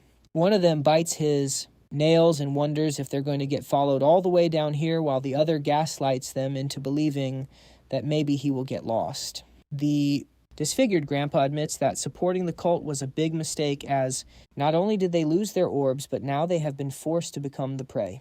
Echoing footsteps close in from the other side of the hallway while the arthritis trio stands stiffly in front of a massive door and yank on a rusty lever. With a loud grinding screech, the door opens wide as a thick cloud of dust spills out into the corridor like it hasn't been touched in centuries. Once the dust finally settles, a gigantic war-ready robot hulks into view, clearly built to demolish anything in its path. A familiar hand touches the robot's frame and loudly wonders how a bunch of sewer rats managed to get their crusty hands on something this high-end. The monster. Book keeps on yapping about his powers and explains the golem was created by a race that worships a mechanical god or something. The wrinkly trio all look like they're about to collapse from panic as they demand to know how he managed to beat them here. Daisong couldn't care less about their whining and just slices the massive golem in half with one powerful strike. Instantly shreds it into metal confetti and blows up the entire chamber in a massive fireball. Their leader has a sudden stroke of genius and quickly whips out an ancient artifact, yelling that he's going to form a barrier. The artifact glows and pops out a huge protective shield that envelops the trio.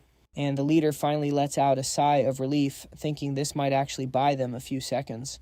Unfortunately for them, Daisong casually materializes right behind the barrier as if he's been waiting for the big reveal and asks what exactly they're waiting for. The ancient demon geezers nearly flatline on the spot, completely floored that this guy is still on their tail. Daisong calmly states that their execution has just been confirmed, and within moments the walls are splattered red as their screams fade into nothingness. Afterward, Daisong stands over their bodies and wonders how these pathetic maggots ever thought they stood a chance against him. Pantheon butts in interrupting his big villain monologue to ask if he wants to bounce over to the celestial dimension right away. Daisong smirks and replies that there's no rush since he has something important to discuss before he dips. The scene cuts to a delicious feast with endless plates of food, and Dongo doesn't hesitate diving right in and praising Daisong's mother for her god-tier cooking. She plays it cool, claiming it was all thrown together at the last minute and is nothing fancy. Then she turns and tells Cho Yong to stop acting like the hired help and grab a plate for herself already. Cho Yong blushes beet red and says she didn't really do much and that it was a pleasure learning to cook from her. Jizu wastes no time and launches a direct assault on the delicious omelet rolls. And the mom reveals that Cho Yong actually made them, adding that she wouldn't mind having her as a daughter-in-law. Meanwhile, Seo basically freezes when she hears this, mentally kicking herself for letting Cho Yong charm her master's mom like that. The two girls lock eyes in a deadly silent war while Dongchul looks around confused and casually asks Daisong why he suddenly invited everyone over. Daisong casually drops the bomb that it's just a little farewell party since he's planning to leave Earth in exactly 3 days. Everyone freezes, turning to Daisong, stunned by the bombshell he just dropped on them. Chanho is the first to break the silence, asking if Daisong is serious about leaving Earth and wonders if he's hit his head a little too hard. Daisong calmly explains that it's far too risky to let those pests run free up there, so he's decided to go deal with them himself. Seo tries to act cute, asking her master if that means they'll be going together. Daisong reminds himself not to lose his temper, since she did pull that spear out of his chest. So instead, he gently tells her to start calling him Big Brother instead of Master. Her face lights up with excitement, thinking it's a special nickname just for her, and she blushes a little while Cho wonders if she's allowed to use it too. Daisong takes another huge bite of meat and tells them it's impossible for any of them to come along since they don't have permission to enter the realm. But Dongchul isn't buying it. He asks if it's really such a big deal, reminding Daisong that he could always use his special skill. Chung quickly catches on that he's talking about the summoning ability, and Seoyan jumps in to say that Daisong can just teleport back whenever he wants. Even so, our hero doesn't sound too convinced, but he promises he'll at least try it once he gets there and asks the group to take care of his house and look after their country. Shanyu doesn't look thrilled, but agrees anyway. And Daisong's mom is just as irritated that her son keeps finding himself in these ridiculous situations. While Ju gently tries to soothe her with a deeply concerned look, his mother turns to him and asks if he'll really be able to return home safe and sound. Our hero gives his mother a calm and reassuring smile and promises that he'll return soon. So he asks her to trust him. The scene shifts to the system screen, which lights up to inform Daisong that the portal is about to appear, and he just stares at it blankly before casually announcing that he's heading into the celestial realm. A sudden burst of purple light erupts from the portal and completely pulls him in, sending him flying at full speed toward a blinding white light. The system gives a quick update saying the gate has now opened, and he will soon be transported with a new body formed from pure ether energy. This part leaves Daisong a bit confused, but it's already too late to do anything as he suddenly finds himself face to face with a tall, cloaked figure standing before a massive gate. It only takes a moment for Daisong to realize that the hooded man seems oddly familiar and looks exactly like the priest Odi, who he crushed back in hell not long ago.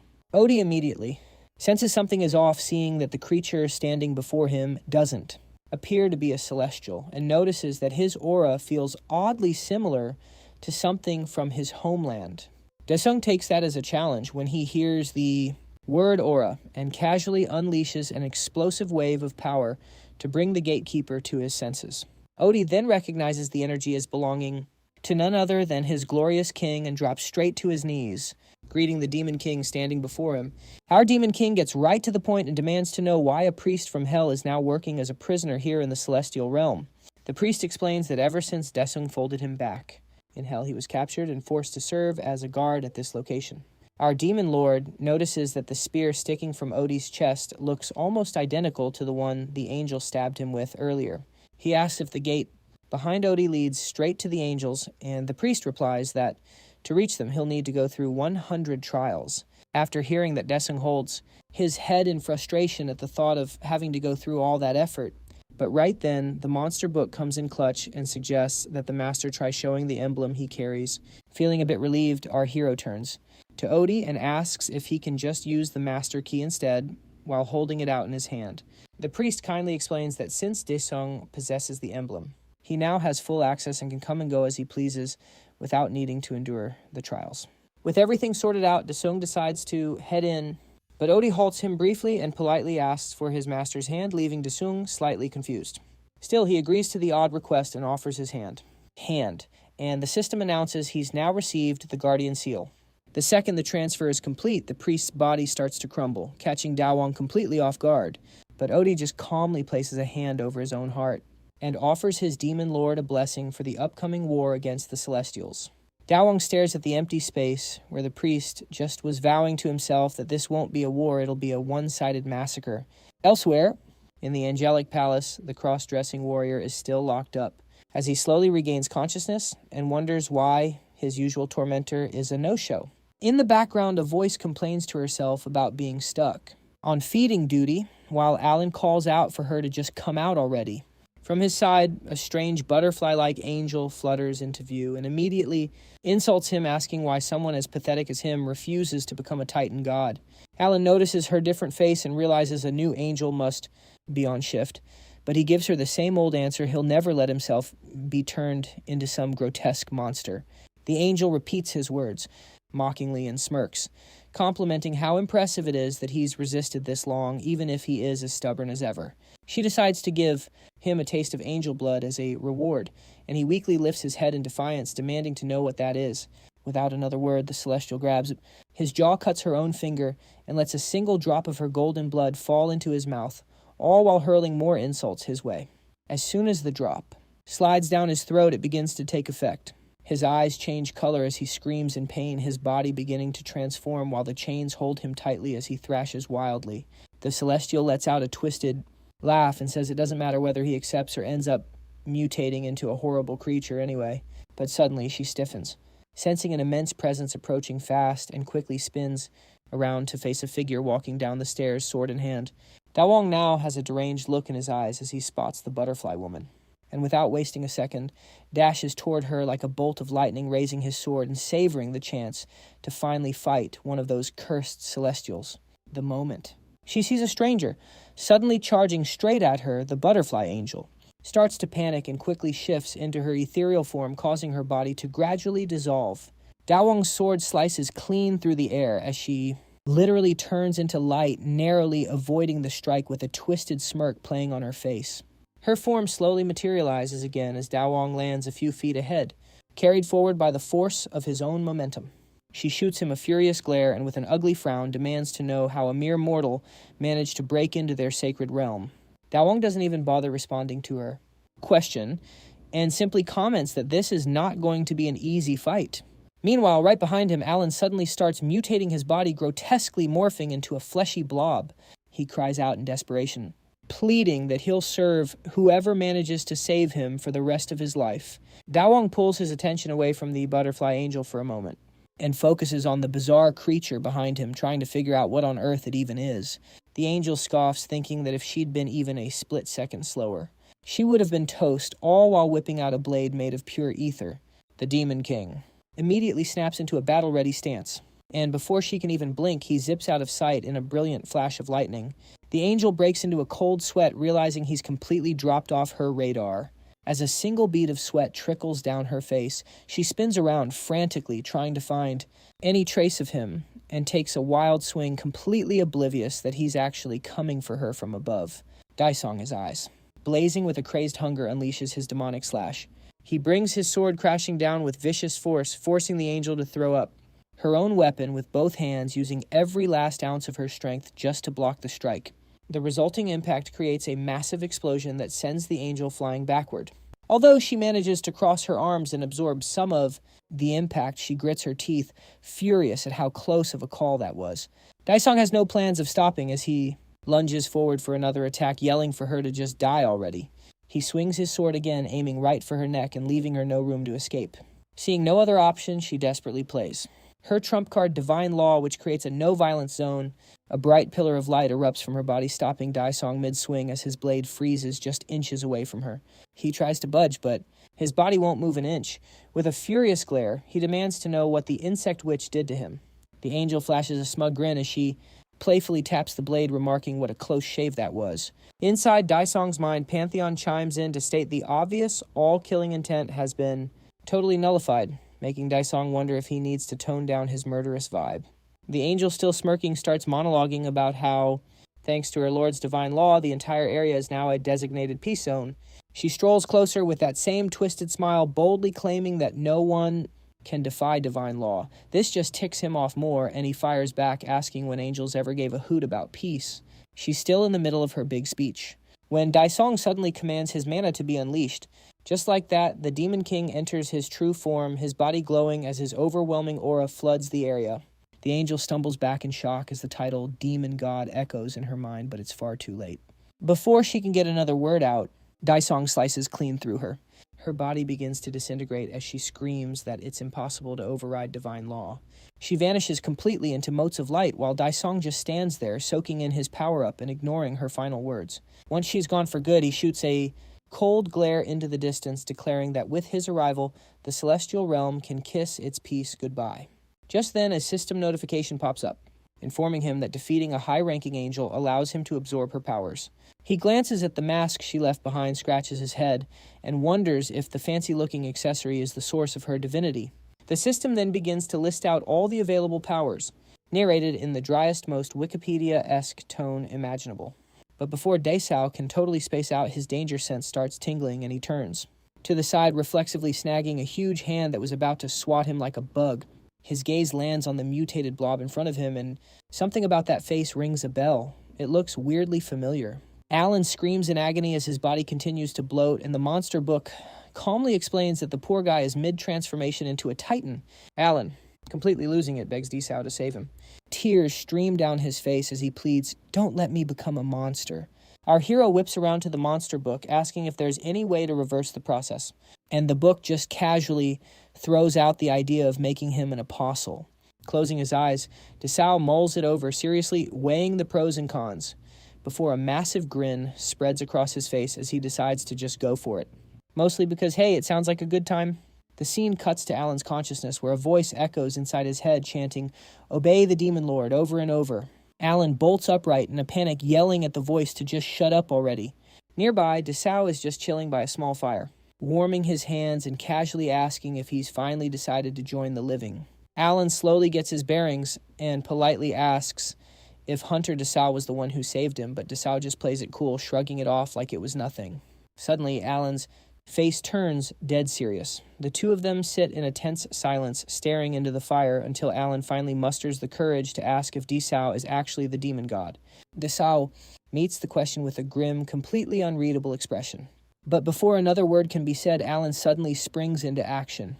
Moving like a flash, he tosses aside his blanket, drops to one knee, slams a fist into the ground, and bows his head, declaring Desao his master. Desao accepts his pledge of loyalty, telling him that from this day forward, he'll be an apostle and fight by his side. Meanwhile, at the Celestial Castle, everyone is standing at attention in the main hall before their leader, who's seated on his throne. With his eyes closed, he asks his subordinates if it was a Celestial who broke the divine law. One of his lackeys steps forward with his hand over his heart, pointing out that since all their lives are connected, it's impossible to pinpoint the actual culprit, the angel. Leader's eyes snap open as he summons a golden scroll with a flick of his wrist. The other angels gasp, recognizing the scroll as an extremely high-level holy relic. One of them quickly speaks up and asks Samyaza to wait, arguing that it's a waste to use such a priceless artifact on some lowly being. However, the angel leader counters that no lowly being could break the divine law, meaning the culprit must be a demon on his own level. Wasting no more time, he activates the scroll, which unfurls and begins to rise into the air. His eyes begin to glow as he declares that the demonic beast responsible won't escape the judgment of the divine lord. Meanwhile, back in the woods, Alan is still trying to wrap his head around the fact that the celestial realm is even real, while Desao looks thoroughly annoyed that they've made zero progress. The monster book tries to cheer him up, saying the end is in sight, but Desao isn't having any of it. To cheer himself up, especially after realizing he can't fly in dimensions outside of Earth. Just then, our hero freezes as a sudden flash of light pulls him from his thoughts, and a golden scroll materializes right in front of him. The scroll instantly starts speaking directly into his mind, and it doesn't mince words, laying into him for breaking divine law and declaring that his punishment is unavoidable. A portal opens up beneath his feet while the book glows even brighter, announcing that the offender is being sent straight to the abyss of the void. The Demon King instantly tenses up, feeling himself start to sink. Still distracted and lost in his own world, Alan wonders aloud if they're still far from the celestial village. When he gets no response, he turns to look for Deus, only to freeze in shock when he sees nothing but smoke where his master was just standing. Meanwhile, completely unfazed, our boy plummets into a void of endless darkness as painful memories come flooding back. Starting with the moment his father died, his eyes narrow. With burning anger as the trauma from his time in hell returns, a time when he was forced to eat disgusting monster flesh just to survive. The memories then shift again, showing him lying helpless on the ground with a huge chunk of his body missing, desperately crying out to go home. Then out of nowhere, he finds himself at a cave entrance, wondering if this is all happening again right from the start. But the real Desung is still falling through the darkness. His eyes are closed as the memories continue to pour in, leaving him completely unable to control the flow of his thoughts. The monster book yanks him back to the present with a sharp warning that something is closing in fast, snapping him back to reality. Out of the pitch-black darkness, a worm-like creature with a disturbingly cheerful smile slithers toward him, clearly hungry for its next unlucky victim. The creature charging at him turns out to be the physical embodiment of the void itself, and it darts at Desung with terrifying speed. Mid-fall, he manages to summon his sword, his eyes glowing with a dangerous light as he raises it, commenting that the thing looks like it's starving. Without a moment's hesitation, he unleashes his demon god powers, using his slash skill to cut the monster into two perfect halves while yelling at it to die.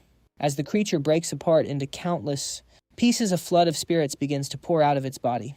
They're finally released from the torment they endured while trapped inside the void's form.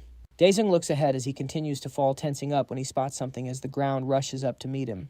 The ground slowly comes into view, revealing a vast desert stretching endlessly in every direction, a completely barren wasteland. He slams into the ground like a meteor, sending a massive cloud of dust and rubble flying, but he lands flawlessly. He's completely unfazed by the impact, not even slightly shaken from his fall. His focus shifts immediately as he notices movement in the distance. One by one, glowing blue lizard-like monsters start crawling out from underground, chattering among themselves about how the void's presence suddenly vanished. The group snaps to attention as one of them announces that it doesn't really matter, since the void will just respawn soon anyway. Instead, it demands to know who could have possibly defeated such a being. Model. All of a sudden, a gigantic cat-like monster bursts out from behind the lizardmen, letting out a furious roar as it joins the pack. The monsters are now locked in a tense standoff with the mysterious figure who just defeated the embodiment of the void. Desao just gives them a deadpan stare in return. He's completely unimpressed, and more than anything annoyed, as he quietly wonders what in the world these weird creatures are supposed to be. At that moment, a system notification pops up, informing him that he has officially reached the deepest part of the dimensional beast territory. The scene then shifts to a majestic castle where a magical quill pen scribbles along a scroll guided by Sumiza, who sits calmly in his chair with arms crossed as a burly angel stands before him. The massive angel speaks first, asking why he has been summoned so abruptly. With his eyes closed, Sumiza addresses the angel as Arequiba and explains that he is being dispatched to Pandemonium to identify a new demonic beast that has appeared there. Arequiba's whole demeanor immediately becomes much more serious as he remembers that no one, angel or otherwise, has ever returned from the abyss. He then boldly questions if Samyaza is simply sending him off as a sacrificial pawn for one of his pointless games. Samyaza's gaze sharpens as he reminds Arequiba that the remains of the great demon god lie within that very abyss. At this, Arequiba's eyes fly open in shock as he asks if this is the same demon god who was defeated by the Divine Lord. The thought sparks a chilling realization that the wretched demon who invaded their realm might be following that god's will. He lowers his gaze in shame and quickly takes back his earlier accusation. Samyaza advises him to bring the third-rank angels with him, just in case the situation gets out of hand. Arequiba bows his head and vows to see the mission through without fail. Meanwhile, somewhere deep in the abyss, a pair of hands slowly lets sand run through their fingers. They belong to Yen, the administrator of Pandemonium, who randomly screams into the emptiness that there is absolutely nothing here. Talking to no one in particular, he muses aloud whether the void's sudden disappearance means a new demonic beast has shown up. Just then a swirling vortex starts to form in the ceiling, snapping him out of his train of thought. At the base of an enormous tree stump, a cloud of smoke reveals three newcomers who turn out to be Arequiba, flanked by two identical lesser angels standing close behind him. In front of them, a tangled mass of vines begins to twist and merge into a clump from which the administrator Yen suddenly appears. He asks the towering angel what business brings him down to the bottom of this pit. Arequiba gets straight to the point, addressing Yen directly and ordering him to open the gates of Pandemonium, at once stating there's something he needs to confirm. Elsewhere back on the plains, a flash of light crackles through the air as a tree, and three figures begin to materialize, formed entirely of lightning. Arequiba and his subordinates have now entered the abyss, quietly taking in their surroundings until something in the distance stops them dead in their tracks. Their eyes go wide with shock as they see the Demon King grinning while sitting on top of the same giant wolf monster from before, which now doesn't dare to defy its master. Our hero then refers to the monsters around him as his minions, and though none of them seem thrilled, they stay lined up in formation, too terrified to do anything but obey. Eager to grab the spotlight, they dash forward with swords raised high. The twin angels confidently assure Arequiba that they've got everything under control. Daesung doesn't hesitate for a second and summons his chains, launching them straight toward the oncoming angels. The twins are instantly trapped, completely immobilized by the chains as they lose all ability to move even slightly. Daesung charges in, sword in hand, shouting at the celestial intruders to accept their fate. In that instant, Arequiba's focus sharpens as one of his eyes transforms into gears and cogs, and he activates his celestial ability, Time Reversal, before they even know what's happening. Both angels end up trapped in the Demon King's chains as Daesung charges at them, fully ready to end their pitiful lives with a single blow. But right before our boy's attack can land, Arequipa uses a skill called Observation Reversal and instantly teleports the angels behind him, leaving the Demon King momentarily puzzled. As Arequipa quietly tells his angels that he suspects the demon beast in front of them might actually be the new Demon King, our boy locks his eyes on Arequipa's mechanical clockwork eyes, clearly wanting to claim them for his growing collection. Without holding back, Desung unleashes his mana release and shifts into his true Demon Lord form, catching Arequipa completely off guard. He dives in with full force, aiming to finish it fast, but gets irritated when his attack misses yet again, while Arequipa calmly remains unscathed, with both his angels still beside him. The Demon King starts, assuming that Arequipa's eye must be some kind of advanced version of his own, and his magical book backs that up by explaining that the man has an ability allowing him to completely reverse events. Arequipa wonders why the Demon King hasn't weakened, since all demonic beings are supposed to lose half their power when they pass through the abyss.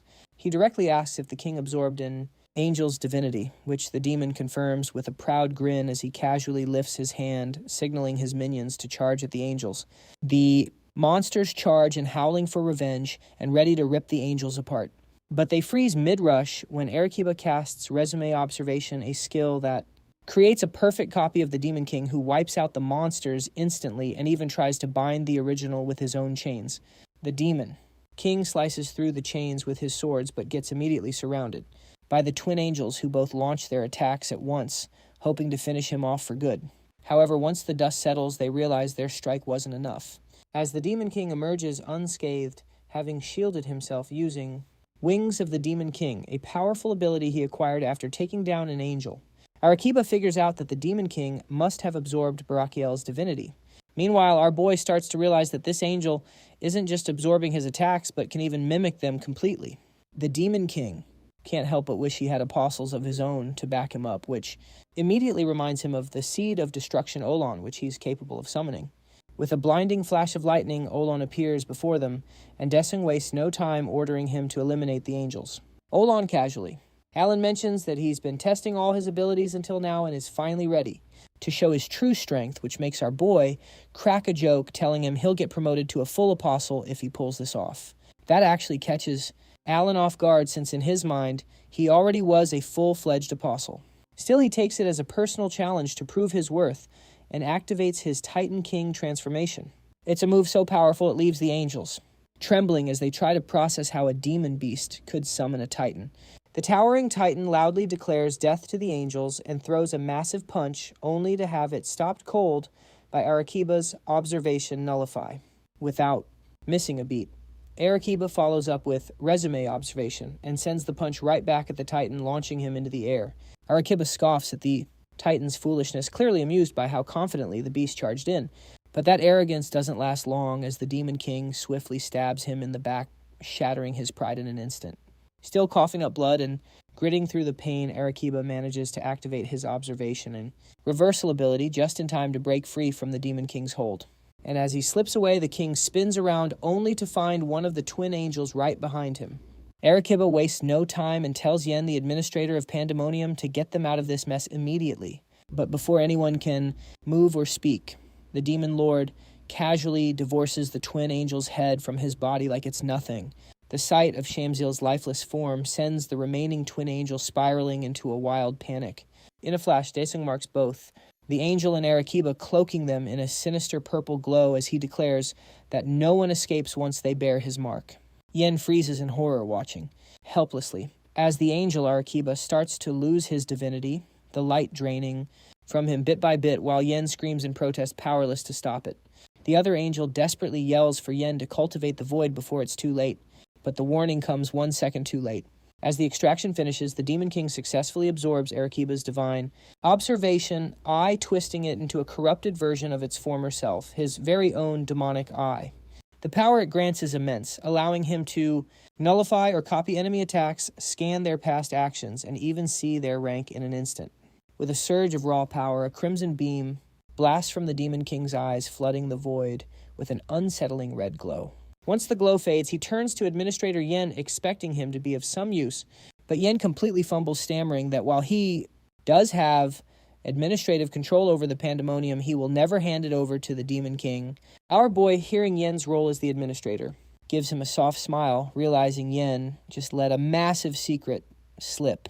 Without wasting a moment, our guy activates his Demon King's authority skill. It's a terrifying skill that forces anyone ranked below him to obey his every whim, and he immediately turns. That influence on Yen, who begins to crumble under the haunting voices in his head pushing him to defend, praise, obey, and serve without resistance. Utterly broken, Yen pledges his loyalty to the Demon King, who can't help but notice how effective this twisted gaslighting ability is. Dan casually asks Yen to hand over control of Pandemonium. Without a second thought, Yen agrees and offers up the key, which Dane snatches up. On impulse only to find himself instantly teleported to a strange hallway filled with an eerie pink glow, which he was definitely not prepared for. Glancing to his left, he spots a single door waiting for him at the far end of the corridor. Meanwhile, up in the Celestial Realm, things are about to get crazy. All 7 suns suddenly go into eclipse, sending waves of panic throughout the heavens. Even the constant glow in Samyaza's private quarters begins to fade instantly, catching his attention and making him leap to his feet as he rushes to sound the alarm at the Supreme Lord's palace. When he arrives, his path is blocked by 2 angels standing guard at the chamber entrance. Samyaza demands that the angels move aside so he can reach the Oracle of the Lord. However, they inform him that the Supreme Lord has forbidden anyone from entering. Samyaza lowers his head with a sigh, resigned to the order, and proceeds to summon every being in the celestial realm. Everyone answers his summons, including Sahariel, a 3rd-ranking angel, Ramiel and Kokabiel, both 2nd-ranking angels, and many others. In that pivotal moment, Samyaza declares war on all of demonkind, urging everyone to prepare for the coming battle. Back in Pandemonium, Dayan walks down the hallway and finally reaches the door. Using the key Yen gave him, Dayan opens the door and is taken aback by what's inside. He steps into a classroom that he immediately recognizes as being from the middle school he attended as a kid. Inside, he spots a little girl doodling in a notebook and walks over to her. She's startled by his sudden appearance, but then gives him a warm smile, revealing that she's been waiting for him. Dane grabs a nearby chair and leans against it, asking the girl who she is, but she just counters by asking who he thinks she is. He activates his 3rd authority, the Evil Eye, to check her rank. He's expecting some arrogant brat, but is shocked when a shadowy figure materializes behind her, revealing her title, the Primordial Demon Lord Satan. She's thrilled to see that he's also acquired her demonic eye. When Dane asks why he was brought here, she explains that she simply wanted to meet her successor, the one capable of obtaining the key to the abyss. To make their meeting possible, she had planted a trigger in advance. In a sudden fit of madness, she delights in the thought of finally defeating her old rival and starts laughing maniacally. The shadowy figure reappears beside Dane, asking Satan if she's ready since their boy here already looks prepared. But Satan points out that he's still just a novice and will need their help. Just then, shadow demons swarm around Dane and start debating whether to possess him or just leave him be. As one of them questions if he's even worthy to stand with them, Dane starts to lose his patience, with the demons flailing his arms to shoo them away, before turning back to Satan to say that he doesn't need any help and that he's just going to handle his business and head home. The little demon lord warns him he'll end up dead if he leaves now, a threat Dean completely scoffs at. But Satan can already see the potential in him, even though he's a rookie, and decides to test him with a flying kick straight to the face. Our guy catches the kick with his hand, totally confident he can parry anything thrown his way. But the sheer power behind the primordial demon Lord's strike is too much for him, sending him flying into the wall with a nasty crash. As Desing tries to shake it off, the demons just burst out laughing at his epic fail.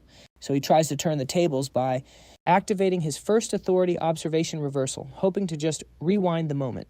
However, the demons quickly point out they can't be observed, making his ability completely useless against them. Suddenly everything changes, and our guy finds himself engulfed in a blinding white light that slowly fades, to reveal a ruined city, leaving him wondering if he's dreaming or just hallucinating. There, he spots Chang'e badly wounded and being held up by his teammate, both protected inside a force field. Nearby, one of their squad lies, dead on the ground just moments before a huge explosion rocks the area. The group's leader complains that Samyaza attacking them with his wings is basically cheating, but Samyaza isn't having it and shoots a beam of light from his eyes, striking the leader down. Just in time, his teammate jumps in, blocking the attack with her shield.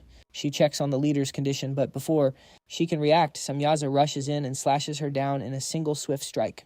The leader goes into a rage, watching his teammate get killed, but Samyaza doesn't give him a moment to mourn and obliterates him with a laser beam, blaming Hyundai Sunsung for everyone's downfall. Our guy clearly feels the heavy weight of guilt, but in the next instant, he's whisked away to another place entirely. There, he finds Soen making a last stand using her illusion veil to hide her teammates from the angels, while one of them points out that these angels look just like the ones Dong went to fight. Soen scoffs at the idea of Dong losing to mere angels, but before she can respond, a massive axe smashes through her illusion veil. Ramiel bursts through the illusion with a roar, furious at the crew for hiding in plain sight, before swinging his axe to deliver the final blow. But suddenly, Chucky dives in, blocking the axe with his knife and screaming for his master to run while he holds Ramiel back. Ramiel grabs Chucky and crushes the life out of him as Chucky screams one last time for his master to escape while she can. Watching her friend get destroyed, Soen is consumed by a blinding rage and unleashes her ability Instant Death on Ramiel. Absolutely furious. After watching her loyal companion get the life squeezed out of him, Soen casts the Curse of Instant Death on Ramiel, which sends excruciating pain through his body and makes the majestic bearded angel nearly drop to his knees. Still, he flashes a smug grin and says he's not some run-of-the-mill angel who would collapse from a silly little curse like that, right? After that, he lunges at her with his hulking frame, aiming his knee right for her stomach. But what actually hits her is his massive axe, which slices her cleanly into two perfect halves right before Desung's eyes. Chanho whips out his gun and yells at the bastard Celestial for wasting a perfectly good goth girl, then fires his tiny air pistol right at the giant. Meanwhile, the giant Celestial doesn't even fight back. Instead, a swarm of flying harpies comes screeching out and dives straight for Chanho, tearing into him like a flock of hungry vultures. This whole horrific scene leaves Ju and her mother completely traumatized, clinging to each other in sheer terror. They watch as the inferior angel slowly approaches them next. Watching the last people he truly loves and holds dear meet such a brutal end, right? Before his very eyes leaves our demon king standing there utterly speechless. With nothing but pure rage blazing in his eyes, he swears to brutally destroy every last one of those scumbags from heaven. Just then the shadows start swirling around him again, reminding him that this is the fate that awaits him if he keeps ignoring their warnings. On the other hand, the ruler of hell tells the creepy little ghost to shut its trap. But then Satan's syrupy voice whispers in his ear, softly asking if he's truly seen what's in store for him. Later, as he pops back into her eerie dimension, he flat out refuses to believe what he just witnessed could actually be his future. But she just gives him a smug little smirk and says things will play out exactly like that without her divine-level wisdom to guide him. The shadows jump in and start roasting him for his pathetic attempt at using his full potential as the Demon Lord. But Desung is no fool and demands they drop whatever scheme they're trying to pull on him. With a cutesy grin, Satan says she'd love to help him out, which immediately makes him raise an eyebrow, wondering what's in it for her. After that, she explains that she'll let him borrow one of her shadows and it will help him fight Rudra's pesky angels so he can destroy them all and get back to his family safe and sound. One of the shadows throws a tantrum and reminds her that she's forgetting their deal, which makes Desung instantly suspicious of whatever game she's playing. Thinking hard, the little girl strokes her chin as if she's trying to remember what she even promised. And when one of the shadows jogs her memory, she finally reveals his real job is to use that power to recover her body. Seeing him looking completely confused and thrown off, she casually explains that during her last showdown, Luthera tore her body to shreds, and now she can't leave this creepy dimension without a physical vessel to contain her soul, since our Demon King already plans on wiping out all of Rudra's minions. Anyway, she says it's basically a win-win situation, but he's got a much more pressing question on his mind. Out of the blue, he asks the tiny Hellspawn if she was the one who summoned him here in the first place. She stares at him with a deadpan expression, dragging out the suspense, before flashing a cheeky grin and claiming she has no idea what he's talking about. He tells her to drop the act and get serious, but Satan just says it was actually her cute little grimoire that did the summoning. Instantly recognizing the name, he stares and asks if it's really the one he thinks it is. And the shadow whispering right in his ear confirms that yes, it's the Pantheon. It starts cracking jokes, saying those weird quest pop-ups he keeps seeing, just like in a video game, are all part of the Demon Lord growth system, created by the original Pantheon. The little demon casually adds that she sent the grimoire out right under Luthera's nose to find a new successor since she couldn't do it herself. And with that, she flips the script on him, asking if he's ready to accept the offer. And to be honest, our boy admits it's a pretty sweet deal. Just then, he whips around after hearing the voice of his very own grimoire. And that's when it dawns on him that he's technically supposed to be a fragment of the original Pantheon too. The book protests that even though the Pantheon created it, it is definitely not some evil offspring of Satan. And Disung immediately starts roasting it by calling it a cheap knockoff version, but he pipes down when the book politely asks for a moment to explain, while he has a quiet little chat. With his bootleg fake Theon, the shadows start to swirl in confusion and try to pressure him once more, insisting he has no chance of survival without their power. But our hero just gives a knowing smirk and strikes a bargain with the devil herself. Meanwhile, in the celestial realm known as Elysium, an army of grotesque angels kneels before their commander Simiza. Ramiel asks if the ancestor of all demon lords might make an appearance, since this is the biggest war between the heavens and humanity, and wonders if she has truly been resurrected. The masked celestial points out that all 7 suns have eclipsed simultaneously, clearly signaling the great devil's return. Hearing that a major war is on the horizon, the others start to lose their nerve, and Duriel speculates that Satan might try to take back their power, as the majestic bearded angel wonders what their supreme leader really wants. Samyaza tells them to stop overthinking and just follow any orders they're given. Following that, an angel sounds the horn, and Kokobeel kicks off the battle by shooting Infinity Stone-themed arrows straight at our hero. He charges forward, ready to demolish some enemies, and recalls Satan's plan for him to take out the low-level minions and the top 5 ranked fighters before leaving Luther to her. He then spies a volley of rainbow-colored arrows coming for him, which are, let's just say, anything but straight. Disung stands his ground completely unfazed as he calls upon the new powers he recently acquired and shouts for time to stop. The gears inside his eye begin to whir as a crimson light radiates outward. Instantly, the arrows freeze in mid-flight as if someone just pressed pause on reality. But he isn't finished yet and activates another ability called Time Reverse and sends the arrows flying right back where they came from, returning the attack to the sender. The lethal projectiles rocket toward Kokobeel, who is perched high on a massive building, and immediately snaps to attention as he recognizes the familiar technique that once belonged to an old ally now clearly stolen by Daesung. Still, Kokobeel keeps his cool as he casually lifts his hand and commands his divine power to return to him. Just like that, the arrow's rainbow aura vanishes, and they fall harmlessly to the ground before ever reaching him. Samyaza stomps his foot in frustration and yells out a command for all the Celestials to attack at once. The creatures who can hardly be called celestial beings launch themselves toward Daesung at full speed. Their bloodlust is undeniable as they charge forward with wild, hungry eyes. Completely unimpressed, Daesung raises his sword and remarks that if they plan to swarm him like a pack of filthy rats, then they'd better be ready for what's coming. In a single fluid motion, he slices through the air itself, tearing open a massive demonic portal that leads directly to the gates of hell. From within the dark void, a monstrous hand reaches out and slams into the ground, followed by the hulking body of a titan, stepping out and rising to its full towering height. Alan emerges now fully transformed and plants his foot on the battlefield with enough force to send shockwaves tearing through the ground before locking eyes with the approaching celestial beasts. The next moment, an explosion rocks the battlefield, kicking up smoke in every direction as the massive titan, defying his own size, launches himself into the sky with incredible force. The winged celestial creatures swarm after him like a cloud of annoying insects, but he uses his tremendous bulk to dive straight back down into the enemy ranks, slamming into the ground with devastating impact and crushing entire squads like ants beneath his feet. The Titan draws in a deep breath and lets out a thunderous roar, vowing to wipe out every last one of the cursed angels.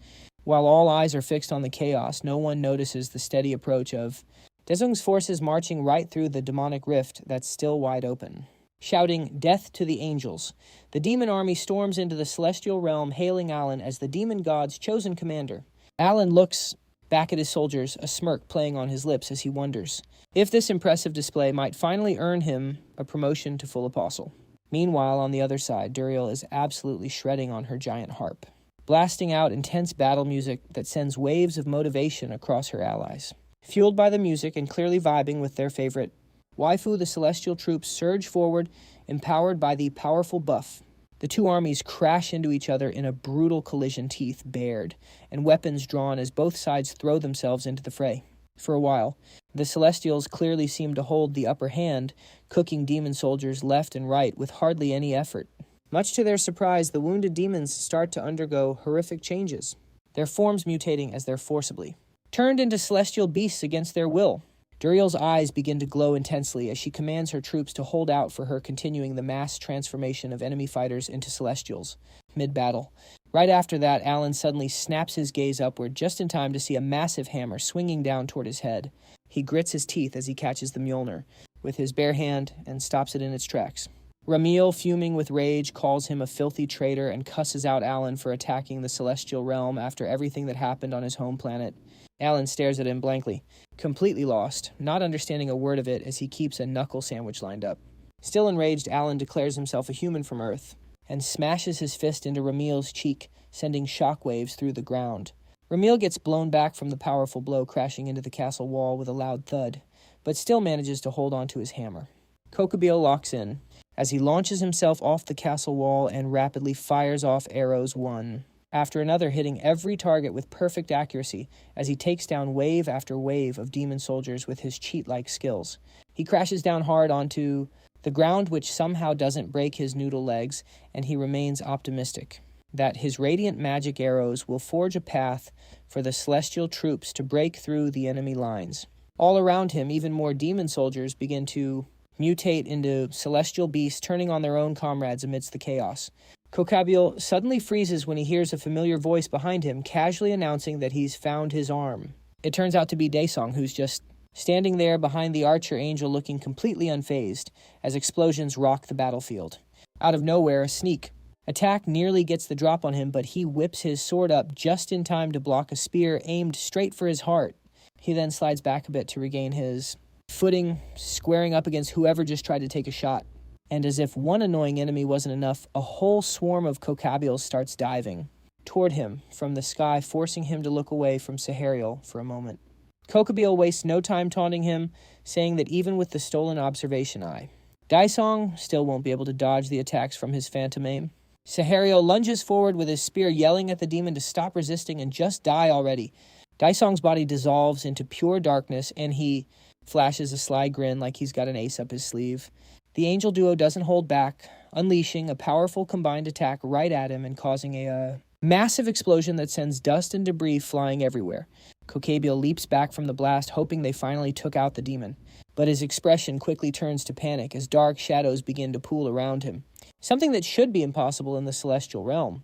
Daesong suddenly erupts from the darkness, laughing like a total maniac, and grabs Kokabiel's arm, scaring the daylights out of him. Wasting no time, he tears the limb clean off as if it were a Lego piece.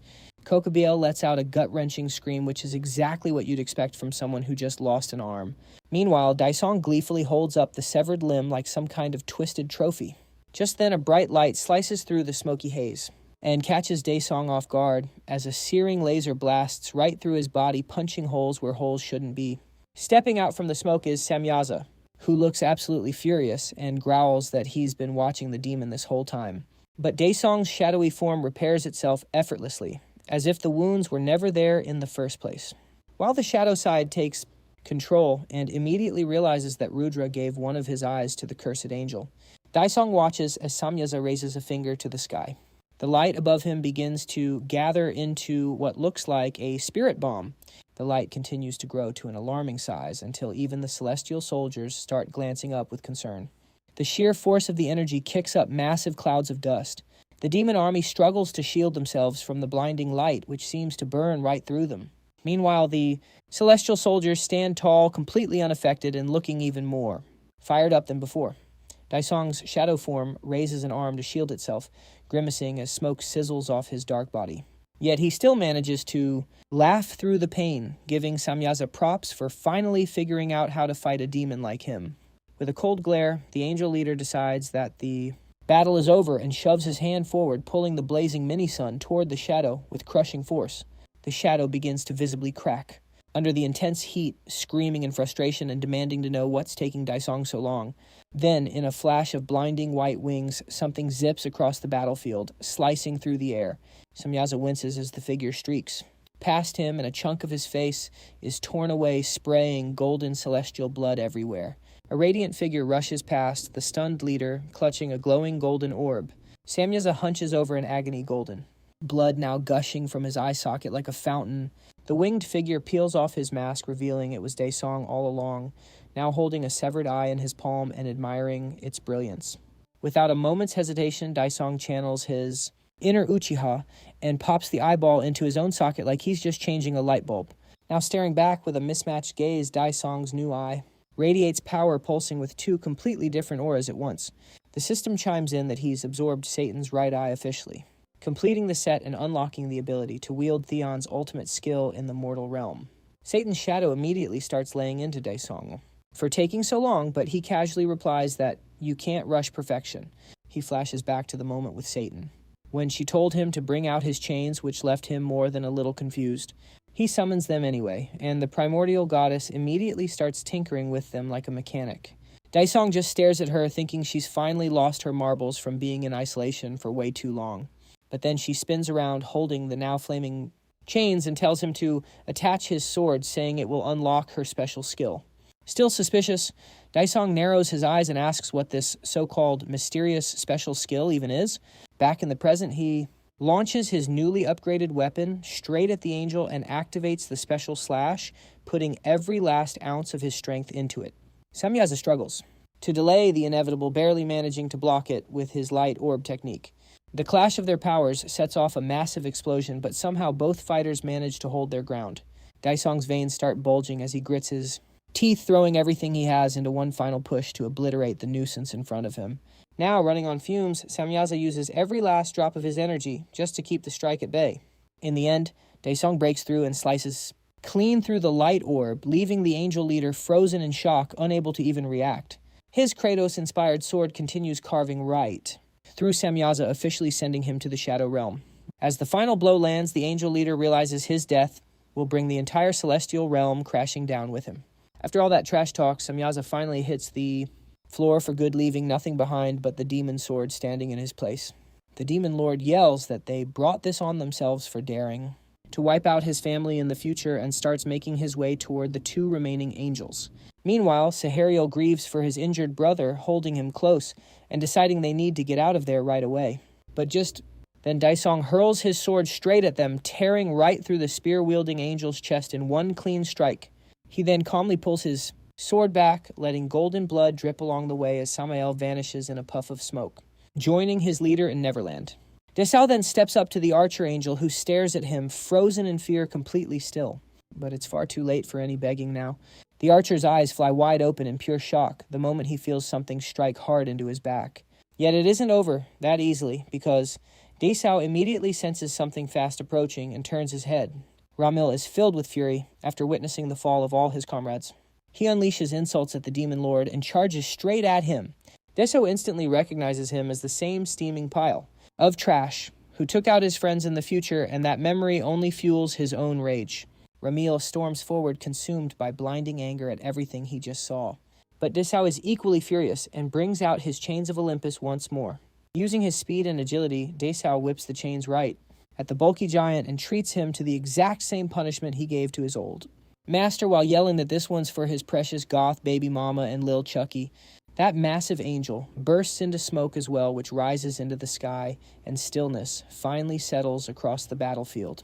Moments later, Desao goes full mukbang mode, snapping up the various exotic demon god parts like a cursed Lego set, and the demonic shadow starts drooling as it declares that the body is now almost complete. Laughing wildly the whole time, Desao throws out a cocky grin and shoots back a question asking if the body is even really his, which causes the shadow to instantly break into a cold sweat.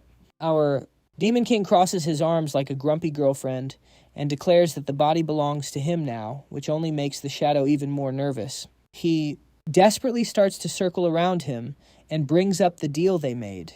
But Desao just plugs his ears and acts like he can't hear a word. Eventually, unable to bear it anymore, he waves both hands and admits he's just messing around, telling them to relax and maybe take a chill pill. The demonic shadow now clearly furious demands that Daisong use his real name already, but Daisong drags it out, telling him to hang on a second as he summons his grimoire.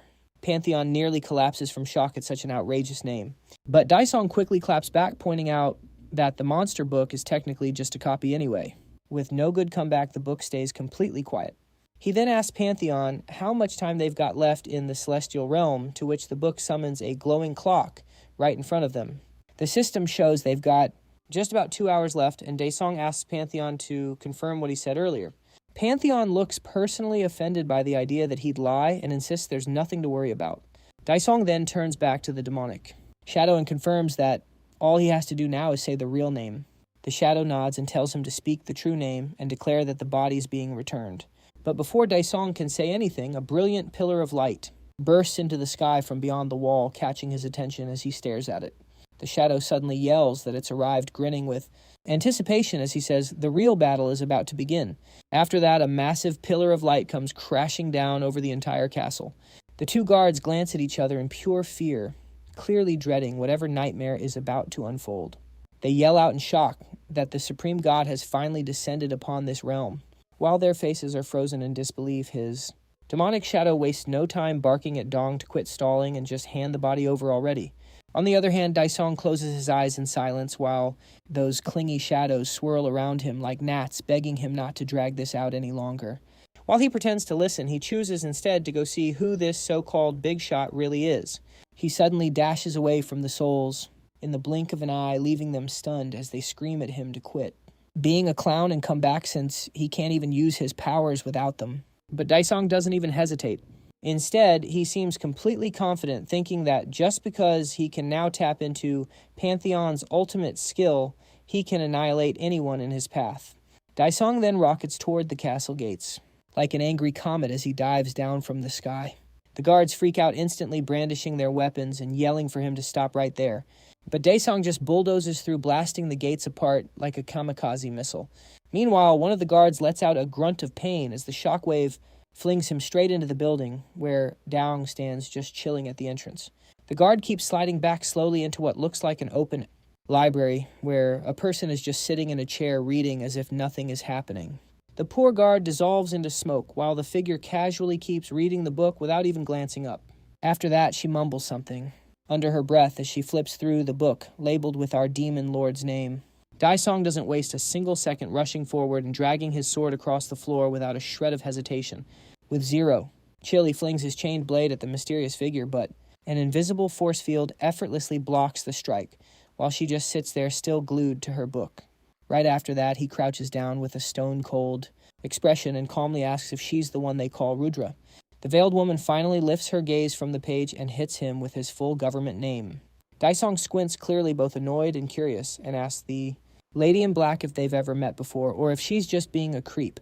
She simply lifts the book she's holding and tells him that she's been reading all about him this whole time. At this, Daisong tilts his head in confusion and repeats her words just to make sure he heard her right. The veiled woman then starts pounding her fists on her legs, grinding her teeth in anger and saying Rudra is beyond disappointed in him. Her expression suddenly twists into something truly ugly as she keeps repeating the same word over and over, her fist clenching tighter every second. On the other hand, Daisong instantly goes on high alert, realizing this is no average weirdo, and activates both of his demon eyes as a precaution. Out of nowhere, a massive finger shoots out from the figure toward him like a cursed missile, but he narrowly dodges it by sliding hard to the side as it crashes into the floor with a deafening thud. Dong quickly notes in his mind that he was way too weak to block that move, and had no choice but to dodge to survive. Then the veiled angel stretches her hand toward Daesung while throwing him a smug sneer, and this time, an enormous hand shoots out, towering way above the endless rows of bookshelves like it owns the place.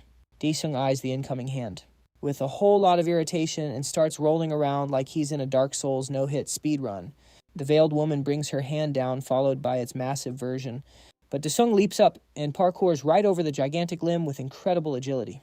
As soon as the hand crashes into the floor, Daesung doesn't waste the chance, hopping up onto it and sprinting toward the celestial figure at max speed. His eyes glow crimson red as he raises his sword ahead of him and speeds up, closing the distance between them. But suddenly he senses something is off, and just like that, his mana starts draining fast, which causes him to slow down and lose nearly all of his power. At that point, the two massive hands lunge forward mid-air as they try to smash him like a literal bug, right when he has no mana left to defend himself and can't do a thing to stop them. The hands clap together with violent force and crush him in between like he's a fly. Once the hands pull apart, Daesung is just lying. They're completely sprawled out in the palm, unable to move even a single finger. Then the enormous hand repeats the same brutal motion over and over, giving Daesung zero chance to breathe while screaming at him to just die already. The booming slaps rattle the entire castle from top to bottom as Desung barely hangs on, quickly realizing that his mana is totally out of reach now. The demonic shadows suddenly reappear and swirl around him like flies, and join the Celestials' call for him to just give up and die quickly, eager to finally take over his body since he's clearly useless without them. Even with his fatal injuries, Desung still manages to crack a laugh because deep down he already figured these demonic leeches would backstab him. He opens his eyes, with a sly grin spreading across his face, as he activates Theon's ultimate skill reload save point. The system screen pops up in front of him with a message letting him know he can now bounce back to any moment he chooses from his past. At that moment, all the battles he fought zoom through his mind while time runs in reverse, and he reappears at the exact point right after he won the Celestial War. As he blinks awake, he finds himself staring directly at the demonic shadows, who are once again nagging him nonstop to give Satan's body back already. Desung just smirks and reminds himself how these shadowy snakes plan to 100% backstab him the second he lets his guard down. From what he remembers in his talk with Theon, it's clear that even if he hands over the body or taps into the demon god's powers, he still gets to use all his skills whenever he wants. But the real game changer is keeping an eye on the time limit, because no matter what wild tricks Satan might be hiding, he always has the option to dip back to Earth. Desung smirks again as he realizes that if he plays this out smartly, he can unalive two birds with just one move. Meanwhile, back in the middle of the dusty battlefield, Desung stands firm between massive clouds as he takes a moment to plan his next play, then loudly declares he's returning Lucifer's body. The demonic shadows practically squeal and call him a good little boy for finally doing what they told him. A blinding light swirls around him, building into a wild tornado.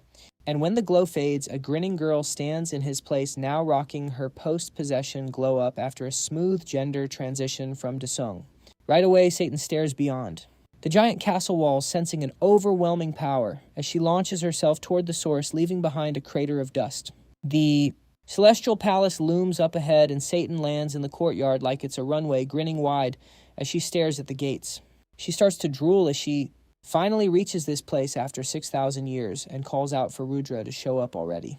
Satan stares forward with a totally unhinged look in her eyes as the smoke from her landing finally starts to clear, but her eyes stay locked dead ahead. Out of nowhere, a figure begins to materialize right in front of her, like some kind of spooky magic trick. Satan narrows her eyes and calls out to Luthera, mocking her for finally crawling out of her hole. The veiled lady stands her ground without saying a single word, clearly thinking Satan's taunts aren't even worth acknowledging. At the same time, her feet slowly shift into sharp talons as raw mana starts seeping out from around her. But Satan keeps pushing her buttons, tossing more jabs, and asking if she's finally grown up and stopped playing with toys. Luther grits her teeth hard and mutters something under her breath, clearly getting heated while Satan acts clueless and casually tells her to speak up and say it louder next time. Suddenly, the veiled lady snaps, yelling that Luther now needs a brand new toy. And Lucifer just happens to be the perfect one for her collection. That sets Satan off, instantly her eyes sharpening as rage fills her expression. She steps forward and demands to know if Luther seriously thinks she can pull the same twisted move she did all those centuries ago. At that moment, Lucifer's mind snaps back to a memory from almost 6,000 years ago on some forgotten planet that's been torn to absolute shreds by chaos. She walks alone down a dusty, broken road and spots a worn-out doll tossed on the side, probably dropped by a kid in all the madness. She bends down and reaches for it as she carefully picks up the little stuffed toy with her razor-sharp claws. With that, she stands back up and looks at the doll, commenting on what a spectacular failure the test was. Just then, a bright light disturbs the post-apocalyptic world and unleashes massive waves of aura as Lucifer gets teleported against her will. She finds herself transported to an unknown place with a white landscape stretching for miles and miles. However, she's definitely not alone as the veiled lady suddenly appears and starts chastising Lucifer, nonstop telling her she's furious about what Lucifer pulled. Satan doesn't even flinch and throws it right back, saying it's all on Luther, since her creature got itself disqualified, which is why it self-destructed. That hits a nerve, and Luther immediately starts yelling, accusing Lucifer of messing everything up on purpose and sabotaging her from the very start. As she keeps screeching the same accusation over and over, Lucifer lets her guard down for just a second. Luther grits her teeth as her hand mutates into monstrous claws and slices Satan's limb clean off, leaving her gripping the bleeding stump. Lucifer instantly snaps back, demanding to know what in the world Luther thinks she's doing and asking if she's completely lost her mind. But it's obvious. Luther has gone completely off script, drooling as she stares at Lucifer's adorable potato form. Her veil lifts just enough to finally reveal the hideous horror underneath as she screams that Satan's body would make for some top-tier crafting materials. Lucifer tries to put up a fight, but her strength drains away in a flash as her vision fades and her mind goes completely blank. In one shocking instant, Lucifer's body is torn limb from limb, leaving only her torso behind. She hits the ground completely helpless as Luther looms over her, sprouting dark tendrils from her own body. Clearly not a solo-leveling fan. The girl puts her hand forward and shouts, "Arise!" This causes soul fragments to pour out of Lucifer's body, morphing into creepy, slithering tentacles. Before long, new angelic celestials begin to sprout from the pieces of Lucifer's shattered soul, as celestial tadpoles emerge and quickly grow into full-fledged beings who immediately kneel before their new creator. These freshly hatched celestials join hands in creepy devotion and start chanting praises for their new mother, their eerie voices rising in perfect harmony. Meanwhile, what little is left of Lucifer's original body begins to dissolve into smoke. But just before she vanishes, completely dark tendrils of energy erupt from her remains, silencing the celestial choir as they all pause to watch the chaos unfold. At that exact moment, a rather cursed-looking scroll zips into the sky at an insane speed, launching through a blinding portal and straight into outer space. The scroll holds Lucifer's essence, and she screams out a vow that she'll be waiting for Luther until the end of time and that she will get her revenge. Flash forward to the present, and Satan is absolutely seething after reliving that traumatic memory, summoning a massive storm of tendrils. These tendrils quickly form a swirling swarm of demonic shadows as Lucifer glares at Luther and reminds her, "I told you I'd be back." Luther, however, stays cool and unimpressed. She casually lifts a hand and activates one of her signature powers, Hands of Judgment. A flood of magical arms erupts from the ground, launching straight for Lucifer. In response, Satan retaliates with a blast of demonic shadows to counter the incoming limbs, officially kicking off their battle. She screams that from this moment on, Luthera is going to be her new plaything. The veiled lady roars back that Lucifer is about to be turned into spare parts for more celestial dolls. Now fully triggered, Satan unleashes her devastating dark flame skill, and massive pillars of fire erupt behind her, looking just like a second-phase boss animation. Luther just stands there, completely unimpressed by the flashy attack. With a nasty grin, she taunts Lucifer, telling her the attack is useless.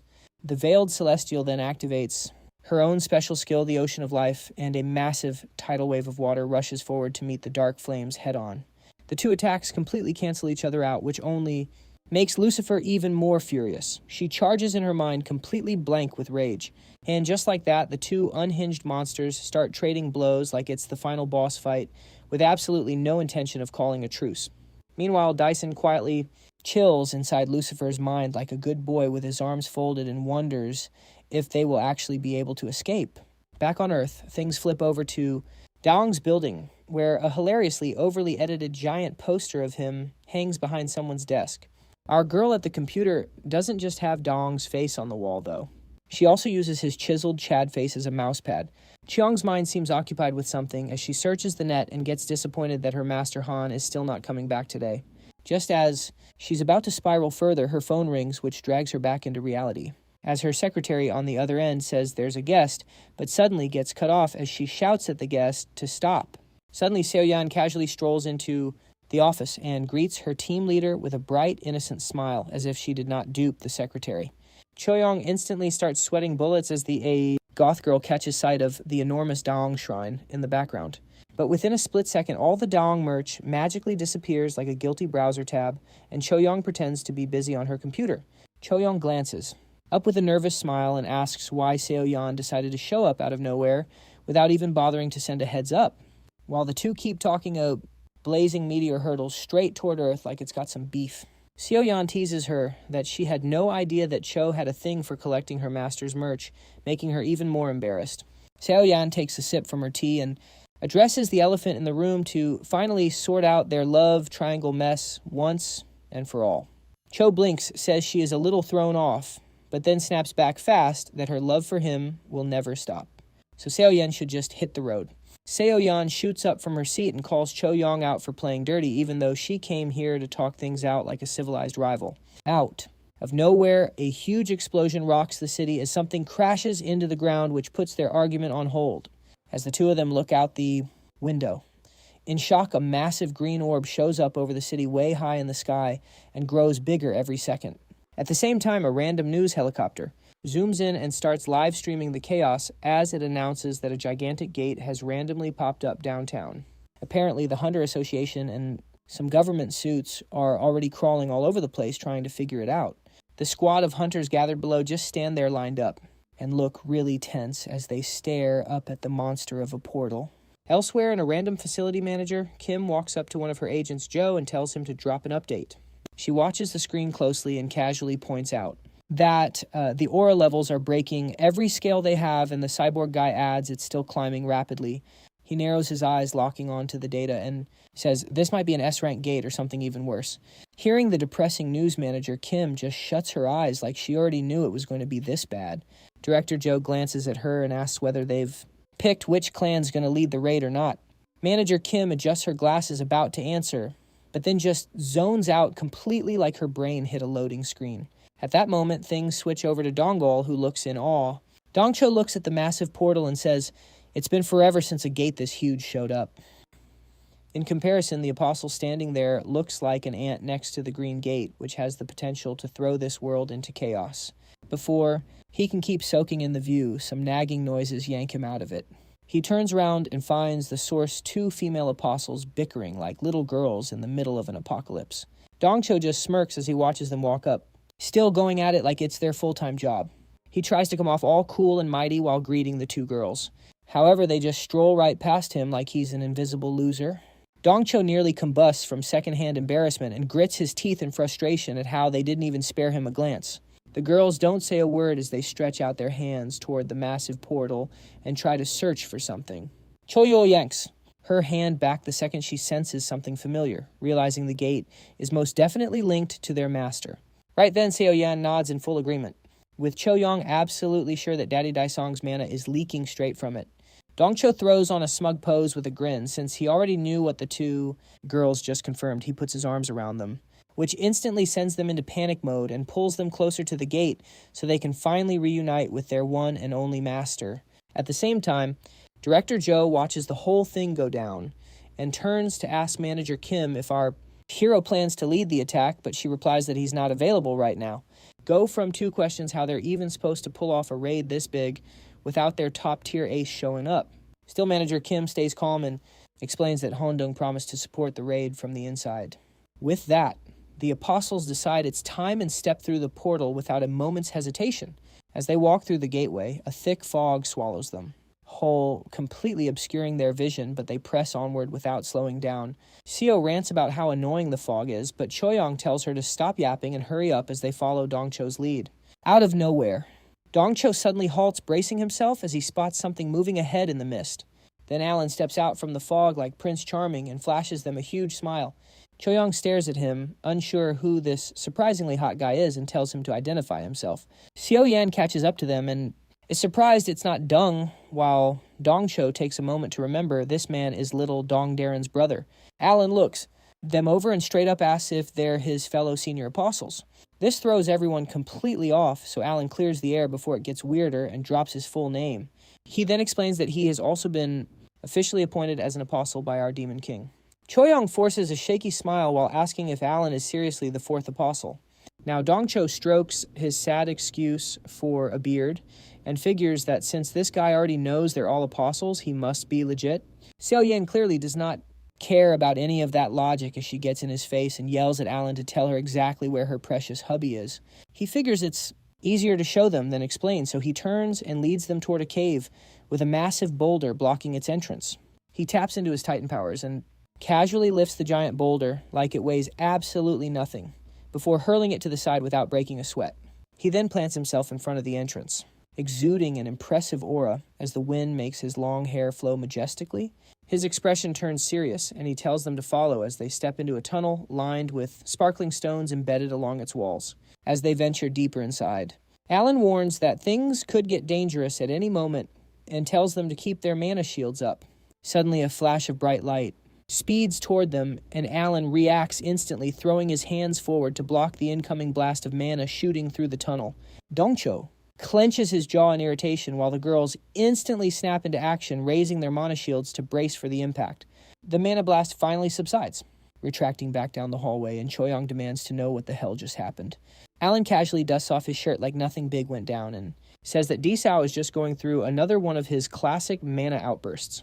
The apostles move further in and step into a chamber where they all freeze shocked by the sight of a body lying motionless at the center of the room. Sioen can't hold back any longer and bolts toward her master's side. But before she reaches him, his hands start to twitch while glowing in a weird, ominous way that screams, "Something bad is about to happen." Dong's eyes shoot open with a sharp gasp as his entire body begins lighting up with blinding mana. The power surge reaches such insane levels that it lifts him straight off the bed, while Sioen braces herself and scrambles to shield herself from the overwhelming force.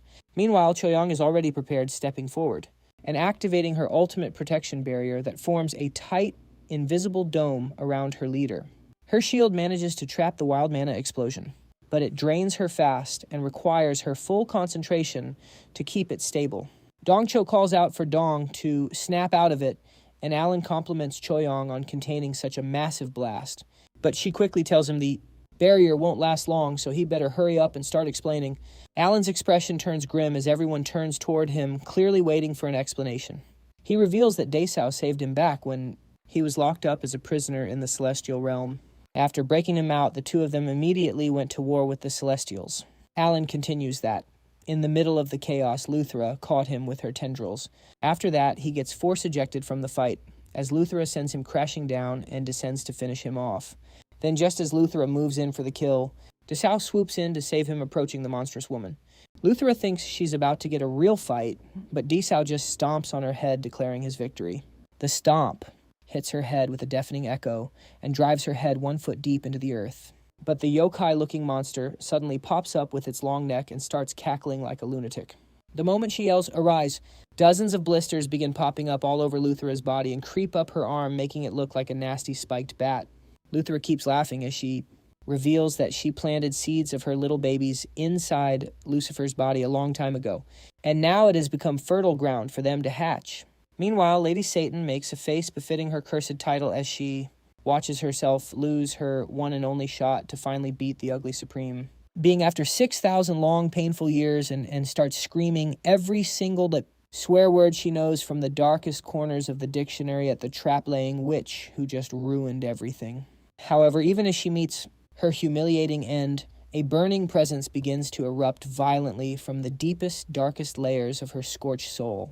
On the other hand, our hero scoffs at the little demons, knowing full well that she has failed. Spectacularly, once again, a fact Lucifer finally senses as she looks down and notices the crimson flames erupting from her hand as the nasty blisters slowly begin to disappear. Her little bird brain can't process how this maniac could possibly take over again, and she throws a tantrum begging him to give her body back. Without a care in the world, our hero calmly pulls his hand out from inside her guts. And before she can even squeak out a word, the ruler of hell makes his triumphant return. Without hesitation, he tells Luther to start praying to whatever god she believes in because he's about to wipe the floor with her entire existence. And then he brings out his massive black blade, now fully charged with peak demonic energy, ready to unleash a full-powered demon lord slash that will slice her ugly mug into two perfectly symmetrical halves. The wrinkly mummy monster barely has time to react as the swirling purple void violently tears into her face. But her ear-splitting scream forces our hero to make a temporary tactical retreat. Like a scene straight out of his worst nightmare, he sees the head split clean open, revealing not a brain but a mass of slimy tentacles holding the two halves together. The newly regenerated monster shrieks that he's nothing but Lucifer's little loser, which strikes a raw nerve and sends him into a blind rage. He barely holds himself back from flipping her the bird, reminding her that she's the real loser here. But the system suddenly cuts in, announcing that his time in the other dimension is nearly up and his physical body will soon be reconstructed. Our boy watches in silence as his form slowly begins to dissolve into rising smoke. But as he fades, he makes sure to let Luther know she's a filthy piece of trash, swearing he'll absolutely wreck her the next time they meet. With that, Luther makes a final desperate lunge for him as a giant glowing portal appears to pull him away. Daesung looks down in utter confusion, completely speechless, as he sees her gripping his legs, desperate to keep him from escaping. Her action reignites the boiling rage inside our Demon King, but his grimoire reminds him that he absolutely has to go through the gate.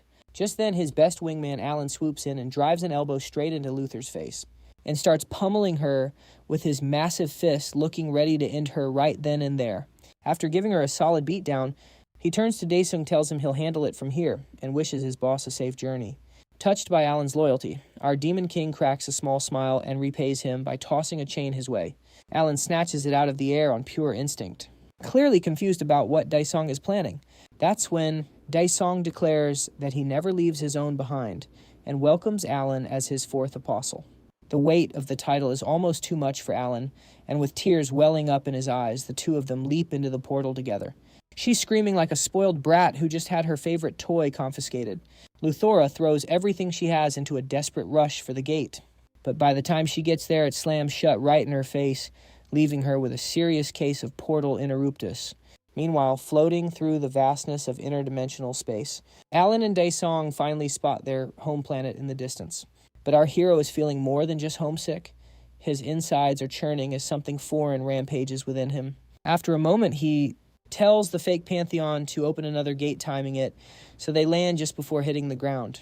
He then turns to Alan, telling him he will open the gate and go through, first ordering Alan to shut it immediately if there's any sign of Daesung going berserk.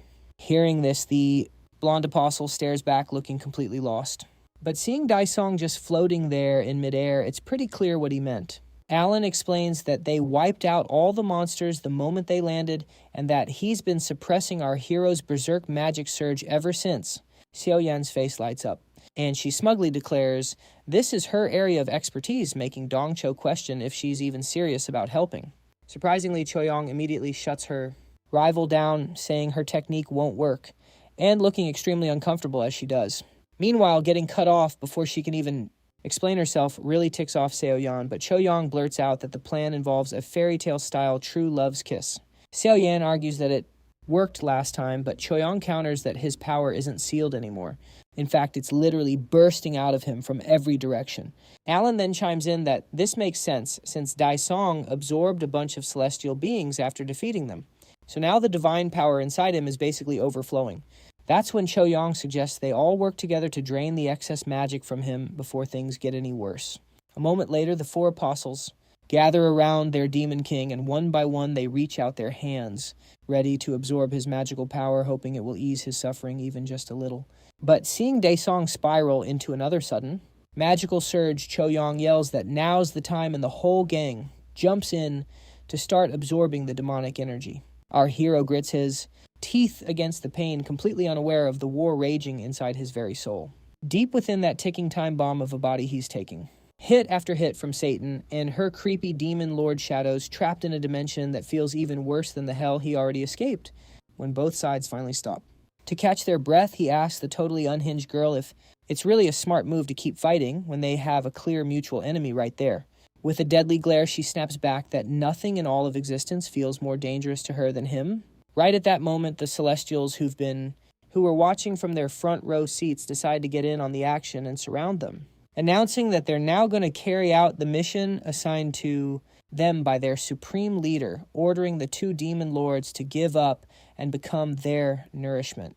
The Serpentine Celestials, or so-called angels, launch themselves forward, but Satan barely bats an eye since their actual target is Daesung, and she casually decides to team up with the enemy to take him down. At this, our hero grows furious at the spineless cowards for ganging up on him. But before a full-blown fight can break out, the three angels suddenly start weakening rapidly as their magic energy is drained right out of them by some external force. Luckily for Daesung, even the little girl starts to feel her energy being siphoned away. This is the opening that the ruler of hell has been waiting for. And with a wicked grin, he lunges at little Lucifer, raising his massive black blade and slicing at her like a sushi chef on a mission. However, this doesn't spell the end for her, nor for the Celestials trapped inside his body. And just like that, our hero suddenly jolts awake in the real world.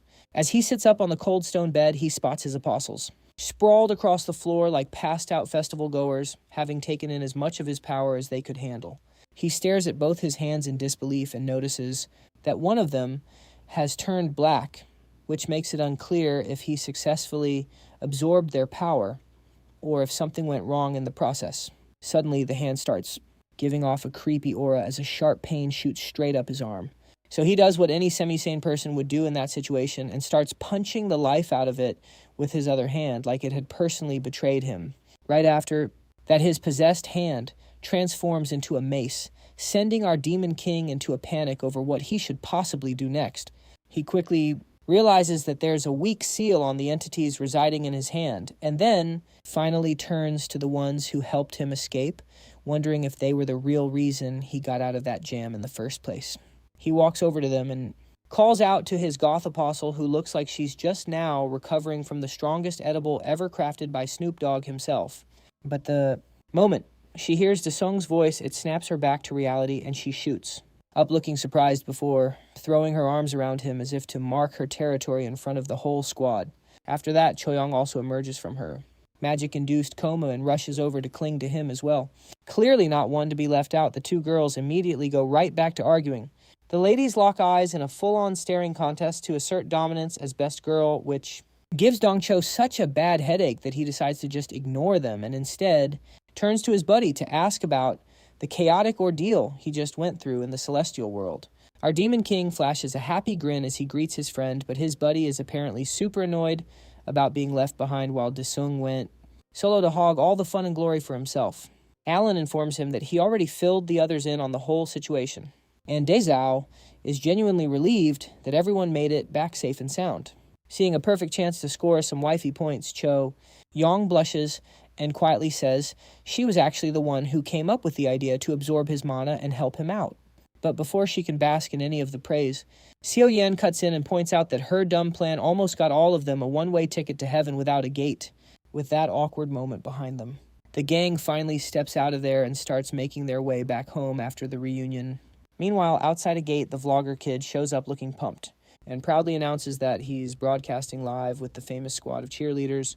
On the other hand, the bald dwarf decides it's his time to shine and bashes his spiked bat into a goblin twice his size and then strikes a pose for the camera like he's starring in his own movie and says he's way too cool for low-level trash like that. The senile sock then turns to the camera to shamelessly advertise his club. He announces a limited-time sale of 50% off for only one day. However, the chat suddenly goes wild because they hear that the real Dong has returned from an S-rank gate after a mere 6 hours. The two are completely shocked as they watch the king return on their phone. Vlogger Boy immediately starts thinking about how much money he could make from a collab. He instantly begins ignoring the old man and tells his audience that he plans on filming the king himself inside an S-rank gate someday. His audience explodes with excitement when they hear that, completely forgetting about the geezer. Man was brutally betrayed by the disloyal clout chaser. The scene then shifts to the Hunter Association, where the branch manager is meeting with our king. Manager Kim sincerely thanks him for making quick work of both the Heavenly Mother cult and the S-rank gate for them. Our boy gives credit where credit is due. He says Alan and the others handled most of the fighting inside the gate. With that in mind, the branch manager questions how Alan joined his party. The American Association officially declared him dead or missing. Alan's expression suddenly turns serious as he explains how he was kidnapped by mysterious beings from another dimension. Both of them are left dumbfounded when they hear this revelation. Desung explains that this incident is the exact reason they are meeting today. Meanwhile, at the Hunter's prison, Enforcer Uni is now standing in the courtyard wearing a prisoner uniform just like everyone else. The moment the female inmates notice her, they surround her from all sides, clearly ready for revenge. The woman coldly stares them down, not fully realizing the situation she is trapped in right now. One of the inmates notices the guard nearby is practically sleeping on the job, so she sneaks up and grabs Enforcer Uni from behind, wrapping her neck with a thick rope. The inmates ask if she recognizes them, but the woman with balls of steel says she can't remember every pathetic goon she threw behind bars. That answer infuriates the prisoners, so they immediately gang up on her and beat the stuffing out of her while calling her a cultist witch. Suddenly, they hear the sleeping officer shout from behind. They all decide to scatter for the time being. Before leaving, they make it clear that they can do whatever they want to her anytime now. As the enforcer lies battered on the floor, she hears a whisper in her ear that gives her a massive splitting headache. The scene then transitions to our hero's home. He is seriously confused when his sister suddenly hugs him with tears in her eyes like she truly missed him. The scheming little goblin is doing all this because Chon-ho told her their marriage is impossible if she does not win over her brother's blessing first. His worried mother quickly pushes the little gremlin aside so she can finally see her son properly. She is shocked when she notices how unnaturally white one of his hands is, but he casually brushes it off as a strange side effect of his skills. Anyway, he asks his mother if she can cook some mom's spaghetti tonight. To his surprise, his sister offers to help with making the food too, wearing a cutesy smile that makes him 100% sure this good little sister act is all part of some elaborate scheme. Elsewhere in the city, the lady from the Heavenly Mother cult cries all alone while hugging a picture of herself with her precious son. She still has vivid flashbacks of the moment the monsters attacked. Right before one of them crushed her, he protected her with everything he had, but he was too weak, so he was brutally crushed during that incident. As she sits there crying, softly she suddenly hears a knock at the door. When she checks who is outside, she is baffled to see her son standing there.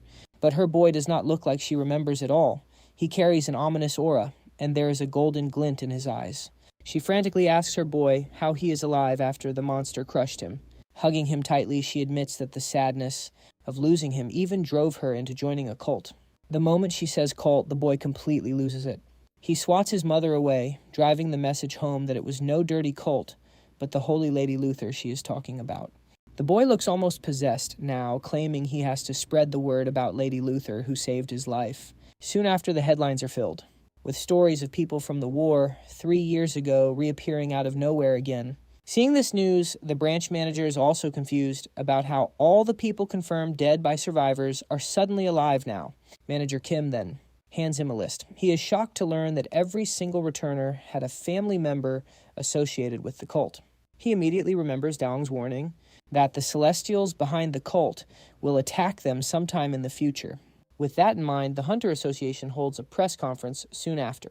All of the reporters broadcast Manager Kim's speech as she announces that all the people who came back will be called returners from now on. She sternly declares that all returners are requested to cooperate fully with the government's investigation. If they do not, the government will take forceful action because this is now a national emergency. A few days later, news spreads about the returners holding public protests everywhere.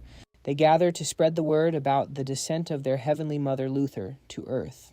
The number of people joining their rallies keeps rising steadily, much faster than the original cult ever did. The scene then returns to the Hunters' prison, where the enforcer is sitting quietly inside her small room. The inmates from before return, excited to beat her up again this time. They grin as they tell her the prison warden gave them free access to her room. Apparently, he lost his wife to the cult, so he has no objections to the inmates getting violent with her now. The woman grabs her by the hair, but she calmly whispers the word bloom. In an instant, both inmates are pierced by her hair, which twists and warps them into ethereal minions bound to obey her every command. The scene then cuts to the cult's headquarters, where several police cars are parked outside in a tight formation. A huge crowd of cultists is going absolutely ballistic, begging the cult to bring back their lost family members. Captain Jong can only stare in utter disbelief at the unhinged crowd before him. Shaken by the whole ordeal, he still orders his officers to use the minimum force necessary to safely disperse the crowd. The police officers try to reason with everyone, but the crowd begins to push back, threatening to trample them. Just then, a group steps out from the cult building. Jongmin and several other youths step forward, immediately becoming the center of attention. The boy loudly proclaims that they are returners, and that anyone who wants their family back must pray for Lady Luthera's arrival on Earth. The captain sees his opening, approaches the boy, and calmly asks him to come along. Surrounded by wiggling holy tentacles, the boy refuses. He uses his tentacles to manipulate the captain's arm, making it look like the officer is choking him. While the captain is completely stunned, the crowd absolutely erupts furious at what they see as a cop attacking a helpless child. Reporters swarm the scene, hungry for a scoop, and the captain gets dragged away by his own officers, while Jongmin gives him a quiet, smug smirk. Right in the middle of all the chaos, a figure suddenly descends from the sky. It's none other than our favorite Demon King, whose powerful aura instantly makes him the center of everyone's attention. With his usual effortless swagger, he orders the boy to drop the act and come with him. The boy shoots back, asking if he's calling their resurrection a lie. Jongmin vehemently insists that they are true returners, people Lady Luthera herself graciously brought back to life. Daesung cuts him off, pulling rank, by declaring he's their senior, and someone who actually returned from hell itself. The boy is stunned, wondering if Daesung was also brought back by Lady Luthera. Our Demon King explains that a real returner would be laid up in a hospital bed like a vegetable, just like he was when he first came back.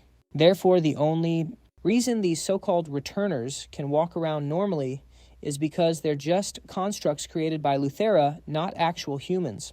Feeling backed into a corner, the boy admits he has no proof, but passionately insists that he knows he's alive. Daesung brushes that aside and asks if the boy has any idea what kind of hell Lady Luthera plans to unleash on Earth. The boy refuses to listen, swearing that Lady Luthera will make the world a better place, but Daesung clearly has other ideas. Before he can snap his fingers and send them to another dimension, the boy suddenly stabs himself with a knife. As Yongmin's body collapses, his plan becomes horrifyingly clear to prove that he's human. Without a moment's hesitation, the other returners all stab themselves too. The boy's mother screams in horror, unable to process losing him again right after he'd finally come back. With his dying breath, the boy weakly whispers that everything will be okay once Lady Luthera descends to Earth. Someone in the crowd immediately pins the murders on our hero. The potato IQ crowd soon starts spinning conspiracy theories. They claim he must have used some kind of skill to force the returners to commit suicide. Their brain-dead accusations are starting to seriously piss Daesung off. The scene shifts to the Hunter Association, where the captain reports everything that happened to the branch manager. As the manager is lost, in thought he gets a sudden call. Enforcer Unmi has escaped from prison. The color drains from his face when he hears the rest of the news. She is now the leader of the Heavenly Mother cult. With his blood boiling, the manager orders the captain to find Yunmi immediately and get her back behind bars no matter what it takes. Elsewhere in the city, a massive crowd is gathered before a stage. Standing among them is Old Man Daesung. The poor geezer is so desperate to see his little girl again that he's shamelessly joined the cult. The man on stage announces that their new leader is none other than the white-haired woman Yunmi. The woman steps forward, taking the stage with calm authority, and asks everyone to pray together to Lady Luther. With so many members gathered, the prayers finally work, and a massive golden flash descends from the sky. The blinding light, accompanied by descending celestial beings, is so overwhelming that the crowd begins to call them angels. Back at the guild, Chanho is absolutely laying into our boy, not holding anything back. His friend demands to know why he's just sitting around while the cult is running rampant and he's wanted for murder. On top of everything else, the number of cult members is growing at a truly frightening rate. Our boy calmly replies that this just goes to show how many people have already lost their loved ones. At that moment, Cho enters the room with a worried look, as if she has something important to tell her master. Perceptive as ever, he immediately understands what's on her mind. He gently assures her that joining the cult won't bring her deceased parents back to life. He tells her that if she misses having a family, he and everyone at the guild will gladly be that family for her. His reassurance works like a charm, calming her down in a heartbeat. Chanho presses him again, wanting to know what the real plan is for handling the cult. Dong's answer is surprisingly simple. He's just going to let the cult do their thing for now. The scene jumps back a few hours to find the vlogger kid and the old man in a heated argument. The old geezer insists that he couldn't care less if it's a cult because all he wants is to see his daughter again. Yang Chil reminds him that the returners are just fakes created by Lura. But one look at a picture of his precious little girl and the old man doesn't give a damn about the truth, so long as he can see her again. After hearing that, Yang Chil finally gives up trying to convince him, vowing to expose the entire fraud no matter what it takes. We then cut to the Armageddon wastelands, where a massive concert is in full swing. The song's lyrics mixed with the crowd's chants sound disturbingly like a ritual to summon Lucifer himself. This isn't just a local event either, it's happening in every nation and corner of the globe. These gatherings are all happening at once, with everyone praying in unison for Lady Luther's arrival on Earth. Bathed in a brilliant golden glow, Seo Yuni announces that it's time for the worldwide returner rally to welcome Lady Luther. Elsewhere in the wasteland, the captain's partner asks him why Daesung isn't involved in the current operation. The captain explains that our hero made it crystal clear he wanted nothing to do with this mission. When his partner starts guessing why the captain cuts him off, telling him to focus on capturing Yunmi before it's too late, back with the massive crowd gathered before Yunmi, she selects a believer to publicly demonstrate the returner ritual. Her finger points straight at the old man who can't believe he's been chosen. He joins her on stage, and she warmly asks his name. Before he can even answer, Yunmi somehow already knows it. She also reveals that she knows the name of his long-lost daughter. She then raises her hand, and two men drag forward an orc restrained with glowing golden chains. They start brutally stabbing the monster, leaving the crowd confused and horrified by the sudden violence. Even the old man begins to wonder if this was all a terrible mistake. But then the orc slowly collapses before her.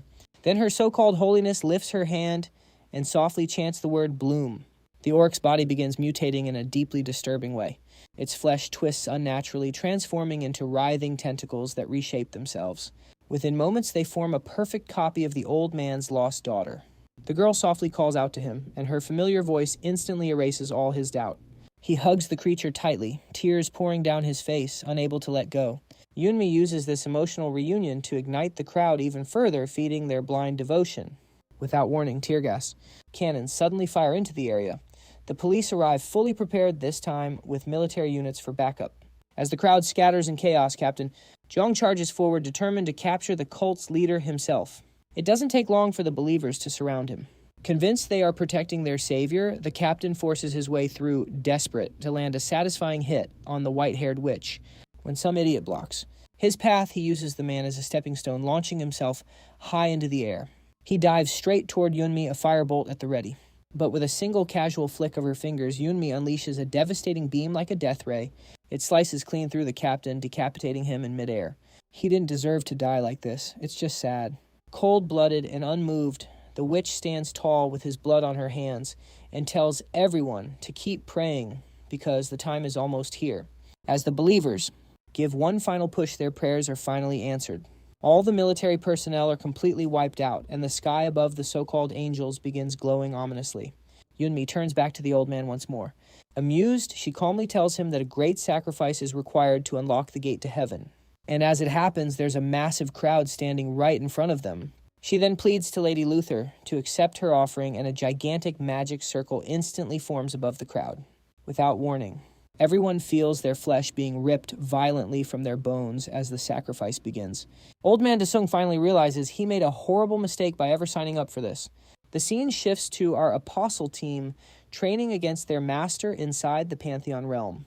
Choyong and Dongcho clash head-on, with the evil spirits and Dongcho's lightning fist chains through the entire swarm, instantly clearing the battlefield. Even Deus can't help but be impressed by his skill. At the same time, he prepares a massive spirit bomb for them. Seo backs him up, wrapping it with a cursed veil to keep it stable. Next, Alan charges in, using his Titan form for a head-on smash against their master, with Dongcho providing backup from behind. The combined assault sends our Demon King flying a considerable distance away. Xiao Yan then moves in for the finisher with her ultimate skill, Curse Ocean. Witnessing the sheer destruction, the four of them start to wonder if attacking him with actual killing intent as he ordered was a good idea. But Xiaoyan quickly realizes that everything they've done has amounted to absolutely nothing. Their target doesn't have a single scratch on him. Calmly rising from the smoke, our hero appears holding an orb of light in his left hand and an orb of darkness in his right. When he slams the two orbs together, an unbelievably powerful energy begins to radiate outward. Dongcho breaks into a cold sweat just thinking about what would happen if that attack were to hit them. However, Dong completely messes up the timing and the orbs suddenly fizzle out of existence. He's visibly irritated, knowing he has to master this technique if he ever hopes to beat Luther. Just then, he gets a call from Chen-ho, who's urgently demanding to know where he is. Chen-ho urges him to get back ASAP, explaining that there's a huge emergency. Lady Luthera has descended to Earth far earlier than anyone expected. The scene cuts back to Earth, where a massive fissure violently rips open the sky as a bolt of lightning crashes down onto the stage. A tall figure in white robes steps out, radiating an eerie and overwhelming aura. Uni immediately drops to her knees and bows, deeply to the woman who is without a doubt the being she has been so desperately trying to summon. Luther's arrival is broadcast live across the globe. Countless people erupt into celebration at her descent. Soon enough, the lady finally pipes up, shamelessly stating that the sacrifices they've offered are basically just an appetizer for her grand appearance. She gives a casual wave of her hand effortlessly, summoning a powerful magic circle. Her serene expression warps into a wicked grin as she announces that she'll be needing a whole lot more lives for the main event. The crowd lets out a collective scream as their life force is vacuumed right out of their bodies. People start shouting for someone to call the Hunter Association pronto. In the middle of the chaos, the old man grabs his little girl and runs like his life depends on it, which it does. He knows he has to get as far away as humanly possible if he wants his daughter to see another day. His daughter asks where they're going, innocently mentioning that she hears Lady Luth calling for her. Old man Desung desperately begs her to tune it out and just trust her dad on this one. He risks a single glance back at the absolute devastation unfolding behind them. But when he turns forward again, the one and only Desung is standing right in their path. Our hero calmly asks the old geezer what on earth he thinks he's doing in a place like this. With his usual sharp perception, he immediately clocks that the little girl is a returner. When the old man refuses to hand her over, Desung decides to just let it slide. She's on borrowed time and will disappear soon enough anyway. With that, he zips past them to deal with Luthera himself, leaving the old man to have a few final moments with his daughter. Back on the stage, Luth gets greedy and demands even more sacrifices from Uni. The white-haired sycophant eagerly promises to deliver as many souls as her heart desires. At that exact moment, a gate suddenly pops open right in front of them. But it seems Luther already knows exactly who's behind it. The returners rush forward, trying to protect their lady from the ominous shadow pouring out of the gate. Naturally, they are completely vaporized by our hero, who is more than ready to erase this false god from existence. Shocked beyond belief, Umi is baffled that the man who stole power from both Lucifer and Luther has appeared here. Luthera grinds her teeth in fury, her blood boiling as she stares at his face once again. At the same time, thousands of drones from the American Hunter Association flood the skies, rushing toward the epicenter of the chaos. The American branch manager, Tom Grant, orders his men to focus their cameras on the figures at the center of it all. He can hardly believe his eyes when he sees the very last person he ever expected. Setting his shock aside, he realizes that all hell has truly broken loose. In a situation like this, if there's anyone who can possibly fix this mess, it has to be a hero like Hyundai. He asks his subordinate if it's possible to upload their footage of humanity's hero for the entire world to see. The scene shifts back to the King's Guild, where Chanho starts wondering if they should really be sitting around doing nothing. Seo Yen asks if he's worried about Daddy Dong. Chanho is seriously disturbed by her calling him daddy, and Choyong shoots her a death stare. Dongcheol adds his 2 cents, saying there's no doubt their leader will win because he's the strongest man in the entire galaxy. He says a bigger mystery is who he'll pick, in the end, Choyong or the goth girl. Frustrated, Chanho snaps back that they shouldn't be so laid back because they're fighting god-tier monsters right now. Alan calmly reminds him that their friend literally holds the title of demon god. Returning to the battlefield, our hero does his best to cut Luther down, but her endless number of writhing tentacles surround her, completely making it impossible to land a clean hit. When he finally cuts through them, she suddenly vanishes and reappears behind him. At the same time, she erases his left arm like it was nothing at all. Our Demon King helplessly watches as Luther devours his arm to reclaim the power he stole from her. He quickly regrows it and realizes that he can't win unless he goes completely all out. He manifests 100% of his Demon Lord form, flooding himself with an unfathomable surge of mana. The white-haired witch bites her lip as she watches him transform into a killing machine right before her eyes. The demon sword warns him that it can only handle one full power attack before breaking down. Luthera realizes she has nothing capable of defending against his next strike. As he charges at her with full force, she summons branches of the Flame of Creation as a desperate last-ditch measure. Our Demon King unleashes the Demon God Slash, and the resulting shockwave incinerates all the birds and drones within a 1-mile radius. With the live feed gone, the association members have no idea what will happen. Branch Manager Tom urgently orders his subordinate to send in another wave of drones. By the time the drones arrive, a massive crater has formed at the site. Our hero lies defeated at its center. A system panel appears, informing him that his Demon Lord transformation is exhausted and that he will be in recovery for weeks. Sensing that the threat is gone, Luther slowly comes out of her defensive stance. The White Witch seizes the opportunity while he is completely paralyzed to finally get rid of the thorn in her side. With a face that would make an onion cry, she coldly announces that his time is up. Unable to budge even an inch, Dasa prepares to say his final farewell to the world. Or so it would seem.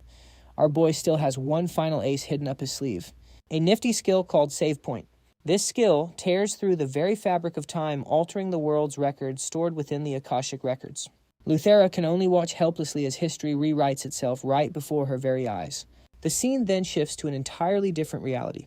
We're sent back to the exact moment Luthera is first summoned into this world. As all the believers bow their heads and pray to their goddess, she feels an unsettling wave of déjà vu. When she gazes up at the sky, her worst nightmare is already there, staring right back down at her. In this new timeline, our hero is already in his demon lord form, fully prepared to take her down before she absorbs even one round of sacrifices. He dives straight for her, and Luthera hastily casts her creation magic to defend against the demon lord's incoming slash. The resulting shockwave is just as devastating, wiping out every living thing and structure within a 1-meter radius. The monster goddess wonders if he somehow created an error within the Akashic records. He seems genuinely taken aback that she would call rewriting history a mere error. In any case, he proudly confirms that he is indeed the one responsible. Irritated by his cockiness, Luthera decides she will personally correct this mistake herself. Switching up his strategy, he summons the apostles to fight alongside him this time. Surrounding her completely, the 4 apostles unleash their strongest skills in perfect sync. They wallop her with enough force to permanently reshape her pretty little skull. But Luthera has a cheat ability of her own, and she retaliates by summoning branches of the flame of creation to impale them, locking their bodies in place. She attempts to convert them into her personal minions, but our boy instantly shuts that down by unsummoning them. Luthera grows visibly annoyed, and he uses that brief moment of distraction to hit her with another powerful attack. Even so, his maximum output without the Demon Lord's true power just isn't enough to get the job done. Luthera pierces him with her branches of creation, draining every last bit of his magic in the process. He's forced into a tactical retreat as she leaves him absolutely no openings to exploit. Flashing another one of her unsettling grins, Luthera tells him to watch carefully as she completely annihilates the pathetic planet he calls home.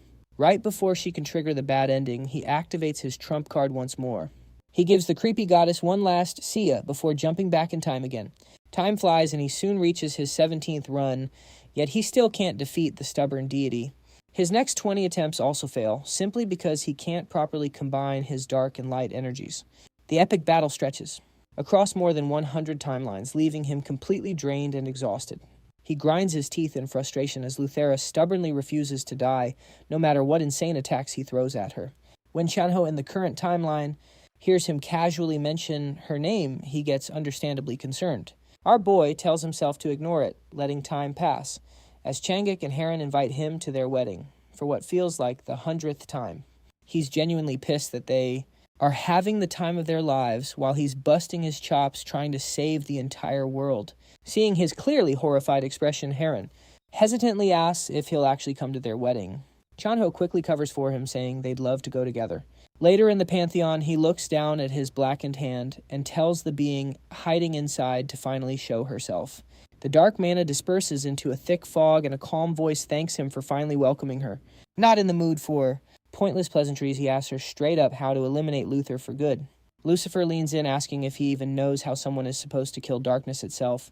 The scene shifts to a classroom setting, where she poses another question: can light even be killed? She explains that this is the essence of a deity, and their non-physical nature is precisely why killing one is nearly impossible. Intrigued, he asks how it was possible for her to be sealed away for centuries. She explains that such a method is practically impossible for humans, as pulling it off requires maintaining an endlessly expanding world. If the one maintaining it fails, both the person and their universe will be utterly destroyed. Then she points out a familiar power she recognizes in him. She correctly guesses that he has the ability to rewind time at will.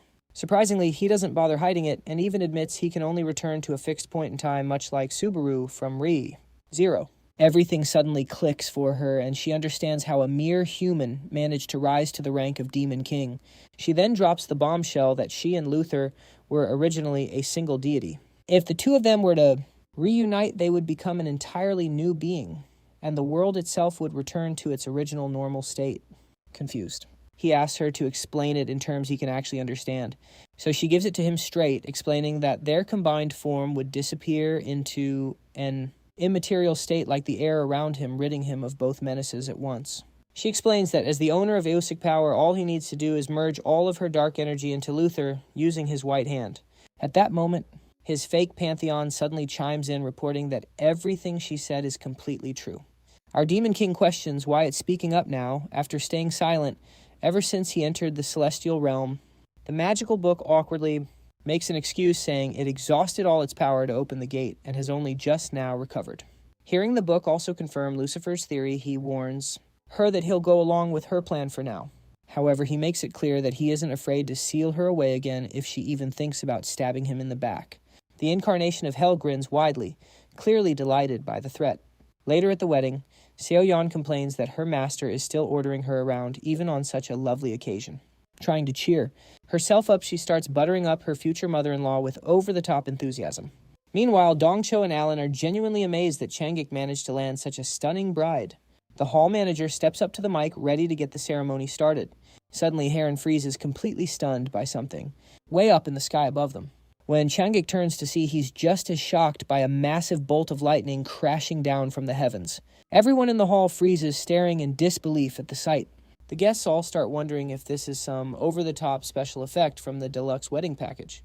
But this is all Luthera's doing, and she is clearly thrilled that everyone our hero loves is gathered in one place.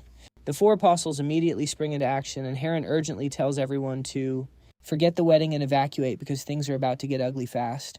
But Changik tells her to protect everyone and get them to safety. He'll handle the enemy himself. Plus 100 respect for this gentleman.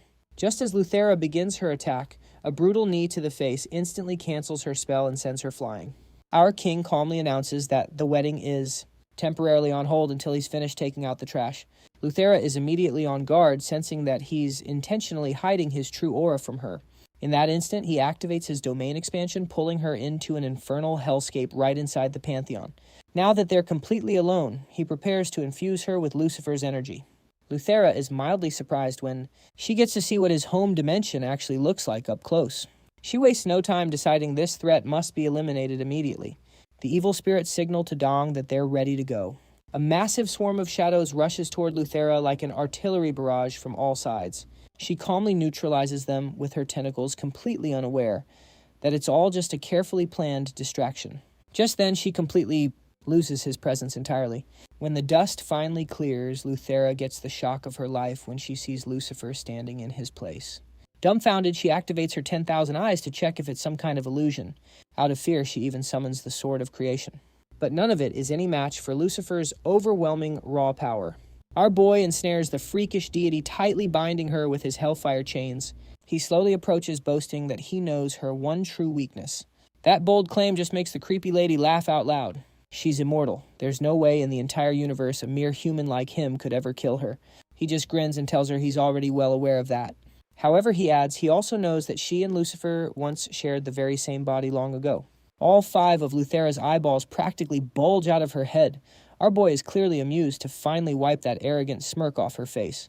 Lucifer's intel was spot on, and his pale left hand is the key to entering Luthera's body. Panicking, Luthera desperately tries to talk him down, claiming Lucifer fed him lies just to erase both her and the entire universe. But our boy isn't falling for it. The fact that Luthera is sweating more than a pro gamer in the finals makes it crystal clear Lucifer was right on the money. He thrusts his left hand straight through her chest and begins pumping her full of Lucifer's dark mana.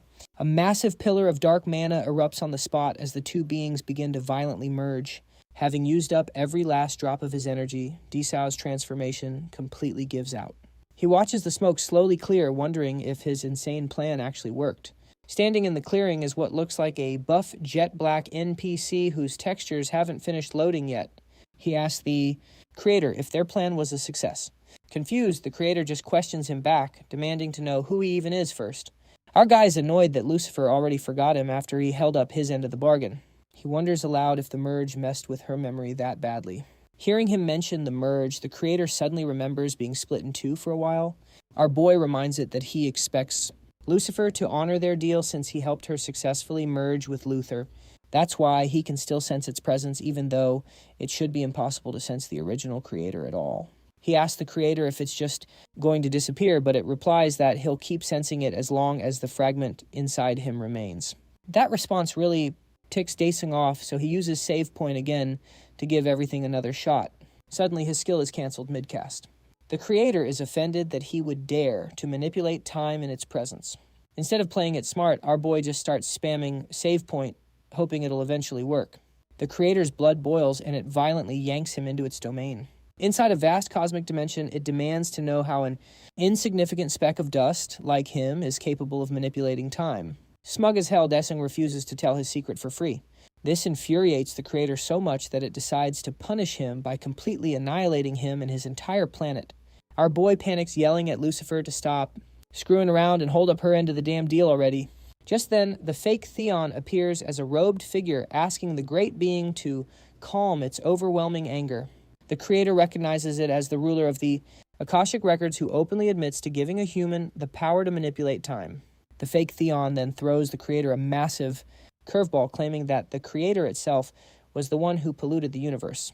It was the one that split into two, causing chaos and destruction across the cosmos. So the fake Theon had no choice but to pick a human to clean up its mess. The creator goes into denial, insisting there's no way its two halves could have polluted the universe. Daesung is beyond frustrated. To learn that the most omnipotent being in the universe, who can literally read minds, is this unbelievably dense. The giant crybaby gets butthurt that a puny creation dared to insult it. Our boy realizes he messed up big time and offers a weak surrender as an apology. The creator's not having it at all and declares that this filthy universe must be dismantled and rebuilt from scratch. Seeing this, the fake Theon takes control of Daesung's powers. It unlocks the cheat codes, granting him access to absolute authority over everything in the universe, including life and death. One authority, however, immediately catches our Demon King's eye. Borrowing a genius idea from Full Metal Alchemist, he comes up with a way to use the authority of equivalent exchange. He drags both of them into another dimension and drives a fist packed with authority straight into the creator's NPC-looking face. The creator isn't physically hurt at all, but the real damage is far worse. He loses all of his power. Through equivalent exchange, our boy sealed all of the creator's authority in return for his own. Now they can finally settle things the old-fashioned way.